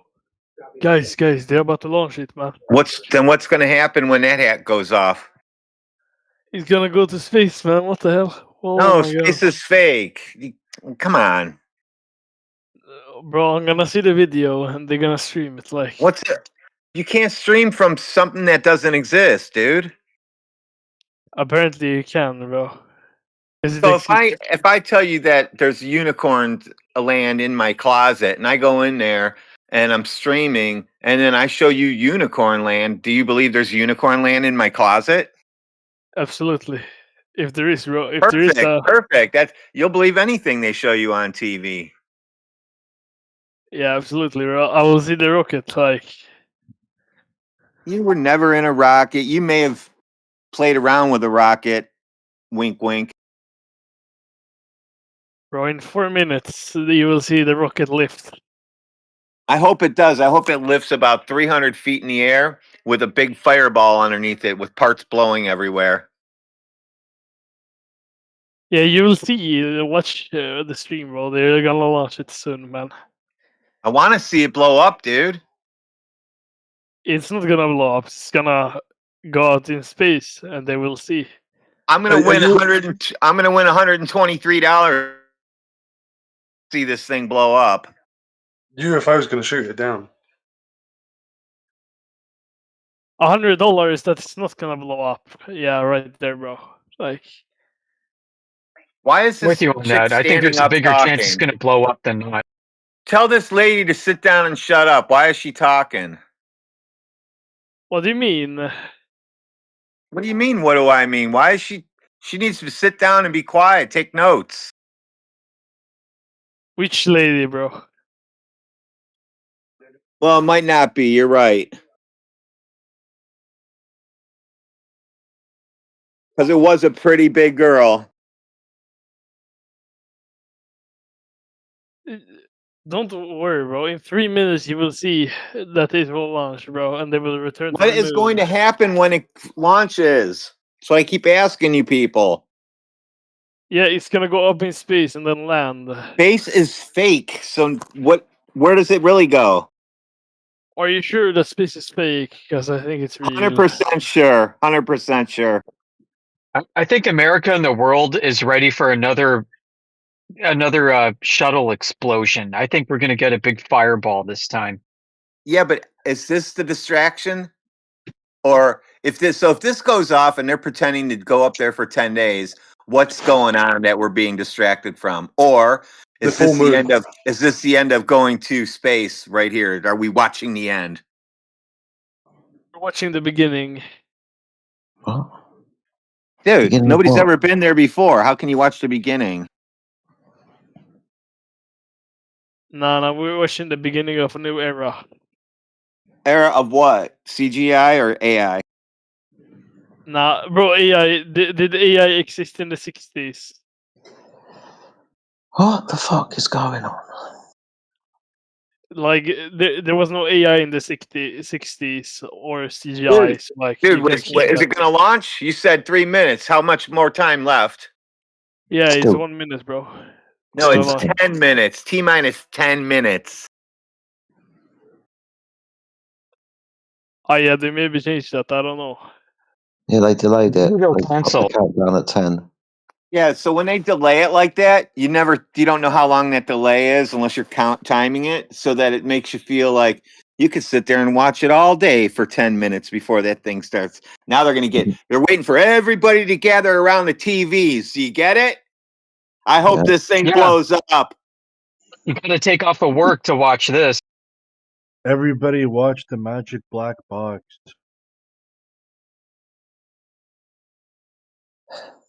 It's not gonna blow up, you know that's right.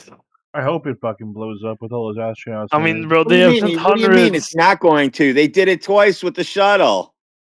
They have sent hundreds of people have sent hundreds of rockets into this space, but not Okay, all of them accidents crashed. never Right? happen. Accidents never happen. Yeah, accidents millions happen. and millions of cars drive all the time and they fail. Come on. Plausible accidents do happen. Yeah, but it's not gonna, bro. We know that's right. No, we don't know. We can't know because it hasn't happened yet. Hey, Jedi, if you're watching, they got a long shot of the rocket on there. Can you guys tell me why the horizon in the back is flat and not curved? I was thinking this earlier with a long shot whether we should actually see the rocket or not. I can actually see the bottom of the rocket and it wasn't obstructed by Earth curvature. But yeah, that horizon looks really flat. Globers, Anyone know if the astronauts have any twins? Globers, do you guys have any reason why the horizon is flat now?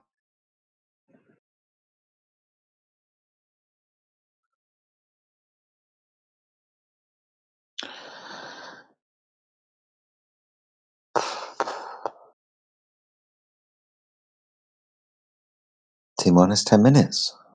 This is getting exciting. Is it 2 women and 2 men or 1 woman and 3 guys?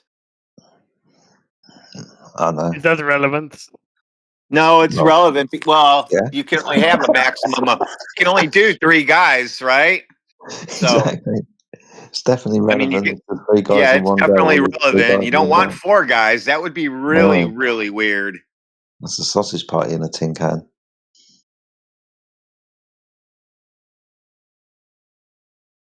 Oh my God, the clock started. Are you guys about to piss your pants?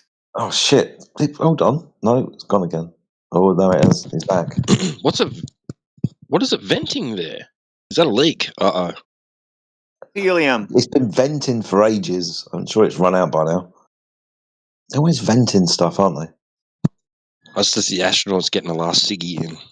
That's what it is. Why That's y'all so afraid of reality? What the They're hell all standing on the side of the rocket smoking right now, looking out a window.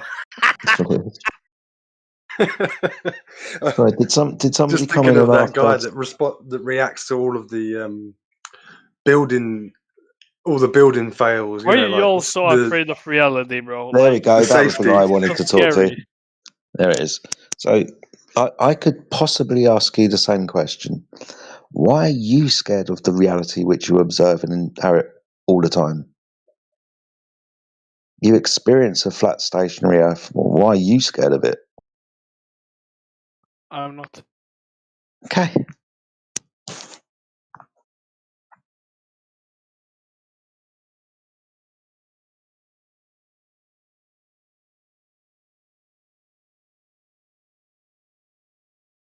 There's no launch button. It's an 9 autonomous minutes. launch. Did you hear that, guys? It's AI. Yeah, So AI. anything can turn it off at this point.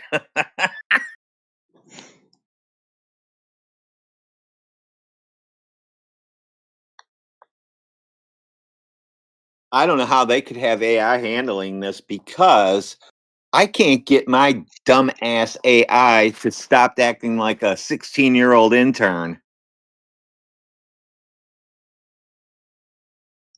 Yeah.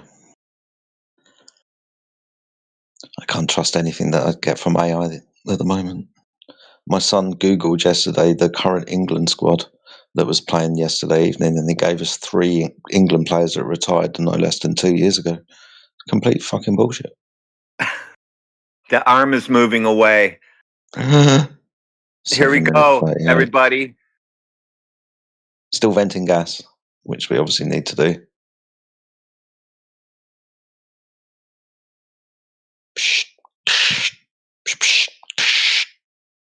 Sound effects. That's the smoke before the mirrors. Mm-hmm.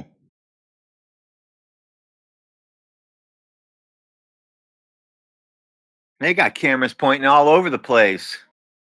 That one's pointing up, so we're going to be able to see them flying now. First time everyone is ever pointing up. So let's see all this. This should be no cuts. I want to see just that camera. What channel on YouTube is that going to be? We'll have the use of that camera until it gets separated with everything else.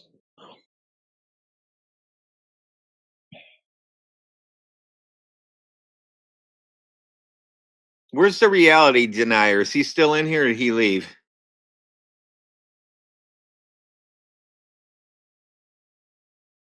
He went to a room where they can talk about this. Oh no, I hope I didn't upset him.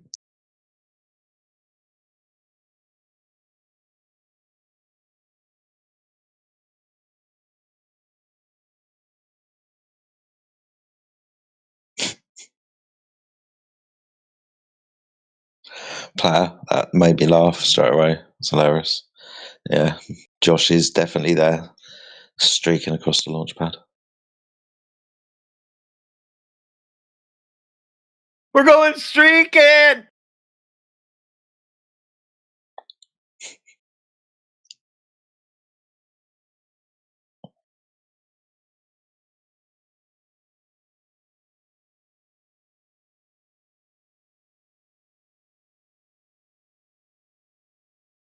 Oh, 5 minutes, 35 seconds.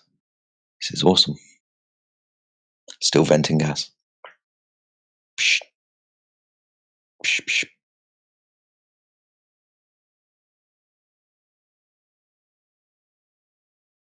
Smoking. I used to have this in Thunderbirds. It's a little bit of smoke because you know, rockets, fire, smoke.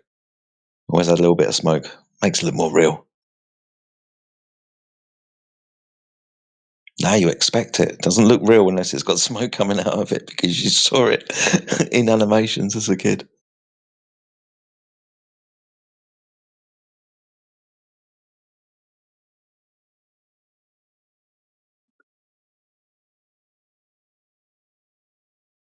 They actually look a lot more real than some of the stuff that NASA puts out. Thunderbird stuff. Yeah, man.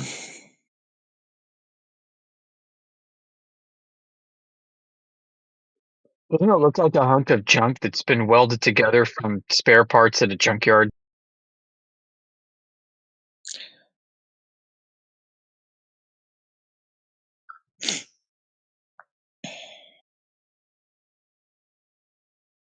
Oof. 4 minutes. Still venting gas. Check.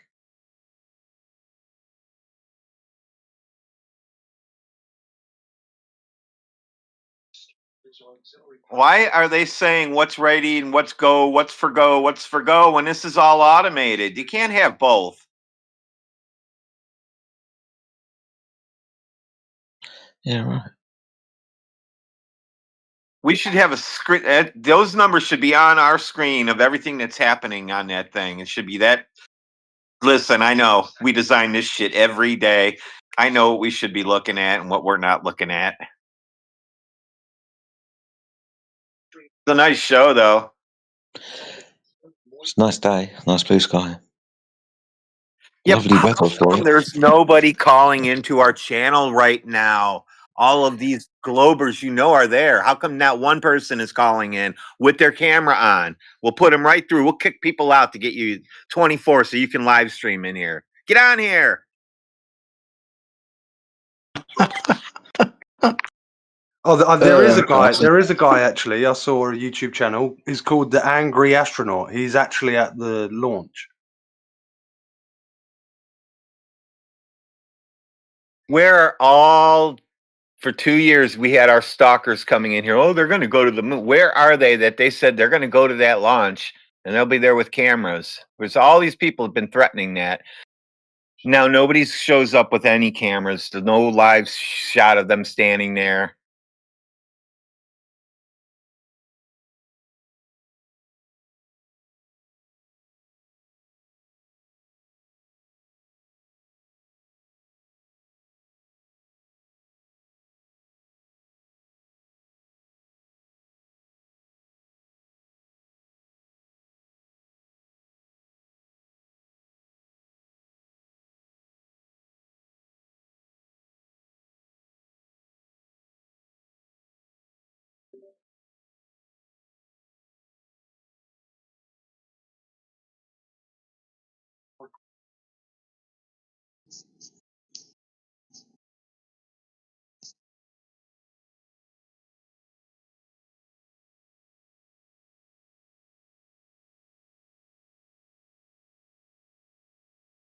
Six days.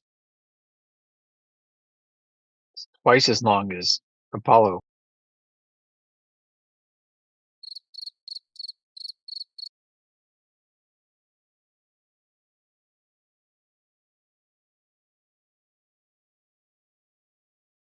One minute.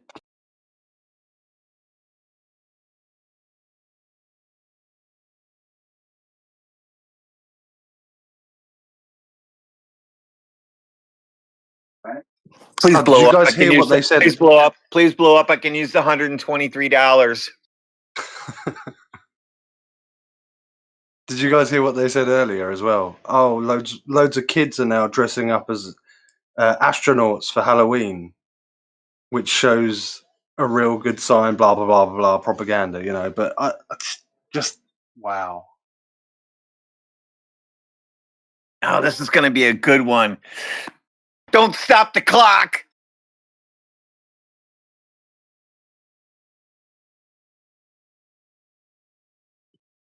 It's totally going to blow up. It's got to, right?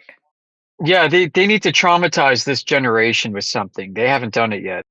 Yeah, because I think otherwise they're going to be... want to keep going to space. Oh, here we go. And the sparkler started.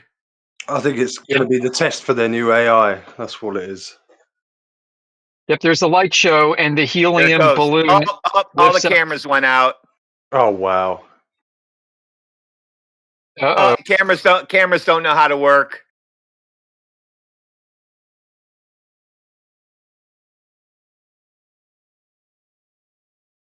What is this?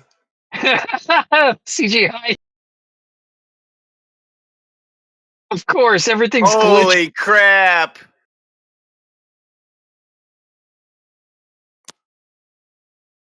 Please blow up.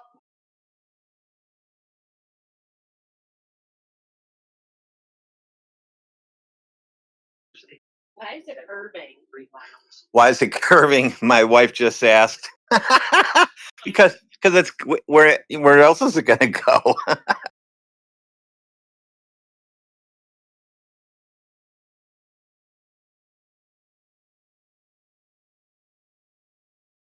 I think those astronauts inside are, doing Sudoku puzzles. Hell no. There would be something wrong. Oh, please. This is a good shot. Blow up on this shot. Oh no, it's going down. Oh, it's going sideways.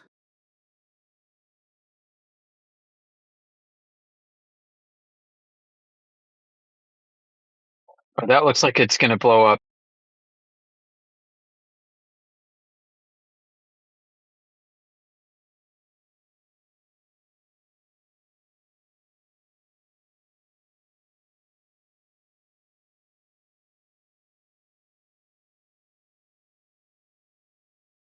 Whoa.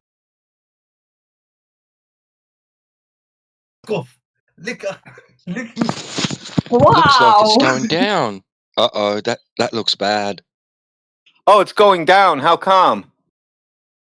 It's going down.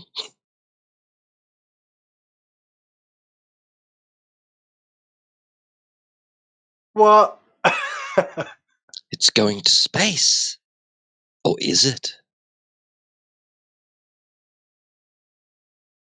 Oh my god, that cut. Oh my god.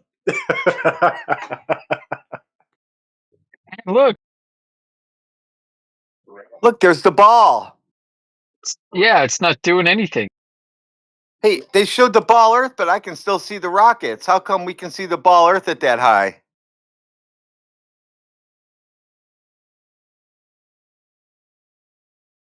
Have a propaganda, guys. Have a propaganda. Can't they zoom in on that?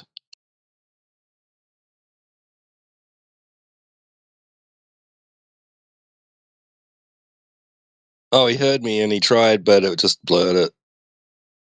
Stars in a jar. Oh my god. Oh my god.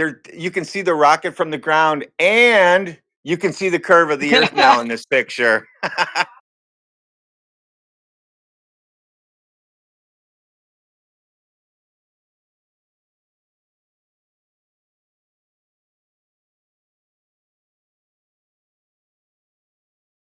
There's a bunch of shit falling off the rocket. Can you Globers tell me what that is? I don't know. Did you see the artifacts around it? It's old laundry, some trash, bags of shit. Oh, look at this wonderful picture. That's how you know it's real.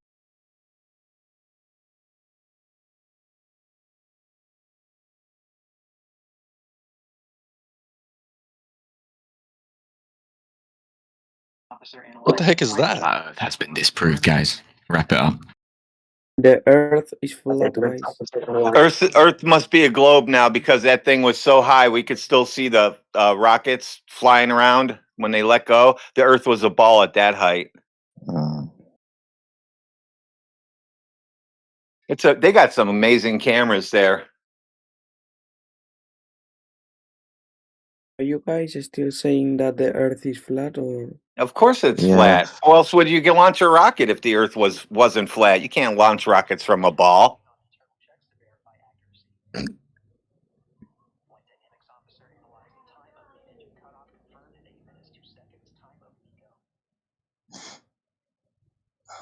That's fake.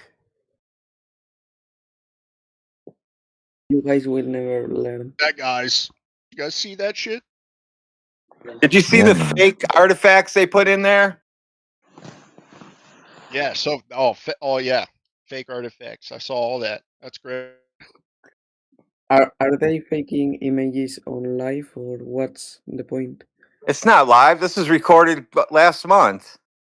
Oh, Yeah, dude, all those yes, of people out course. there standing in the field watching it launch are all paid actors. They filmed that. No, they watched a rocket. They watched a rocket go up in the sky. We told you guys you can see rockets fly up. Did you guys see it fly sideways? My wife asked me, how come it's going sideways? I said, I don't know. That's not where the moon is at. I just watched the They're cloud trying to get layer into from orbit. space start twitching out, dude. You don't go sideways to go in orbit. You go straight up, remember? No, that's not true. That's actually super wrong. You go up for a little bit, but then you start to turn so that you can get into an elliptical orbit, brother. Why? Why would you waste all that gas? Why wouldn't you just go straight up until gravity doesn't hold you anymore? They can just fly. But aren't they going to slingshot themselves using the elliptical orbit to get to the moon as a slingshot effect? Guys, you mute me, please. I cannot chat. I cannot write. Okay. Sounds like a you problem. I don't have the permission to send 78 Oh. miles high. 78 miles, they said. There's where you can see the Earth curve. How are they measuring that anyway? 78 That's an miles. animation, bro. Who measured that? Globers, who's measuring how high that rocket is? It's AI. It's AI. The Earth is flat. mute me, No, man, you got to use a P-dot tube. How do you measure altitude in a plane? How are they measuring altitude from a ball? Well, you just use a P-dot tube. You just blow a little gas and measure the gas.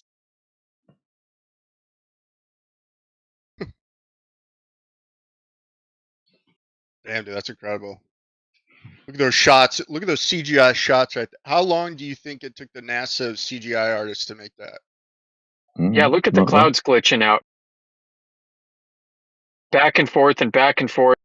Do you think they put that in just to throw you guys off? Yes, that's no, I mean, that's how you know it's so real. Of course that's it in there. Haven't you ever played with video software? Not a lot, I guess. Oh yeah, you can just those artifacts in there. Yeah, sure you could. That's why I was asking. Do you think they put those in there just to throw us off? Yeah, man, they No, can put them in claim there to to stream throw you 8K off. from Mars, but they can't Yeah, get they this put shit it- from low Earth orbit. Put them in there to throw you off. We already know the Earth is flat and this is fake. Oh, okay. Oh, look at that, more CGI. Yeah, dude, this is an They animation, didn't even bro. try to This hide it. isn't- Oh my! They didn't even try to hide it, guys. This is a real Guys, footage can right you let here. me Look at this write guy. on the Oh chat, my please? god, look at that bullshit. Oh, look at that bullshit. Yeah, jeez. Guys, can you did they bring on board? can you let me Holy write on the crap! chat? Did you see the space dust? Yeah, Yeah. that was what I reacted to. Like, wow. Yeah, I just Sure seems dirty up there in outer space. what are the artifacts they brought on board? Now you got a flat Earth again. And they're going back to the Indian moon So mission. fake. I just Oh my got God, here. so fake, guys. It's made in Blender. Oh, good, more CGI. So fake. Guys, let me write on the chat, please. No. What? No. How come their CGI looks like it's from the 1990s and it looks like it's running on a computer from the 1990s? I think they do the other CGI stuff that's better.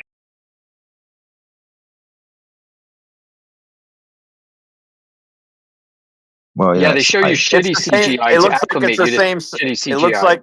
It looks like it's the same software package though that SpaceX used on the car launch because it's got almost the same indicators, kind of, but they're a little different color this time. But I bet you they're using the same software package. Yeah, it worked good enough once. Because I can tell you that they're not using ignition to do this right now. And if that's what they would be using, and that's what the software would be called if that was real telemetry data.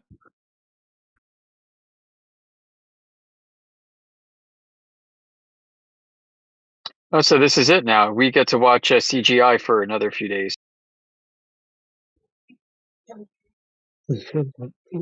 Astronauts get to go to Guam or something. It's going 18,000 miles an hour now, apparently. It's that already done. 150 miles from the Earth. Only 242,358 to go. 7 to go. 6 to go. Oh, my it's God. even That's a going big jump. faster than the ISS. Isn't that cool? Okay, well, that was fun. So something I asked about earlier, I threw in this. So new Netflix style 4K tech. The Artemis 2 mission features the O2O Orion Artemis 2 optical communication system, a laser-based system capable of 260 megabits per second quality. This allows for 4K high-definition video, a massive jump from the grainy footage of the Apollo era. This tech will be used to beam back live high-resolution video of the moon's surface as the astronauts fly by. Why is it being so glitchy and so choppy then? Refraction. So fake. No, they can't do that because refraction. You can't shoot lasers like that. They're going to have to explain that how that works with refraction.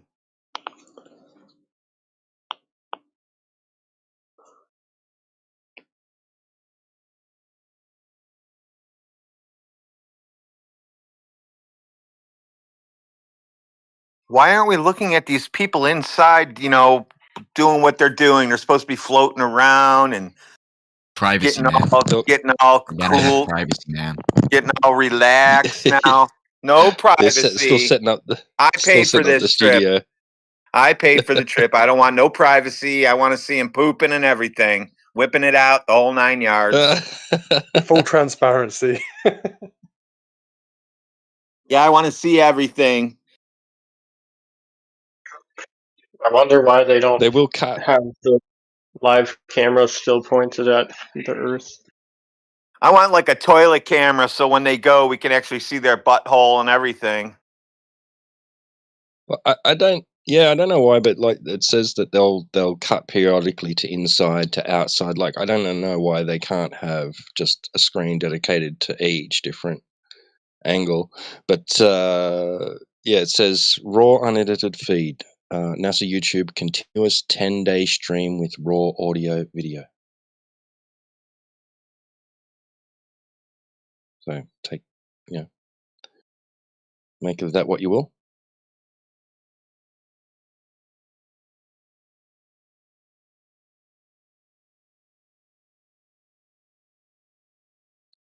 Right, you can also use NASA Arrow, real-time 3D data visualization of Orion's position. So that's if you want to watch cartoons, just put them. Oh shit! I forgot. I've got NASA's data flowing into my house. I'm gonna have to check my home system and see what kind of goodies I got.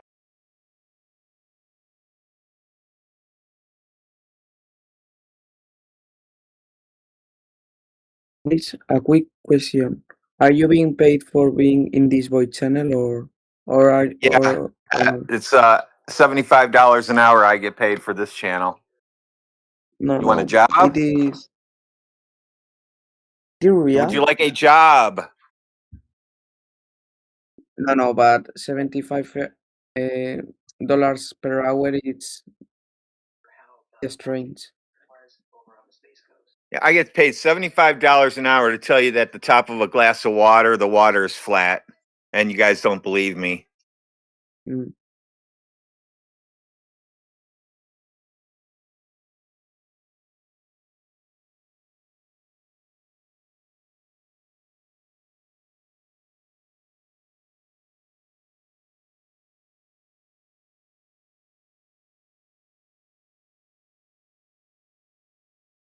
I think they might be going the wrong way, you know, because the miles was only going down like 2 a second or 1 a second.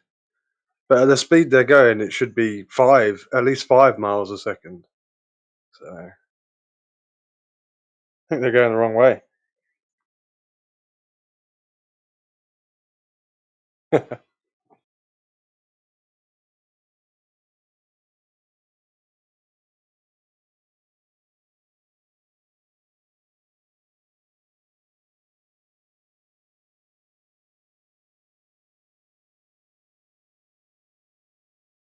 Are all the astronauts dead yet? The original ones?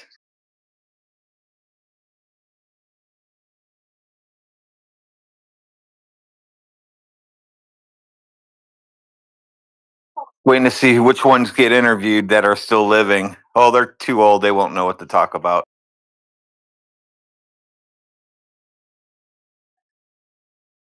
So I know you guys already said it, but isn't it interesting we got a rocket launch on April Fool's Day? Just saying. April Fool. Yeah, that was just a joke. Yeah, Happy New Year. And a full moon. That's what today really is, isn't it?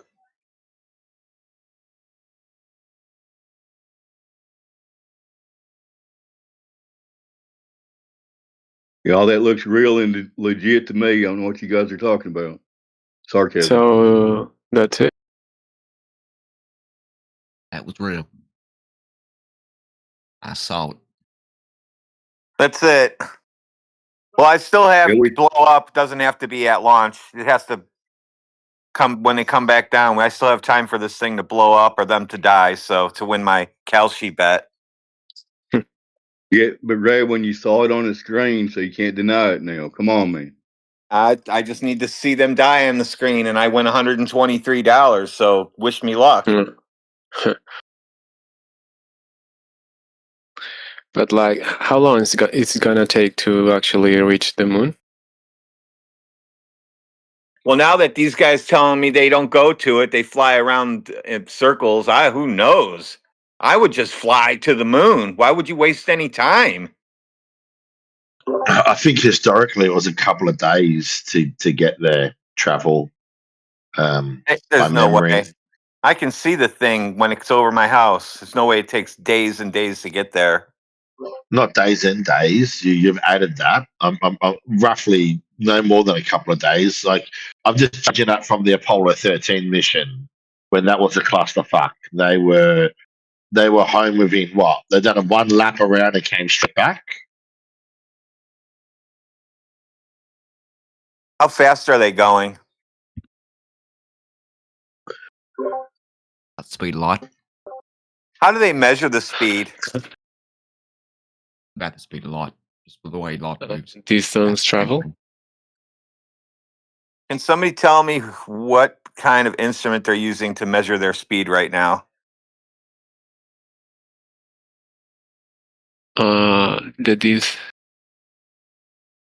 I mean, they've probably got a laser beam pointed at the moon, and they can tell that they're either getting Oh, you need to closer. know how far away things are to do that. I'm just calibrated. I've got no evidence in what I'm talking about, for the record. Yeah, I know. Just throwing shit out there ain't gonna work. I want to know what the actual instrument name is called. Not well, they could be. It's shooting it. They could be shooting it off Saturn and then making a trajectory at Mars. Well, it's on the speedo on the dashboard of like near the steering wheel. That's probably Okay, so what is it called, and how does it work, and where can I get one? I want to know how they do that. How they measure speed in a vacuum. They may. If they go too fast, they'll get a fine. So they can't go too fast to get there. Oh, you're the drunk guy. That's right. I'm actually not drunk. That's the way I normally sound. So yeah. I believe they use the measure of the light years.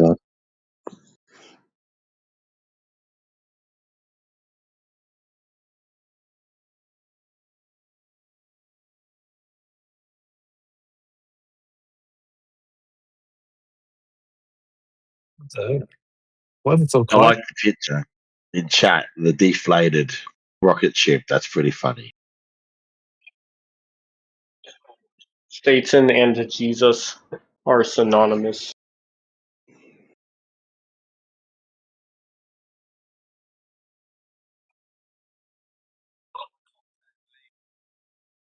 All the Globers happy with their CGI rocket? Looks beautiful, doesn't it? As long as all the Globers are happy, you know?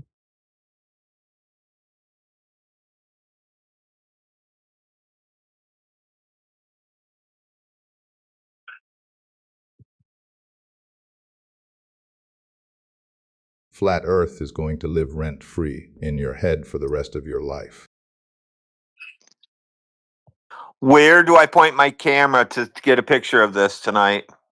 Since it's just going to be lapping Earth, I guess.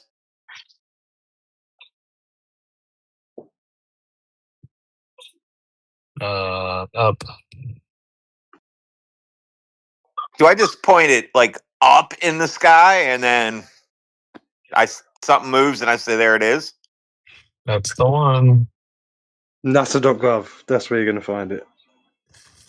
Oh, so you're not going to find it outside. You have to look for it on a computer screen, I guess.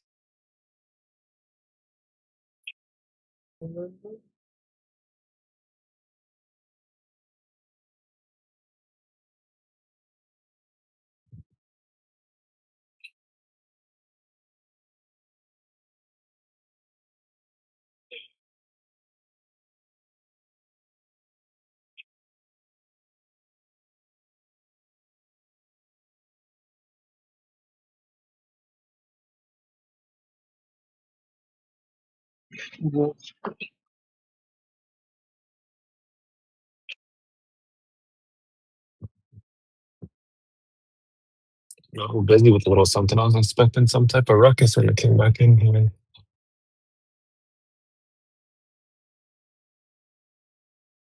Well,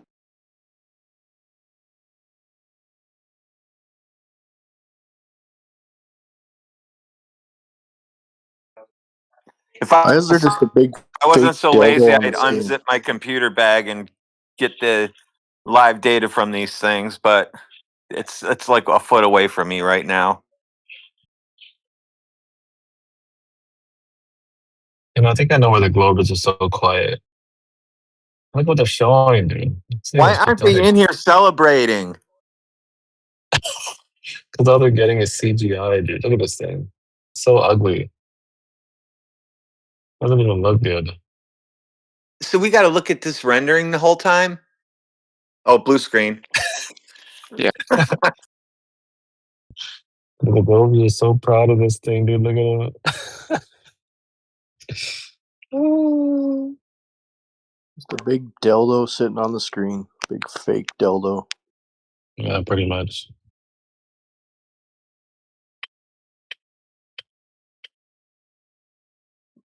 Hey, no governors. What up? it's gonna take like 10 days to reach the moon. No, it's 4 days.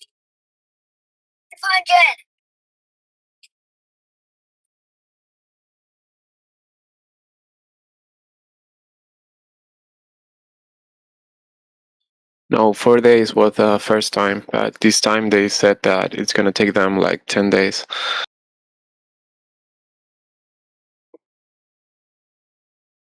Isn't that the full journey? Apparently. I Yeah, thought they couldn't get probably. around the fuel issue. They needed like 6 spaceships full of fuel or something like that. Elon was saying.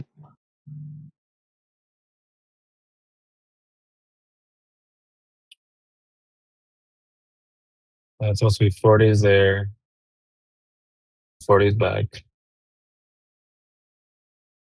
I think it'll do a drive-by.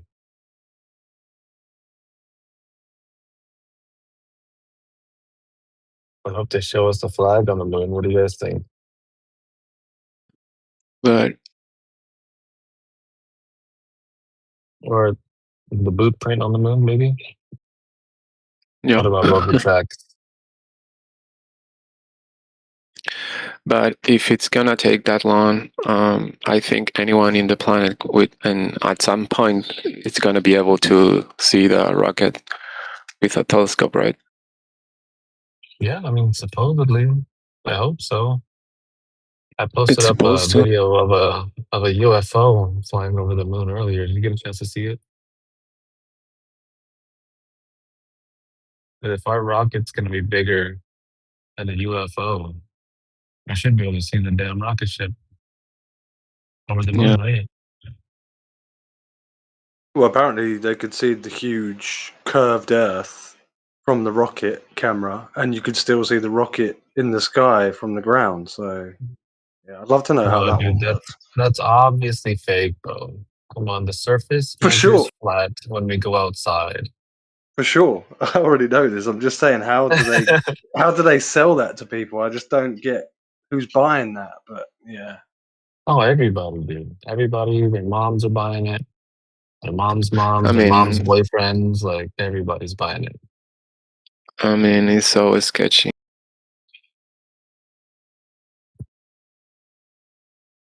Let me see, what are they showing on there now? Yeah, more CGI still? Holy. I want to see inside the cat. They sent up the rocket now, guys. You saw it didn't blow up. Like, I know. I know, yeah. I thought it was. I can still win $123. Don't worry, because they're only showing a cartoon right now. I think it did blow up. Yeah. You can't prove it didn't blow up because now they only have a cartoon on That's TV. true. That's so true. which cartoon, bro? Which cartoon? What? Are you not watching the live right now? Wait a second. Did they fly a camera But outside of it that's recording it as they fly over? Is there a camera watching them? Does an animation, you know, that's right. Oh, okay. So that's real though. It's an animation, right? Yeah. But that's real, right? No, I never said that. Oh, okay, good. Dude, in this freaking day and age, it's 2026 AI rendering, bro. Like, this is what they give us. Holy. This is like I'll just tell you something that our interns do better renderings than this. Yeah, dude, this is like literally, this is like what they teach you on day one of using Blender. Sad. Yes, you definitely can make that on day one. Blue pretend thing and all. And that's not even a blue pretend thing. That's just a skin, people. Yeah. Hey, Surprised, but I thought there'd why be mess more. with the formula that works? You know, they know that globetards all over, GTs all over will buy into this like it's gospel truth, the crappier it looks. So why should they monkey with what they know is a winning formula for them? Yeah, it's like they don't even try. I mean, why are they not showing like an inside view of the astronauts? Yeah, exactly. I want to see them throwing up inside of their helmets, dude, to experience Yeah. those crazy G-forces. I mean, but you think they are not up there, so how would they throw up? Well, if they are up there, they can show us them throwing up or peeing their pants. They That's had why to they're sit not down showing. or lay That's why down. we're not seeing them throw up, because they're not up there. See, dude, you debunked them. They had to lay down for like 4 hours before launch, dude. Not only did they have to go pee and poop, but they also had to throw up after experiencing those crazy G-forces. What's the G-force, man? What's that? Tell me. Just like the Force. multiplication. Yeah, the It's force a that you supposedly feel. Supposedly feel. What? Yeah. It's Well, not like when you. supposedly do feel it, but What's gravity? It's like Do you not know gravity? What's that, man? G-force. yeah, It's like. Go ahead. Oh, go ahead. Bro, if Sorry. you jump, you come down again. You know that, right? If you launch a rocket, it comes down. You know that, right? Yeah, but it's going up. Uh-oh. It's gonna No, come it down. went side. Did you not see it go sideways? Yeah, sideways up. Like. It did not go sideways up. It went sideways and then down. I can prove it. And There's then shots down, of yeah. it going It's going down, dude. So show the record then. Show the record. Bro, it's on the live How are you stream gonna like show? How are we 2 gonna minutes show ago. you the wreckage in the ocean? Yeah, you can find it. Yeah, they're gonna recover it already. NASA has a recovery fleet, right? They have ships that go out there and get those parts. You know that, right? No. Well, you learned something new, didn't you? They don't even have to die by crashing into the firmament. You should go on a rocket and see that it's true. I already know it's true. Space is fake. You can't go in rockets. I mean, you can actually. You know that's right. So, what if, like, in some cases where they actually hit the firmament, they died, and then they brought AI cyborg to replace them or something? Holy crap! Who let what did you just the doors say? open on the insane asylum? Yeah, bro. I don't Why even are you know. out, bro? I don't even know if that was a sentence, man. What the heck? See, people Yeah, bro. claim that we Why are use you word outside salad of all the the? time. What the hell was that? Why are you outside of the asylum, man? Why that, man? I make the gadgets to keep you people in the asylum. What gadgets, man? What gadgets? Oh. Actually, everything's just a conspiracy theory, so yeah. I mean, bro, what y'all think is conspiracy theory? You know this, right? Theory. Flat Earth is, I guess. Yeah. Flat Earth is a conspiracy all theory. You know that, right? No, I think dude. The Earth's measure is my flat. faith is It's not a a conspiracy conspiracy. theory. Nobody's trying to hide the Earth from you. You can go check to see if the surface is Bro, I curving. was in space. What do you mean? I'm spaceman. You were obviously okay. Tell me your name because we have a list of astronauts of everybody that's been into outer space. What is your name? We can verify to see if you've actually been there or But not. they haven't been in space, right? Because Blah, space blah, blah, doesn't blah, blah, blah, exist. blah. No, of course not. 'Cause it's fake. Yeah, you say it's fake, man. Why are you saying that? That's evil. Bro, Why because do that? listen, bro, check this out, okay? In the globe paradigm, gravity is the thing that's supposedly holding all the gas down so it doesn't lower pressure, What's right? gravity, Known as bro? outer What's space. gravity? It's a supposed force that's holding on to the gas in your globe paradigm. What the hell, man? I never know that. Oh, well, okay, so you learn something new every day. But check this out. That's never actually been proven through the scientific method to be even What? capable of pressurizing gas What? adjacent to an area of lower pressure. I know, dude. It's crazy. Yeah, you had me baffled for 1 second. You know, there's only one independent variable that could stop gas from going into areas of lower pressure. What the hell? You know what that is? What's that, man? It's a solid state of matter as a barrier or container. Holy shit. Yeah, I know, dude. So if we're physically contained, according to the Huh. globe paradigm, otherwise we would all be dead, you know. Oh. Then you can't leave. Oh my god, what the hell, bro? Why you do that? Yeah, I know. It sucks, bro. Outer Yeah, space is gone now. Yeah, I was in there, bro. You should You I don't ruined think they're his showing day. you. You just ruined this guy's life. No, I'm I sorry, was bro. already in space, bro. You can try to. Like, it's not hard. Bro, but you can't leave. Then you'd have to explain to me how you pass through a physical barrier without splattering on it. Which barrier, bro? The one that contains the gas you breathe right now.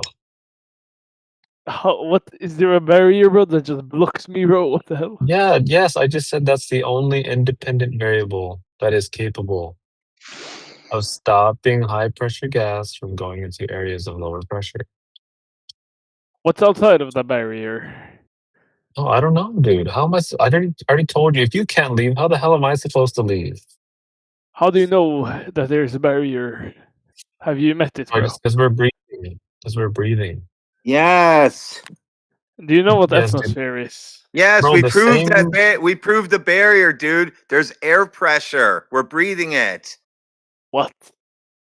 Yes, dude. The same way we What? know that there's a What do you container. mean? It's What the do you same way, mean dude. we're breathing air? What do you mean we're breathing? Bro, you don't know what atmosphere is. Like, what? Bro, that's just Atmosphere gas. means air ball. Yeah, atmos means air, sphere means ball. Atmosphere means air ball. So you're telling me I don't believe in air ball because I don't believe in air ball. Wait, you don't believe in airball? No one. No, dude. No. How do you have a ball of air? Ball of air. What's that, man? How do you have a ball of air? A sphere of air? How? With a balloon. That makes sense, bro. That makes sense. The basketball. Good. Inside a container. Right? Uh-oh. Oh, inside a container. All right, man. Yeah. It's air ball. Like if someone Uh-oh. misses a one badly in basketball. Yeah. Earth is a ball, and it orbits around the Okay. sun. Okay. But if the gas forms the Laden. shape of the ball inside the ball, what happens if we remove the ball to the gas? What the hell, man? What happens if you pop the ball? It dies. Yeah, the gas leaves. No container, no sphere of gas. Gas takes shape of container. If you have box, gas takes shape of box. If you have ball, gas takes shape of ball. If you have nothing, gas takes shape of nothing. What the hell? That's crazy. Uh-oh. This is some rocket science over here. No, it's not. Bro, this is like super easy to understand. You got this, bro. I believe in you. You too can understand that outer space is fake today. No. Yeah, bro. See, so this is the cool thing, right? You're an adult, I think. Maybe. Well, you can believe whatever you want as a grown man. Isn't that awesome? No. Wait, see, that's... So if you want to have a belief that the Earth is a ball and that gas is contained by nothing, then that's okay. You can have your belief based on stories. Belief. Yeah.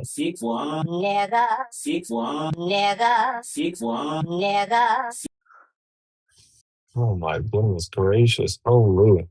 Look at these Glovers, bro. They're spazzing out. You see that? Who's doing that, man? That's disrespectful. Well, yeah, that's what happens when people get hurt because outer space is fake. They start deteriorating. And now, yeah, they saw a pretend space launch, and now all they see is just CGI on TV, and that's all you get from now on. Yeah, dude, like look at the live stream. Do you see That it? sounds so evil, man. Are you looking at the live stream, bro? This is what your beloved NASA is giving you. What the hell? Do you see it? What's NASA? Oh, dude. Okay, this is what your space agencies are giving you. Look at the live stream, dude. Bro, someone told me this, you know. Yeah, it was me. I told you.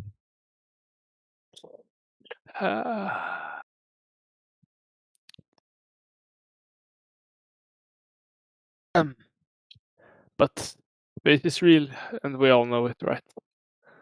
Listen, what is real? No. I know it. You can know it too, you know. Okay. How do we know it? Just say space is real, and you know. No, not say it. How do we know? Try and switch your brain on. God told me. All you stupid bitches. See, there's no point conversing with you. You're an idiot. Go away. Bro, God told me, like... Dude, this is why we shouldn't be speaking to you. You've no relevance here. Go away. Why is so evil to me, man? What?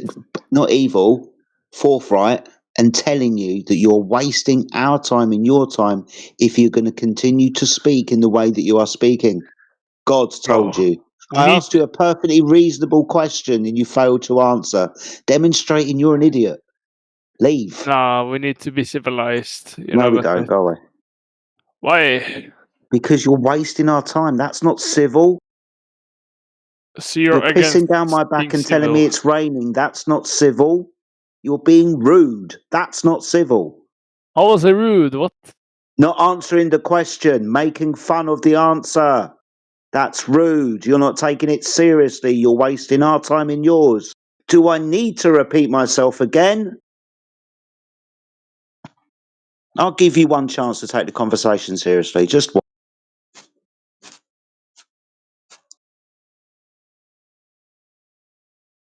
Stop wasting your time with idiots. Bro, please, Obi-Wan, stop. No, if you need a repeat of his question, he's asking you, how do you know that outer space is real? Without stating the claim for a second time. I've seen rockets, and I've seen the space station. Okay, I've seen wardrobes. Does that mean Narnia is real? What? Do you know the story of the Lion, the Witch, and the Wardrobe? You can tell Place me called about Narnia that they got to because they walked through a wardrobe. Is Narnia a fantasy realm real because wardrobes exist? Nah. Good.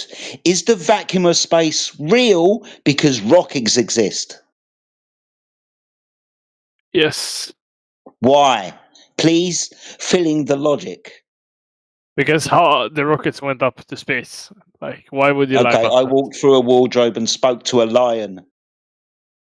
Why would you lie about space? Like that makes I'm no not lying. What, dude? I'm trying to point out your bad logic. Rockets exist, therefore a vacuum adjacent to a gas pressure system, and the gas pressure system not following the laws of entropy and dispersing it into that available space. That's not answering the question. Told you were wasting your time and hours.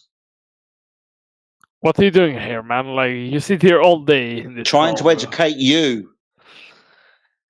I'm already educated. No, you're not. I am. Clearly. If you were more educated, then you would demonstrate it. You haven't. Therefore, I don't think you are. Do you understand how the logic works? Yeah, but I've seen rockets. Have you not seen Okay, rockets? that doesn't mean that the second law of thermodynamics, because you've seen a rocket. Yeah, I've seen a rocket, mate. Yeah. Do you understand what I'm saying to you? Yeah, I hear you. Oh, good. So how does a rocket violate the second law of thermodynamics? It just does. How? It goes into space, you know. You're an idiot. No, it literally Yeah, you are, and it travels. shall I berate you some more? Point No, it out to literally everybody and yourself travels. that you're an idiot and you're wasting our time. You're trolling. You think it's funny. We're flat earthers and you think you're intellectually superior. Then when asked a simple question, you can't fucking answer. No, I respect your beliefs. I'm not a racist. I couldn't give a shit what you respect. How about you respect me and answer the question? Yeah, I respect you. Then answer the question. Show your respect, sir. Don't just say it. Give me actions. Demonstrate your respect. I never called you an idiot, but you did demonstrate call me. your respect. Answer the question. You called me one. I didn't call you one. I'll call you more in a minute, mate. I told you I'm losing respect for you because you're showing me none. I'm showing you more than you're showing me. Fuck off. Calm down. No need to get violent here. It's not violent. I'm telling you to go away, stop talking in the best way that I know how to get a response from you because you're wasting our time. I mean, how does a rocket prove that you can have gas pressure without a container? A rocket proves that because we have seen it. How? I've seen the rocket, bro. I've seen it travel. How does the rocket prove that you can have gas pressure without a container for the gas to press? Because it literally happened. Okay. You don't understand the words that are coming out of my mouth, do you? Man that is more educated than me. Fucking What are you idiot. talking about, man? Why you call me idiot? That's not respect. I never called you one. You don't understand the words that are coming out of my mouth, but you said that you're more educated than me. I've asked you several times how you have gas pressure without a container and how a rocket demonstrates this. You've just said, well, I've seen a rocket. Are you dribbling at the moment? Have you not seen a rocket, mate? Yes, I've seen a rocket, but I understand that that doesn't demonstrate how you have gas pressure without a container because I've got a brain. Yeah, me too, bro. I think everybody Did you has use that. it then? You too, man. Is this how you get friends? Is it you try to act smart, try to act funny and stuff? Is this how you get on with friends, how you meet colleagues and stuff, right? Did they put up with your bullshit? Fuck me, mate. I wouldn't. I work on NASA. See, this is why we shouldn't be talking to you. I'll tell you what. Let's see. I want to see your name badge from NASA. They give people name badges. Why don't you take a picture of it? You can blur out your name, but I just want to see it. Why would I do that, mate? Well, I mean, that's a good way to prove things, right? Because if you see pictures of it or videos of it, it must be true, right? Yes. Okay, great. So you show it to me. I'm not obliged I'm to sure do that. your name badge is somewhere nearby. I want you to get the name badge. I want you to take your thumb and put it over your name. I want to know which building he works in. Or which building, yeah. That's confidential. No, it's not. It's all confidential. No. The signs are right there out in front when you drive by, the names of the buildings, so don't lie to people. No. I have signed the NDA. So you're a liar. No, and you have to go now. Goodbye, liar. Liar. What? I signed the NDA. What do you mean? Oh, okay. So you've agreed to lie. No, I would never lie. What do you mean? That's exactly right. What does Why would I NDA lie, stand mate? for? Do you even know? Lying is not nice, mate. What do you Here, mean, mate? do you even know what does NDA stand for? Yes, non-disclosure agreement. Congratulations. You don't work for NASA. I do. Do you? What No, department, maybe? sorry. You can't tell us the building, maybe what department. I can't Works tell you that. making the toys in the sweatshop for them. Bro, I know I work at NASA, but you Bro, don't it's know obvious that. that you're trolling, so if I'm going to give you one more chance to have a reasonable conversation, otherwise you're gone. You pick. Why you do? Why would you ever say that, mate? Like you've been Okay, aggressive. good job. Good job. You achieved your goal. You've proven to everybody that your parents never loved you.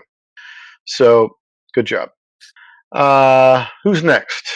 Who here believes that rockets went into a space vacuum today? I do because I'm a 1980s baby, and I just think that we did, yeah, for sure. Okay. Why do you believe it? Because it's not a matter of you having any firsthand knowledge. Why did you decided to believe it? I saw it on TV. So yeah. So if you see something on TV, it must be true. Well, they didn't have.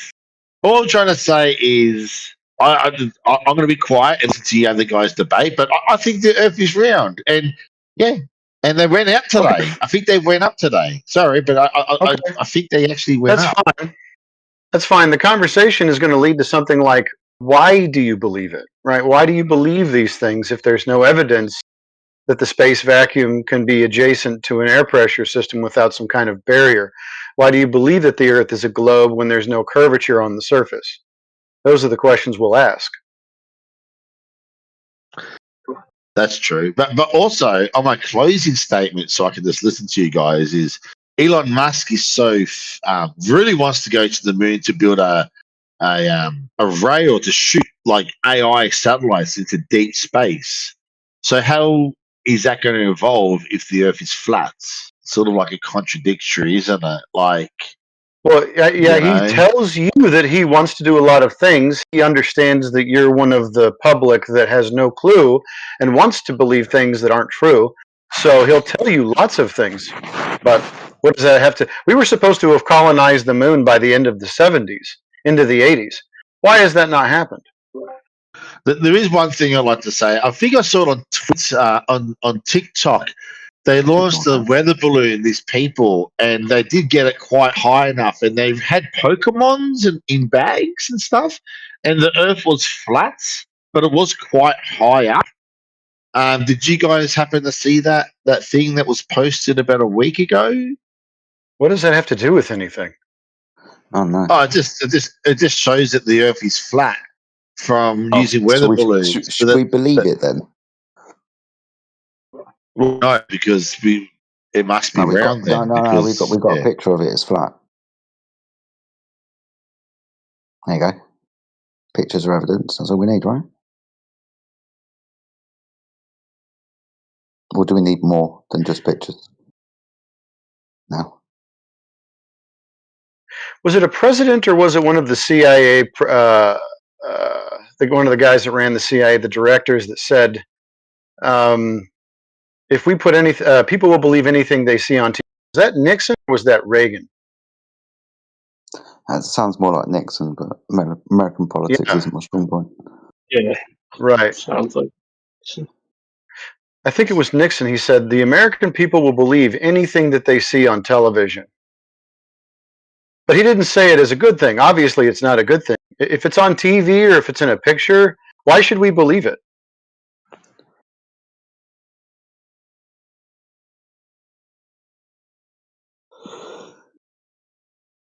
I mean, today, another TV program was on where apparently a rocket went into a vacuum. Although I didn't see that happen. It was on TV. But there were people there filming it as Oh, well. sure. Witnessed the event. Yeah, there were people there. Yeah, I've been to Cape Canaveral. I've seen rockets launch, and do they go downrange? They don't go straight up or anything like that. They take an arc, a parabolic arc, and then they seem to appear to go downward. Now that might just be an apparent effect, right? But if they take off and go horizontally, then how are they going into space?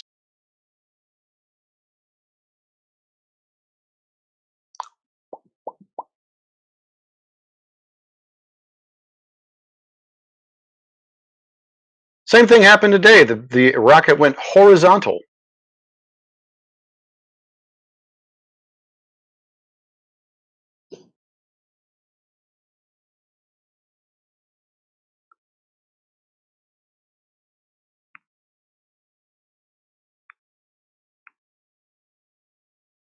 Huh. Strange.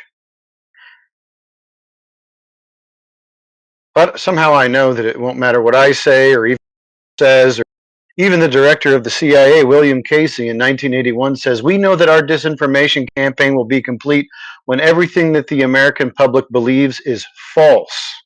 That was a quote by the CIA director. I wonder why he said that.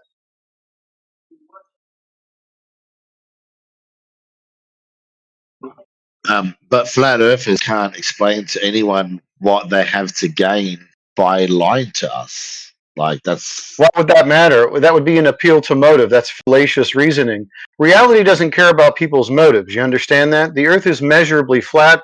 Doesn't matter what I have to explain to you about why people are telling you it's a ball. You realize they're both independent, right?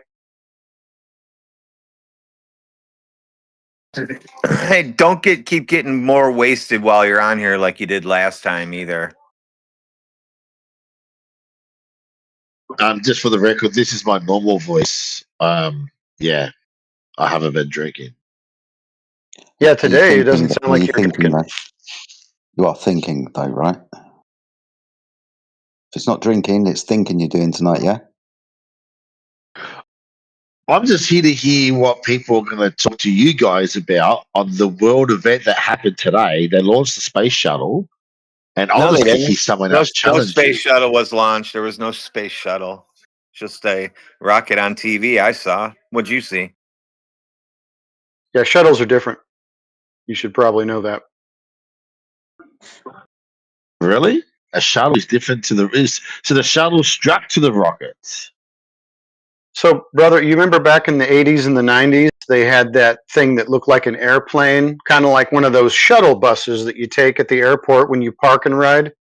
A shuttle takes you to space and back from space. It's an airplane. It's a shuttle. This is a rocket that's supposed to take people with some kind of pod all the way to the moon and back. It's not a shuttle. It's a capsule. No.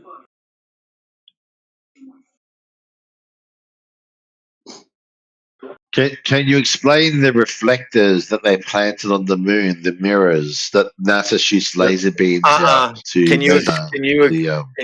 you explain why I can't see them?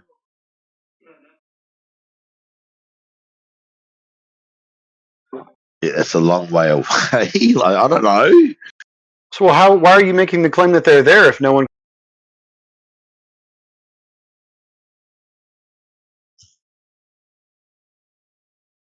And I mean no one.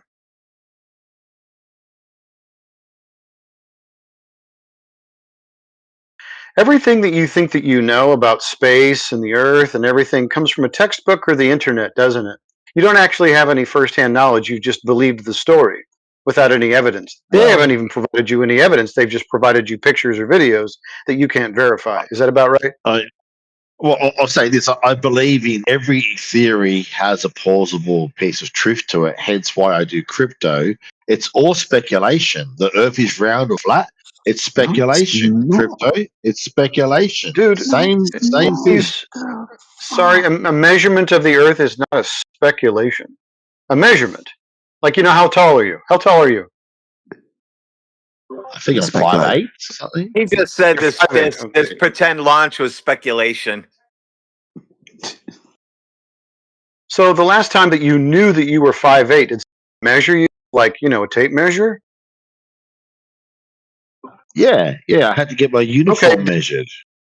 So they didn't actually speculate about that. They actually measured how tall you were, and they showed you, or you did it yourself. I mean, I can do it with it myself. So that's not a speculation. So when we measure the surface of the Earth to find curvature or lack thereof, or just make measurements in general, if we're going to build a bridge or a large warehouse or whatever the hell it's going to be, we have to measure the surface of the Earth.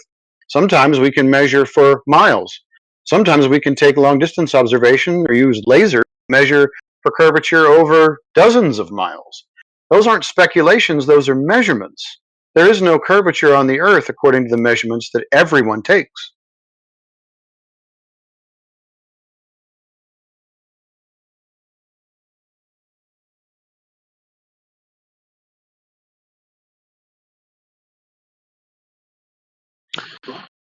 Do you want to unmute one of the people that you muted to see if they could challenge you in a more intellectual level than I could? You think Pink Chicken Dude is going to be more intellectual than the guy that's Holy crap. NDA with NASA? I mean, the guy that was in here telling us that, he works for NASA, that you think he's going to be real intellectual? I mean, jeez. Let's see. Let me see. I'll unmute him. NASA guy. NASA guy with the NDA. How come the Earth measures flat?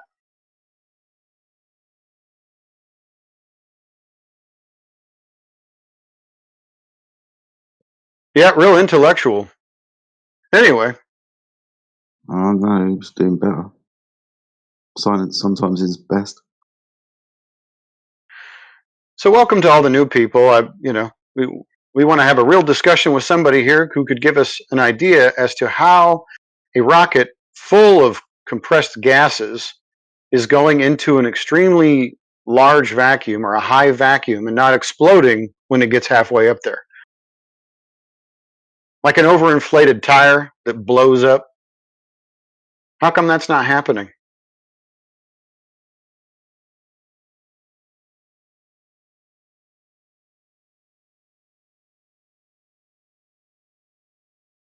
How come the first mission body suits that were full of compressed or contained gas didn't blow up like Jiffy Puff bags on the surface of the moon?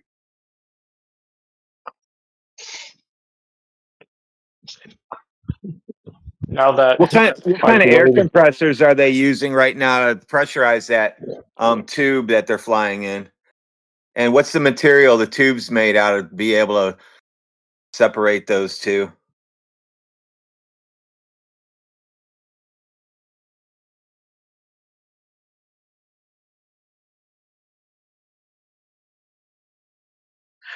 Why didn't your physics teacher tell you about the second law of thermodynamics and how it's impossible to have a contained pressurized system next to, for some dumb reason, an open vacuum without the gas dispersing into the available volume?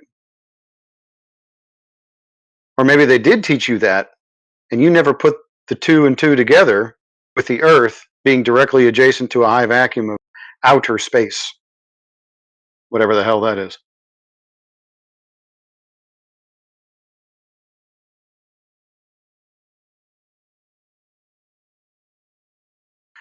Come on, everybody. We want some interaction. I know a lot of you guys are space fans. Let's talk about space, and the vacuum, and the balls of gas in it.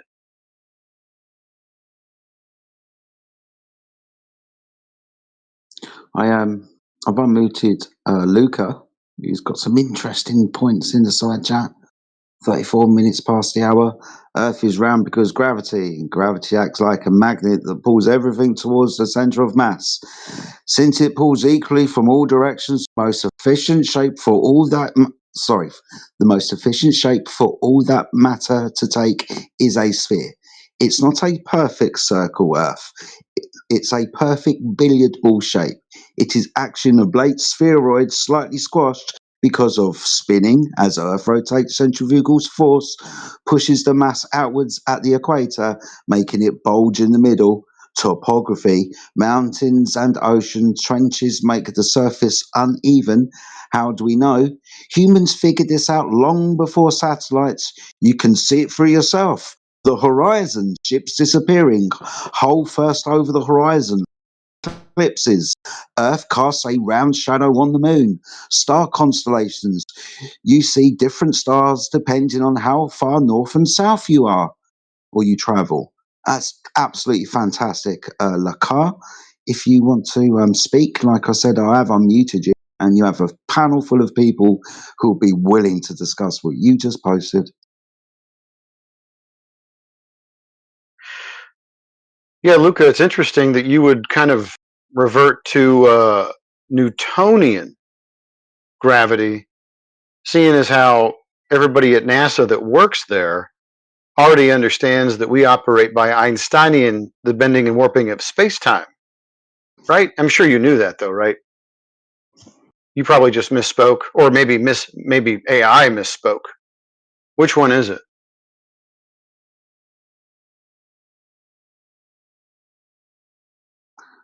Are you an Einstein denier, Luca?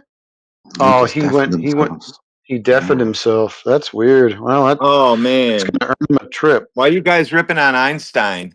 Didn't you just see a rocket launch?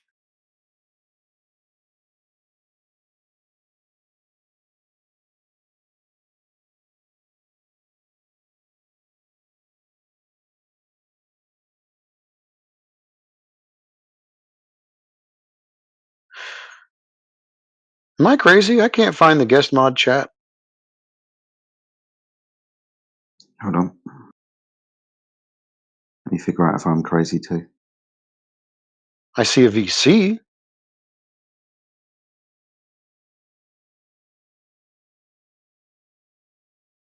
My name is I live on the second floor. Yeah, I see it. I saw Where do you you were in see it it? about 3 hours ago.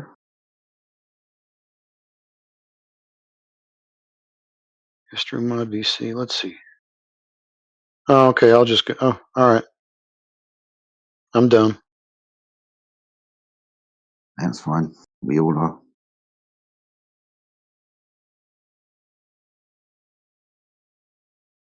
There are lots and lots of people in the chat, and I'm looking in the side chat, and there's loads of people in there as well. We got Ace6, we got Mizzy Tin, we got Kevin White, loads of people in the chat. If anybody wants to speak about the Earth, what it is or what it isn't, what it does or what it doesn't, please feel free to unmute yourself. Tell us what your name is, say hi, point of conversation.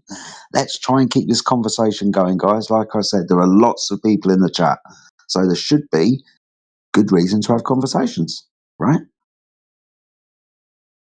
Don't be shy now, guys. If this is your first time, don't be shy. We do not bite really too hard unless you say something stupid over and over and over. But apart from that, as long as you're reasonable, people also. So like I said, please do not be shy.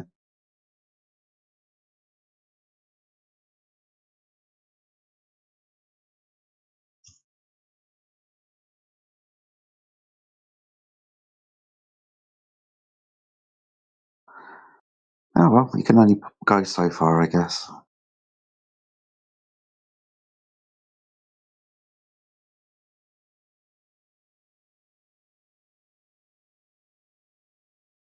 Is there anybody that is mildly proficient in English would like to tell us about what they saw today on the TV and how that would work with the second law of thermodynamics and everything? A lot of people are in here and they're deafened. Strange.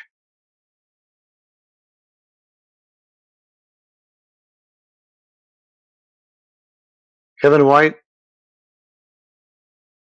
Wisp, what gives?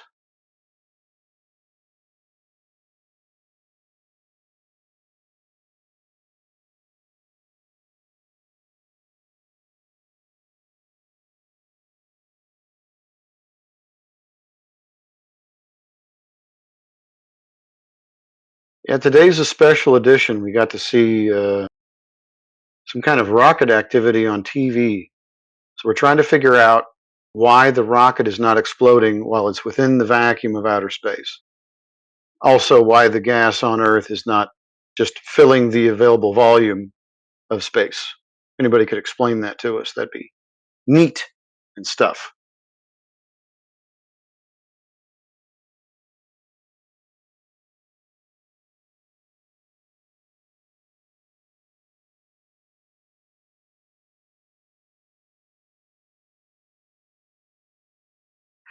This is strange. I thought that the rocket launch would give the people who believed in the globe a lot of confidence and courage, you know? I was just to say that. I'm actually disappointed. I thought right now this room would have been thriving with people debating with you guys. And I'm actually I've been looking forward to this moment for the last couple of months to come here on the launch day. And there's no one here. You know, you've muted them and banned them all, you know, beforehand. It's like you might have to go through your ban list and unban a whole heap of people. I'm willing to bet that we probably banned 1-2 people today, and there's not really a whole lot of people on the permanent list. Most of them are trolls, so everybody has an availability to come in here and discuss this topic.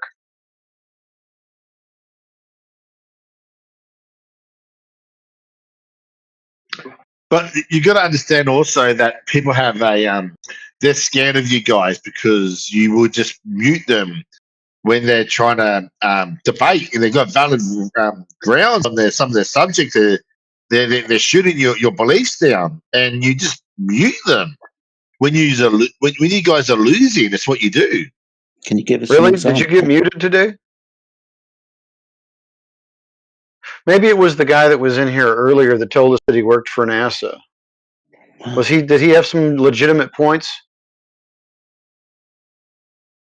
What about you? You didn't get muted. What legitimate points did you bring up? I mean, you know, the hardcore logic that you brought to the table. I want to know at what point did we ever lose anything that we had to mute somebody? That's kind of crazy because I want to hear that one. I want to go back and listen to it. I'm pulling my punches so I don't get muted. I'm actually scared. It's like being around my ex-wife. It's just call the cops on me. I want to play punch game. I want to play punch game with you. Go ahead. You don't have to hold back. I like playing punch game. You see how fun it is for me. Calm down, guys. He's scared of us. He's weak. Yeah, we remind him of a guys past relationship, apparently, and he's got PTSD. You give me closure issues when you mute me, so therefore You when I need to be start somewhere debating else. You need to be in therapy, dude, not speaking to us. If you've got confidence issues, here's not the place you should be. I've got more confidence than you would ever believe. It's just the fact that you're going to mute not, me because you're holding back and you're scared you're going to be muted. So clearly not. You've got more confidence, but you've just said that you were scared. You just said that you were holding back because you were scared that you were going to be muted. That doesn't sound like something to me. Okay, then here we go. You asked for it, right? Yep. If the Earth is going to be muted every time because this makes it all the flat Earth's brain just implode. Are you ready for this one? Yeah. Okay. All right. I'm about to get muted because I'm about to defeat you. So, if the Earth was round like a bowling ball, just give me a second. If the Earth is round like a bowling ball, right? And you shoot a bullet, a 9mm bullet at the bowling ball, the impact from the bullet will be absorbed. But if the Earth was flat like a record player, and you shoot a bullet at the record player, it would smash, right? So let's pretend the bullet is a meteorite that wiped out the dinosaurs. How come the Earth hasn't been shattered into oblivion when what happens if you shoot the bullet at the floor? He's what happens drunk. if you shoot, dude? What if you shoot the bullet at the floor? Yeah, but I'm talking about the layers of how thick the thickness. Yeah. You shoot the bullet at the bowling ball and it shatters, but you shoot the bullet at a LP disc. Bowling ball won't shatter. The bowling ball will absorb the energy and the LP disc will shatter. But what will happen when you shoot the bullet into a floor? Yeah, but how thick is your floor? So the subject that I was talking to, I don't know what you're saying. Fucking Earth. So we're on a cube, a flat cube A that has cube. four sides. Apparently, you're making a claim to the thickness of the Earth and comparing it to something akin to a CD. Now, we wouldn't be so stupid as to make the claim that the Earth was a fucking disc. But you said the Earth is flat, so then how thick Yeah, is and the Earth? flat if you're is saying a it's flat? surface description. You notice that I can have vertical walls. Now, that's not a claim to the shape of my walls, because you can have multiple flat shapes. You do know this, right? So what are you saying? We're on a Sorry, that was a fucking rectangle. question. You do know this, right? That flat is a surface description shape. Or do you not know this? Yeah, could you help me understand, like, Yeah. who told you that the Earth was flat and skinny and round like an LP, like a record? Who told you that?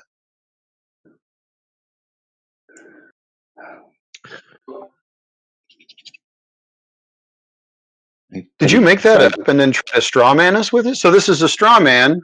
Meanwhile, No.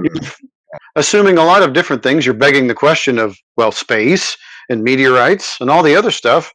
So you've created a straw man of flat Earth because it's flat and skinny like an LP or a record, and then you've like begged the question of space and meteorites, and then you're asking a question about something completely, well, fabricated on your end. This makes flat earthers flip out? Not really. I'm just pointing out that your logic is terrible. That your logic is all jacked up. Well, no, he said he threw dinosaurs in there. That's supposed to make us flip out. Oh, dinosaurs. No, you guys are hijacking what I was saying, okay, and you're diverting away from the subject that I brought up. Hence why you're imploding right now. You're actually imploding. Not really imploding. Let's see who implodes. So let's start from the beginning.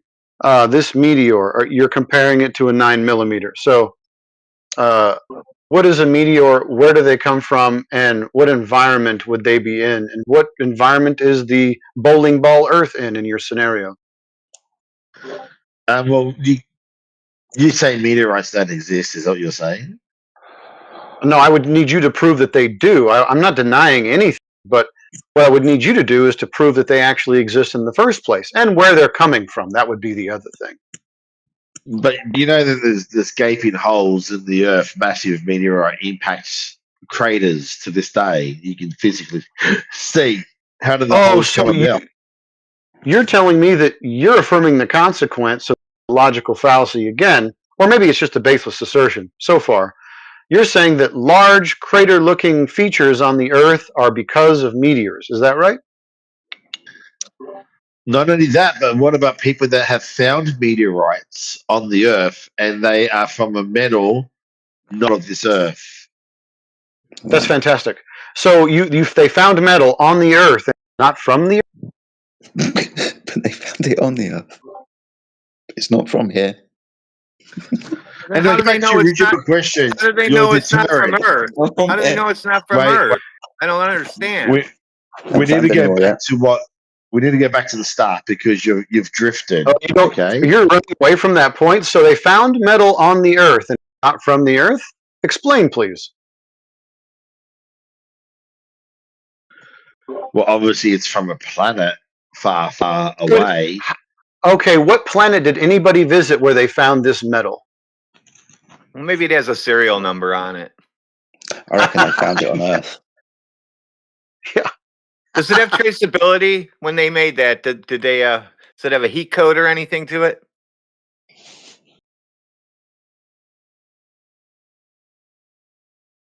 Hello? I'm sorry, but I'm just trying to wait for you guys to get back on track because I'd like to go back because you deferred from the fact of my example from the bowling ball. This is your claim. I didn't divert from anything. I started with the meteors. What is it and where does it come from?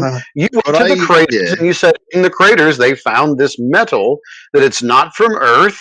And I said, well, didn't they find it on the Earth? And that kind of stumped you. And now you're thinking that we should go to another topic.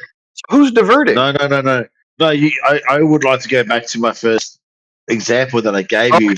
Okay. So in your scenario, the Earth is a bowling ball. Saying to me, you told me to describe a meteorite to you based on my first theory. you're breaking it down. So you're not even. Yeah, of course I am. Why would I not want to break down your claims and ask you a question about your claims? Isn't that reasonable? But you said that the Earth is flat, but yet you said you won't admit how thick the Earth is. So you just said it's not a square. I said it must be a square with 4 sides, and then I got confused, and you said it doesn't have to be a square. Do you understand what happened? Or do you, dude? Do you? Where in the conversation would you like to go? Do you want to talk about the bowling ball or the bullet or the record? What do you want to do? At this point, we've turned it into a song. Was it? Did you get confused when we said the Earth is flat and you heard us saying the Earth is a disc? Do we need to go through that again? No, we'll talk about the Earth's flat, and then I said, "What is it? A square?" And then you all diverted quickly, like you ran, like you square. flee. You said disc. You said disc. A disc, but then I said, "What are you saying? It's a square?" Because square, you said disc like a record, dude. It is a disc. Yeah, but how thick is the Earth to you? Then you don't have an answer to that. You don't know. At least 8 miles. 7.6 miles. Say at least 7.6 miles, 8 miles. Yep. So how come it hasn't shattered? A meteorite traveling at 3 million miles an hour, the size of Mount Everest, smashed into the Earth. How many times do I have to tell your drunk ass that space is fake? Stop saying I'm drunk. This is my normal voice, so I take that as offensive. Okay, it's hard enough for me to get a job interview over the phone because of the way that I sound. All right, so please. Well, so you're attacking my intelligence. So you understand what we said. Listen to what we said. We said the furthest that we can dig down is about 8 miles. That wasn't a claim to, but that's the thickness of the Earth because we dig down to 8 miles and that's how thick it is. There could be hundreds of thousands of miles beyond that point. This is probably why you don't get jobs on the phone. This is why you don't get jobs on the phone. You said it was 8 miles, and when you do it, you have to clap your hands. Wait, listen to the words that are coming out of my mouth. The furthest that we have dug down as a human society is in a place called Russia. It's called the Kola Super Deep. I know about it. I know about it. Yeah, good. So you understand this is the furthest that we've dug down. Now, as a natural feature, that would be the Marianas Trench at the bottom of the Atlantic Ocean. It's about, 12.5 kilometers, something like that. Now, that's as far as we know. Now, there's obviously more shit beyond this. How far it extends, we don't know. But we're not saying the Earth is some kind of thickness as a disc. So it would snap in two when you dropped a rock on it or shot a bullet or had things fall from the sky. Because obviously that hasn't happened yet when the things are falling from the sky or when you're falling out of your fucking pushchair. But with tectonic plates, then, and there's movement with tectonic plates, it would be a fault line, and therefore, if a meteorite was hit on a tectonic plate, it would punch through and shatter your flat Earth. You need to write a script for a movie. I've been told that I should be a movie writer when I was at a very young age. Hell of an imagination, dude. You're wasted on us. No, Jedi, keep going because I've heard you destroy Henry and actually be quite rude to an older gentleman. So go, Jedi. I know that you're talking he's Jedi. A prick, is dude. it? I don't care if you're 80 years old or 50 or. I don't care for sure. Jedi, if Jedi cares, you can always can tag me in Jedi. I rip on anybody. I don't give a shit who they are. But the way you're talking to Henry that time, it was sad. I know, and he deserved it, man. He jumps into the conversation and thinks he can give a valid commentary. Now, shall we get back to you? Yeah, but are you going to be gentle? Don't do what you did to Henry. No, sorry, dude. Because that was I thought you barbaric. had confidence. Now you need me to be gentle with you. Just a minute ago, I thought you took the fucking gloves off. And now you're asking me to be gentle with you again. You're fucking weak, pussy. You pussy. I'm just scared of Jedi. He might use the Force on me, that's all.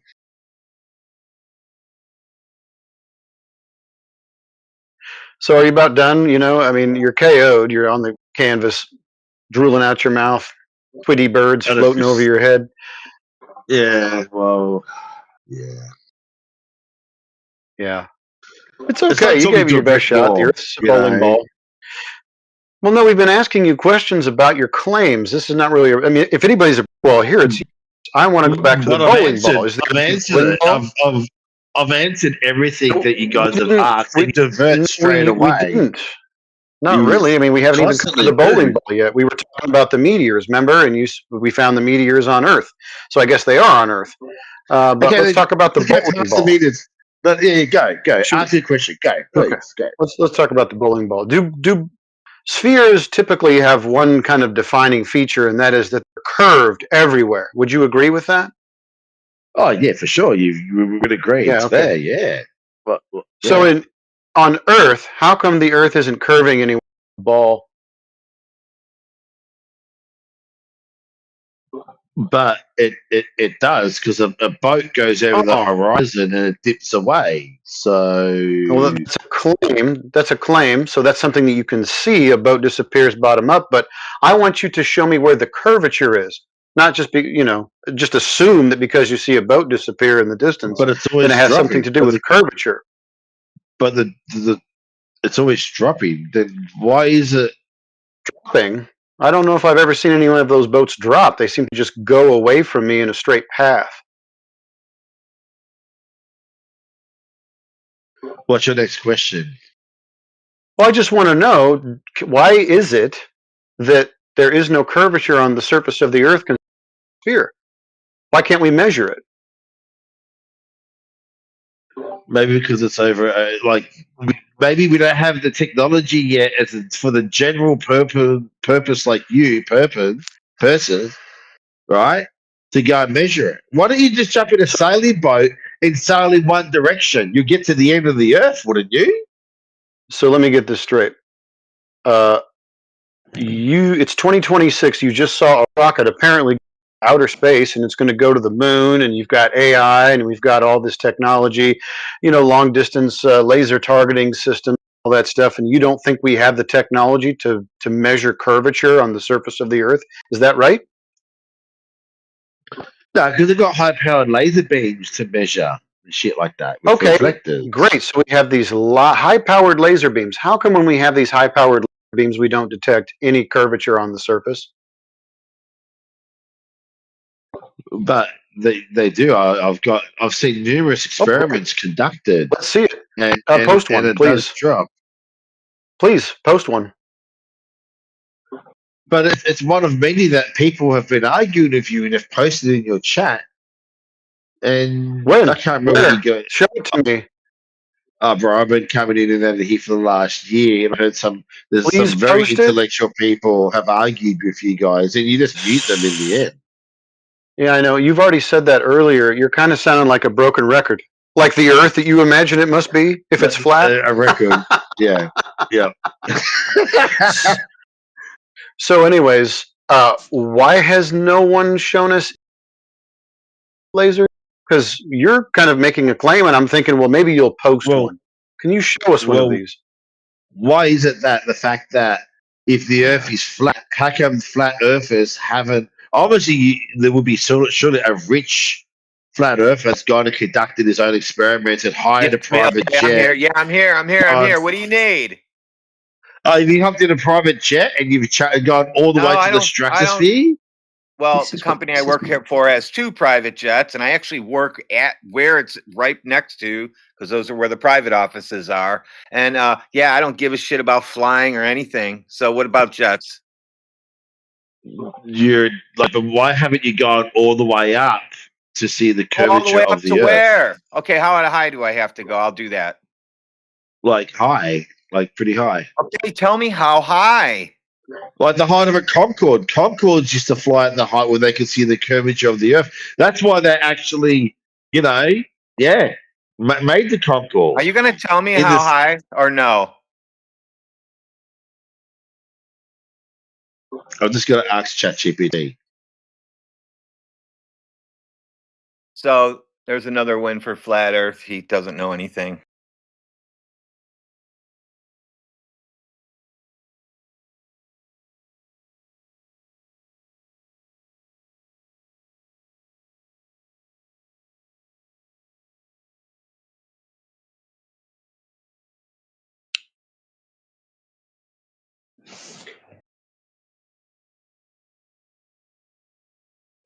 So he tells us that lasers measure the curvature of the Earth. Says who asked him for one of those laser tests, and then he says, "What you guys need to do, blah blah blah blah blah." Right? Could he reverse that burden anymore?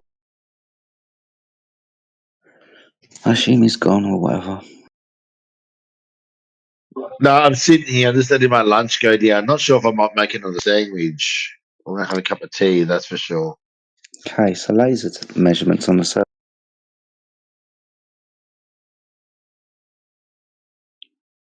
You said that?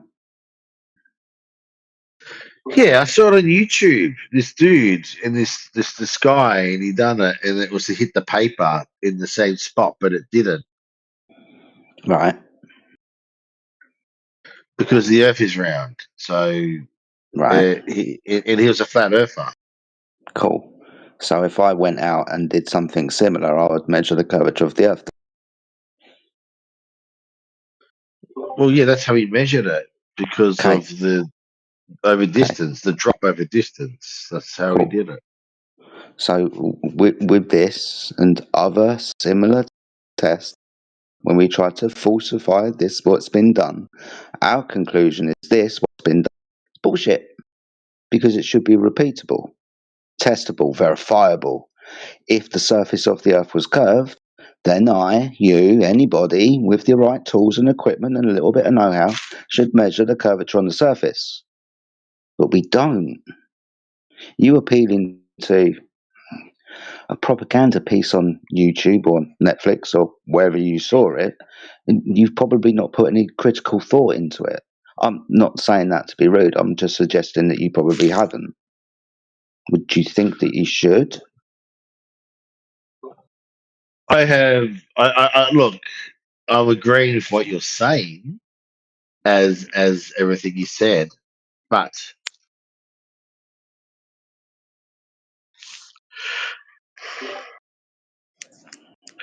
So what you're telling me is the only person that's ever measured any Earth curve is some crackpot flat earther with a flashlight and a couple of pieces of cardboard?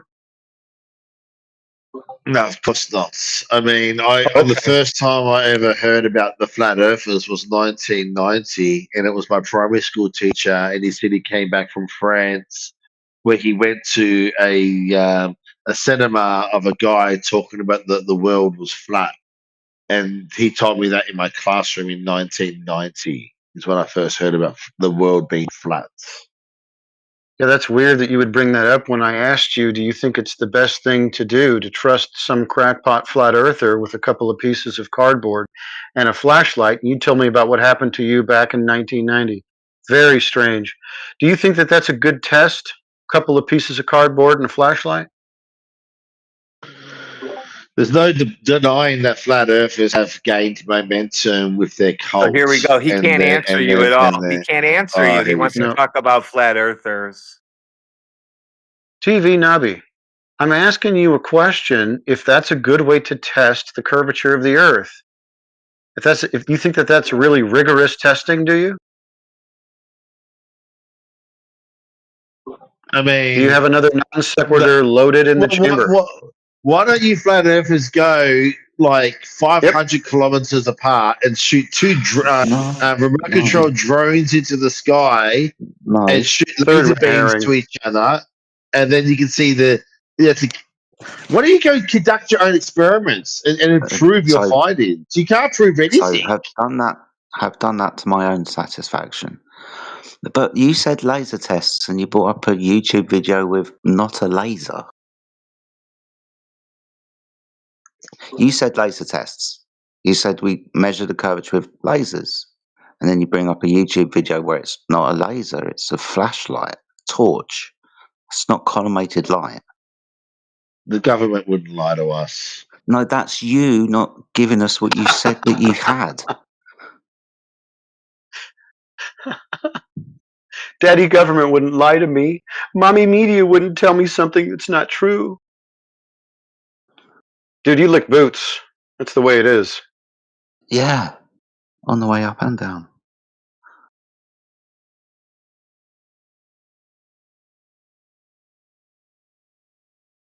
And he stops in the middle for a little while. I'm actually wanting someone else to jump in here and to challenge we you know. because there's a lot more smarter people out there than what I could ever cusp to argue with you. Dude, people have been waiting 10 years for people to challenge us, and it hasn't happened yet. When will this happen? Please, because I don't want to come in here every day waiting. Just give me the date, because I want it to be over. Hey, I just want to say something kind of funny. Like, so I was listening to the radio a few minutes ago, and at the tail end of this radio show, this Lars Larson was the host. He spent like 2 minutes almost, or at least a minute, just playing the audio of the sound of the rocket, which I thought was funny. It was just like for a minute. It's like, oh wow, I know they went to the moon because I heard it on the radio.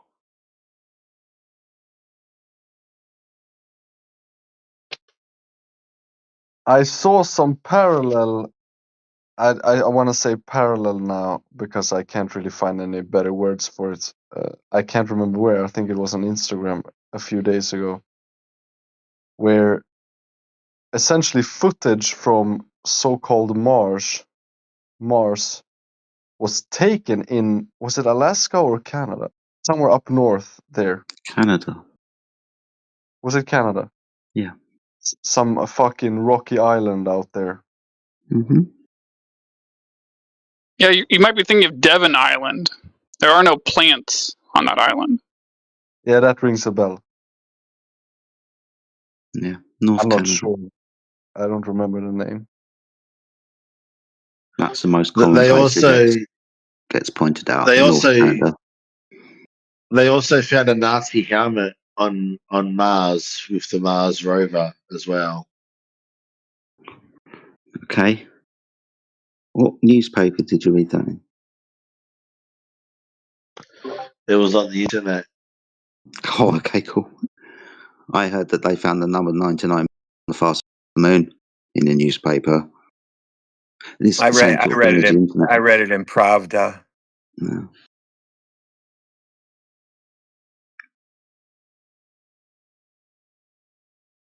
And on Facebook, they reckon that India landed on the moon a year ago. Okay. Well, if Facebook said it, I guess that's right then. Because Facebook is definitely not used as a propaganda tool by agencies at all in any way, shape, or form. How could it be?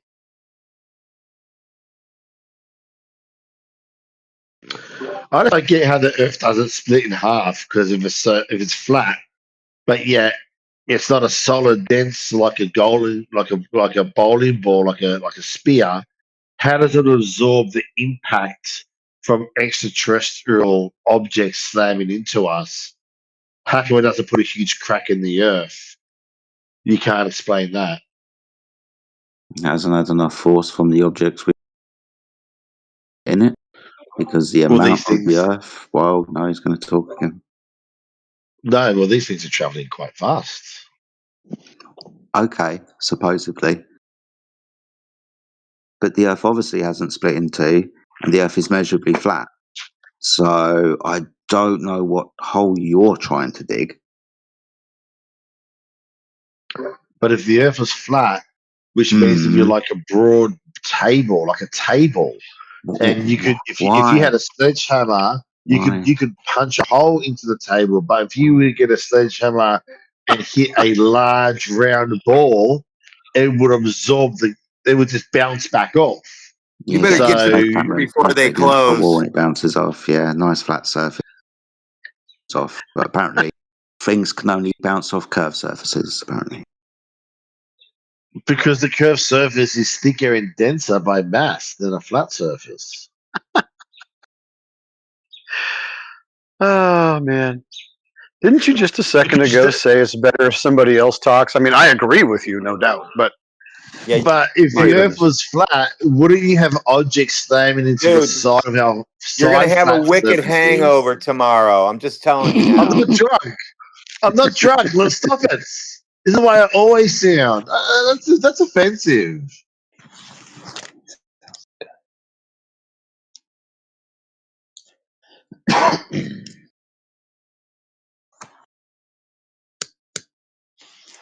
Is there anyone else? Whilst there's a moment of silence.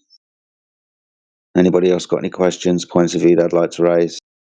Things I'd like to say? Arguments I'd like to have? Anything? Anyone? Baller? Baller?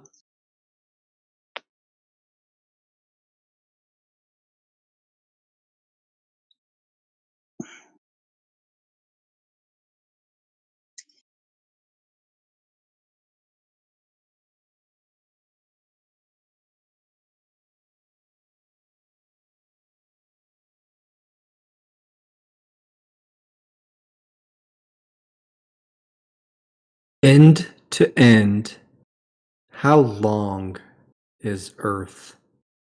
And how wide is Earth?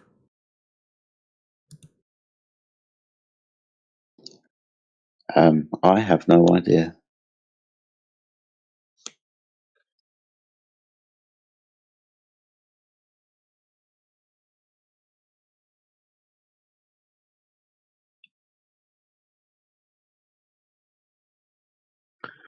But you guys are flat Earth experts, but you can't say that. I don't get. So you've got to believe something that you have no. You just have faith in.